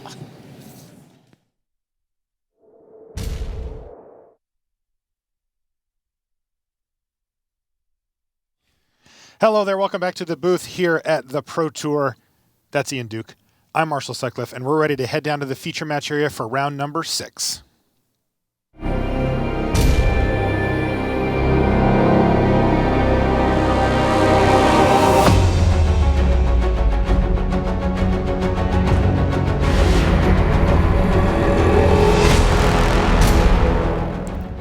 Hello and welcome to coverage of Pro Tour Battle for Zendikar. Marshall Sutcliffe in the booth with Ian Duke. Hello, Ian. Hello, Marshall. And we're ready for round number 6 action here down in our feature match here, where we have currently undefeated at 5-0 Oliver Pollak-Rottmann. You see him here. He comes from Austria. He's playing a pretty spicy one. We'll get to that in just a second, though. He's up against Jacob Wilson from Canada. Now, Jacob's on Dark Jeskai, which was a deck. I heard that floating around the halls even yesterday and the day before. It's Jeskai, and it also has Crackling Doom. Yeah, it's sort of like the Jeskai decks that we saw way back a year ago at the beginning of the Khans Pro Tour era. Mantis Rider is a great card. You're playing lots of burn spells. You're able to play this kind of aggressive game or the controlling game, depending on what the matchup is and what cards you choose to play. And now with the addition of Crackling Doom and some other black splashes, it's only gotten more powerful. Now, what about on the other side of the table here, where we have Pollak-Rottmann, and he is playing... Now, we have it listed as Esper Control. We got to name these things, but man, he's got a lot of Planeswalkers. Yeah, we were kind of looking at the deck list and kind of puzzling out what exactly would we call this, and we settled on it. It's kind of an Esper Planeswalkers deck. He's got... we won't spoil any surprises, but he's got loads and loads of Planeswalkers in here, so it's kind of a little bit more mid-rangey in that sense, but still has some control elements as well. He has something like 12? Yeah, depending on how you count. Somewhere around them? Yeah. It's not a hard number, but we are counting the one that he has on the battlefield here.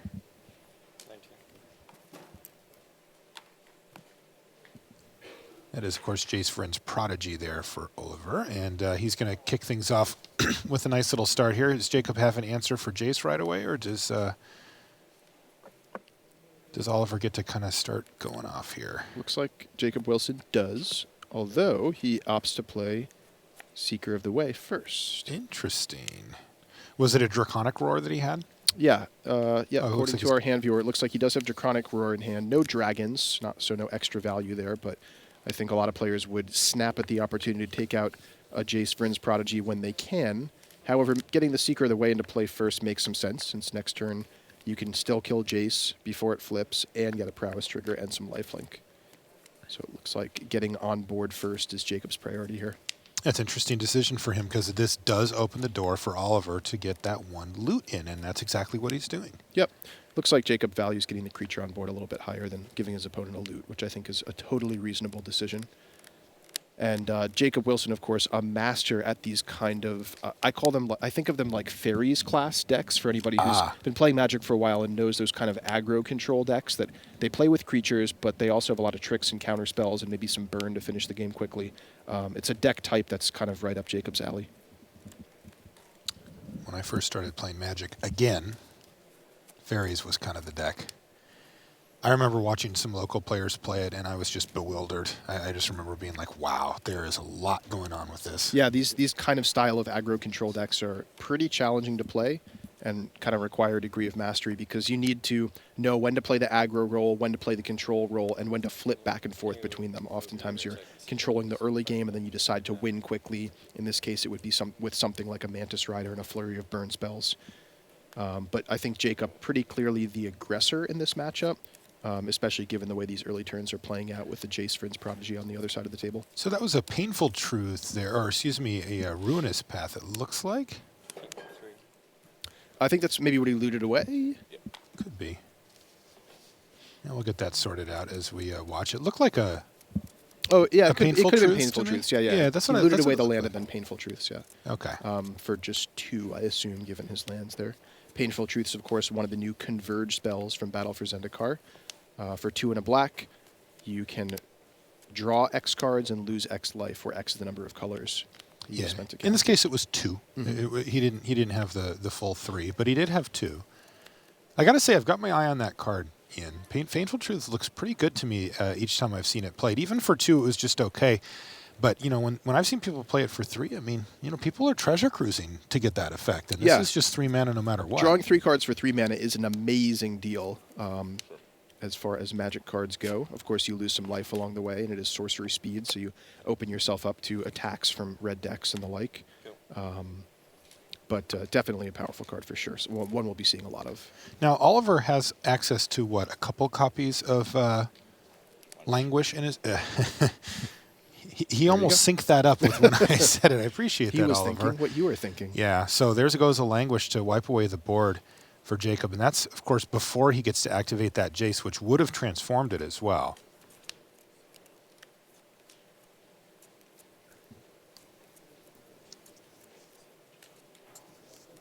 Interesting update from our back table. Christian Calcano. A couple of Bloodsoak champions get the job done in Game 1 versus Peter Vieren. So one to the good there for Christian. Now the replacement here for Jacob Wilson's a nice one, Thunderbreak Regent, and it makes Oliver wish maybe he would have waited a turn. Probably not. Getting Jace off the table was huge, but yeah, I think he's going to want about as many Languishes as he can get his hands on here. Yep. I think he's happy with that first Languish here, and he does have, looks like a Ruinous Path and a Murderous Cut in his hand to take care of this Thunderbreak Regent. So we might see something along the lines of Sorin Solemn Visitor plus spending that last extra mana and a bunch of Delve to cast Murderous Cut. Alternatively, just casting that sorcery speed Ruinous Path is another option. That card can be a little bit clunky at times, and sometimes you just want to get it out of your hand. Yeah, that would also, of course, leave him the opportunity to Murderous Cut on Jacob's turn if he were to produce another threat worthy of that removal spell. But yeah, this play makes sense, and I wouldn't be surprised to see a Sorin following up here. Sorin confirmed. And interesting that he delved in such a way to leave a mana up on purpose there. I wonder if he has something to play with that spare mana or is just representing something like a Dispel, which is a card that's picked up in main deck popularity in recent weeks. Now, he's a little susceptible to a Crackling Doom here, right? Yeah, he is indeed, right. So Dispel would make a lot of sense, you know, as something that he'd want to represent or even have here would be nice. Yeah, that's a good point there, Marshall. And that may be exactly what he's trying to represent here is, please don't Crackling Doom me. It would be so devastating. Look, I could have Dispel, so don't do it. Now, I think he's lucky that Jacob doesn't actually have black mana yet, if I saw that correctly. He does have a Draconic Roar. Right. Look at Oliver. He's like, you got it? Draconic Roar? Yeah, and he's going to reveal Kolaghan the Storm's Fury to it as well. And that's going to get the job done just the same. Thank you very much, says Jacob Wilson. And Oliver wants to take a quick look at the Kolaghan. Yep. And a wise thing to read Kolaghan. It's a card that's shown up a little bit in Standard over the past 6 months or so, but it hasn't been what I would call a staple. So you just want to make sure that you get that dash cost right, and does it pump itself? Does it not pump itself? You want to be clear on all those things for sure. Totally. Does it count for other dragons? There's a lot of questions with a card like that. Yep. Nice turn there, though, for Jacob Wilson. I think he also followed up with a Jace Friends Prodigy, if I saw that. He's smiling, so I'm just going to assume it. Yeah, and there's the Ruinous Path main phase.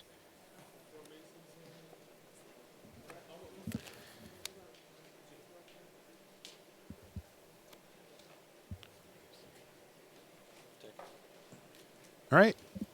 Interestingly, choosing not to awaken that Ruinous Path there. I believe he could have with 7 mana.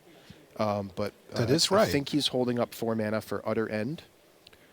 Or just simply, doesn't want to tap out and doesn't want to leave a land vulnerable. I think we get to find out right now, Ian. I think he's going to use whatever he had it up for, because otherwise he's going to take some damage. And you're right. Yeah, it was exactly what you said. It was an under end. So he fetches twice and then takes down the thing. And this is a tough one for Oliver. It was a Treasure Cruise, I believe.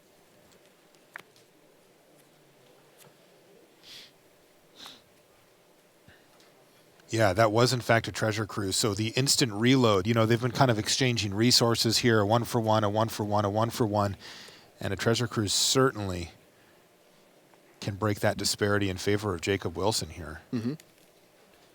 Now, Oliver's got a lot of ways to break parity as far as cards go as well, mainly in the form of Planeswalkers, but we did mention the Painful Truths as well. Yeah, I mean, top decking something like a Gideon or an Ob Nixilis, 2 cards that he does have in his list, would get him right back into this game here for sure.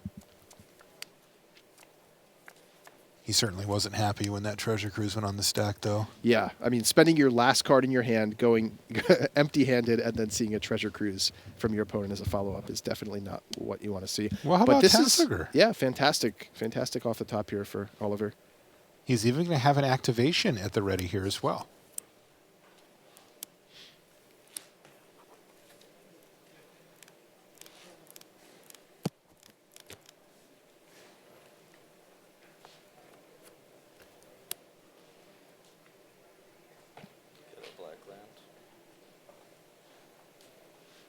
Oh, he said get a black land. You know what that means.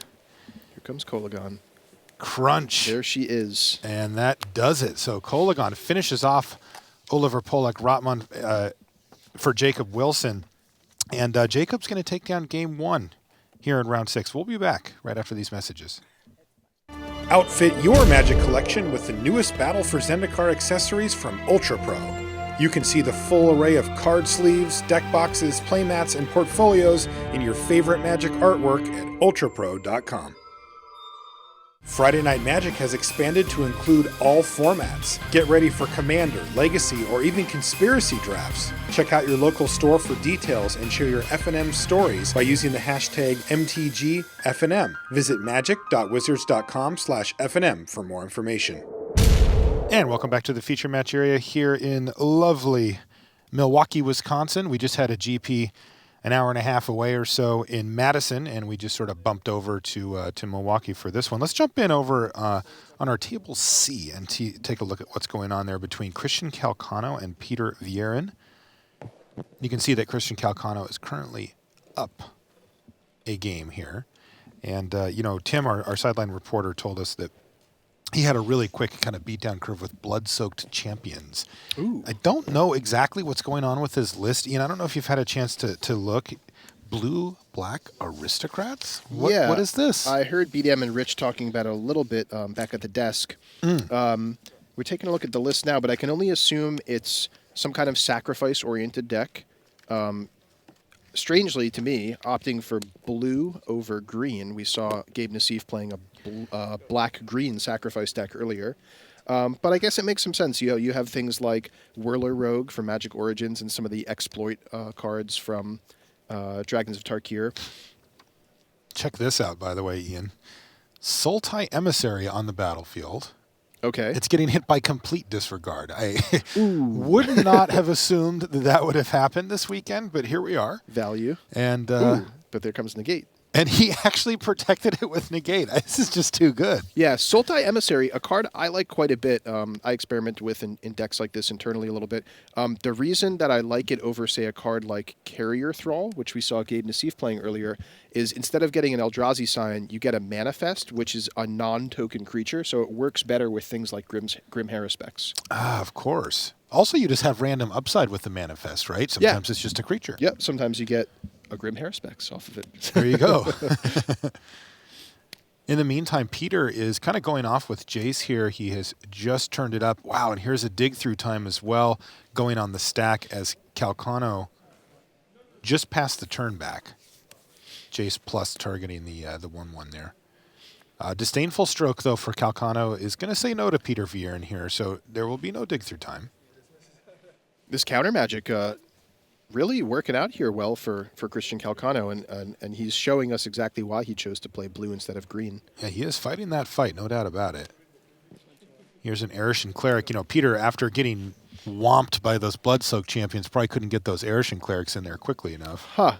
That's pretty interesting. I wonder, we didn't see exactly how Game 1 turned out, but I wonder if Calcano got an early start with with Blood-Soaked Champion, I wouldn't be surprised if Peter Vierne kind of misconstrued what the matchup was all about. Totally. What Christian Calcano's deck was trying to do. Yeah, and in fact, Tim said that there were 2 Blood-Soaked champions, so it really probably looked like maybe Mono Black Beatdown. Yeah. And we've seen a little bit of that heavy black or even black red or Grixis beatdown at some tournaments over the past couple weeks. Hasn't been a top contender, but it's been there in the top 16s, top 32s. So maybe Peter assumed, well, this could be a variation of one of those. Mm-hmm. But here we have Zulaport Cutthroat for Christian Calcano, as we saw earlier in the afternoon. Definitely a key card for these sacrifice decks, a new card from Battle for Zendikar, reminiscent of the old standard popular staple Blood Artist from Innistrad. Big difference is that this one only counts your creatures, right? Yes, that's correct. That's for people that remember Blood Artist. That was anything dies. They lose a life, you gain a life. But this is when your creatures die. Oh, and these complete disregards, just... Brutal. Brutal, very brutal. Now, interestingly, he does use it to take down a spare Sultai Emissary there. Mm-hmm. Does not take out the Cutthroat. Yeah, I mean, you got to feel like you're getting value killing a Sultai Emissary, preventing the manifest. Mm-hmm. But I have to wonder, I mean, Zulaport Cutthroat is really one of the key engine cards for this deck, whereas Sultai Emissary is just kind of more of a support and value card. I'm not saying it was a mistake not to kill the Cutthroat, but, the first time you play against a deck like this, you might tend to undervalue which cards are kind of the key important engine cards and which ones are a little bit more interchangeable or disposable. I remember doing that once with Blood Artist and never again. Right. But speaking of key indispensable cards here, Liliana Heretical Healer comes down for Christian Calcano. And this is a card that's just awesomely powerful in these kind of decks. Although Christian doesn't currently have a way to sacrifice creatures, often with an Antuco Husk or something, you can sacrifice creatures at will, flipping her at instant speed. And she's great for getting back any of these kind of weenie creatures that support your strategy, like a Zulaport Cutthroat or a Sultai Emissary. And we'll see if Calcano decides to tick up and make both players discard, or just get back, a value creature like a Cutthroat or an Emissary. Now, another thing I wanted to ask you about here, Ian, is if we look, Jay's Telepath and Bound is actually at 9. Yeah. Which is the requisite number for an ultimate here. Now, Jace's ultimate isn't considered one of the most devastating Planeswalker ultimates in recent memory, but, it's a thing. Whenever it says you get an emblem whenever you cast a spell, target opponent puts the top 5 cards of his or her library into his or your graveyard, so it mills them for 5 every time you cast a spell, which kind of adds up. Yeah, I would call it a win condition, but not a win. Not an automatic win when you emblem. So, the game will still proceed for several turns afterwards, but it does put a lot of pressure on Calcano to end the game quickly if he's going to win. All right, well, we'll hang out here for just a minute. I just want to see if that is even part of his game plan at all, if he's just going to kind of keep on ticking up Jace. And then we're going to jump back over to our main match, which, as you can see, has started here. I think that's a really interesting matchup, and I don't want to miss too much of it, but I am curious to see what Peter does with his turn here. So we'll just hang for just a minute. You can, for those of you that are focused on that first match, you can see it up above. 3 Cutthroat triggers and Emissary trigger. Lots of triggers here for Calcano as Languish hits the battlefield. And I guess that answers our question, right? Because he would have ultimated first if he was going to do it. Yeah, I would think so. Okay, well, why don't we jump back over to our main match? We'll keep you updated on how that one's going. I am curious to see how it ends between Peter Viren and Christian Calcano. But let's get underway with a pair of Jaces fighting it out here. And by the way, Jace Friends Prodigy, everywhere in the feature match area. Yeah, it's been a super popular card. Sort of interesting to see. I mean, when this card was first spoiled at Magic Origins, it was, I think, underrated by a lot of players. Very much so. Yeah. In fact, it was kind of dismissed a little. You know, little Jace is kind of like, yeah, okay, kiddo, maybe next time. And people were like, "Oh, it's a Merfolk looter with downside, it has 0 power, and it might flip, and you'd rather it not flip." You want to keep Merfolk looting. Looter. But I think as players have played with it, they've seen like, yeah, the flip side is stronger, even than the front side is. And it's, I mean, even just looting a couple turns and then flipping and getting to buy back a spell already is just super powerful. So. Yeah, and then you're still left with a Planeswalker that affects the board and does things. Yeah, it's really been an impressive card. I think the ease with which you can get it transformed also wasn't apparent at first. But, you know, in combination with cheap removal spells and some fetch lands, you can certainly get Jace flipped over really quickly. Yeah, and we've noted that post-rotation, people are playing even more fetch lands than they were before, so it's also entirely possible that Jace has picked up a little bit of steam with the rotation. Yeah, good point.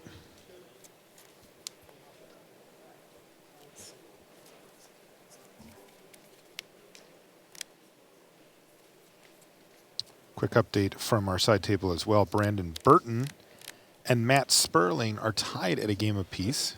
Sperling's on Esper Control. Brandon's on a Tarka Red. So those are two opposite ends of the spectrum going at it in our feature match area.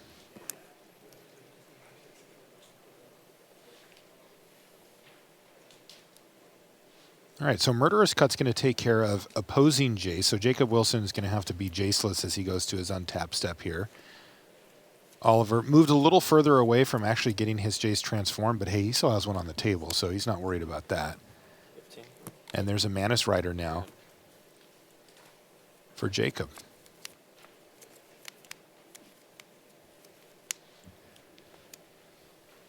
You know, Manus Rider saw some play in Standard for a while, and maybe not quite as much as Siege Rhino, but certainly was around here and there. And now that the big rotation has happened, Manus Rider seems to have shot up a lot of people's lists as a card to look out for. I mean, what a great card. Yeah, it's a fantastic card. I think part of the reason for its surge in popularity recently is the mana's a little bit better, so hitting a 3-color card on turn 3 I think is just a tiny bit easier than it used to be before. The other major reason is the removal suite has changed a lot with the rotation. Of course, anytime you have 4 sets rotating out and only 1 set rotating in, it's a smaller format. It's a little bit less powerful in the regard that there are fewer cards in the format. And there's definitely a hole in terms of instant speed removal that's cheap and efficient.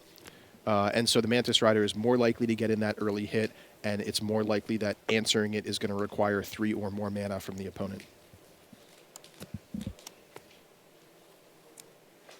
Ooh, that's a key duress. That was a duress to take away the big finish there for Pollak-Rottmann, which was, of course, Gideon. And he's going to have to dig around to find some more action here, but he's got one of the best tools in the game to do that with Jace. And in comes Shambling Vent. It's going to Shambling Vent gets active, and it's the beatdown time here for Oliver. Passes the turn back to Jacob, so see what Jacob has. If he can add something huge to the board here, it could be a really big swing for him. Oh, this is a good window to take out Jace as well, as Jace is getting ready to transform here.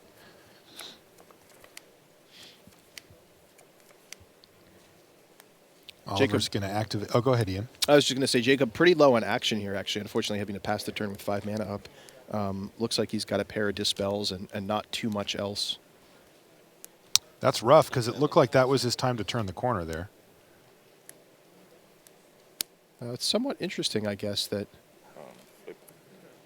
Here comes a flip Jace. Somewhat interesting that Jacob is sitting on a couple Dispels here, because as we talked about, you know, on surface value, Oliver's deck looks like an Esper control deck, but it doesn't have that many spells. It's a little bit heavier on creatures and planeswalkers. So yeah.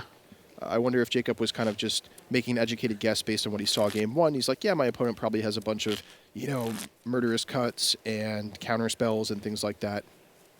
But he really doesn't. This is a big turning point in the match here, potentially in favor of Oliver Pollak-Rottmann, who just flashed back painful truths using his Jace. And do you know what card type Painful Truths is, Marshall? It's a sorcery. It is not an instant. Yeah, that's correct. It's not an ally either, by the way. That's true. Yeah, had that one. So a huge turn, though, for Oliver, right? I mean, he just drew 3 cards and now has Jace. And so far, Jacob hasn't done anything for this turn sequence. Nothing on his turn and nothing on Oliver's turn as well. So that was the time for Jacob to turn the corner, but he just doesn't have the tools to get it done. See if he finds one here. Nope, he finds a land and passes a turn back. And now Oliver knows that the way is clear. And he can start ticking up Jace. Maybe leave up some mana this time. Maybe even get in there with Event.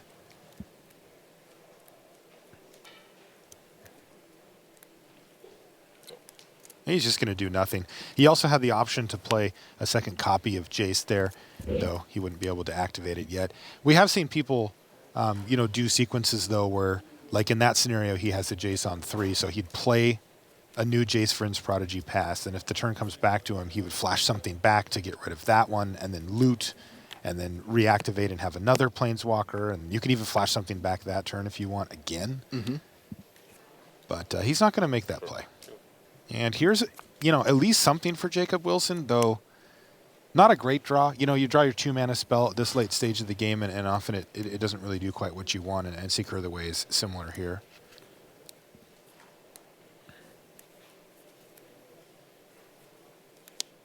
Silk Wrap. Silk Wrap is another card that's picked up a lot in the past couple weeks, mainly as an answer to Hangerback Walker, but it's also fantastic against Jace, against Mantis Rider, against a lot of the early threats in the format. It is weak, unfortunately, to Dromoka's command, but neither player in this matchup has access to that, so I think Silk Wrap is fantastic here. I've seen a lot of Silk Wrap so far. Mm-hmm. What's the deal? Is it because it often kills like a Hangerback Walker, and then you don't really care if they Dromoka's command it? Yeah, that's a big part of it. It's definitely one of, if not the best answer to Hangerback Walker, for sure. But yeah, just answering a lot of the early threats in this format.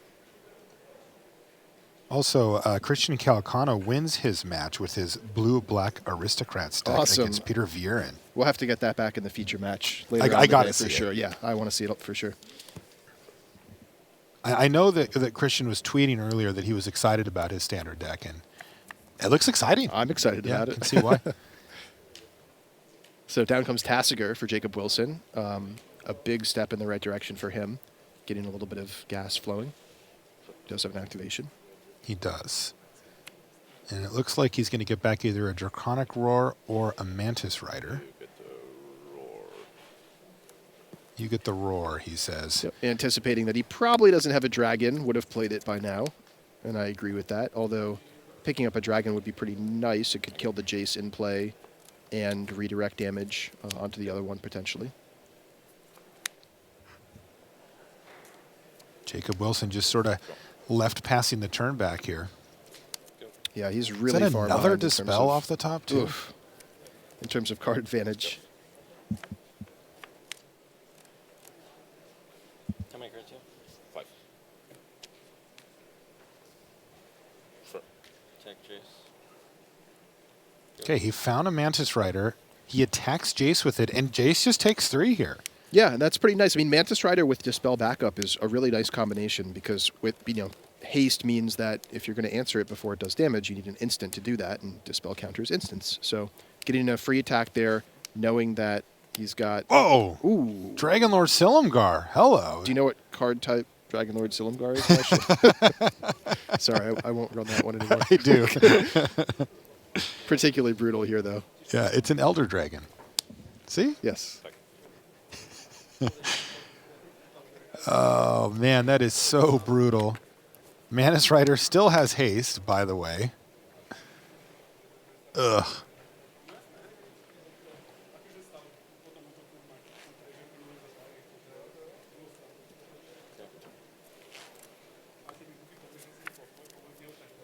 Okay, ooh, there's a draw step Pollak-Rottmann for Jacob. So that was a Pollak-Rottmann Storm's Fury. Does that change anything here, Ian?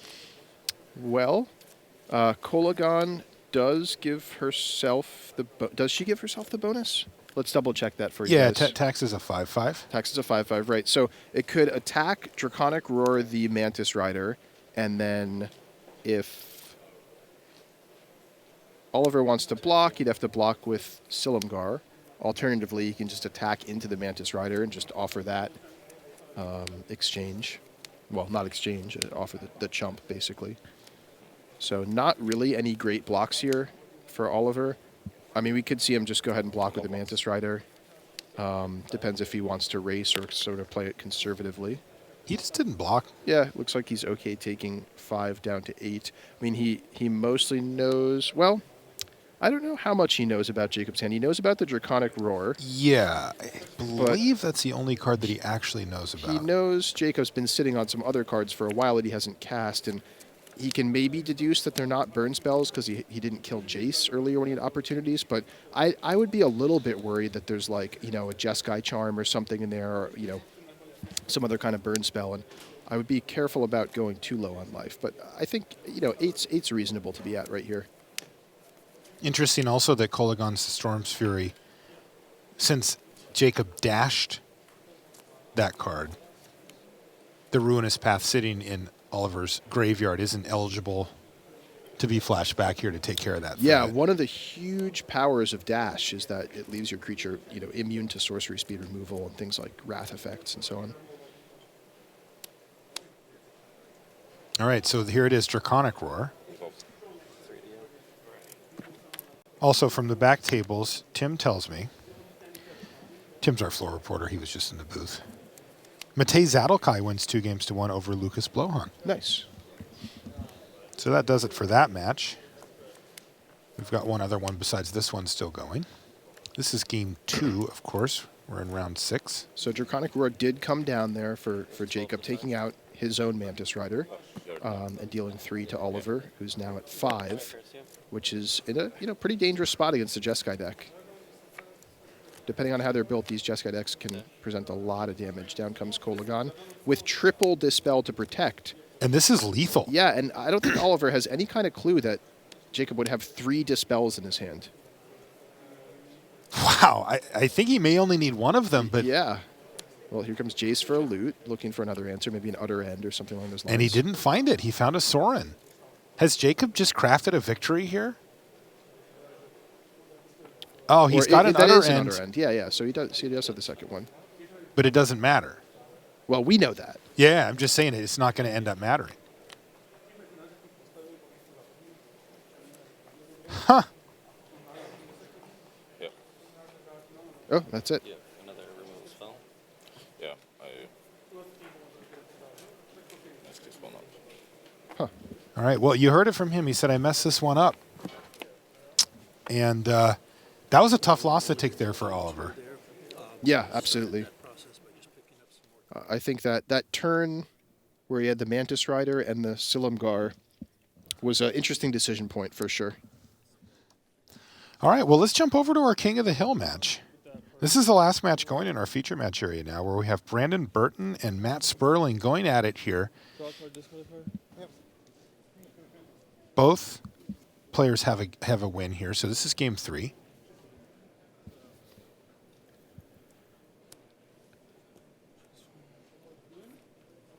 And we have Esper Control in the hands of Sperling, and he's playing against a Tarka Red, as we call it. And Sperling looks like he's up against it here at 4 life, Ian. Wow. That is an uncomfortable position, if I've ever seen one. And you're 19. And Brandon Burton, a very prominent Magic Online player, goes by the name Sandy Dog MTG, I believe, Marshall? That's correct, I've yeah. played against him a number of times on Magic Online. I have as well. He's very well known, very well respected on Magic Online, and an excellent player for sure. Yeah, I was actually chatting with Brandon down in the feature match area. I didn't know he was Sandy Dog. And then I saw on Twitter, somebody said, wait, is Sandy Dog MTG in the King of the Hill? And somebody said yes. I'm like, that's him? Now I want to go talk to him again. Yep.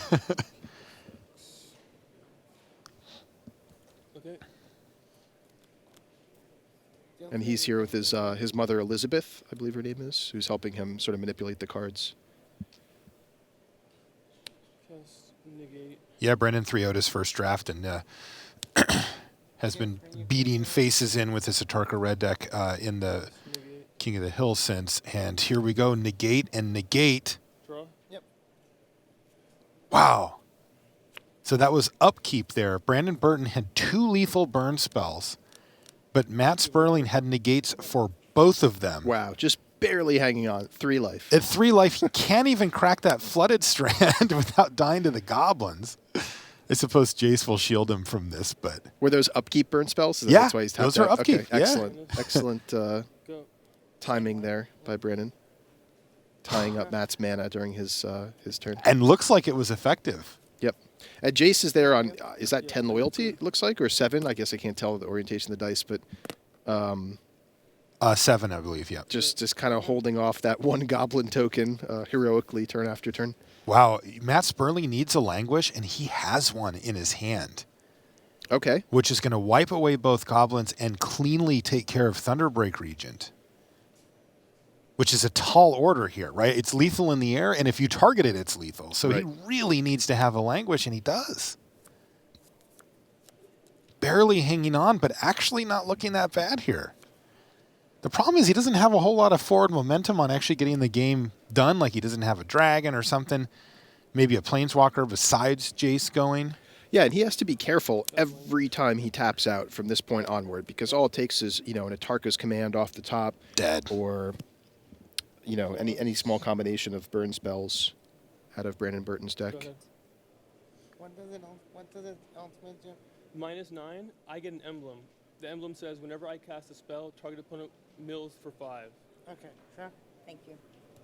So just double checking the numbers on Jace. It's a card with a lot of text. So right, and that comes up very rarely. Yeah, you're that's so true. You're so incentivized to use the minus ability to flash back spells. Oh, this is Chandra now. Yeah, my personal favorite card from Magic Origins. I love this card. That's it's your awesome. favorite one. Yeah. Also, just a little side note here. It's Brandon's birthday as well, so happy birthday, Brandon.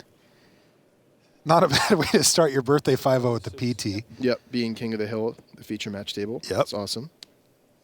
And here's Dig Through Time. This is huge. This Dig Through Time is going to set the stage for if Sperling can realistically pull this out from 1 life or not. And it looks like... I have no cards in my hand. Okay.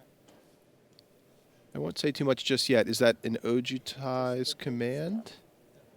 Couple of duresses, but Brandon being empty-handed. Is that what you're seeing on your side screen there, Ian? Maybe an Ojutai's Command in there somewhere? I think so. I'm assuming that would be great. That would get Sperling a little cushion.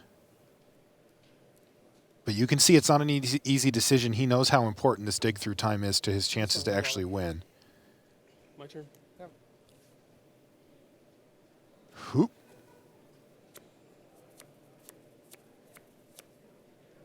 He found an Utter End off the top of his library. So that could potentially stop Chandra here. May have needed that.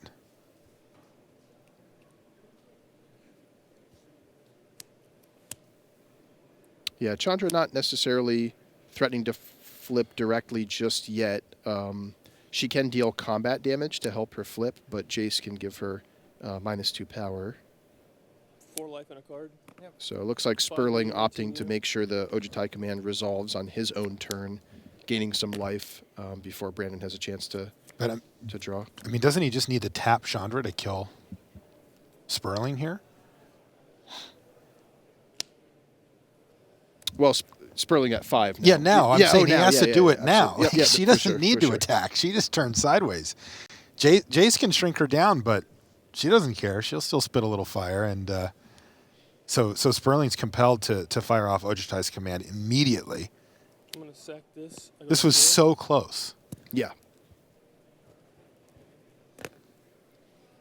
He's back down to 4.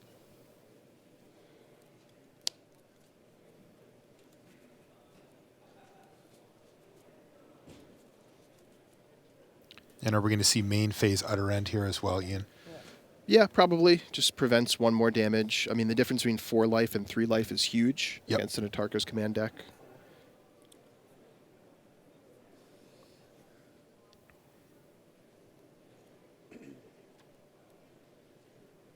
May I read the back of this card?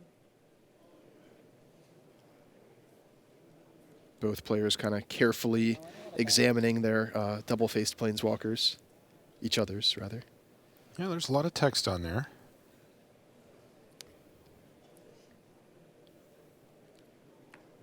I'm going to cast my Languish. All right, so looks like Sperling's just going to use Languish here to clear out Chandra. Yeah, that tells to me he really values the instant speed of the removal in his hand. Yes. Also, it makes sure that he gets some value out of his Jace while it's sitting there. Like, he's been ticking it up forever, but, you know, the ultimate just isn't much of a threat here, so instead he'd rather just make sure to get some value. Yeah, that makes a lot of sense. And he just flashbacked Ojutai's command. Wow. Draw a card, gain more life. He's now up to 8. Yeah, I would say Matt Sperling's a square favorite at this point in the game. He's turned the corner in your mind? Yeah, I think so. I think you're right. He just passes the turn back to Brandon Burton. Brandon's still at 19 life, but falling behind quickly, and I believe he just drew a land. Although, you know, never say never, because I believe Brandon Burton is playing a more burn-heavy red deck, and I think he has access to Exquisite Firecraft. And with Spell Mastery, that card cannot be countered. Great so point, Matt Ian. Sperling could have all the negates and scatter to the winds or whatever in the world, but Exquisite Firecraft off the top, Exquisite Firecraft off the top, and this game is over. Great point. Plus no targets. Land. Go. Is that a Shambling Vent It is as a well? Shambling Vent. That's a huge card here. Seems relevant. Destroy it and gain 2 life. Surge of Righteousness, destroy a red or black attacking creature, and that's enough. And that is going to do it. Brandon Burton plays enough to know that he's not coming back from that one, so he's going to extend the hand and call it a match. Matt Sperling is our new King of the Hill. And Brandon is going to have to settle for 5-1. Yeah, but both players still in a great spot there. 6-0 and 5-1. Not bad at all. Yeah, 2 of our top contenders so far. So great stuff down there in the feature match area. Ian, what's standing out to you from Standard because I know how your brain works, Ian. I know you. Do you? Yes. And you're thinking in terms of R&D. You're looking at it like, oh, should we have done that? And we didn't think this was going to happen. What's standing out for you? Well, I'm loving to see, I mean, the mana bases for sure are the huge story of the weekend. Absolutely. You know, the battle land, fetch land interaction is absolutely huge. I'm excited to see a lot of the Converge cards hitting from Battle for Zendikar. We saw Painful Truths, Radiant Flames, Exert Influence also has been a major player. So that's super cool to see. We've seen a bunch of Gideon. These aristocrat style decks are really intriguing me, whether it's the green-black one that we saw Gabe Nassif playing earlier or Christian Calcano's sort of unique take on blue-black aristocrats. I definitely want to see more of those decks coming up.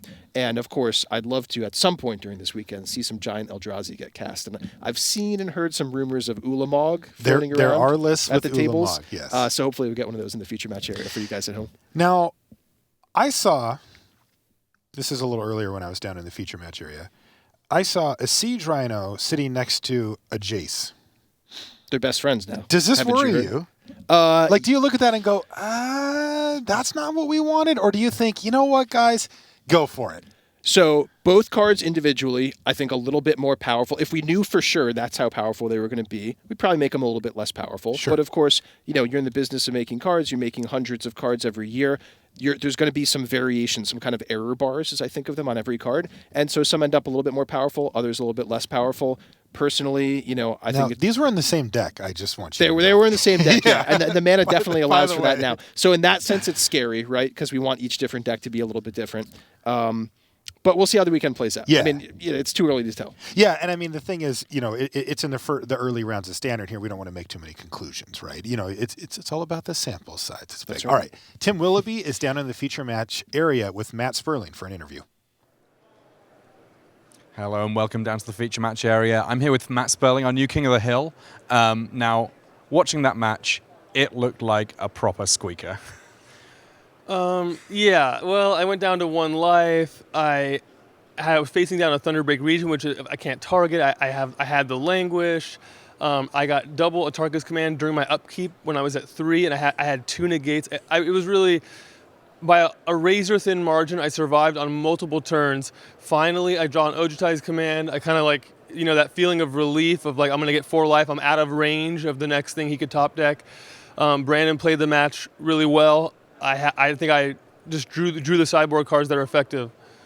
Yeah, it was interesting to look actually because, of course, Thoughtseize has been a part of Standard for a long time. It's now no longer. You had Despise in that slot. Obviously, knowing about those Ataka's commands had to have been huge in that match, yeah? Yeah, the information, like you mentioned, it's the same. It's been that way for a while with Duress and Thoughtseize, that the information you gain definitely adds a lot of value to the card you can take. Despise was even more critical, though, because I cast 2 Despises. My 2 takes were 2 dash creatures, the Heel Cutter one time, and then the Lightning Berserker the next. So I have counterspells like Dispel and Negate. I don't have a lot of ways to counter those dash creatures. Despise acts as that kind of perfect card against a dash creature that ends up in their hand every turn. So really, it was kind of a perfect card. It's cheap. You want cheap cards. It really shined in that matchup. Well, congratulations. We will see you in the feature match area again next round, of course, because you now do have a seat at the throne, the King of the Hill table. We're going to send things back to the news desk now, though, so we can find out how things have been going here in round 6 of Pro Tour Battle for Zendikar.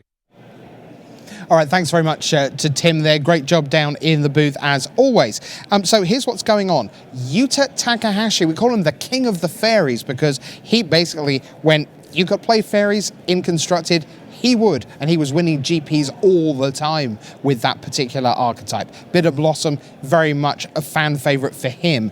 He is at 6-0, having defeated Will Urker, who's doing very well still, of course, at 5-1.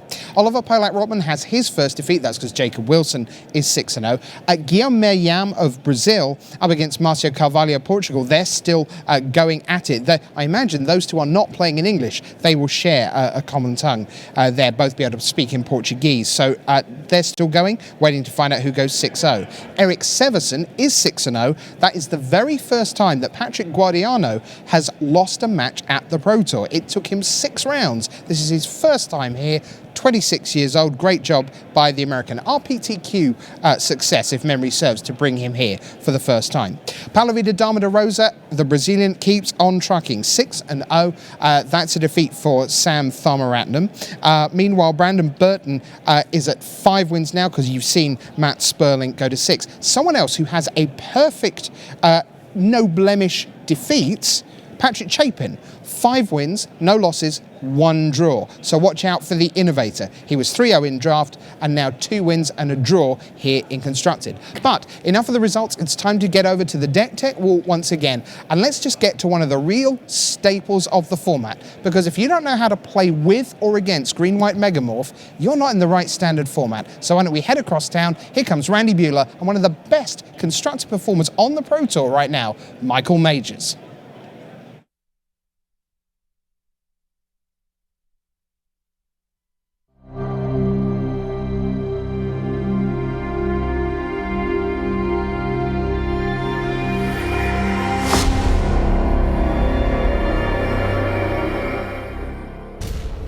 Hello and welcome. It is Deck Tech time once again. I'm joined by Michael Majors. Welcome. Thank you. I want to introduce you as sort of up-and-coming player, but you've kind of up and came at this point. It's, 11 Pro Tours for you? I think that's right, yeah. You know, a steady string of success at the Pro Tour level, and at the Open Series level, you've just been crushing it as well, including with this Green-White Megamorph deck. That's right. Now, tell me about that, because we like to think of the Pro Tour as the debut of this format, but there usually are a couple big Standard tournaments. I mean, the Star City Opens, and you kind of almost won one of those. Yeah, 2 weeks ago in Indianapolis, I got 2nd place. I'm working with a team. The team that has no name. We can get into that. Formerly known as TCG Player. For the record, we sent out a runner. We're like, look, you guys got to give us a name. And so the word came back that the name of the team would be whatever people voted for the most. Because we have the players fill out a slip at the beginning of the tournament. What's your team name? So the majority vote, what did you put on your slip? BMK Gaming. That was the winner. Yeah. Apparently, they're now Team BMK Gaming. Kibler's team. That's right. He gets his own team. He just joined you guys. Anyway, so you've been testing with that team. Ari Lax, Brad Nelson, a lot of great players on that team. And, I mean, this Green-White deck, this is kind of Kibler's deck from the last Pro Tour season, right? Exactly, yeah. All right, so yeah, walk me through that process. Okay. So, like you said, at PT Origins, Brian Kibler played this Green-White deck that we unfortunately kind of ignored. He was the only one that ended up playing it, and he went 9-1 in Constructed. So, clearly the deck had legs. And testing for this Pro Tour, we'd done a lot of testing online before we actually, met up in person. And a lot of people on the team were really high on this Abzan aggro deck that got to utilize a bunch of battle lands and played 4 colors and lightly splash blue. And just because of the fact there were like 8 or 9 of us at the tournament and like 6 or 7 of us are on Abzan aggro, I just decided to play a different deck. I'd played a little bit with like a green-white Megamorph. This is the Star City tournament. Correct. Yeah. In our testing. And I thought the deck was like pretty good, but I wasn't sure how good. So I just decided to, diversify our testing a little bit. So I decided to enter the tournament with this green-white Megamorph deck, and it turns out the deck's just really good. Yeah, so you make it all the way to the finals. That's right. You do come up second, but now all of a sudden green-white Megamorph is everywhere. Mm-hmm. So it's your fault. We can blame you. It's my fault. Fair enough. Yep. Well, let's talk about it, because this deck has been everywhere, both at the open circuit coming in, and there is plenty of it in the room. It's clearly one of the defining decks of the standard right now. This combo is just great, right? Yep. This is a big problem. This is what defined at least a significant portion of standard in the last season. Den Protector Deathmiss Raptor just gives your aggressive decks, gives your control decks this very strong, sticky, resilient package. Lets your cheap spells be extremely powerful because you can return them over to Den Protector, and your opponent's like traditional removal spells and sweepers just aren't that effective because you can just keep returning these Deathmiss Raptors and attacking them. Makes sense. Yeah, we've seen that. We're going to keep seeing it for a little while, sounds like. That's right. All right, let's look at the next batch of cards. So here's kind of the bottom of the mana curve. Yep. Why this particular curve? So I played 4 Warden in the first tree and 4 Hangerback Walker in Indy. And a thing that we liked, especially in week 1, was that a lot of people would be messing around with these like complex mana bases where you'd be playing lots of tap lands and taking a bunch of damage from their fetches. So we thought that Warden in the first tree would be this really punishing creature in this consistent 2-color deck that can curve out effectively. And you hit them for like 9 or whatever if you're on the play before they even played a spell. Unfortunately, the metagame's evolved a little bit and people kind of figured it out. So to fit this card on the right, Avatar the Resolute, I actually had to shave a Warden, even though Warden's still powerful. And Hangerback Walker is just one of the best cards in the deck. Again, it's just a very resilient creature. That's kind of like the theme of the deck. Sure. Yeah, Hangerback's great. I want to focus a little more on the Avatar just because that's a card that has been around for a while, but hasn't seen a ton of play. Well, in combination with Hangerback Walker, you can clearly see that there's synergy there, but Avatar the Resolute, so the deck is pretty vulnerable to flyers. Cards like Thunderbreak Regent, Mana Strider, even just like Thopter tokens. So in a lot of ways, it's a reaction to the Jeskai Menace. Exactly. Okay. Exactly. So something that Jeskai can do is just play a turn 3 Mana Strider and kind of just ignore what you're doing and just hit you over and over again and just kill your 1 or 2 relevant creatures. But once you play Avatar, they're kind of brick-walled. That makes sense. Let's look at some more cards. Now the top end of the mana curve, I guess. So Nissa, to someone just looking at the deck, you say, well, it's this green-white aggressive deck, and they're just trying to attack and kill you. So why do I want this like Borderland Ranger-esque card? But something that the deck does very well is use its mana every turn. And you really actually want to get to 5, 6, 7, even 8 or 9 mana over the course of the game. Sure. So it fills a nice spot on your curve, it attacks and blocks when it's necessary, and when she flips, she's incredibly powerful and lets you hang with control decks even. Got it. And Wingmate Rock over here, I played 3 in Indy, and most lists probably still playing 3, but again, kind of a nod towards the Avatar of the Resolute. I had to cut something. And in a lot of my sideboard configurations, I'm shaving on Wingmate Rocks anyways, because people are pretty well prepared for that card. But it's still just incredibly powerful top, and whenever you curve out with Gideon, we'll get into that in a second, I'm sure. Wingmate Rock's awesome. Yeah, let's talk about Gideon. All right. Because he seems like... there we go. There's a slide missing. There's a slide missing that has exactly Gideon. Okay. Picture Gideon. You've seen him. He's the ally of Zendikar, and got to be the big new addition since Kibler first put this deck together, right? Exactly. In my mind, easily the best card in Battle for Zendikar. Gideon, whenever you play him on the actual play, you make a knight, your opponent's on the back foot, and then basically what I've been doing most of the time is just plussing him and attacking people. And he just puts a ton of pressure on people with his 5/5 Indestructible.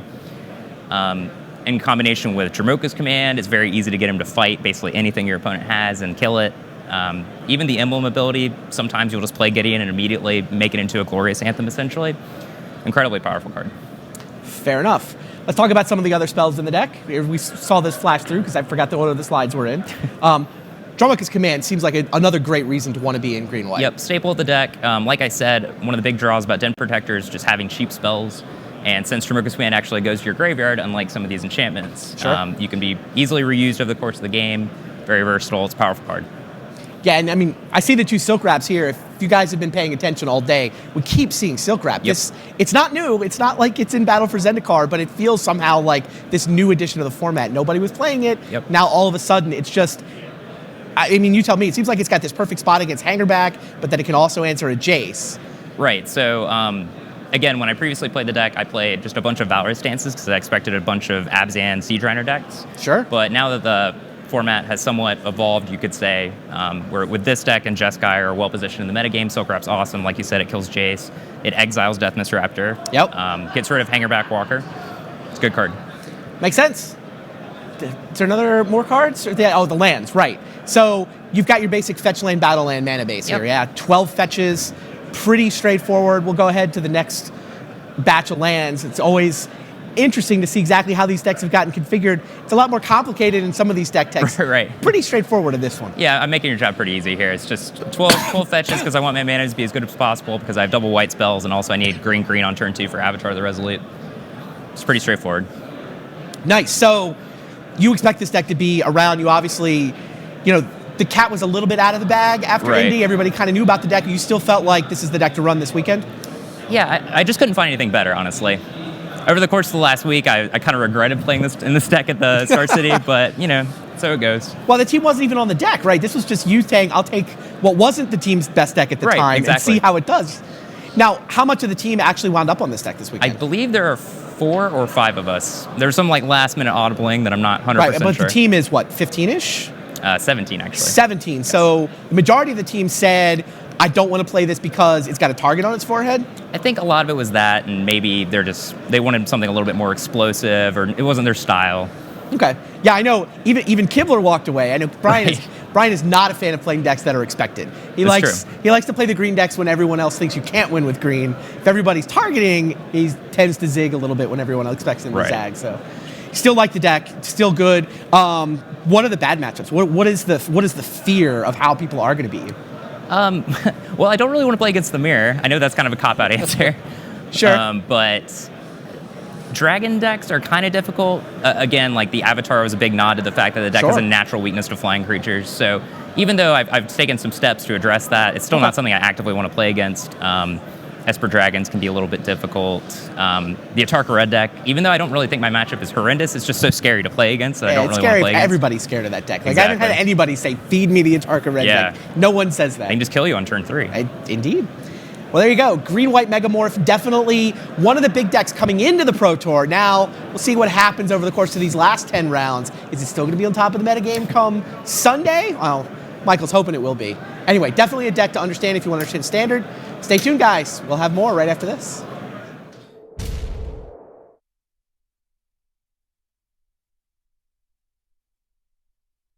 Thanks very much to Randy Buehler and to Michael Majors there with another deck tech, Green-White Megamorph, a real pillar of new Standard, at least right now, until, well, maybe Monday when the metagame adjusts. Now, we have BDM, our bloodhound, out on the floor, finding out as many stories as he can. And he's with a young man who has a really great story to tell. Let's see what he's got to say. Here out on the floor with BDM is Oliver Tomajko. All right, I'm here with 15-year-old Oliver Tomajko playing in his first ever Pro Tour, although you've been playing on the Grand Prix circuit for a little while, trying to grind in PTQs. Tell us about that. I've spent a lot of time playing in a lot of events trying to qualify, and it took a while, at least for me, and it felt pretty good to finally qualify at the RPTQ a couple months ago. So, yeah. Okay, so now you get to the Pro Tour. How long does it take you to get your first win under your belt? I won round 1, then I lost round 2 and 3, so it felt good to win round 1, but then losing round 2 and 3 didn't feel very good. So, but that's okay because Standard's kind of your thing. Yeah. You've won an SCG Providence Open in the past playing Standard. Yeah, I won that with Junk Reanimator a while ago. Okay. So you come here. You're with Team Target. How are you doing in Standard so far? Give us the. You've played what, 3 rounds now? I won all 3, so 4-2 now. So 4-2 now. He says just no big deal. Just playing in his first Pro Tour. 4-2. Oliver Tomajko. This is Brian David Marshall. Thanks a lot. Yes, interesting. So BDM and Oliver Tomajko didn't tell you something in that interview. And because they didn't, I'm not going to either. There's a reason that he's 3-0. Let's put it like that. I think we may see a lot more of Oliver, maybe as soon as tomorrow afternoon, because we'd quite like to get his deck into the deck tech area. It's pretty entertaining. So not surprised to see him at 3-0. Great young man, well done to him. All right, now, we had a whole bunch of people come in yesterday to talk about their plans and expectations. They were all World Magic Cup captains. So later in the year, we're going to see them in action in Barcelona, leading their teams, hopefully, to World Cup glory. Now, so far, almost everyone, when we've said, so do you think your country can make the top 8? They've all said, top 8? How dare you? We're going to win. Let's see if that's true for my home team. It's the captain of England. Here's Fabrizio Anteri. All right, I am here with Fabrizio Anteri from England. Fabrizio, welcome to the easy chairs. Make yourself comfortable. Thank you. How's testing been going for the Pro Tour? It's been great. For this Pro Tour, I'm testing with a new team. Basically, I want to have new experience. I test all the 4 Pro Tours before with Team Cabin Crew, and I got an offer for this new team. The Scandinavian guys, the team just changed. It was formerly known as Team Tomo. Now we're known as Team Eureka. And it was just a new experience, so I just said I have old friends in that team, new friends as well. And testing has been great. We met in Madison last Monday, so we were just drafting the last week. We played in the GP, and now we focus in constructed the last 4 or 5 days as well. Did you guys learn a lot during the GP? Was that a big help for testing to be able to play in a GP before the Pro Tour? Absolutely. Maybe not day one because it's sealed format, it's sealed deck, but drafting with a bunch of new people definitely helps because the first few drafts we're still testing the archetypes and new cards, but after everyone is at top and everyone has a preference for the archetypes, it gets monotonous when you're drafting the same 8-10 people, but drafting in with other people definitely give you a new insight, so it's definitely a very good testing playing the GP the week before. What's your confidence level with the testing team and how you guys came to with your both testing for Constructed and Limited? I would say I'm feeling confident. The team is definitely feeling confident. Like for previous PT, sometimes you just get to the last day and it's like, I have no idea what to play. I have no idea if this is good. Like I think this time we end up with a high level of confidence. Like I'm sure people feel confident of doing well overall as a team. All right, Fabrizio Anteri. World Magic Cup, you are the captain for England. Welcome. How are you feeling going in? I'm super excited again. You're stoked? It's just all excitement? Yes, it was a great tournament last year. The experience over there is just great. And even after the World Cup, I also play a team limited GP with a couple friends. So that was also a very good experience. We ended up in the top 4 as well. Top 4 in the Magic World Cup, top 4 in the GP. So I'll say I have extra experience in the team tournaments, and I'm kind of feeling confident. Like it's a completely different format, so you need to know what you're doing. And after a few tournaments before the World Cup and then the GP, I think I have a better idea how to organize the people, build the decks, both unified standard and limited. So I'm definitely looking for the tournament. It's just great to play with friends, and it's a completely different level of tournament. It's a unique tournament for the year for sure. I know a lot of people look forward to it. What I want you to do is make the case for me for England to make it to the top 8 at the World Magic Cup. That would be great. Again, like last year was great, especially because one of the guys playing the Pro Tour before, the other one just played the Pro Tour just right before the World Cup. The last guy didn't go to the Pro Tour before, so it was qualification for all of them. It was super exciting. The format is something that you cannot. We actually started 0-2 the last year and end up anyway in the top 8, and it's something that you're not used in a Magic tournament. So it's just great, and it will be great to be back in the top 8 with England. Fabrizio, thanks for your time. My pleasure. All right, welcome back to the news desk. So there we are, Fabrizio Anteri, who will be leading Team England once again at the World Magic Cup in Barcelona. Are we going to have our friendly horsehead wager again, or over World Magic Cup teams? We came to a draw last year. Yeah, we did awesomely, and I was like super surprised that we were able to pace you, because with Owen Turtenwild and Neil Oliver amongst your team, I thought you were in great shape. Now, you would think me crazy to take you on this year, given that Neil Oliver is your number 3. Super. All right, so that's coming in December, but tons of great Magic coming your way first. Let's see what the countries are that are involved in this international shindig. Let's take a look at our leaderboard here after 6 rounds of 8 here on day 1. So let's show you what we've got, and we are down now to 7 players who have yet to be defeated. 6 of them with perfect 6-0 records. Yeah, I mean, a couple of names just really leap off, continue to leap off, right? Paulo Vitor Rosa, Jacob Wilson, Matthew Sperling, who, by the way, I talked to him before this tournament. I was like, how are you feeling? It's, Ultra Pro. He's like, I'm worried. I did an interview with him about the team before, in my little team preview for the Pro Tour. And he's like, I'm worried about the Pro Tour when we get it wrong. You know what I mean? It's like really, it's all, roses and gravy. He didn't say roses and gravy. I just made that term up. I don't know what it means. But, it's all perfect as long as you keep hitting the nail on the head. Right, and that's what they had done. And he's like, I'm really worried, that we're going to go to a Pro Tour, maybe we'll miss, and then will that upset the, dynamics of the team? Well, but it doesn't seem like they have. And he was also worried because he just got married recently. He went on his honeymoon. Right. He's like, wow, I am, this is not the most prepared I've been in terms of being immersed in play testing. Discussions. He's like, I've done all my work. You know what I mean? He's like, I've put it in, but there's some events that are you're more focused than others just because life gets in the way. Right. And he had a huge life event, so congratulations to him and his wife. But he's like, yeah, I'm a little worried about this event. And here he is 6-0. We talked about Jacob Wilson. Also, sometimes it's weird. Like Magic is funny sometimes. These players will talk about the idea of pressure not existing, but there's times where people come into these events and they're just like, you know what? I don't know how I'm going to do. I'm just going to play Magic and have fun this weekend. And you see these kind of runs. Yeah, and I think the important thing is it's not about saying don't test, don't be as good as you can be, but it is about understanding that when you can't control what's on the top of your deck, that isn't necessarily the most important thing in the entire universe. Matt Sperling's wife is the most important thing in his universe, and you look at Mike Sigrist again, and it isn't just about partners, it can be about jobs, it can be about what city you're in, it can be about, relationship with family and so on. I had the same conversation with Raf Levy, actually, Raf Levy coming off a Grand Prix last week, Grand Prix win, he's like, I didn't know if I would ever win again. He's like, there was a year and a half there. He's like, I didn't know if I was ever going to win again. He's like, I'm thinking about maybe I got to reevaluate my.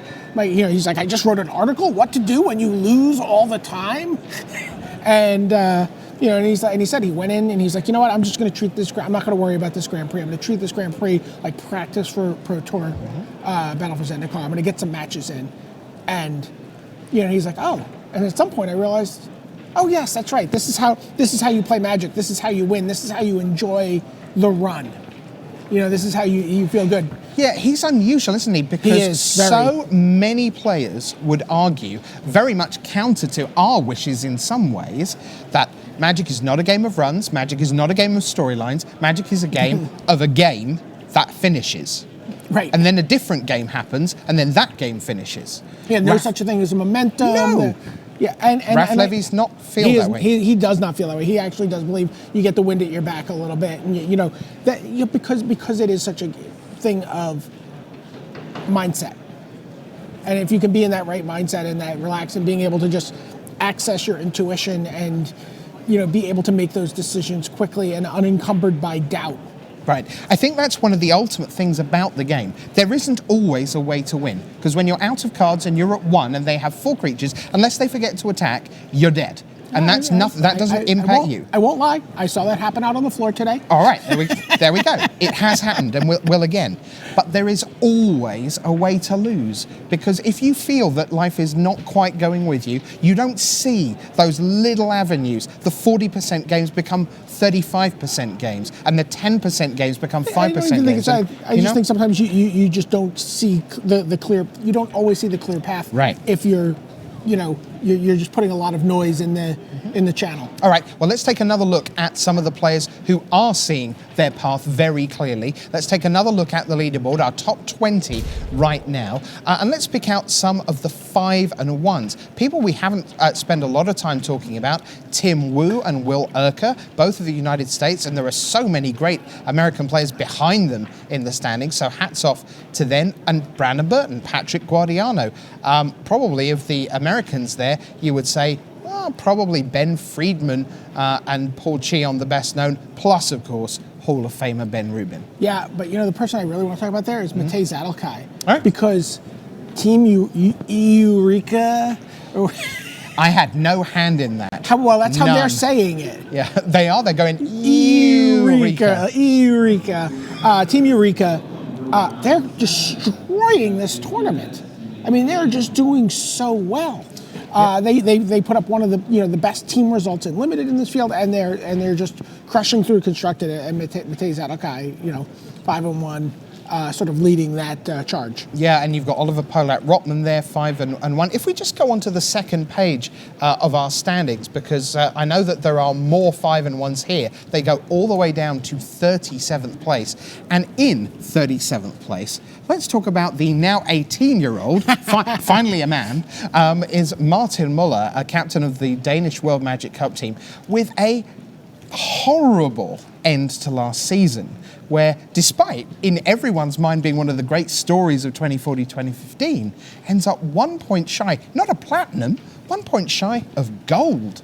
Well, it was very interesting. I was talking to him. I'm like, how you doing? He's like, I'm coming back. I'm like, oh, what's your record? And I'm really expecting him to say, like, he got up to 3-3. He's like, no, I'm 5-1. I lost the first round, but I'm coming back from that. Yes, and indeed he very much is. You see Sam Tharmer-Atman and Emmanuel Gershenson amongst the 4-1-1s. Gershenson, again, part of the Zattelkai team. How about Magnus Lanto, also part of that team, coming off his second place finish at the Grand Prix. Had the Magic Online champion last year. So pretty exciting to see him at 5-1. Now, you mentioned last weekend. I've got to be honest. We were sort of joking, Marshall and I and Randy, about, oh, look, here's two Europeans fighting out a North American Grand Prix final. And obviously, so what? It doesn't. You loved it. Well, sure, hooray, well done them. What was interesting to me was that all the Europeans who were watching the top 8, they were saying it and meant it. It really was a big deal, and I didn't expect that. But there we are, Lanto right in the thick of things. Levy fighting for day 2. He's 3-3 right now, but it is time to get to one of the most popular players in the room, and I think Ian Duke could be getting a little nervous because on video it's time for his brother Reed Duke up against Ross Mariam. They're both at 5-1, which means it must be time for round 1, 2, 3, 4, 5, 6, 7.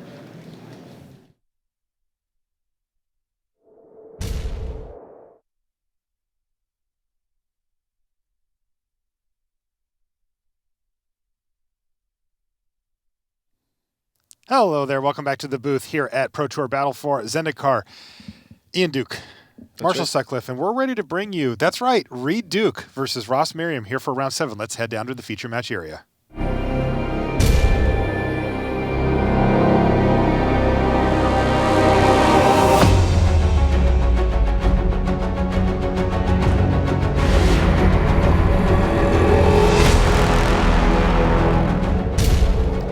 Hello and welcome to coverage of Pro Tour Battle for Zendikar. Marshall Sutcliffe in the booth with Ian Duke. It is time for round 7, where we have in our feature match area one Reed Duke. Yes, there is a relation. That's your brother, Ian. That's right. That's pretty cool. Yeah. You're a consummate professional. I know you're not going to let it taint, but it's got to be kind of cool to It's to have very your cool. brother This is down there. my first chance to commentate at a match that he's played. You're going to be mean to him. Let's see who his opponent is. Ross Mariam here. Take a look at Ross. I remember Ross had a top 8 at a GP last season in Dallas, and he's brought a white-green deck to the table here, playing up against Reed, who's on Esper control. That's right. So how does the matchup break down in your mind? Well, I mean, the white-green deck clearly is the aggressive deck. It's trying to end the game early if it can. It's got, Warden of the First Tree and Den Protector and Deathmas Raptor and Hangerback Walker and all these kind of early game creatures. So it would like to just attack and win. That's plan A. However, the Esper control deck has got a lot of removal and sweepers and things along those lines. So it's going to try to defend itself. And then things kind of transition into the late game where green-white is trying to get Deathmas Raptor, Den Protector loops going. And that's actually a game plan that can hang with a control deck's late game plan as well. So this is a matchup that could be decided at any point in the game, really. It could be an early rush from the green-white deck, or it could be a long, grindy game that either deck could win. Okay. Well, a good start for Ross Mariam on his route here. He's got a Warden of the First Tree at well, the first level, I guess we'd call it. Yeah, that die there, it's not a +1/+1 counter, but it's which level sort of the Warden is on, meaning it's a 3/3 right now. Yeah, Reed is going to allow the hanger back walker from Ross Mariam to resolve, but he's not done with his turn yet. He's got Anticipate here to try to kind of craft his game plan here. Now, is Reed, is he on like a bunch of Planeswalkers type deck? No, or his version's quite different from the one we saw last round. Last round's Esper control deck, so to speak, was kind of like a more mid-rangey Planeswalker deck. Reed's deck is more of what I would call a traditional control deck. He's got, of course, he has Jace, because he's a blue deck, and Jace is awesome. But he also has, a bunch of removal spells, card selection, dig through time, anticipate, and counter spells as well. So unlike the deck we saw last round, Reed has quite a few counter spells. Ross Miriam's deck, on the other hand, it's more or less what you'd expect from a traditional green-white Megamorph deck. One kind of spicy thing that he has added to the deck here is Avatar of the Resolute. Oh, the 3/2? Yeah, this is a 3/2 card that comes with a +1/+1 counter for each other creature you have with a +1/+1 counter. So that's capable of some pretty cool starts with things like Hangerback Walker and other cards. Also the Megamorph cards when they turn up to get +1/+1 counters. So it's also just a good beatdown creature, like 3 power for 2 mana. Yeah, It's even on perfectly turn fine. 2, rumbles nicely. Interesting, on Reed's side, a card hasn't seen a lot of play in Standard yet. It's Mage Ring Network there for Reed. Yeah, this is a card. I think we heard Adrian Sullivan talk about it a little bit earlier. It is a very reasonable inclusion in a control deck. It's a class of lands we call storage lands. They were popular during Time Spiral block, I think was the last time we saw them. And they let you just spend your mana effectively, especially in these counterspell control decks. You can leave up counter magic, and if your opponent does something you want to counter, great. If not, then you just charge up your land. And it may seem slow, but getting an extra 2 or 3 mana burst in the mid or late game can be what you need to cast something powerful like a Dig Through Time or an Ugin, or maybe counter 2 spells in one turn. Now, the first counter How many cards do you have? doesn't really do much for you here, right? That's right. Yeah, you need more than one counter. to It's the actually get. second one that actually starts netting you where you can tap your land for 2 mana or more. Yep. And Reed did take, by the way, end step there to put a counter on it. He's played his 4th land here. Gain 3 life. So Reed under a decent amount of pressure here, but here comes Erishan Cleric. Game 1? Game 1. Yeah, this is not a sideboard card. I mean, it is typically a sideboard card in most decks, but it is not a sideboard card for Reed. Interesting stuff.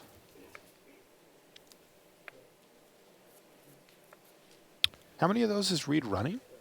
Is that a key part of his plan, or is it just I don't know if it's a key part of his plan, but one note is that Ojutai's Command is a really popular card this tournament, and it's just another value target with Ojutai Command. Okay.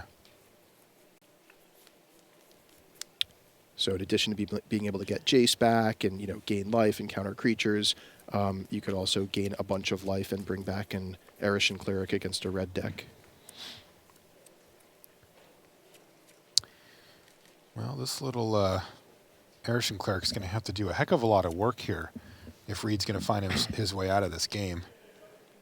Is he building up towards some type of wrath? Is that what we're seeing here? I hope that's what he's planning to do. He's got a lot of work if he wants to answer these creatures with 1-for-1 removal spells, with Hangerback Walker, and he'll probably have to fight through Den Protectors at some point. So I think at some point in this game he's going to want to do some sort of wrath effect. All right, well, there's 4 more damage hitting Reed Duke, dropping him down to 10 as he does chump here. Add a counter and hang break? Sure. And Ross isn't going to add anything else to the board. I mean, he can certainly sense that as 5 mana approaches for Reed Duke, that his board is very much in danger. Now, Ross and Reed are good friends. They've played Magic a lot together, sort of up in the northeast New England type area. At Star City Opens and things along those lines. So, they both know each other well. They know each other's play style. I'm sure Ross has an idea of what types of cards Reed likes to play, and, maybe you can get some reads on his mannerisms and things like that. And of course, the same is reversed. The same is reversed, yes, for sure. And I'm sure both players knowing at this point that Reed is planning some kind of wrath effect, and that's why Ross is just kind of holding back and ticking up his Hangerback Walker, preparing for the reset as best as he can. But we'll take a look at Reed's hand. Looks like he does have a copy of Planar Outburst. This, of course, is a new Wrath variant. When we say Wrath, we mean it's a creature sweeper, symmetric creature sweeper, like the old Wrath of God. This is the new version from Battle for Zendikar that has Awaken. So it's kind of both a creature sweeper and late game can be a win condition also. Yeah, unfortunately for Reed, I don't think he's going to get to the Awaken portion with this particular copy. Not this particular one. But there's more. Yep. So this is clearly a huge turn in the game here as Reed Duke is attempting to sweep away the board, leaving just the 3 Thopter tokens for Ross Mariam. And Reed has at least 2 immediate worries. One is the Hanger Backwalker, which is going to make some tokens, and the other is he has to be thinking about Valorous Stance, and it does look like Ross has a copy of Valorous Stance here to protect his avatar, the Resolute. Now that doesn't quite give Ross lethal here, right? Right, he'll need some other kind of boost. 7 damage, yeah. But if he's going to win the game on his turn, remember the shields are down for Reed Duke. He is going to need some way to punch through an extra couple of damage here. More cards in hand? Yep.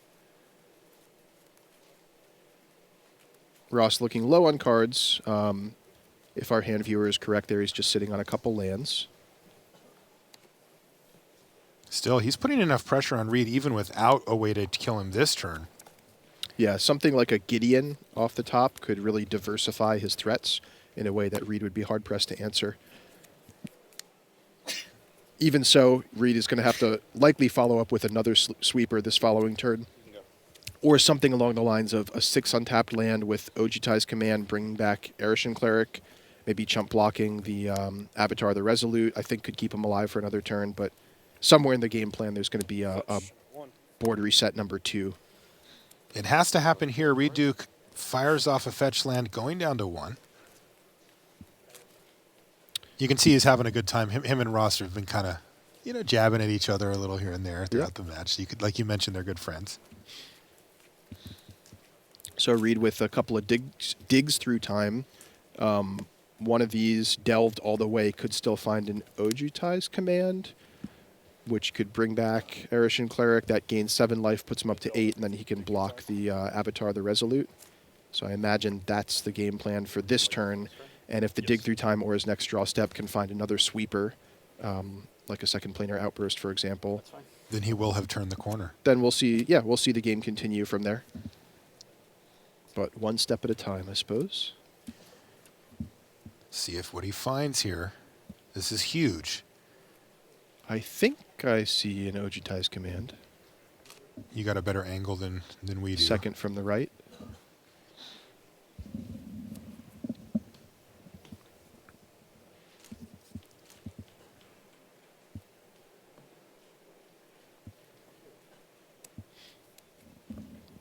So I think one was a command. I didn't see what the other card was, but...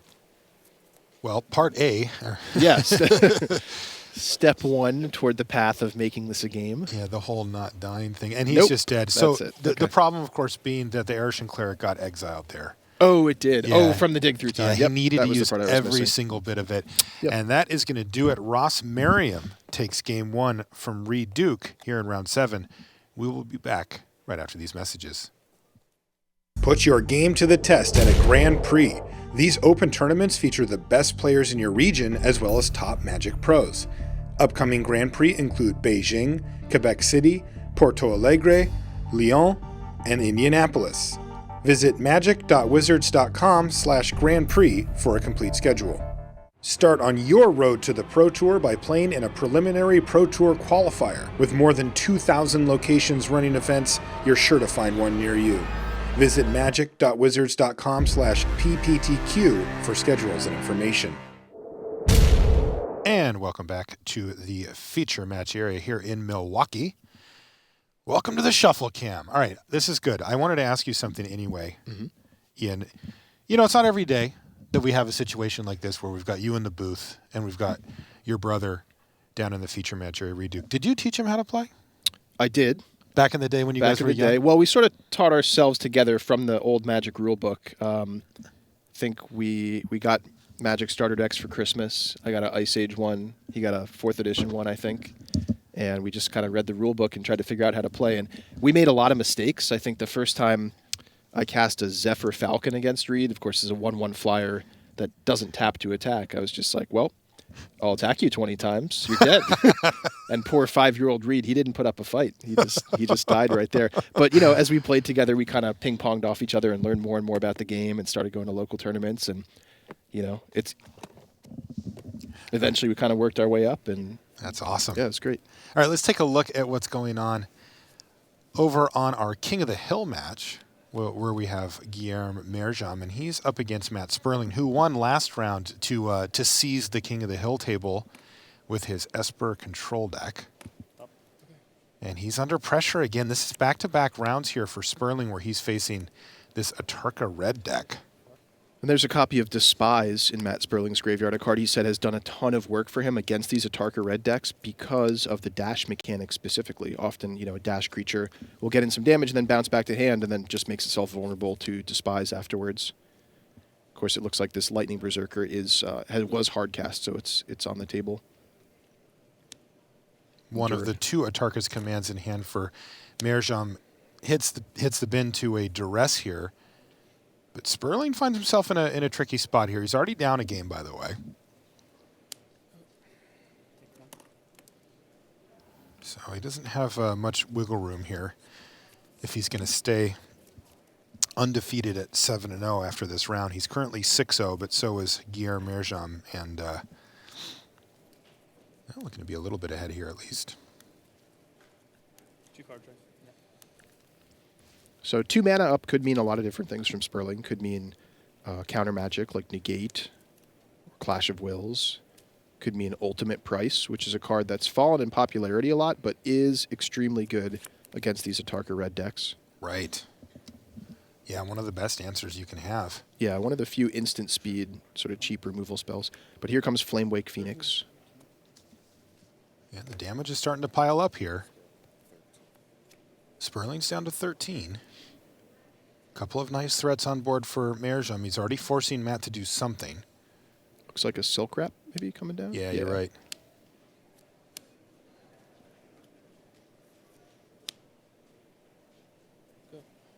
Prairie Stream's going to hit the battlefield tapped because he only controls 1 basic.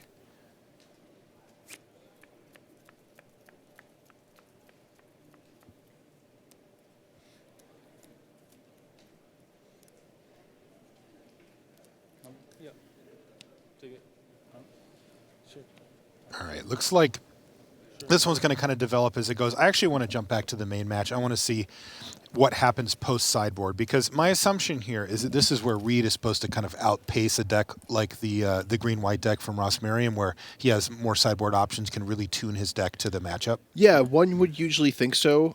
For control decks, they tend to get better post-sideboard, although I was chatting with Reed last night, and he said he likes his deck a lot. He likes it game 1 against most decks, but he actually feels that most matchups get worse for him after sideboard. He thinks his opponents are better able to tune their deck against his after sideboard. Well, that is strange, isn't it? It's a little bit surprising. I'm not sure exactly why he thinks that way. I didn't know what cards were in his deck at the time when I was talking to him, so I didn't really get the full details, but I'm interested to hear his explanation of that later on. I could definitely see it out of these green-white Megamorph decks, though, that they can kind of tune themselves to be a little bit more anti-control, maybe a little bit grindier to play a longer game. But this game's shaping up a lot different than the first one was. Reed on the board early with the Jace, Friend's Prodigy, and Ross Mariam looking to be kind of a step behind here, sort of asking, may I, with this Avatar the Resolute, and only a Hangerback Walker to threaten Reed. So if Reed has a counterspell here, he could untap into great shape. I think an illustration of how much play versus draw matters here, but also just how much a Jace on turn 2 matters for these control decks. Absolutely. Especially, look how things are going here. That's 3 cards in the graveyard already for Reed. He hasn't even taken his draw step for the turn yet. He might even have, an Anticipate or something like that to get Jace fully charged up here. Mm-hmm. Anticipate? He does. Add a card under Hangerback in response. That's sure. Fine.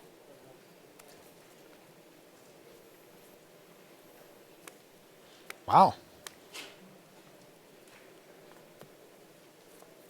Avatar, the Resolute, looking pretty good in these games. Yeah, surprisingly. I mean, this curve out actually looks really nice. Turn 2 hanger back, turn 3, 3 untapped lands. Avatar comes down as a 4/3, and the hanger back gets to charge up. That's really efficient use of mana. He has 7 power right now? Yeah. And it's ready to attack on his 4th turn. Yeah, so actually transforming Jace is gets to be a little bit dangerous here. I think he'd probably be safe for a turn, but eventually we get chipped down from these attackers. Yeah, we may also see Reed do that trick where he blocks and then transforms Jace. Yeah, I think we probably will, because plus wanting the Jace here in his main phase, we'll end up with the Jace probably on lower loyalty, I think, than doing the block trick. But it looks like he opts to loot in his main phase. Presumably has a plan. Yeah, he could be looking for something specific. I think the trouble for Reed is that the threats out of this green-white deck are so resilient. I mean, Hangerback Walkers, Den Protectors, Deathmiss Raptors, that it's kind of hard for him to keep up just by using 1-for-1 removal and sweepers. I think he's really going to want to see cards like Utter End in this matchup, just to kind of permanently get rid of these threats without them getting value. Oh, there's a Fathom Feeder for Reed here. Yeah. I like that. Just chatting with Reed actually before this match, he said he added this card to his sideboard at the recommendation of our mutual friend Andy Boswell, who's also a Magic player. It's been having some success recently.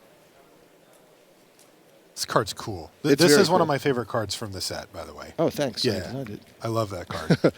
It's reminiscent of a card Azure You made Mage. it? Yeah. Oh, that we thank saw. you. Yeah, you're welcome. That we saw quite a few seasons ago. M11, I want to say. That it maybe didn't. It was a 1U2-1 that had 3U draw card. Yeah. And we saw people sideboard these in control mirror matches, or sometimes actually just against red decks to block. And this card's really similar here in its functionality. Just a nice early blocker. It can take out big green creatures. And if the game goes long, it's a draw engine too. It's not an efficient one, but it can get you a little bit of value. You are speaking my language. Yeah, I love that card. Oh, here's a nice sideboard card for Ross Mariam as well. Evolutionary Leap. Yeah, this card is a nightmare for control decks. I've played a lot of control matchups against Evolutionary Leap, and it is not a card you want to see resolve. So how does it normally go? Like, how does it normally play out? Reed has some type of plan with sweepers or removal. What happens on the other side? Usually it just sits there threatening to be activated, basically. So if you're the control player, whenever you point a removal spell at one of the green deck's creatures, it just turns into another creature. And that keeps going until you're finally grinded out. And it's particularly effective with cards like Hangerback Walker, where, I mean, that Hangerback Walker, just as the board sits right now, could add a counter and turn into 3 more creatures, each of which turns into another creature. So that Hangerback Walker represents like 5 more creatures off the Evolutionary Leap. Of course, that's slow, but if the game goes long, as it will in a control matchup, it's a lot of card advantage. I'll add a counter in response. Sure. That's just good. You're at 17. Yeah, this is where I start wondering if Reed has, cards like Ugin. You mentioned Utter End. Things to get rid of cards like Evolutionary Leap and maybe even a bunch of the creatures all in one fell swoop. So we got a picture of Reed's hand here. He has another land on his way up to the Ugin that you mentioned there, which of course doesn't answer Hangerback Walker, but if he can answer it along the way, can sweep the rest of the board, which is great, and Ojutai's command to buy him some time. So this is a dig through time now for Reed Duke.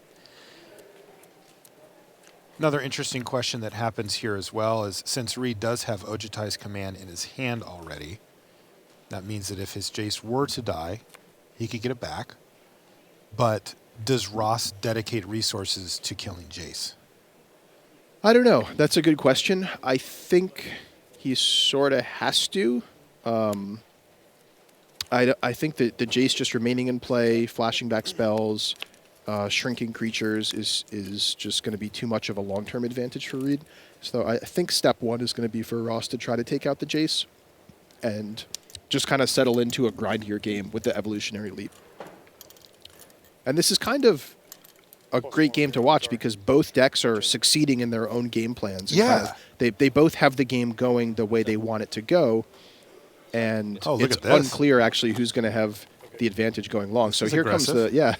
the Hangerback Walker does get sacrificed, making some Thopters. And this makes Ross a little bit more vulnerable to, say, a planar outburst next turn.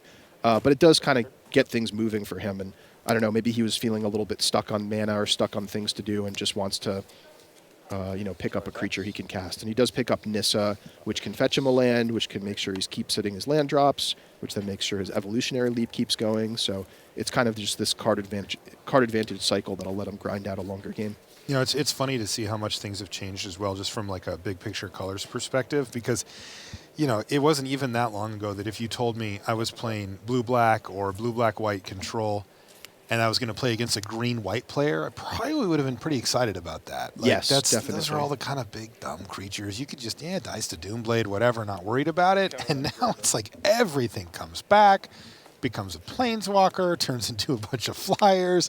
Like, you can have a worse board state after casting a sweeper than you did before. Yep. They've got these cool, enchantments like evolutionary leap to keep things flowing. It's just like, this is no longer a fun matchup for these control decks. Yeah, that's kind of one of the characteristics of the past year or so of Standard is that decks don't really run out of gas. Like, we're used to like, okay, green-white creature deck, you play at a few creatures, you get Wrath, and then you just have nothing to do. Yeah. But we're seeing decks of all colors, color combinations, just continuing to have things to do throughout the game, and often these games go 10, 11, 12 plus turns, and both players still have full hands and are still presenting threats and answers to each other. And I think that's pretty interesting Magic, honestly. Yeah, and your prediction was correct here as well, Ian. That Ross is prioritizing getting Jace gone and settling into that longer game plan. But Reed has some pretty big stuff at the top of his curve here. Block. I have no effects. Me either. Jace dies. So down goes Jace. But like we mentioned, this could turn out pretty well for Reed here. Yeah, it looks like Reed does have a copy of Planar Outburst in his hand. And an Ojutai's Commander, no? I don't think so. He already used that. All right. Yeah. By the way, Ojutai's Command Fathom Feeder. It's kind of cool. Oh, yeah, that is very cool. Turns it into a removal spell. Yep. Fetch 15. By the way, I just figured out which deck I'm building on Magic Online after the PT. Blue-black aristocrats? No, not this time. No, I want to be like Reader Rabbit here.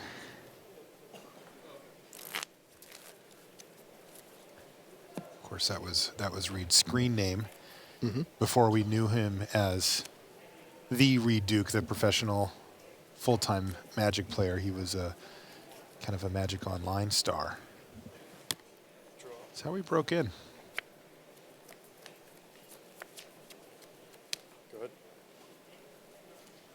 All right, so that is land number 7. Attack you for 3. 12. So Reed just sort of being patient here. He has a Planar Outburst, but he knows if he casts it, Ross is just going to pick up 3 more creatures off of Evolutionary Leap. So they're in this kind of weird kind of equilibrium type state here. Where This Reed's is just so taking 3 awkward damage for each Reed, turn. too. Yeah, it's very awkward.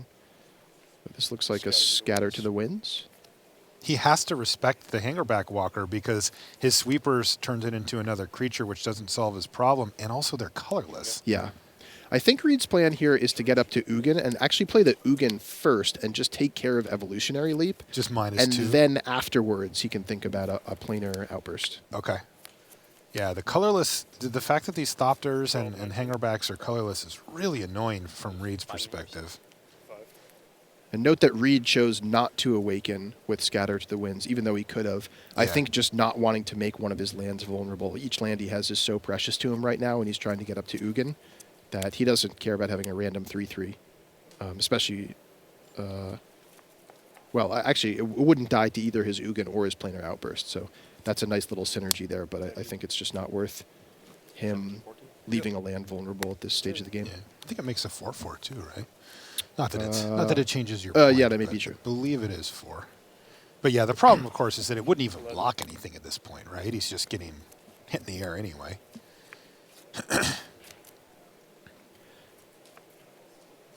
So I like Reed's attack with the man land here. He's just kind of saying, like, if your plan is to just sit there and play nothing and hit me with 3 Thopters every turn, well, I'll hit you back for 2 and gain 2 life. And we can keep doing this as long as you want, and eventually you're going to have to commit something to the board. I love that.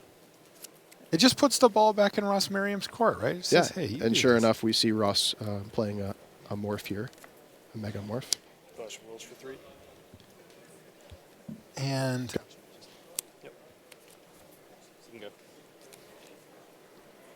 a clash of wills here for Reed. Also could explain why he didn't want to tap out earlier. If he had that clash in his hand to try to counter some follow-up play. Yeah, I think he just picked that up the last turn. Oh, okay. But I'm not totally sure. Fair enough. And this turn, it looks like he picks up an Ojutai's command. So this could get back a Fathom Feeder and start putting pressure on Ross in the form of drawing cards, maybe. Yeah, this is this is really fascinating here, Ian, because you were mentioning earlier how things have changed in Standard and how these decks can now rumble. But you know what? In the really late game, I still like the Esper Control deck. I think that if he pushes that envelope too far, you'll find that this green-white Megamorph deck just isn't set up as well as Reed is to use all the mana that he can get to keep hitting these land drops. I mean, look at the mana situation here. Ross is on 5. Yeah, and Ojutai's command really showing its strength here. Counters a Hangerback Walker, brings back Jace. Now Ross is hard-pressed to deal with Jace, and advance his own game plan at the same time. And I think the real heavy hitter is Reed is still sitting on an Ugin. And frankly, I don't know of many commonly played ways that these green-white decks have to deal with Ugin once he's on the battlefield. It's just creatures, right? They just have to... I think, yeah, they're mainly relying on attacking. So if an Ugin sticks at high loyalty and sweeps the board, that's really hard to come back from for the green-white deck. So here's Reed Duke activating Jace Friend's Prodigy.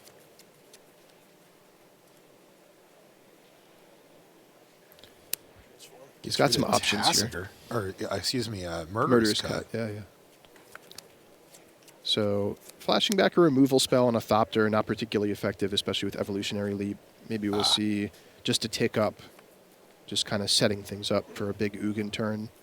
Of note, he could also get back Ojutai's command and then get back Fathom Feeder, and then he has a card draw engine. So he's got a lot of options here. Frankly, I don't know what I would do in this situation. So yeah, I'll we're just getting defer. into that kind of deep late game plan type stuff here, and I do find it interesting. I mean, look at Ross Merriam's hand. He's got 5 cards in his hand. Yeah, all spells. I mean, he's got business. Yeah, and Reed knows there's some powerful cards there. Things like Den Protectors, things like Gideon. So he just wants to make sure that he doesn't leave himself vulnerable to something huge hitting the battlefield. Frankly, he's not under that much heat right now. Mm-hmm. I like the way both players have been playing this match. Ross very careful here, just maximizing the potential value out of the Evolutionary Leap, making sure not to commit too much into a sweeper. Warden of the First Tree is great here because he can just wait and spend his mana end of turn to kind of gradually level that up. And it's normally kind of a mana inefficient card, but the way the game's playing out, it looks like he has plenty of time to kind of keep leveling it up. Although here comes Dig Through time for Reed. This is what I was talking about a couple of minutes ago. Mm-hmm. We're in the late game now, and look at the 2 spells that were just cast that turn. Right, one of them was a 1/1 that can get bigger. And I'm not trying to disrespect the card. I think Warden's a very good card, but here we are in turn 14 or whatever, and Reed is casting Dig Through time. Utter End. Yeah, there goes Utter End for Evolutionary Leap. So the pressure is now on Ross. He's got to figure out, well, how do I want to use this? Do I want to use this? Yep. No, he just lets it go. So Reed found an interesting line there. Did not have to use his Ugin to take out the Evolutionary Leap, which also means that Jace is more likely to live. Mm-hmm. Does he have 2 Ugins in hand? Yeah, it looks like he does. Pair of Ugins.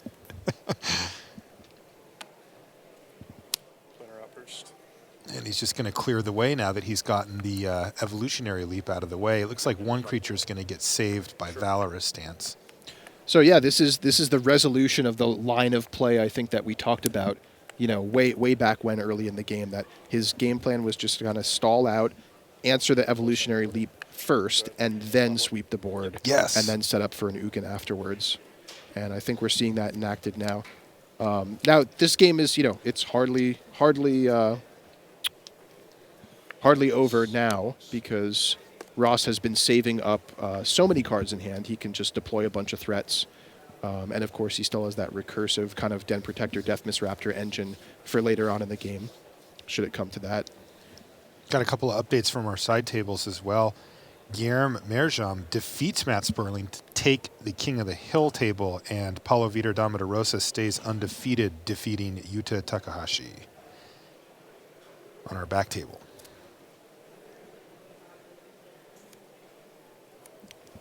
As we come here, Ross Mariam took game 1 in impressive fashion, but Reed Duke is fighting back and looks to be in good position, at least currently, here in game 2 against Ross. Hang back for 2. Okay. You can go. Now, how annoying is that hanger back walker for Reed? Is that a big deal for him at this point? It's definitely annoying. Ugin, just as a reminder for everyone, its -X ability doesn't affect colorless permanents. So it can't get rid of Hangerback Walker or the Thopters that come out. And it's pretty wise of Ross to commit that as his threat here, just to make sure that he has something on board in case Ugin comes down. Now, the problem here, though, of course, is that Hangerback Walker, for as good as it is, it doesn't pack a lot of a punch, right? Yeah, like that's right true. now it's a 2-2. It is a slow building threat for sure. Yeah, and Ugin, I think, is just so over the top at this point that I don't even think Reed's that concerned about the Hangerback Walker. Yeah, and I don't know how much Ross has in his deck to answer this Ugin. I mean, there are cards that can do it, things like Quarantine Field and so on and so forth, but Reed even has a backup Ugin too, just in case something happens to this one. Sure. So I think Ross's best plan is probably just to keep gradually pacing out threats and making Reed keep minusing the Ugin rather than plussing it up. So things that he can play that don't die to the plus sort of Ghost Fire ability that Ugin has, the 3 damage. Okay. So I like Gideon here for that reason. If Reed wants to get rid of it, he has to -4, and then maybe another Gideon comes down, and we're kind of just gradually wearing away that Ugin. Also, he would lose his own Jace in that scenario. Yes, good point. Game control of Gideon. Wow. How was that for a draw step for Reed? That's huge. And he immediately ultimates it to make an emblem. That way he knows it's not coming back over to Ross's side. Oh, yeah, it's a really interesting play. Plus on your Hangerback Walker. Heard a couple writers talk about that recently. You steal Gideon and just immediately ultimate. That way, even if Dragonlord Silumgar dies, Gideon doesn't go back to its owner. That's right. It's the safest play. It will also increase the clock for Reed Duke, though. I'm not sure that's the main issue with it. That's pretty sweet, though. Yeah. Although, speaking of clock, that game did take quite a while. It did. And Ross has seen enough. Yeah. He knows that he's way too far behind. And, it's interesting because he played Reed's game. He said, all right, let's grind. Right? Like, I've got my enchantment. I've got some hard to deal with threats. Let's go for the late game. And Reed was like, come on in. Have a cup of coffee, make yourself comfortable, and welcome to Ugin's house. and that about did it. Yeah, and I don't know. I like the way Ross played for most of that game. He was stuck on 5 lands for quite a while, so he didn't really have the option to commit more than 1 additional threat per turn and still hold up Evolutionary Leap. So I didn't see a lot else he could have done there. I mean, maybe there were turns where he could have been a little bit more aggressive with what he committed to the board. But yeah, I think he just kind of was stuck a little bit with his plays there and played it the best he could and really leveraged the potential value of that Evolutionary Leap kind of as much as he could as a threat. But it just didn't quite pan out for him the way the cards were drawn. Yeah, and like you said, he did get stuck on mana if you look at the end there. I mean, Ross has 5 or 6 and Reed had like 10. Yeah. And like we said earlier, Reed really, his deck is well suited to take advantage of having 8 lands, 9 lands, 10 lands, and really making a big impact with those lands, where Mariam's deck isn't quite as well suited for it. And we didn't see it happen that game, but imagine Reed had a majoring network very early in that game. All those turns where the players were kind of taking it slow, taking it easy, Reed could have been charging up that majoring network. And that's just kind of to highlight. You see a card like that and you wonder, like, why is this card in the deck, or why haven't we seen this before in Standard? And that's a perfect example of a game where it would have been really powerful had he drawn it a little bit early in the game. All right, so we get an exciting game 3 here to decide the match. Now, both of these players have one loss in the tournament. They're both at 5-1. But a great start to their Pro Tour for both Ross and Reed, keeping that pristine record going high on the list for both players. So let's see who can do it. Looks like we're underway already. Reed is in the middle of fetching here, but you notice this sometimes with players that are friends. They'll just tell you, I'm going to go get this land. Go ahead. And you don't want to get too far out of sync, but it does help just trim down a little bit of the shuffling time for the players. They've got somewhere around the 12-minute mark left. So they are going to need to play at a relatively brisk pace to make sure that they can finish, but shouldn't be an issue. Yeah, and especially at the Pro Tour level, players recognize that a draw is a bad outcome for both of them. Of course, a draw giving each player 1 point is a total sum of 2 points, whether a win and a loss is 3 and 0. So it's sort of better, it's kind of like a prisoner's dilemma thing. Like it's better for both of us as a whole if one of us wins and one of us loses than if we draw. So especially these being friendly players, you're going to see them definitely try to make sure the game concludes in time. Okay, good start here for Mariam. Just getting in there for 3. Activate. Yep.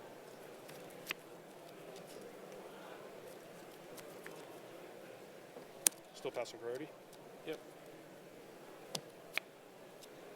Reed plays very crisp Magic. He, again, having come up on Magic Online, he's very familiar with that 4th edition rules book you were telling us about earlier has been left in the dust, and he's got a great grasp of the mechanics and rules of the game. I mean, most pro players do, but Reed is particularly exceptional at knowing each little thing. Hey, there's an ultimate price. It's not going to work, though, at least not at the moment. So I'm going to let the Clash of Wills resolve. It looks like he clashed the Valorous stance.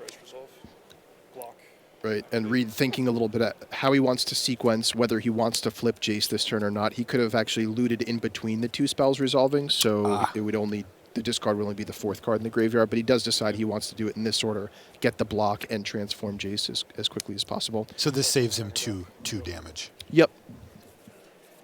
Hey, every damage point matters in these things. But you know what else matters? Every land drop. Yeah, we saw Ross Mariam missed his 3rd land drop last turn, but does come up with it this turn with a Windswept Heath off the top. So he can add a Deathmiss Raptor to the board. Ooh, but there's this is brutal. Ojutai's command, yeah. Ojutai's command has been very impressive this match so far. It really has. Here he counters and draws a card. Earlier he was getting back, effectively getting back Planeswalkers at instant speed. Mm-hmm. He can use it to cushion his life total if he gets off to a really slow start. And things are looking very good for Reed Duke here as he's out to 6 lands. He's got an active Jace on the battlefield, shrinking down the only threat on the other side of the table right now. We do see another land for Ross and a morph creature. I think it was a Den Protector. It was a Den Protector. This is a risky business, though. Ross having missed land drops here means that he doesn't have the luxury of waiting another turn and hoping to hit another untapped land. So he has to just run his Den Protector out there without the ability to turn it face up. Yeah, I think it makes sense. He can't afford to not play anything this turn. It's just tough, if he gets swept here or if something goes away. Is this dig through time now for Reed? Wow. Holy smokes, he is firing on all cylinders at this point. He's got more mana, he's got more cards, he's roughly ahead on board.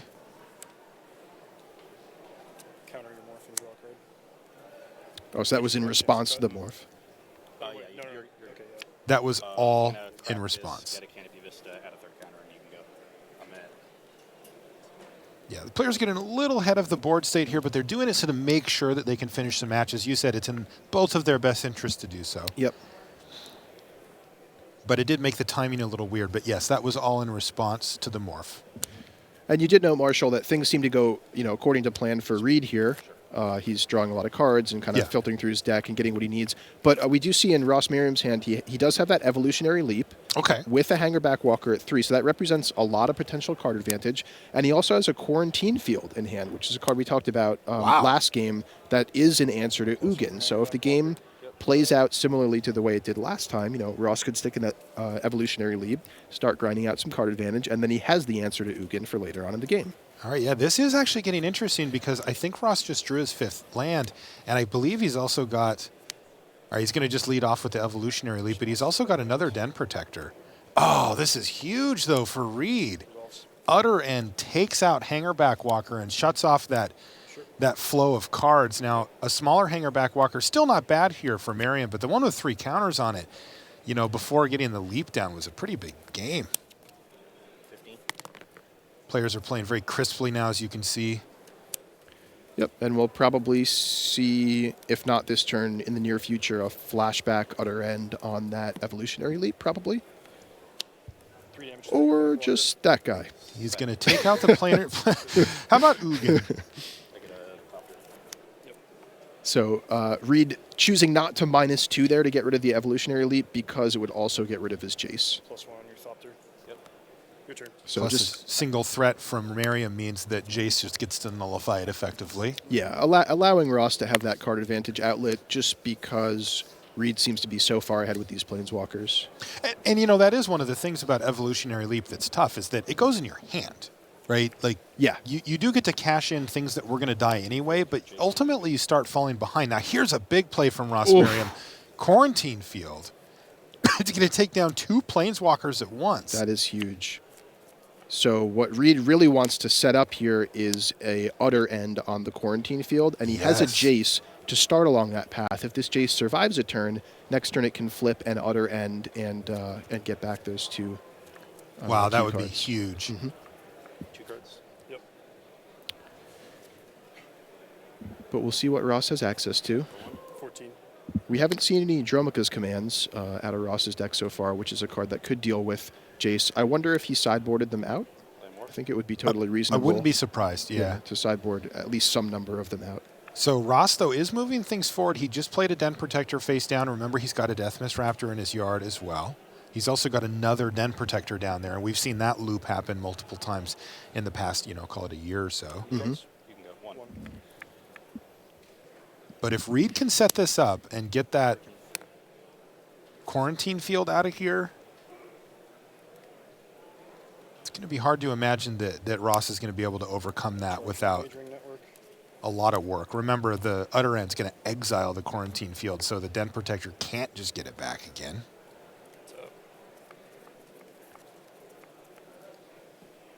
Draw. Activate.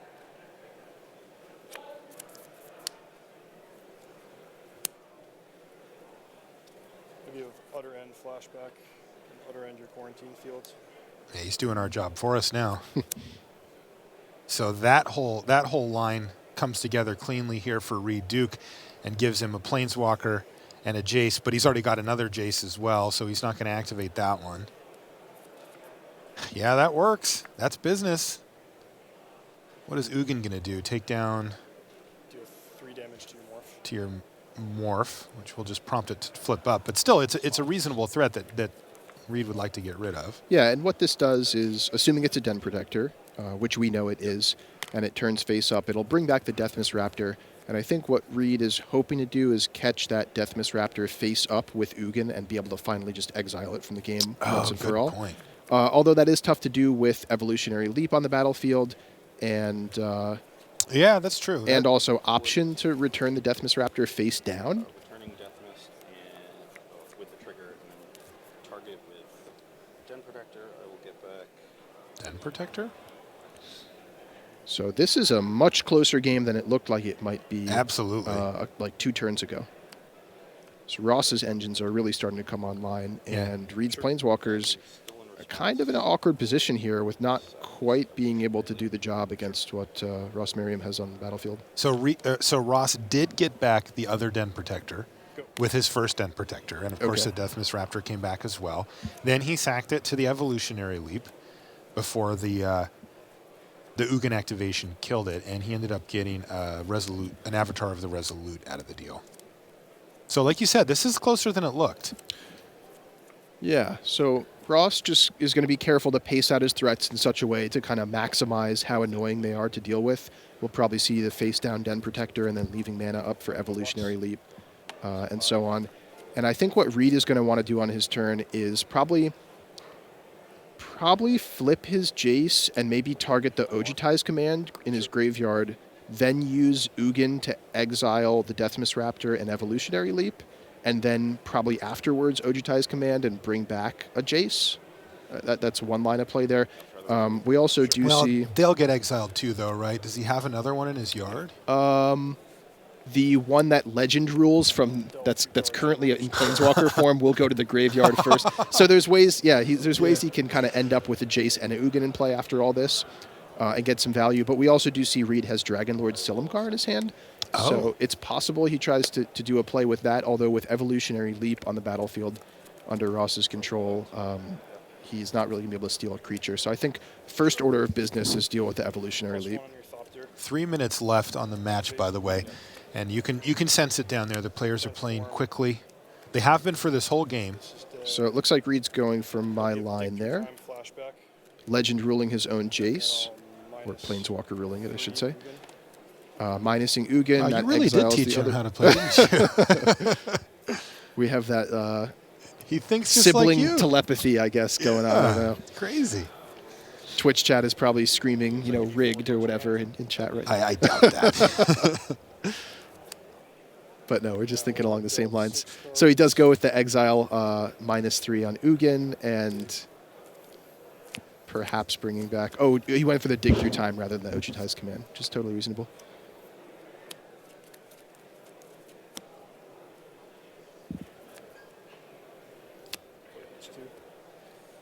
Okay, well, that explains it. So there's another Jace to hit the battlefield from his hand here and a Fathom Feeder as well, and he has successfully whittled down Ross Merriam's board to just a huge Thop. pickup from Ross Merriam here. Gideon off the top. This Gideon could emblem and allow Thopter to kill Ugin. Oh, wow. It's a little bit of a risky play because Reed could have like a murderous cut or something in his hand from Ross's perspective, and I believe he actually does, looking at my hand viewer here on my monitor. So we'll see if he goes for the emblem play, or no, it looks like he just goes a little bit more conservative and just makes a knight. This is not going to work out well for Ross, though, right? Because Reed still has Dragonlord Silumgar in his hand. Is that correct? That is correct. Uh-oh. We saw this last game. He stole Gideon and just immediately made an emblem. Just effectively killing Gideon for some extra value. The clock is ticking, though. Yep. Like, the emblem might actually matter here, by the way. I think it will. Yeah. I mean... They've got a minute left on the clock. Ugin plus 4 power Silumgar is a pretty fast clock. I mean, that's 7 per turn, so... Okay, so that's plenty quick, even with extra turns sort of looming here. And the thing is, we talked about how valuable Ugin is as a sweeper against the green-white deck. Also just plussing it every turn. I mean, the plus kills most threats out of the green-white deck and adds 2 loyalty to Ugin as well. So no, you're right. It's very hard to race. Yeah, it's just a quick clock, too. And as we're right up against time here, it should be any second now.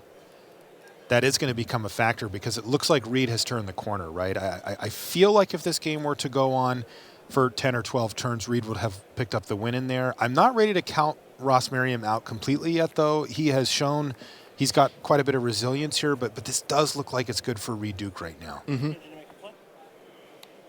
The judge encouraging Ross to make a play. That is time in the round. Active player finish your turn, then proceed with up to 5 additional turns. All right, you guys heard it. Counter that and draw a card. So this is turn 0 of extra turns. Very key counter on huge. that Den Protector that would allow Ross Merriam the sort of toolbox of his graveyard there. And I don't know exactly what he'd end up picking up, but probably a Valorous Stance to kill Dragonlord Silumgar. There's another very annoying evolutionary leap. So we may see an Ugin minus this turn. I think that would still give Reed lethal in a few turns. He would also take out a Knight token. Yeah. Probably we'll see Ugin plus killing the Thopter, but then Ross can get 2 more Thopters next turn from Evolutionary Leap. Really tough spot in terms of ending the game within these final 5 turns. Now, are you saying it's a tough spot for Reed to actually get that job done? Yeah, I mean, it looks to me from this board state that Reed is the favorite to win. Of course, anything could happen here, especially with the Evolutionary Leap on Ross's side of the table. But I think more than that, Reed right now is thinking about how can I end this game in the final 5 turns. So this is turn 1 of extra turns. So Reed will have turn 1, Ross turn 2, Reed turn 3, Ross turn 4, and then Reed a final turn 5. So Reed has this turn plus 2 more to try to end the game. And, Ross has those turns to, either stall things out if that's the way he wants to play the game, or show Reed that, hey, I have a chance to win this game as well by getting some card advantage and starting to loop things from my graveyard. All right, so this is 4 damage here from Dragon Lord Silumgar. He did take out the Thopter, and he's just passing the turn with all of his mana available here. Fathom Feeder's up if he wants to activate that. He's got Ugin on 6. I mean, he kills him in the 2 requisite turns as the board sits.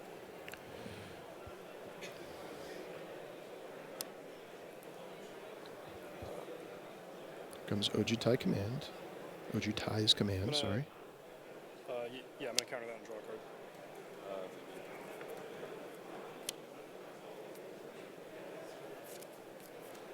Counter draw has been called by Reed, but it looks like there may be a response here from Ross. Is it Stasis Snare? It looks like it's Stasis Snare. That's the last card in your hand? Yep. Does Reed have an answer for Stasis Snare? He has a dig through time. Oh, man. Draw a card. Now, that was Reed's main source of damage. That was 4 flying damage in the air per turn that Ross just took care of.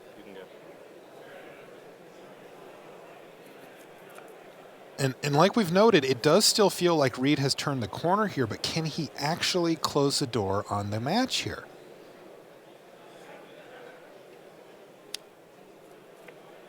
This is end step? Yeah. On the second turn of turns, which was Ross Mariam's turn.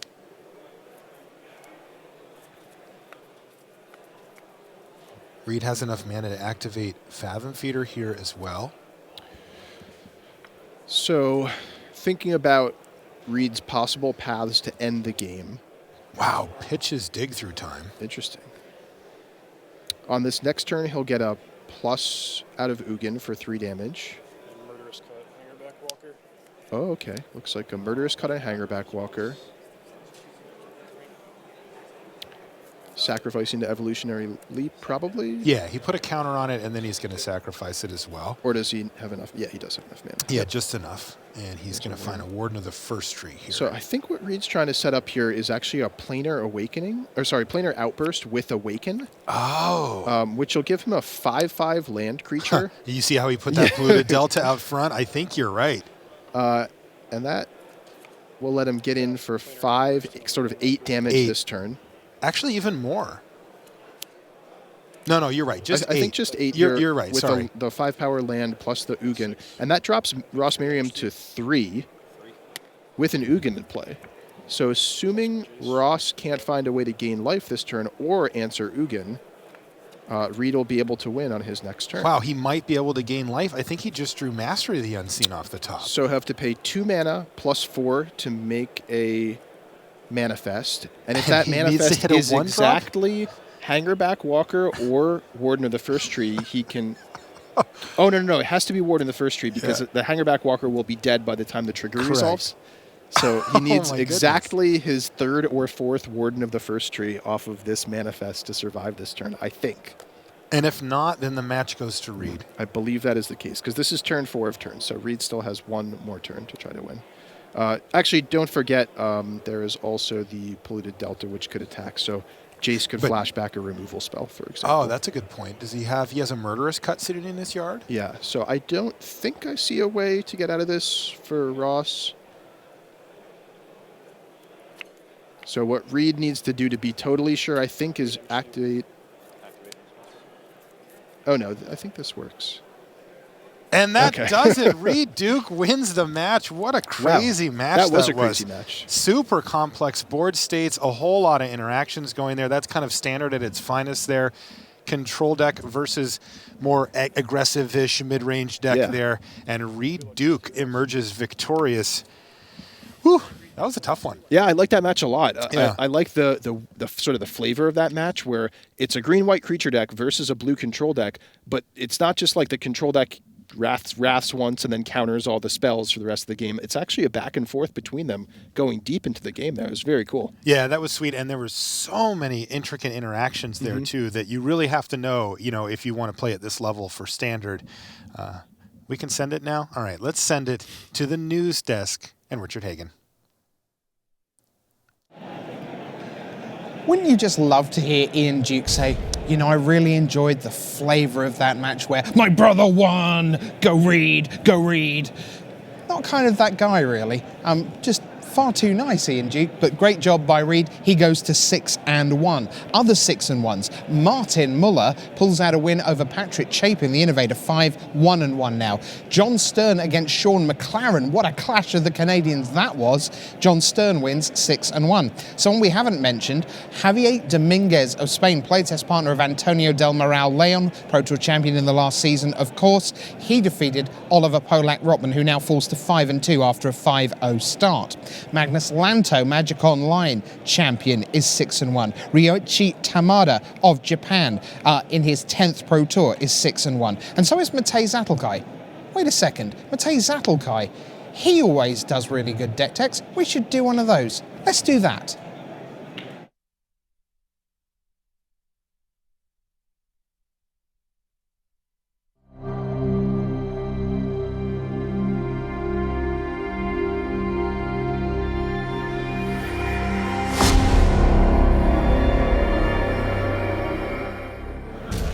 Hello and welcome. It is Deck Tech time once again. I'm joined by Matej Zatlkai. Welcome, Big Z. Hi, Randy. The tournament's going great for you. Your whole team has been crushing it, right? Yeah, we've been really good in limited, more than 75% win percentage, which is incredible. And the team's not small. No, it's 13 people. So 75% in limited. Yes, we're very happy about that. Construction's going a little worse, but still way above 16%. You've got, what, 3 guys at 6-1 right now? Yeah, 3, yeah. There's a couple at 5-2. And everybody's still in contention for day 2. Yes, everyone. And this is the team, what is it, Eureka? Eureka, yeah. We used to be known as Team Tomo, and the team won the last 2 PTs, but we decided to rebrand, start new, and it's working wonders.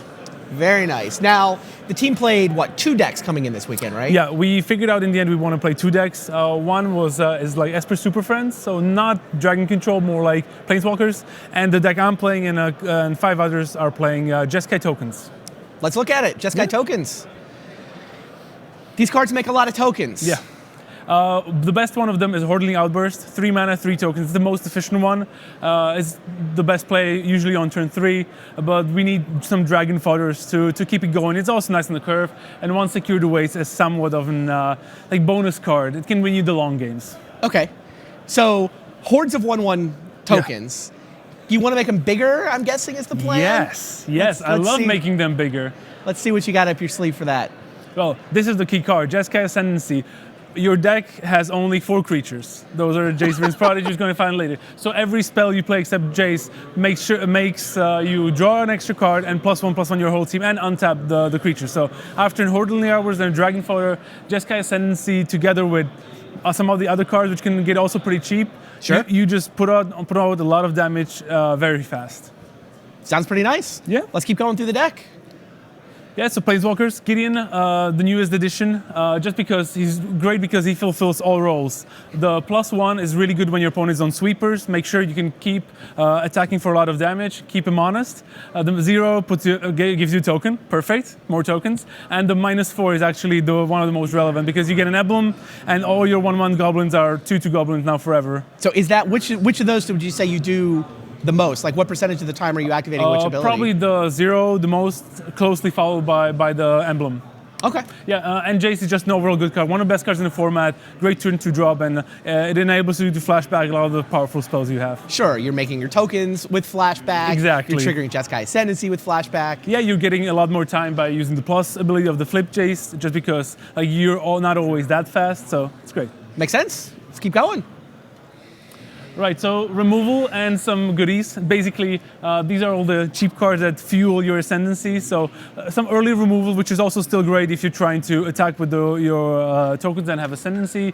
Silk Wrap is one of the best removal spells in the format. Deals with that's the 4 of from these removal spells. It's the Silk Wrap. It's the best one. The best interaction of Silk Wrap is against Dromoka's command decks. When you Silk Wrap their Hungerback Walker, you can then play Ascendancy, and then they can't Dromoka's command your Ascendancy away. Oh wow! Because you can sack the Silk Wrap. Exactly. Which brings back a 0/0 Hangerback Walker. But even if you take a Warden of the first 3, you don't mind. You just protected your Ascendancy, you've gotten one extra turn. So this is a very nice interaction we like, that even though Silk Wrap is a permanent, doesn't go to your graveyard like all your other spells. So it kind of sucks because of Treasure Cruise. One of the best cards in Magic still. So we brought it back in Standard.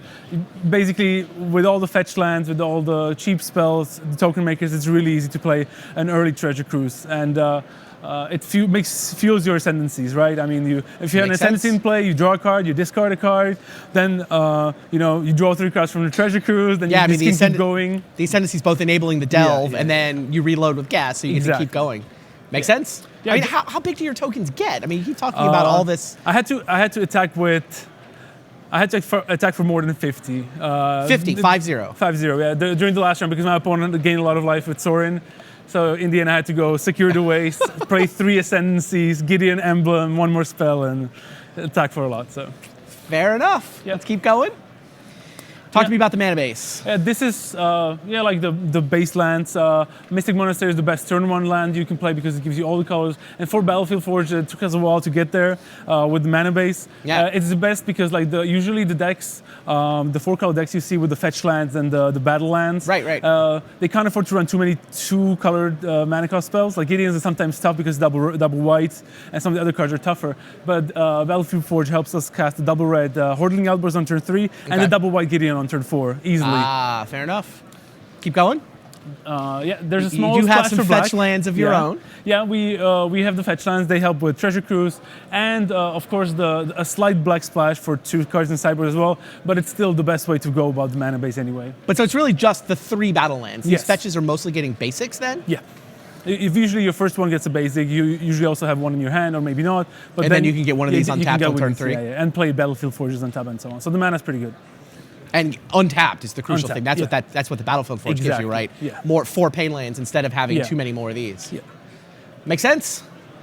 I think that's all the cards, right? We went through the whole deck. Yeah, Deck looks sweet. Yeah, the deck's awesome. One thing I want to point out is Jeskai Ascendancy, such a type of deck was popularized by Yuya Watanabe at Worlds. Yes. I had the deck before. I was testing it for a turn. We played it to our top 8 finish. But since then, it kind of went super off the radar with Bowlblight and Drown Star being very popular in the format, Doomwake Giant as well. Those cards all rotated out.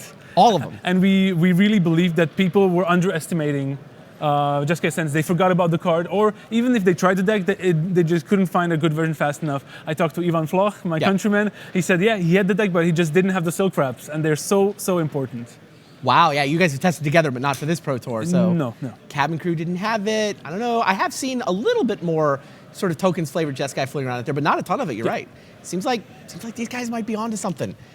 Good luck. I know you're 6-1, about to go play the last round of day 1, so good luck to you. Thank you. If you guys like attacking, making hordes of tokens, if you like untapping them with Jeskai Ascendancy, check this list out. We'll be right back with round 8.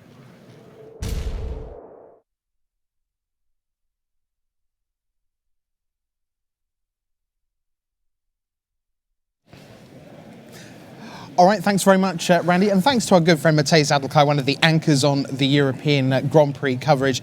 Great to see a colleague doing well, and not a surprise. I mean, those guys really have their stuff together. The team just keeps winning. They've changed names, they've mixed up the lineup a little bit, but they've so many just trophies over the last 6 months or so. Okay, now to business. Players getting seated in the feature match area, one of whom, by the way, is Matej Zadelkai. Oh, yeah? He's going to face Kenji Samura to see who goes to 7-1. Little sort of local storyline going on here. If you happen to be in Brazil, you're probably quite excited because you could have the two 8-0 records. Yep, Guillermo Medeiros Mariam is up against Christian Calcano. He's the third of the 7-0s. Right, because there's three 7-0s. That's right. Calcano got paired up against one of them. Calcano's up against Mariam, and that means Eric Severson of the United States is up against Paulo Vida Dama de Rosa, the two 7-0s. So you could have PV and Mariam, two undefeated players, two perfect records, both from Brazil. Wow. That's what's coming in the next hour. But first, you're our standard guy, Randy. And I know that tomorrow, when we've had a good chance to pore over all the data, we'll get a good sense of where standard is, where it might be heading. But give us a sense of what happened on day one in this developing new standard. Oh, yeah, I've been out there wandering around, and I mean, it's a tough format to categorize in terms of actual decks because there's so many people who are like 4-color, and it's a dark Jeskai deck or it's a blue Abzan deck. Like you see a lot of different variations, a lot of 4-color decks out there, but you can roll it up. And the big decks are Jeskai variants. Maybe they're 3-color, maybe they're tokens, maybe they're splashing the black for the Crackling Doom, but Jeskai variants are very big. Esper variants are very big. Maybe it's dragons, maybe it's planeswalkers, maybe it's control. That's a big deck here. Atarka Red, very much a big deck. And then green-white Megamorph. So some of it are Megamorph variants broadly construed. I mean, we've got the roll-up and the breakdown. Let's take a look at how the day one metagame shapes up. Now remember, this features, the important number is down at the bottom, 367 decks. So that represents everyone from your Hall of Famers through your Platinums, your Golds, your Silvers, your Grand Prix winners, your Grand Prix top 8ers, your RPTQers in their first ever PT. And that creates a unique metagame that we may well see something very different tomorrow. Yeah, this is the day one metagame. Now, I mean, this is super interesting to see, right? Jeskai and Atarka Red, basically, the two leading decks. Plenty of green-white Megamorph. The Siege Rhinos hanging out down in 5th place. And, I'm starting to look for some of the Calcano deck is in there amongst all other archetypes. That Aristocrats deck is a super fun one that maybe becomes a bigger factor on day two. Because the thing that we'll do overnight is we'll start looking, okay, this is how people started. Now, who actually got to day two? Like, this does not tell us which of these decks are winning. In fact, it's so close with those top 3 archetypes that, it's almost kind of a dead heat. So tomorrow, when we crunch the numbers, we'll get to see which of these decks were the right call rather than just the field you had to beat on day one. All right, well, we'll look forward to that. But to get to day two, we must put a bow on day one. That means round 8. Is it going to be Brazil all the way? Let's find out.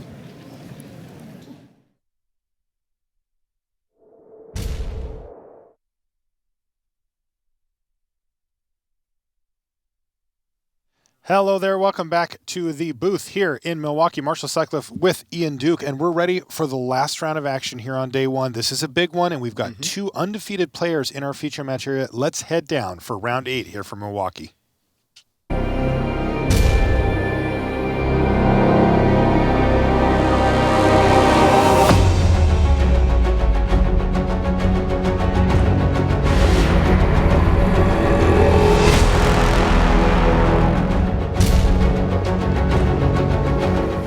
Hello and welcome to coverage of Pro Tour Battle for Zendikar. Marshall Sutcliffe in the booth with Ian Duke.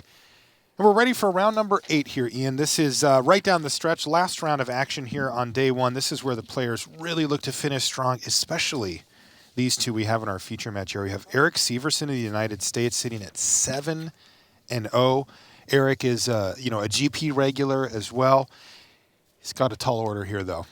Paulo Vida Dama de Rosa is his opponent, also at 7-0, and he's Paulo. He's PV. Yep. 9 PT top 8s. He's a Hall of Famer. He's got it all. One of the best players ever to play. What's this matchup look like here? So this is a Atarka Red versus Dark Jeskai variant. Paulo Vida Dama de Rosa playing Atarka Red. So as we know, he's going to start trying to attack with cheap red aggressive creatures and hopefully set up a combo finish with cards like Become Immense and Teamer Battle Rage. Meanwhile, from Eric Severson, Dark Jeskai, of course, is the Jeskai clan colored plus black, usually splashing cards like Crackling Doom, maybe Murderous Cut, and so on and so forth. All right, a quick start here for Paulo. Does find himself on the draw here, it seems. But he has a Zergo Bell Striker ready to rumble here on turn 2, which it does. Now, on the other side of the table for Severson, though, he actually kicked things off right away with the Dragon Master Outcast there. Yeah, I actually wonder, Dragon Master Outcast often doesn't come down on turn 1. I wonder if he did that specifically because he knows that Paulo Vitor Damarosa is playing a Tarka red and just wants an early blocker. I would say that's probably the case. Yeah. Information flows pretty freely in the halls here at a Pro Tour by the time we hit round 8. Yeah, especially when there's only a handful of undefeated players left. I think they all have done their homework and know what each other are playing. Right.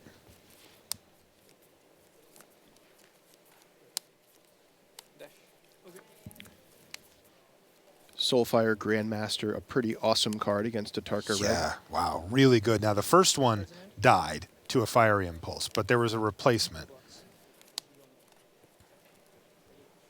18. And we see Severson opting not to trade here, hoping maybe to draw into some burn spells and get some extra value out of that life link plus your burn has life link kind of ability there. Well, Yeah, Paulo there were just no keeps up the attack. Yeah, there were no blocks here. Paulo's going to crack both of his fetch lands, get access to some mana, and he's just going to dump it all in to the dashed Lightning Berserker there, though that does clear the way here for Soulfire Grandmaster to get in for a hit and recoup some of that damage.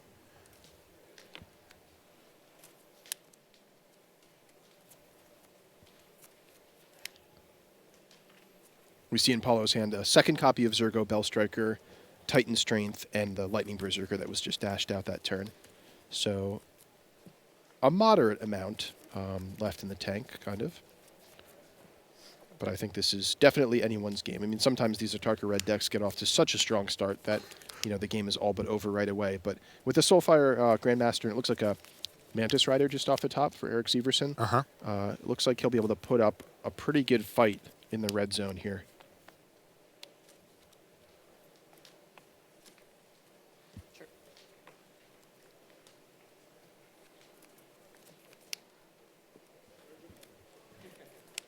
All right, yeah, it was a Mantis Rider there. I mean, is Severson going to be able to just race Paulo from here? He very well could. He's piling on 6 damage this turn. Yeah, I'm interested to see if he wants to leave the Dragon Master Outcast back to threaten to block the Lightning Berserker. Yeah, sure, that makes sense too. Even then, he still hits for 5. Yeah. Deciding whether he wants to attack or not. I mean, it's definitely a decision here. If you knew for sure that the Dragon Master Outcast could trade with the Lightning Berserker, I think you definitely lead it back. But there's a lot of question marks here. I mean, Paulo could simply just have a Wild Slash or something to take out the blocker.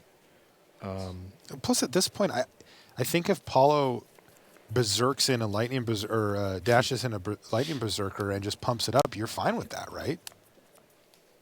Yes. Like, he doesn't lose that race currently. For the most part. I mean, there are things that can happen, as we've seen earlier in the day. Yeah, you always have to be worried about things like Temur Battle Rage. I can't quite see how many cards Paulo has in his graveyard at this point. But if there's one thing to be sure, it's this Atarka red deck is capable of some pretty out-of-nowhere crazy combinations. So you just definitely don't want to get caught off guard. Titan Strength is the pump spell of choice here for Paulo. And this works out fairly well for Paulo. It looks like a 2-for-1, but actually Paulo has a second copy of Zergo stranded in his hand. So I think he's fairly happy. Oh, no, maybe he doesn't. We'll have to double-check that for you on the hand viewer in just a moment.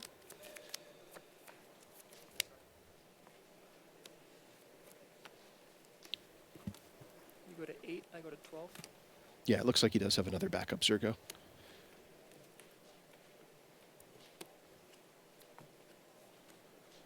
Ooh, and here's a Gideon now as well for Eric Severson. Wow, this is super strong. I mean, every turn, that 0 ability presenting a creature that's basically as good as any of the creatures in Paulo's deck. Yeah, can trade them straight up for most of them. Wow, so Severson really kind of turned the corner a couple of turns ago, has been able to keep pressure on Paulo, and has even been able to develop his own board out in an impressive way. Yeah, I think it's all thanks to that Soulfire Grandmaster just gaining that extra life. And Mantis Rider's Vigilance being really key here as well. And this is one of the major differences between this season's mono red decks, or Atarka red decks, and last season's red decks, is that previously they were very burn heavy with cards like Lightning Strike and Stoke the Flames and Exquisite Firecraft. And this season they are much more about creature combat and actually having to get through with your creatures. So blocking is a lot more effective. The flip side of that, of course, is life gain tends to be a little bit less effective in the face of combinations like Become Immense and Temur Battlecry. Battle Rage. Battle Rage, sorry. Yeah. I'm with you. Paulo's got Severson down to 12, but looks like a far cry here.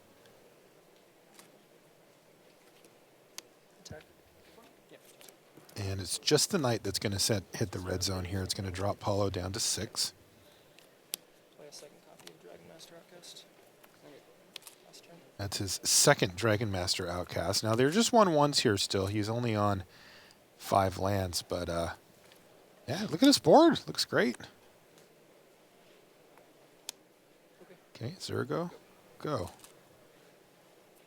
Yeah, this is just falling apart here for Paulo. Does Paulo have any cards? He has one unknown card. Okay. Because, one thing that Severson has available to him as well is just to make an emblem with Gideon. That would force blocks by Paulo and leave him really with not a lot going on.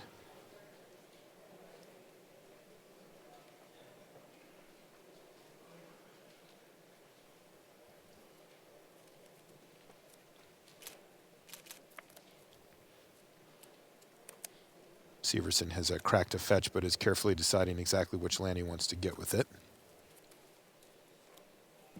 But it is a 6th land regardless. Indeed. That turns on the Dragon Master Outcasts.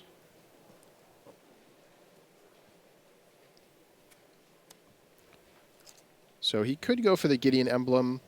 I don't see a huge need to. I mean, he can simply wait one more turn. He's at 11 life. He's not in danger of being burned out. Yeah. He's got plenty of blockers. I'd just wait for a round of dragons, probably.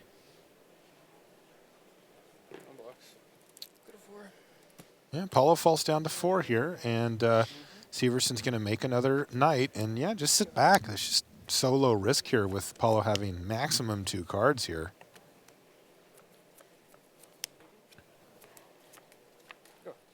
And Paulo just passes a turn back, but I think he's more or less given up on this one.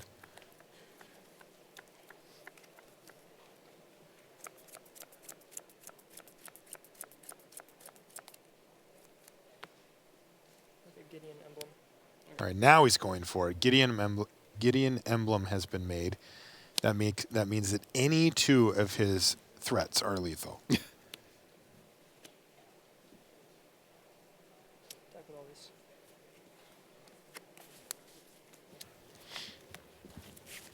And that will do it for Game 1. Paulo de Vito Damadurosa scoops up his permanence as Eric Severson takes 1 game. He's 1 game away from being 8-0 on day 1 of the Pro Tour.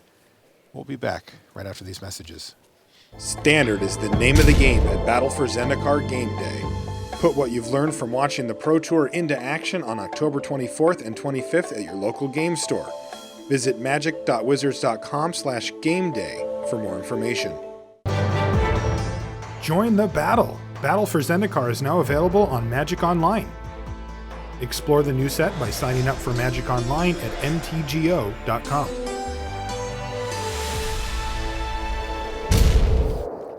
And welcome back to the feature match area here in Milwaukee. We are down the stretch on day 1 here. We're in round 8, kind of in the middle of the round here. And this is a big one. This is where people start to get a little bit fatigued, start to get a little stressed out at the end of the day, want to hang on for that big finish. Let's jump down and see what Matouzek, call him Big Z, is up against. He's up against Kenji Samura, so he's up against a very formidable opponent here. And Kenji, it looks like he's got a great board state. In fact, I believe he has the winning board state there as Kenji Samura picks up Game 1 there from Mate Zadokai. No ascendancy, no fun. Matei says, no ascendancy, no fun. You can see what kind of deck he's up to over there. Now let's jump over again to Christian Calcano versus Guillaume Mariam. So this is that unique blue-black aristocrats deck we've been calling it that Christian Calcano has brought, I believe, his own creation. I haven't seen it before him.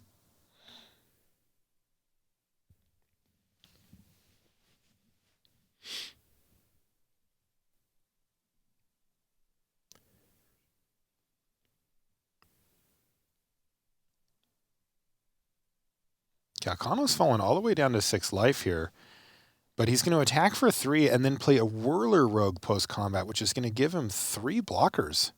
That looks really good against the mono red deck here.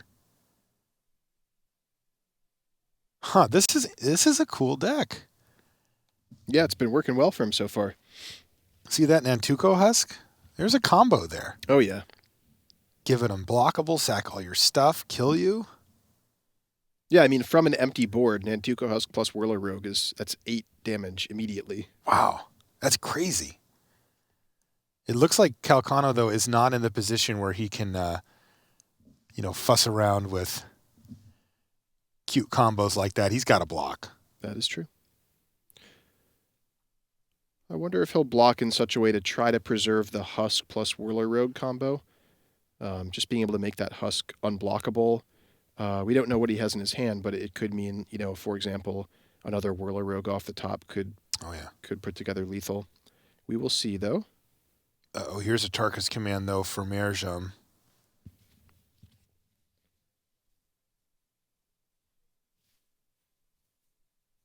So Calcano wisely blocking the Trampler? He is blocking the with the Nantuko Husk, so he can always make that Husk bigger if need be. That's a McKindy slide runner there.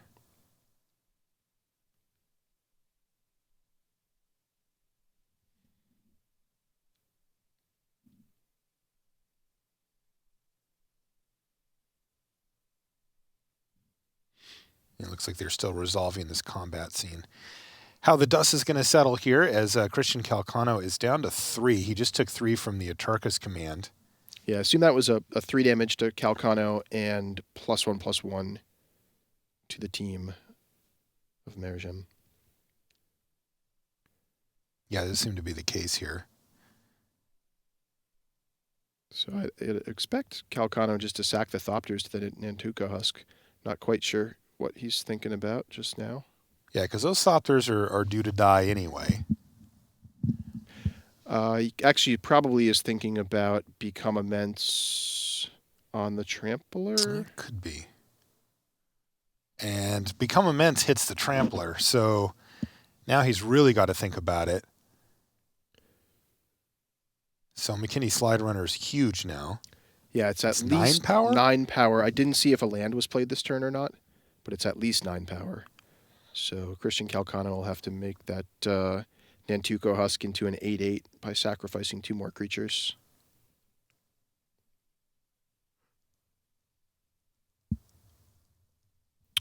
Oh, that's interesting. A fetch land here. Could this be a Murderous Cut coming out of Christian Calcano? Oh, it is. Wow, that Jeez. is absolutely savage. What a beating. We'll hang on this match for just a moment here. You can see that our main match has started. We're going to be there in just a sec. I just want to see how this turn finishes off because what a blowout there for Calcano. He actually takes 0 damage that turn. Well, he took 3 from a Tarkus command and 1 from a fetch land, so he is down to 2. Sure. But he did take 0 combat damage. But combat. I totally agree, Marshall, and that was very well navigated by Christian Calcano. Yeah, he did not take a single point off of those creatures. That said, 2 life against a red deck, you're still a little bit worried. Yeah. But we'll see if one of these signature explosive plays can happen. I think this might lead to something here with Liliana sacrificing Bloodsoaked Champion. Okay, so she transforms, makes a zombie. 4/4 Husk right now. And she can bring something back as well. And maybe something that can be sacked twice. Okay, it's a Zulaport Cutthroat. Oh, my goodness. attacks. No blocks. That's 6, 7, 8, 9, 10, 11. Bring this back, sack at 12. Wow! What a finish. Look at that. Wow, Christian amazing. Calcano with the explosive finish. Fantastic stuff. Let's jump back to our main match here. I'm glad we hung for a couple of extra seconds because I haven't had a chance to see that deck do Yeah, that that was yet. super cool. Wow, that was crazy. All right, so let's get back to our main match here, though, where we have Paulo Vitor Damadurosi finds himself down a game against Eric Severson. Both of these players are 7-0. Oh, can you imagine hitting the hay after day one of the Pro Tour being 8-0? Must feel great. Yeah. Put yourself in such a good position to make a run for top 8 the next day. Ooh, that was a big turn, though. We came here just in time. Severson just took out a threat and gained 2 life. Oh, yeah, the power of Soulfire Grandmaster yet Correct. again in this game. Yeah, I can't think that this matchup gets much better for Paulo post-board. Eric gets to slim down his removal spells. He has a ton of cheap ways to deal with small creatures in the colors that he's in. He gets silk wraps even, you know, these extra things. Wild Potential slashes. access to sweepers, maybe a card like Radiant Flames. Yes. And speaking of that, he's going to kind of need one here, it looks like. That is a lot of goblins. Certainly in the market for something along those lines. Looked like a pair of Jaces in his hand. A Silk Wrap and a Dragon Master Outcast. Nothing that's going to be fantastic for him right now.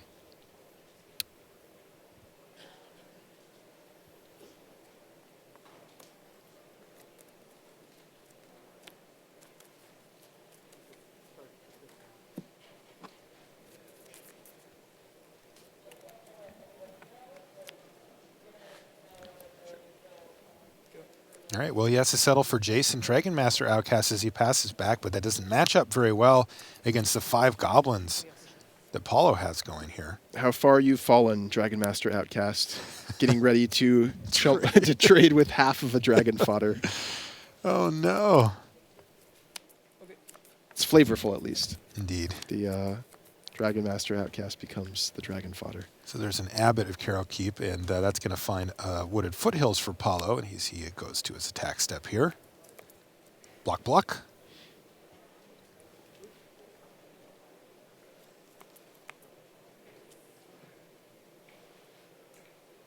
So this sees Paulo get in for 3 damage, knocking Severson down to 10, and taking out that Dragon Master Outcast. But Paulo has no other follow-up play, he just passes his turn.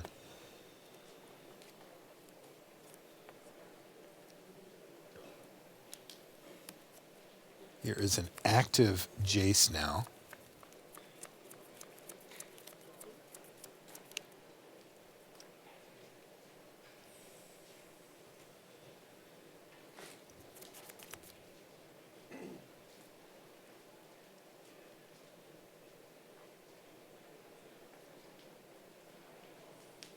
He's going to discard a Polluted Delta. But that does get Jace turned over. So transform Jace, and does he have anything great to do? Silk Wrap Abbot. Silk Wrap Abbot's a good start. Not a lot. I mean, he can flash back a Wild Slash, but that's more or less equivalent to just +1ing on a token. Just doing that, yeah, okay. He did play his second copy of Jace there. Now this one, of course, is in creature mode, but it blocks fine too. Yeah. So a very productive turn there for Severson. He got a lot of work done. Ooh, but we do see in Paulo's hand in a Tarko's command. This could be huge here. Ooh. Represents a ton of damage. Probably going to kill that other Jace as well. Assuming Jace blocks, that's 9 damage. Oh, no, so one of the tokens is holding back, yeah. So it would be 7 damage here from Tarko's command. Yep, to you. So I go to 7. Yeah. And then I'll take 3. Or 4, rather, sorry. I'll go to 3. Yeah. Yeah, he took a lot of damage that turn. Severson drops to 3. Jace dies. Hey, he took 7. That was a big draw, and there's another dragon fodder for Paulo. So he has successfully gone very wide here. Is he going to even things up? He does. He does, wow. So Paulo, impressive, because those are some good turns for Severson, but Paulo just sort of workmanlike in his approach here and finishes the job there by going wide with goblins. Yeah.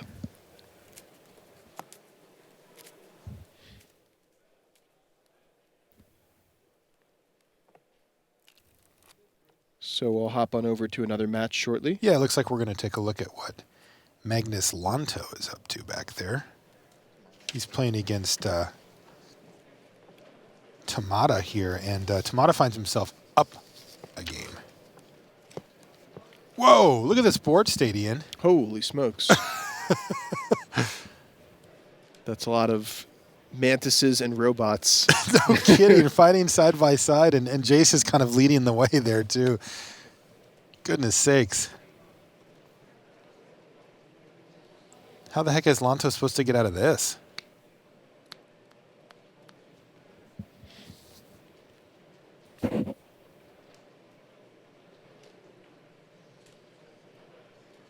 Well, there's more bad news here for Lanto. He's going to put Hangerback on top of his library. Yeah, just attack with the Mantis Rider, though, so Lanto's going to fall down to 8. Tamada's still at 13 here. He's got a Treasure Cruise in his hand. He's got another Jace to add to the battlefield, passes a turn back. Oh, there's a Gideon ally Zendikar there for Magnus Lanto. Create some more knights. And there's that Hangerback Walker that he drew for the turn. In the meantime, Tamada just keeps charging up the Hangerback Walkers of his own.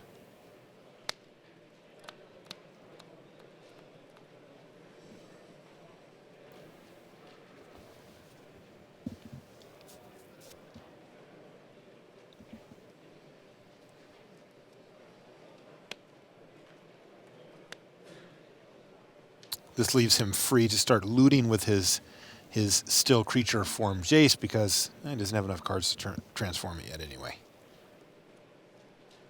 Yeah, we've seen a lot of players do this, you know, Planeswalker Jace and backup creature Jace at the same time. I like it. Gives a lot of options.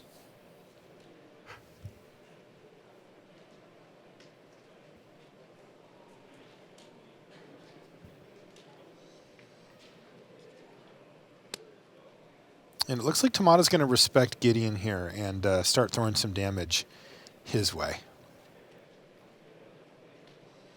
He's going to plus Jace on the Hangerback Walker, and here's a Treasure Cruise. So Tamada's pretty content to play the control game here.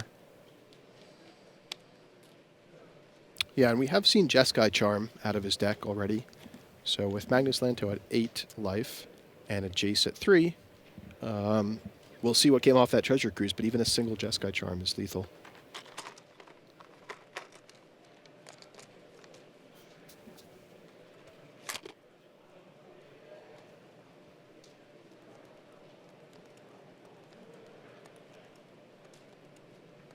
It's Magnus's turn here. He's figuring out what he wants to do. He's going to start by making another knight.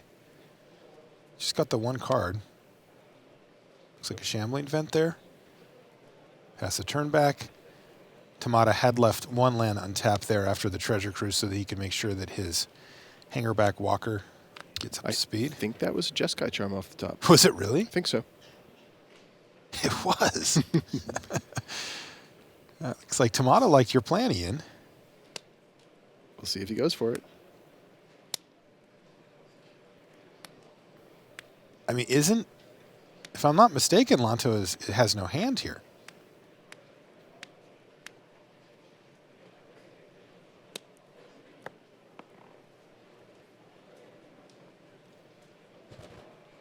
We'll hang out here for just a minute. Let's see if he goes for it. It looks like he's got the win here. Maybe we have life totals incorrect? Is that possible? That could be. Maybe he's at 9 or 10 or something. Yeah. Because if Tamada's at 8, he's just got the 8 burn. All right, well, it looks like Magnus Lanto has seen enough, but that's right in time for us because our main match is just underway. Let's jump back over and check out Game 3 here. Who is going to stay undefeated? We've got a few others in the field, but this is our main match, 2 undefeated players, and we're going to decide which one gets to saunter back to the hotel with a big smile on their face and which one's going to say, oh, almost. In reality, I think probably both of them are sauntering back with smiles. I think 7-1's great shape to be in as well. I wouldn't be smiling. Now, if I lost my first round, then won 7 in a row, I'd be all smiles. Isn't that weird? Don't know why that's the case, but it is.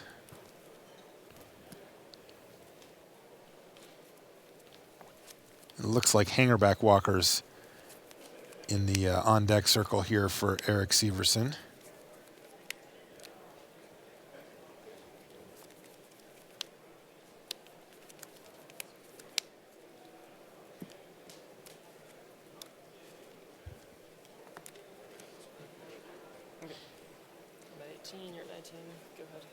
It's pretty annoying for Paulo Vitor Damarosa's side of the table here, right? Yeah, hangerback walker kind of always is, but Yeah. especially when you're trying to get through with Lightning one and 2 toughness creatures. Looks like a pretty easy trade there. Paulo just says, well, I got to just take my medicine here. Just trades it off for half of a hangerback walker.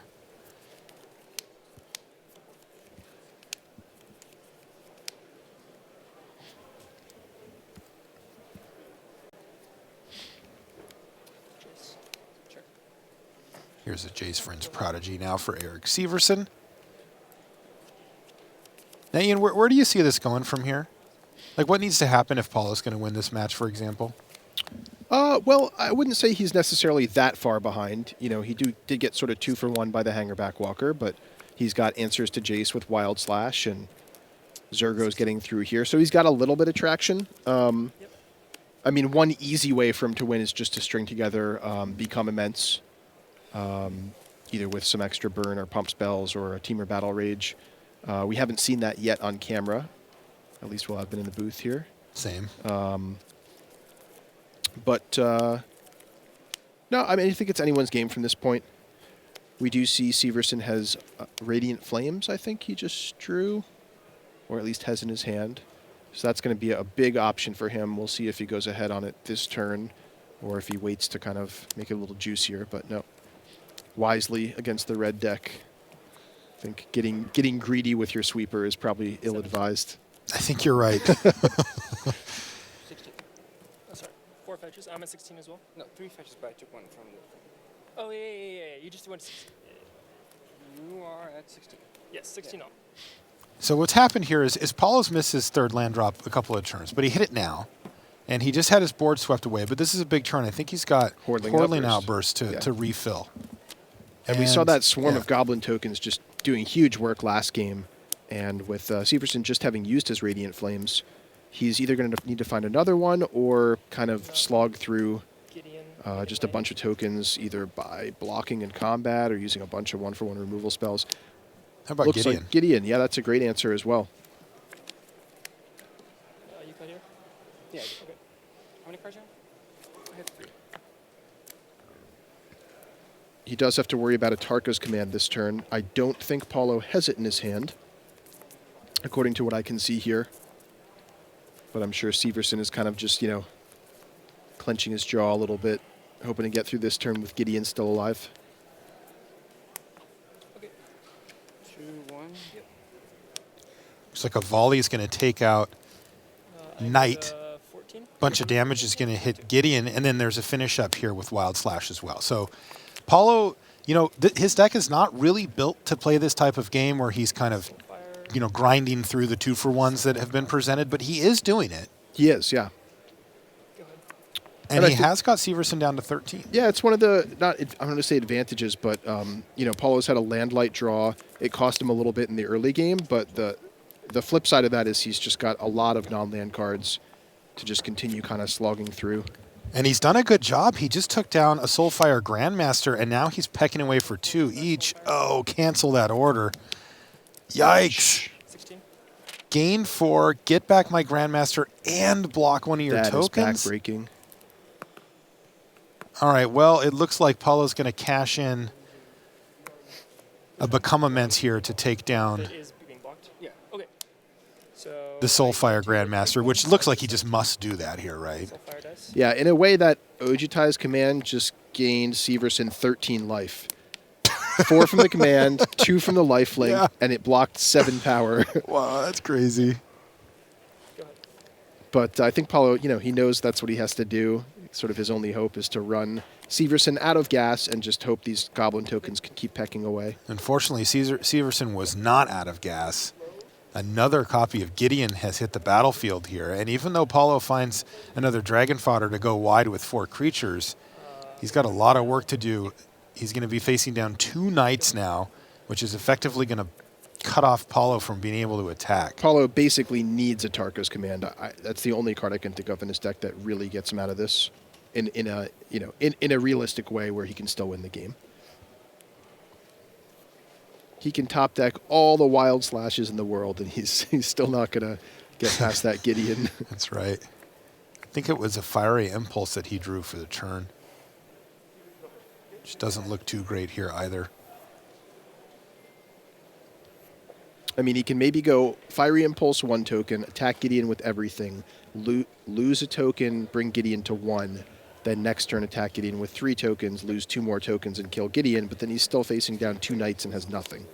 Oh, and here's another Ojutai's command for Severson. This card has just been phenomenal all day. So I go to 21. And so what has to happen here is Fire Impulse just kills it, the Soulfire Grandmaster that he got back. Severson is now above his starting life total against Mono Red. And it feels like he turned the corner with that first Ojutai's command in some ways.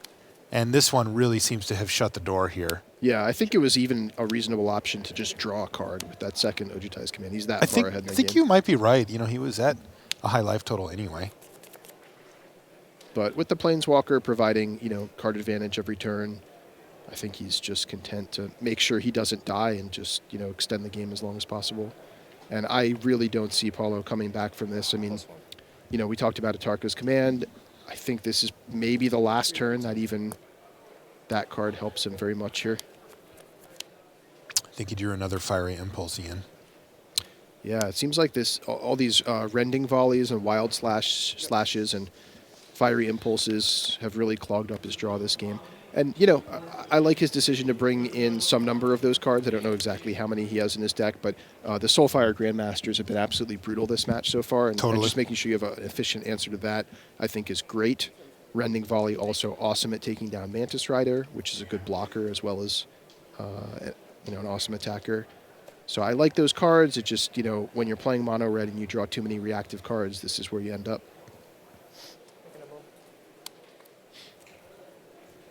Fire Impulse does have Spell Mastery on.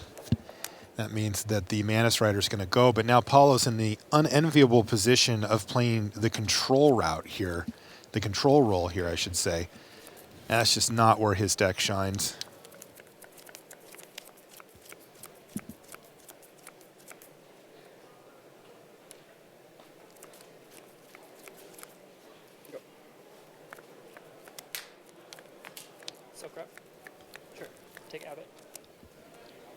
Silk Wrap takes care of Abbot of Carol Keep. You heard it from Eric's mouth. Attack with Gideon. He's plussing Gideon here, too. This is really when you know that the corner's been turned. And Paulo finds himself in chump block mode against an opponent who's at 21 life. Paulo just has the 2 goblins left, and it looks like Eric Severson is going to be undefeated overnight here at the Pro Tour. Again, Eric's had some really nice GP runs. I see him out at most of the North American GPs as well. But undefeated on day 1 of the Pro Tour is a big deal. Take 4, go to 3. And that's it. Eric Severson does stay undefeated. Huge day for Eric. Yeah, congratulations to him. That's awesome. He played well. That was a very convincing victory there. And best of luck to him tomorrow. Now, for fans of Paul Vitor Rosa, worry not. He is in fact 7-1, and he looks like he's going to be in great shape either. Also, I'm told that it's peak end theory. Yes. You know the whole thing where I said I'd be sad if I lost the last round? Oh, okay. Landiho says this is how that works. So Gotcha. Now I Okay. have something to Google for after we're off the air. Nice. The more you know. But you know, there is a weird mental thing like that. I have to say though, you know, big props to Eric Severson. He played great, brought a cool deck, and he is undefeated here. But I'm not worried about Paulo for peak end theory. Yeah. He's fine. He's going to come away saying, I had a 7-1 day. No, you know, you can't ask for better than that. It's been a good weekend for Brazil in many ways, you know, so of course, hopefully that continues for Paulo. Yeah, so awesome stuff there, and exciting to see Paulo as well. You know, he had a little bit of a stretch there where he wasn't quite putting up the results he was used to. You know, he wasn't able to test quite as much, and now he finds himself at 7-1 on day one of the Pro Tour. So a really big deal for him, and I wouldn't be surprised at all to see him, you know, make a run for the top 8, which, you know, I think he topped 16 a couple of PTs ago. He went on a tear where he was, you know, getting a lot of victories at the GP level, but getting into their top 8 here, you know, that would be his 10th. Wow. Yeah. That's just astounding. Yeah. He is really one of the best players ever to play. For and, sure. That's Yeah. why I'm not worried about him at 7-1 as we go overnight. Yeah. Impressions on Standard? I like it so far. It looks, I mean, really diverse. Like we're seeing a lot of the cards we're familiar with. We're still seeing Siege Rhino, we're seeing Mantis Riders, but the decks look and feel very different. And just the fact that you have so much flexibility with your mana base means that players and teams have a lot of, you know, customization as to how they configure their deck. And a lot of back and forth trying to predict what your opponents will do, adjusting your deck to compensate for that. And it looks like it's going to be a really, you know, diverse and interesting format going forward. All right. Well, we'll keep our eye on it as we wrap up day one. Let's send back to the news desk and Richard Hagan.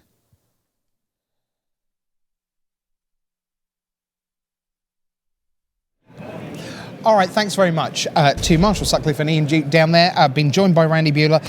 Randy, I'd like a little history lesson, if you please. Okay. Not entirely for me, because I do actually know who this person is. But I've got to be honest, I think a lot of our viewers, if you say Rubin, I would say the majority of our audience are thinking top 25, Steve. No. Let's go with Hall of Famer Ben. Ben Rubin, 7-1 now. Discuss. Yeah. Who is Ben Rubin? Ben Rubin, he's great. He actually debuted on the Pro Tour the same year I did. So 1997. Right. I actually remember distinctly. I played him in his very first Pro Tour. You know, here I am, I'm Pro Tour champion. I'm playing against this 15-year-old kid, right? And he does this thing where, like, he draws a card and it just does this real subtle wince. Like he didn't have it, right? So I go all in, blow my giant growth. I'm going to kill him next turn. It's just like, no, I've got the living death. Your creature's over there. I get all of these back. He finishes second at that Pro Tour. The joy of Tempest. Loses to David Price in the finals of Pro Tour Los Angeles, so finishes second. Then at Worlds that year, also finishes second. So his debut season on the Pro Tour, he just finished his second in 2 of the 5 Pro Tours. No big deal. Goes on to finish 5 top 8s. We used to wear a Superman t-shirt, and everybody was like, yeah, Ben pretty much doesn't lose. He's awesome. So part 2 of the story is very quick. He goes away from the game for a while, gets busy, lives on an island, literally, for several years, comes back to the game, and was then very instrumental, not so much in playing, but in deck building for Brian Kibler's win at Pro Tour Austin. No, he's a gamer. Like, he plays, if there's a game that you can win by being really smart and thinking about how to win the game, you know, turn him loose. He was just great. Grover the Burn Willows punishing fire. That was his combo, wasn't it? Yeah, here, Brian, go win another Pro Tour. Yeah. Have this.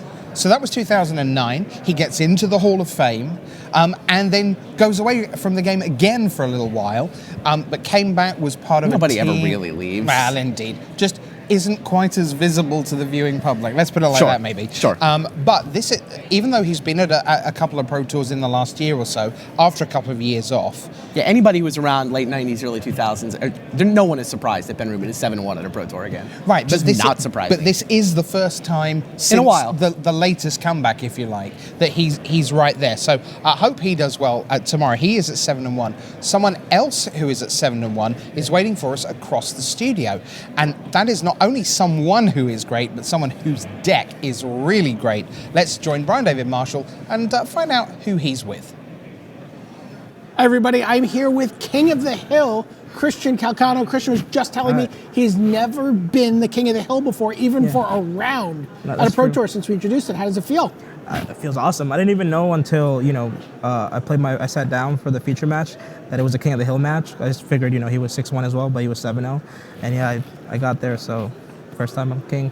Also current co-leader for Constructed Master. That's true. 5-0 in Standard. Tell us about this deck.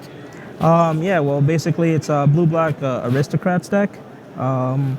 Basically, it was inspired by, apparently at the last Pro Tour, Sam Black was toying around with like Cities He's Faithful, Hangerback, like it's, like a blue-black Aristocrats deck, but just wasn't good enough. And two of my teammates, Tommy Ashton and Pascal Maynard, they, I guess they started talking about it, and they were like, oh, well, what did the deck lose? And we're just like, oh, nothing. And we're like, oh, okay, well, why don't we try this deck out? So then, they brewed it up, and they made it, started beating everything, and, I was basically sold. So let's talk for a second about the team in general. Team Target, a ghost, has risen. Yeah, I know, it's awesome. Yeah, Team Target, 10 years ago was, some of the best players to ever play, like people who are, Hall of Fame eligible that could get in, in some years, and like Osip, Eugene Harvey, Gerard Fabiano, etc. But yeah, this is, new Team Target. The store owner, Joey Manor, he Gold sponsors Pro us. this year, right? No, he made silver last year. He made silver? Okay. Yeah. So yeah, he sponsors us, and we're Team Target, and yeah, team's great. I love it. How wide range of experience on the team. Yeah. I mean, you've been, I've known you for a long time, but you're a seasoned veteran at this point. Oliver Tomiko, on the other hand, now this is someone who's coming to the Pro Tour 15 years old. What's it like, sort of now being in a position to mentor a young player where maybe at one time there were a lot of older players who mentored you? Yeah, honestly, it's actually been a lot of fun. I was joking around with some of the guys that, I'm kind of starting to learn how it's like to be a dad, because because I'm the one who Oliver knows the best out of everyone in the group, because most of the guys you were just the first met person recently. to tell me about him back at the Grand Prix when he ended up playing Billy Jensen in the last round. But yeah, that kid, he's awesome, and I know if he keeps playing Magic, he's definitely have a super bright future ahead of him. And I know he was, I think, 4-3 going into the last round. He's playing the same deck as me. Hopefully he won that. And it's been a long ride on the Pro Tour. 5 years, and I'm hoping to finally get that breakthrough finish. I know you wrote about today earlier, but yeah, we'll see. You feel like this is the standard deck tomorrow, that you can navigate through a field of Atarkas and green-white megamorphs and all that kind of fun stuff? Yeah, that's the thing. When we were testing, we were beating all those decks, and those were the top 3 decks that have been performing on the open circuit. So, when they told me about this and I saw the deck in action, I was like, well, this deck seems awesome. I don't see why I wouldn't want to play it. My fallback was going to be a Tarka Red, just because we knew that the deck was very, very good and probably the best deck. And I know a lot of people, it was the most played deck I heard in the tournament. But I knew that the edge that I would gain from playing a deck such as this one would definitely be huge, whereas a lot of people would be prepared for mono red. And even though it is the best deck, depending on the draws and the sideboard cards, they can definitely beat you. So I just figured I would go with the surprise factor, and so far it's so good. All right, Christian Calcano, we're going to drag you back here tomorrow. We're going to put you up against that wall, and we are going to talk about the blue-black Aristocrats deck. But for right now, we're going to send it back to the desk with Rich and Randy. All right, thank you very much to Brian David Marshall and to Chris Calcano. A great job on day one of the true grinders in professional Magic roundabout now, and hope he has a good day tomorrow, because Randy, it's 7-1, great position, well above the curve for top 8, but every possibility of coming back in the morning, finding a difficult draft seat, 1 and 2 there, 8 and 3, couple of quick losses in Constructed, suddenly you're out the door at 8 and 5, and a lot of really great Magic players have had that happen to them. So 7-1 is by no means done and dusted. If you're thinking, if my friends are at 7-1, are they in? Are they kind of locked for top 8? Not how it works, is it? Nope. Still got a lot of work to do, but in a great position to do it. All right. Have you seen some of the bubble matches, though? I mean, 7-1 feeling pretty good. So the 4 and 4s. So when you say a bubble match, so this is at 4 and 3 and 4 coming into the round. 3 and 4 playing against 3 and 4. Okay. The winner gets to come back and play tomorrow. The loser is done with their Pro Tour. Right, and by the way, because Randy and I were sort of doing a little bit of background math for tomorrow, and because it's like 367 players, smallest PT in a while. Okay, so rather than 400 and a few, that difference may mean that someone on 4 losses, 12 wins, 4 losses, has a better shot, certainly has a better shot of making the top 8. So a 4 and 4 tonight can go to bed tonight dreaming of the 8-0 sweep and not going, well done, you finished 12th, but well done, you finished 8th. Especially with an above average number of unintentional draws out there in the field, just kind of points bleeding out of the system. Right. I do think we'll see a 4-loss player sneak in. Now, it may not be 4 losses early, your breakers may not be good enough, but whatever, you want to come back. There's tons of pro points, there's tons of money on the line, there's the chance to be the constructed master or the limited master on the line. You just want to play day 2, and so, newly minted pro Nathan Holliday wanted to play day 2. He defeated Joey Manor. Matt Costa, first Pro Tour in a little while for him. He's hoping to break through that silver barrier and get to gold. He won his match. He'll be back on day 2.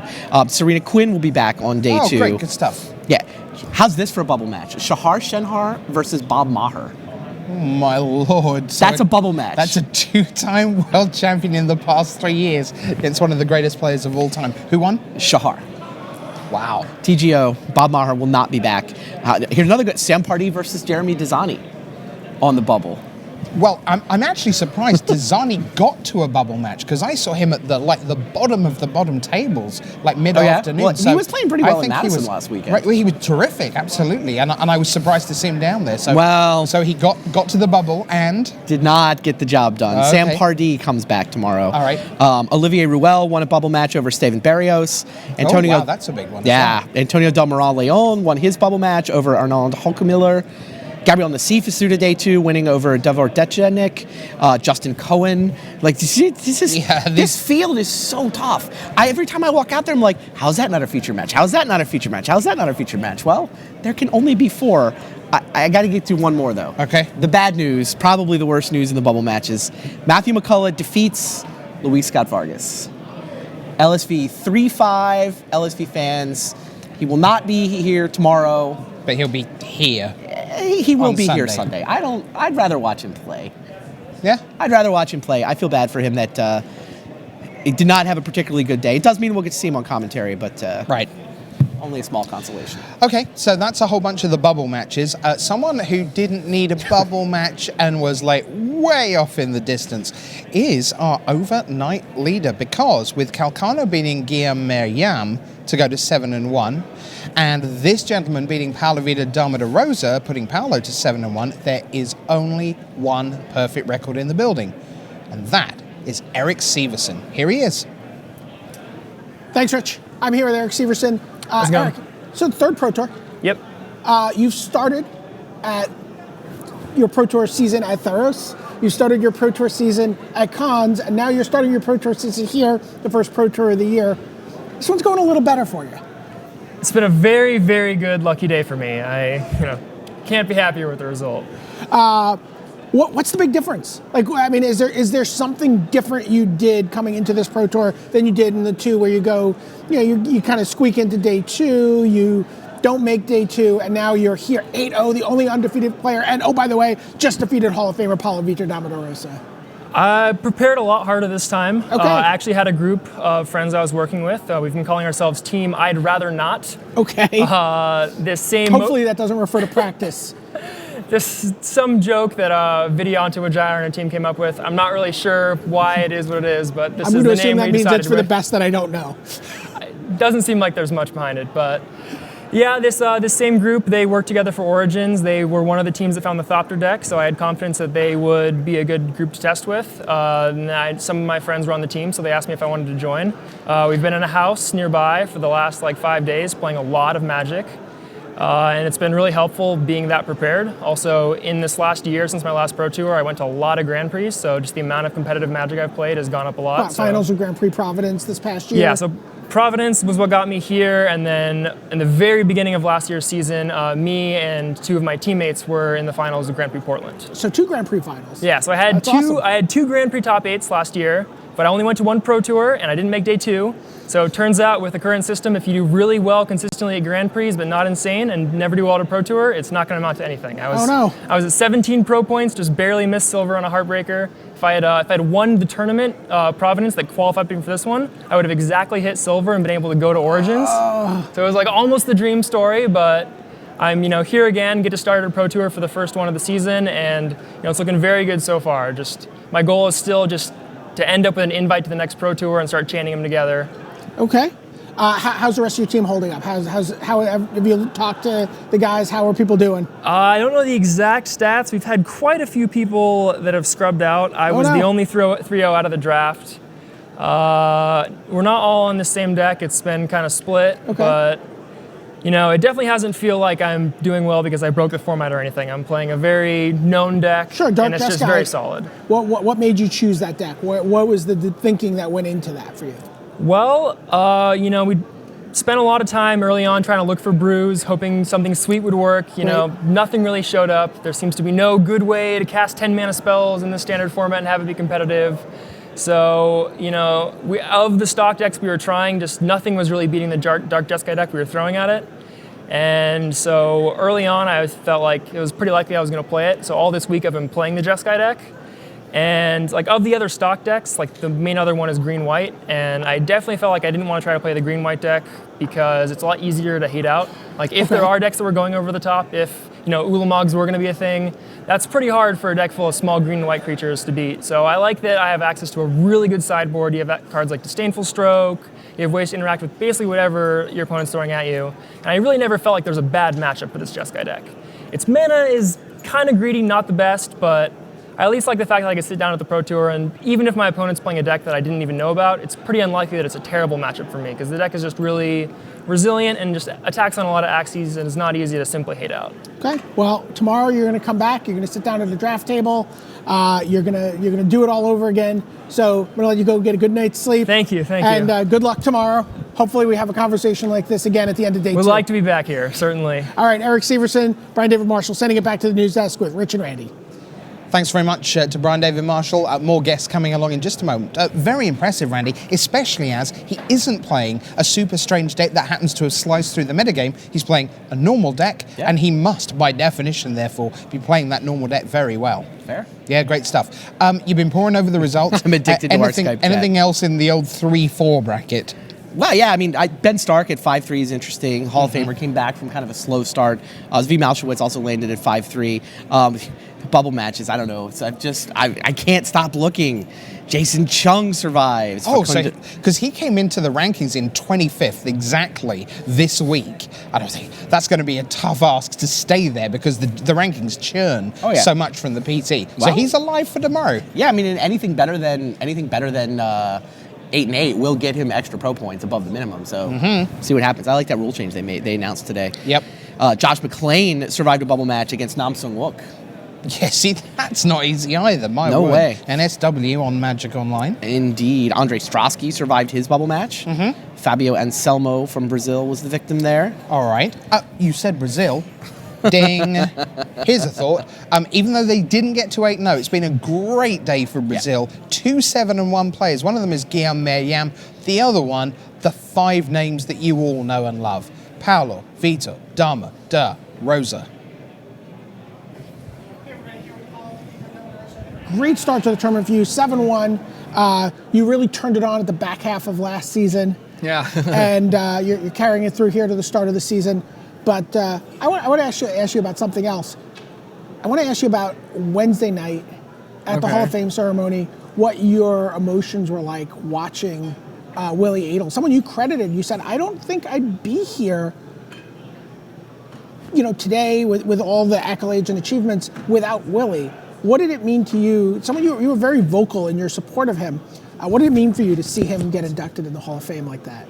It meant a lot. It was very emotional, and I liked his speech he gave, and the fact that his family was there too. All of his families. Yeah. Because the community of players, the Brazilian players, the Argentinian players, the Portuguese players, that really is like a family to him as well. Yeah, it really is. But his wife, Fernanda, who, I know, sometimes misses him a lot and complains that he's gone for a month. Sure. And it was a combination of all his effort for her as well. The fact that she was there and she was also very touched, and that part was very, very nice for me. So, switching back to the tournament though, new team, new old team, really. How has everyone fared? Like, how do you guys feel like obviously you're 7-1, but are you an outlier there, or is everyone doing pretty well? What's the landscape look like for the face-to-face games, guys? I think we've done mostly well. I think I'm the only 7-1 right now, but I know we have a 6-2, and we have a bunch of 5-3s and some 4-4s, I guess. And I think Shuhei didn't make day 2. Okay. So he's probably the only one that didn't. Okay. We ended up playing just a variety of decks. Okay, so not everyone's not on that same deck that we've been watching you play. No, not everyone is playing Mono Red. So this is about as far away from your previous Pro Tour deck as you could possibly get, right? They're just on the complete total opposite ends of the spectrum. Yeah, they are. Yeah, Aspect Control and Mono Red aggro, just natural enemies. Is it actually aggro, or is it more of a combo deck? I think it's more of a combo deck. Honestly, the way I feel playing it, I feel like I'm playing Splinter Twin. Interesting. If someone's played Splinter Twin in Modern, they know that it's a nightmare, because if you ever, sometimes you can't play spells because you're afraid they'll just kill you. And then, you pass, they don't kill you. You're like, oh, they don't have it. Then you tap out, they're like, yep, you're dead. And it feels the exact same, except this deck is actually applying pressure. So I have a bunch of guys in play. What are you going to do? Are you going to not play your Siege Rhino, like to leave up instant speed removal spells? You can't do that. So eventually you're forced to play it, and then you die. So I feel like this is more of a combo deck, but the fallback is aggro, when usually the fallback for combo is control. And so quickly, just the combo is a creature. Yeah, any creature, and then Become Immense, or sometimes Titan Strength, depending on how big your creature is, and Timur Battle Rage. So if you have a 1-1, it becomes a 7-7 with double strike, so it hits for 14, which is usually enough. But if you have, for example, Abbott of Carol Keep, it's 2-1 prowess, that's 20 damage already. Oh wow, so you can just kill people with one creature. Yeah, like we were testing, and I had a game in which my opponent went land Mantis Rider, and I went land Chandra. That was my first play of the game, turn 3 Chandra. He went just Charmed, put it back on top, attack for 3. I didn't draw land, just replay Chandra, passed. He attacked, played Ojutai. I drew, attacked, and killed him. I just played a fetch land, Titan Strength, Become Immense, Timur Battle Rage. He blocked too, and he died. And those the only spells I played. Like, this is just not a normal aggro deck. It's a combo deck, I think. Okay, all right. Well, Paulo Vitor Rosa, I'm going to let you go celebrate with your friends, catch up with your teammates, and we'll be back tomorrow, hopefully back in these chairs, talking about your plans for the top 8. I hope so. Paulo Vitor Rosa, Brian David Marshall, back to the desk with Rich and Randy. What is that about? I cast a Planeswalker, I recast the Planeswalker, then I killed him, he blocked anyway, never mind. That's crazy stuff. All right. A few big results that we haven't got people to yet. Give us a few big names. Paul Rietzel over Arilax. Paul at 5-3 overnight. Sigrist 5-3. Shota Yasaoka over Alurade in a Battle of Hall of Famers. Wow. 5-2-1 overnight for Shota. Andrew Cuneo, 6-2. Right on track. That is the Cuneo record. And the thing he's is, going to go 12-4. He's going to get some pro points. Be 15th. Who knows? Maybe this is the time that 12-4 gets him 8th. Oh, yeah, maybe. Defeating Masashi Oiso. All right.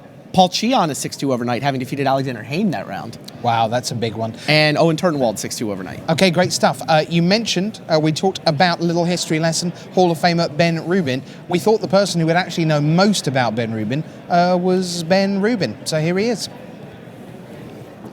All right, I'm sitting here with Pro Tour Hall of Famer Ben Rubin. Ben, great to have you here. Thank you, Brian. 7-1. So you prepared for the event with Pantheon. You guys ended up playing Dark Jeskai for the tournament? That's right. So what made you, what makes this the deck that you want to play? We were doing some mock tournaments at the house, and it was a deck that hadn't been played yet. But I looked at it, and if you look at the decks from last Pro Tour, Abzan lost Courser of Crewfix and Thoughtseize, and Esper lost Dissolve and Bile-Blight, and Mono Red lost Searing Blood and Goblin Rabblemaster, other cards. You look at Jeskai, they hardly lost anything. And they got better mana, and some of the cards that are gone were particularly good against them, like Bile Blight and Courser Crufix were serious problems. So it just made sense. So I basically spent 8 days working on various ways to build Jeskai. That just seemed like the place to be. So I'm not sure it's the best choice. A lot of people are metagamed against it. Okay. But that was what I learned to play and worked on. And what's the typical game plan for that deck look like? Like, what do you want to do, or is it a deck that is capable of doing a lot of different things in a lot of different matchups? Well, your two most powerful cards are Mana Strider and Jace. So if you get a Mana Strider to stick, you're trying to deal 20. Yeah. And if you get a Jace to stick, you can usually take control of the game, or at least disrupt your opponent. If you get neither, it might be a tough game. But those shape your plan a lot. Okay. Now, how often do you Pro Tour at this point? Is this something like, if you do well here, are we going to see you at every Pro Tour this season? Are you going to make a run for the Hall of Fame slot at the World Championships? Like, how? I know you're a busy guy. Like, how much do you have that drive to? Well, there was a local Grand Prix, and I went to it, and I just went to it to go. And I had a really good time, so I went to the next Pro Tour, and I've just been having a really good time each event. So I'll probably go to every Pro Tour.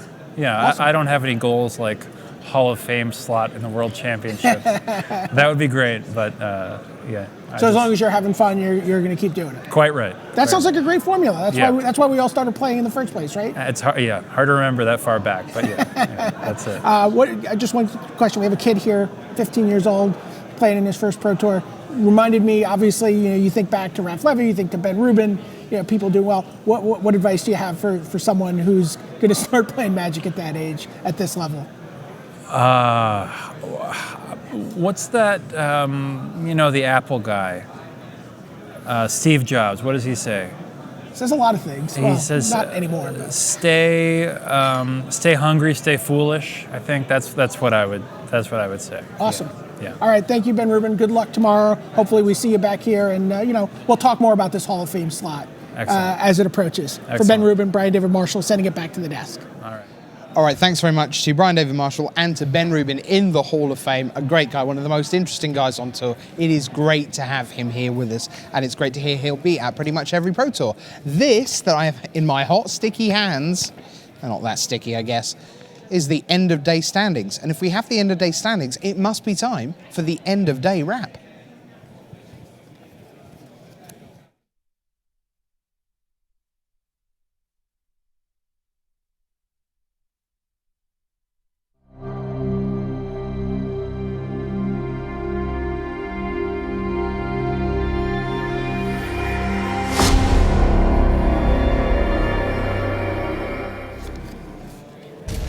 Hello everyone, Rich Hagan and Brian David Marshall bringing you all the scores on the doors after 8 rounds of day one here at Pro Tour Battle for Zendikar. BDM, how was day one? It was awesome.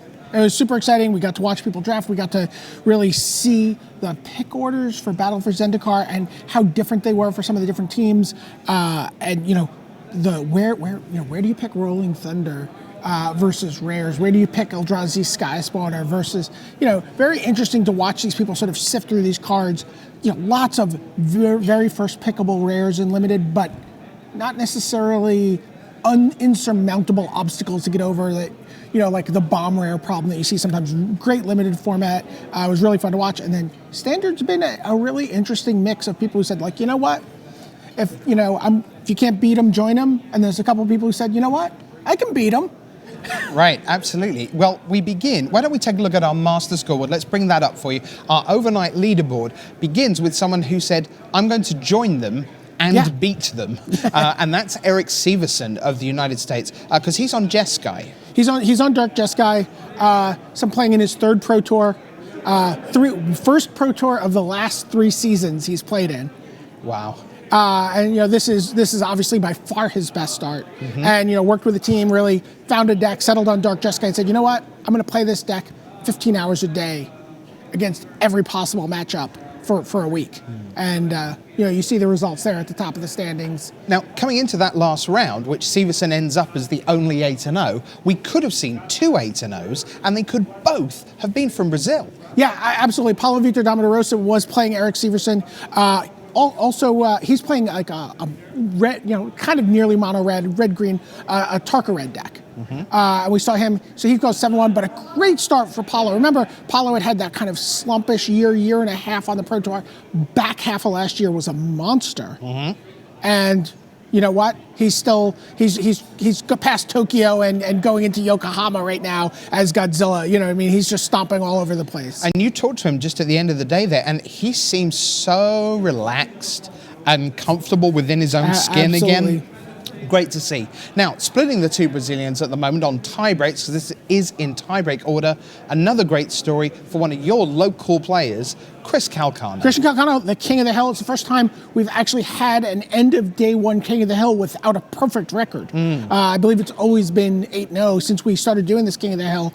But he found himself paired up in the last round against Guillermo Mariam, and Christian Calcano came out, and he has got possibly the most exciting deck we've seen so far in Standard.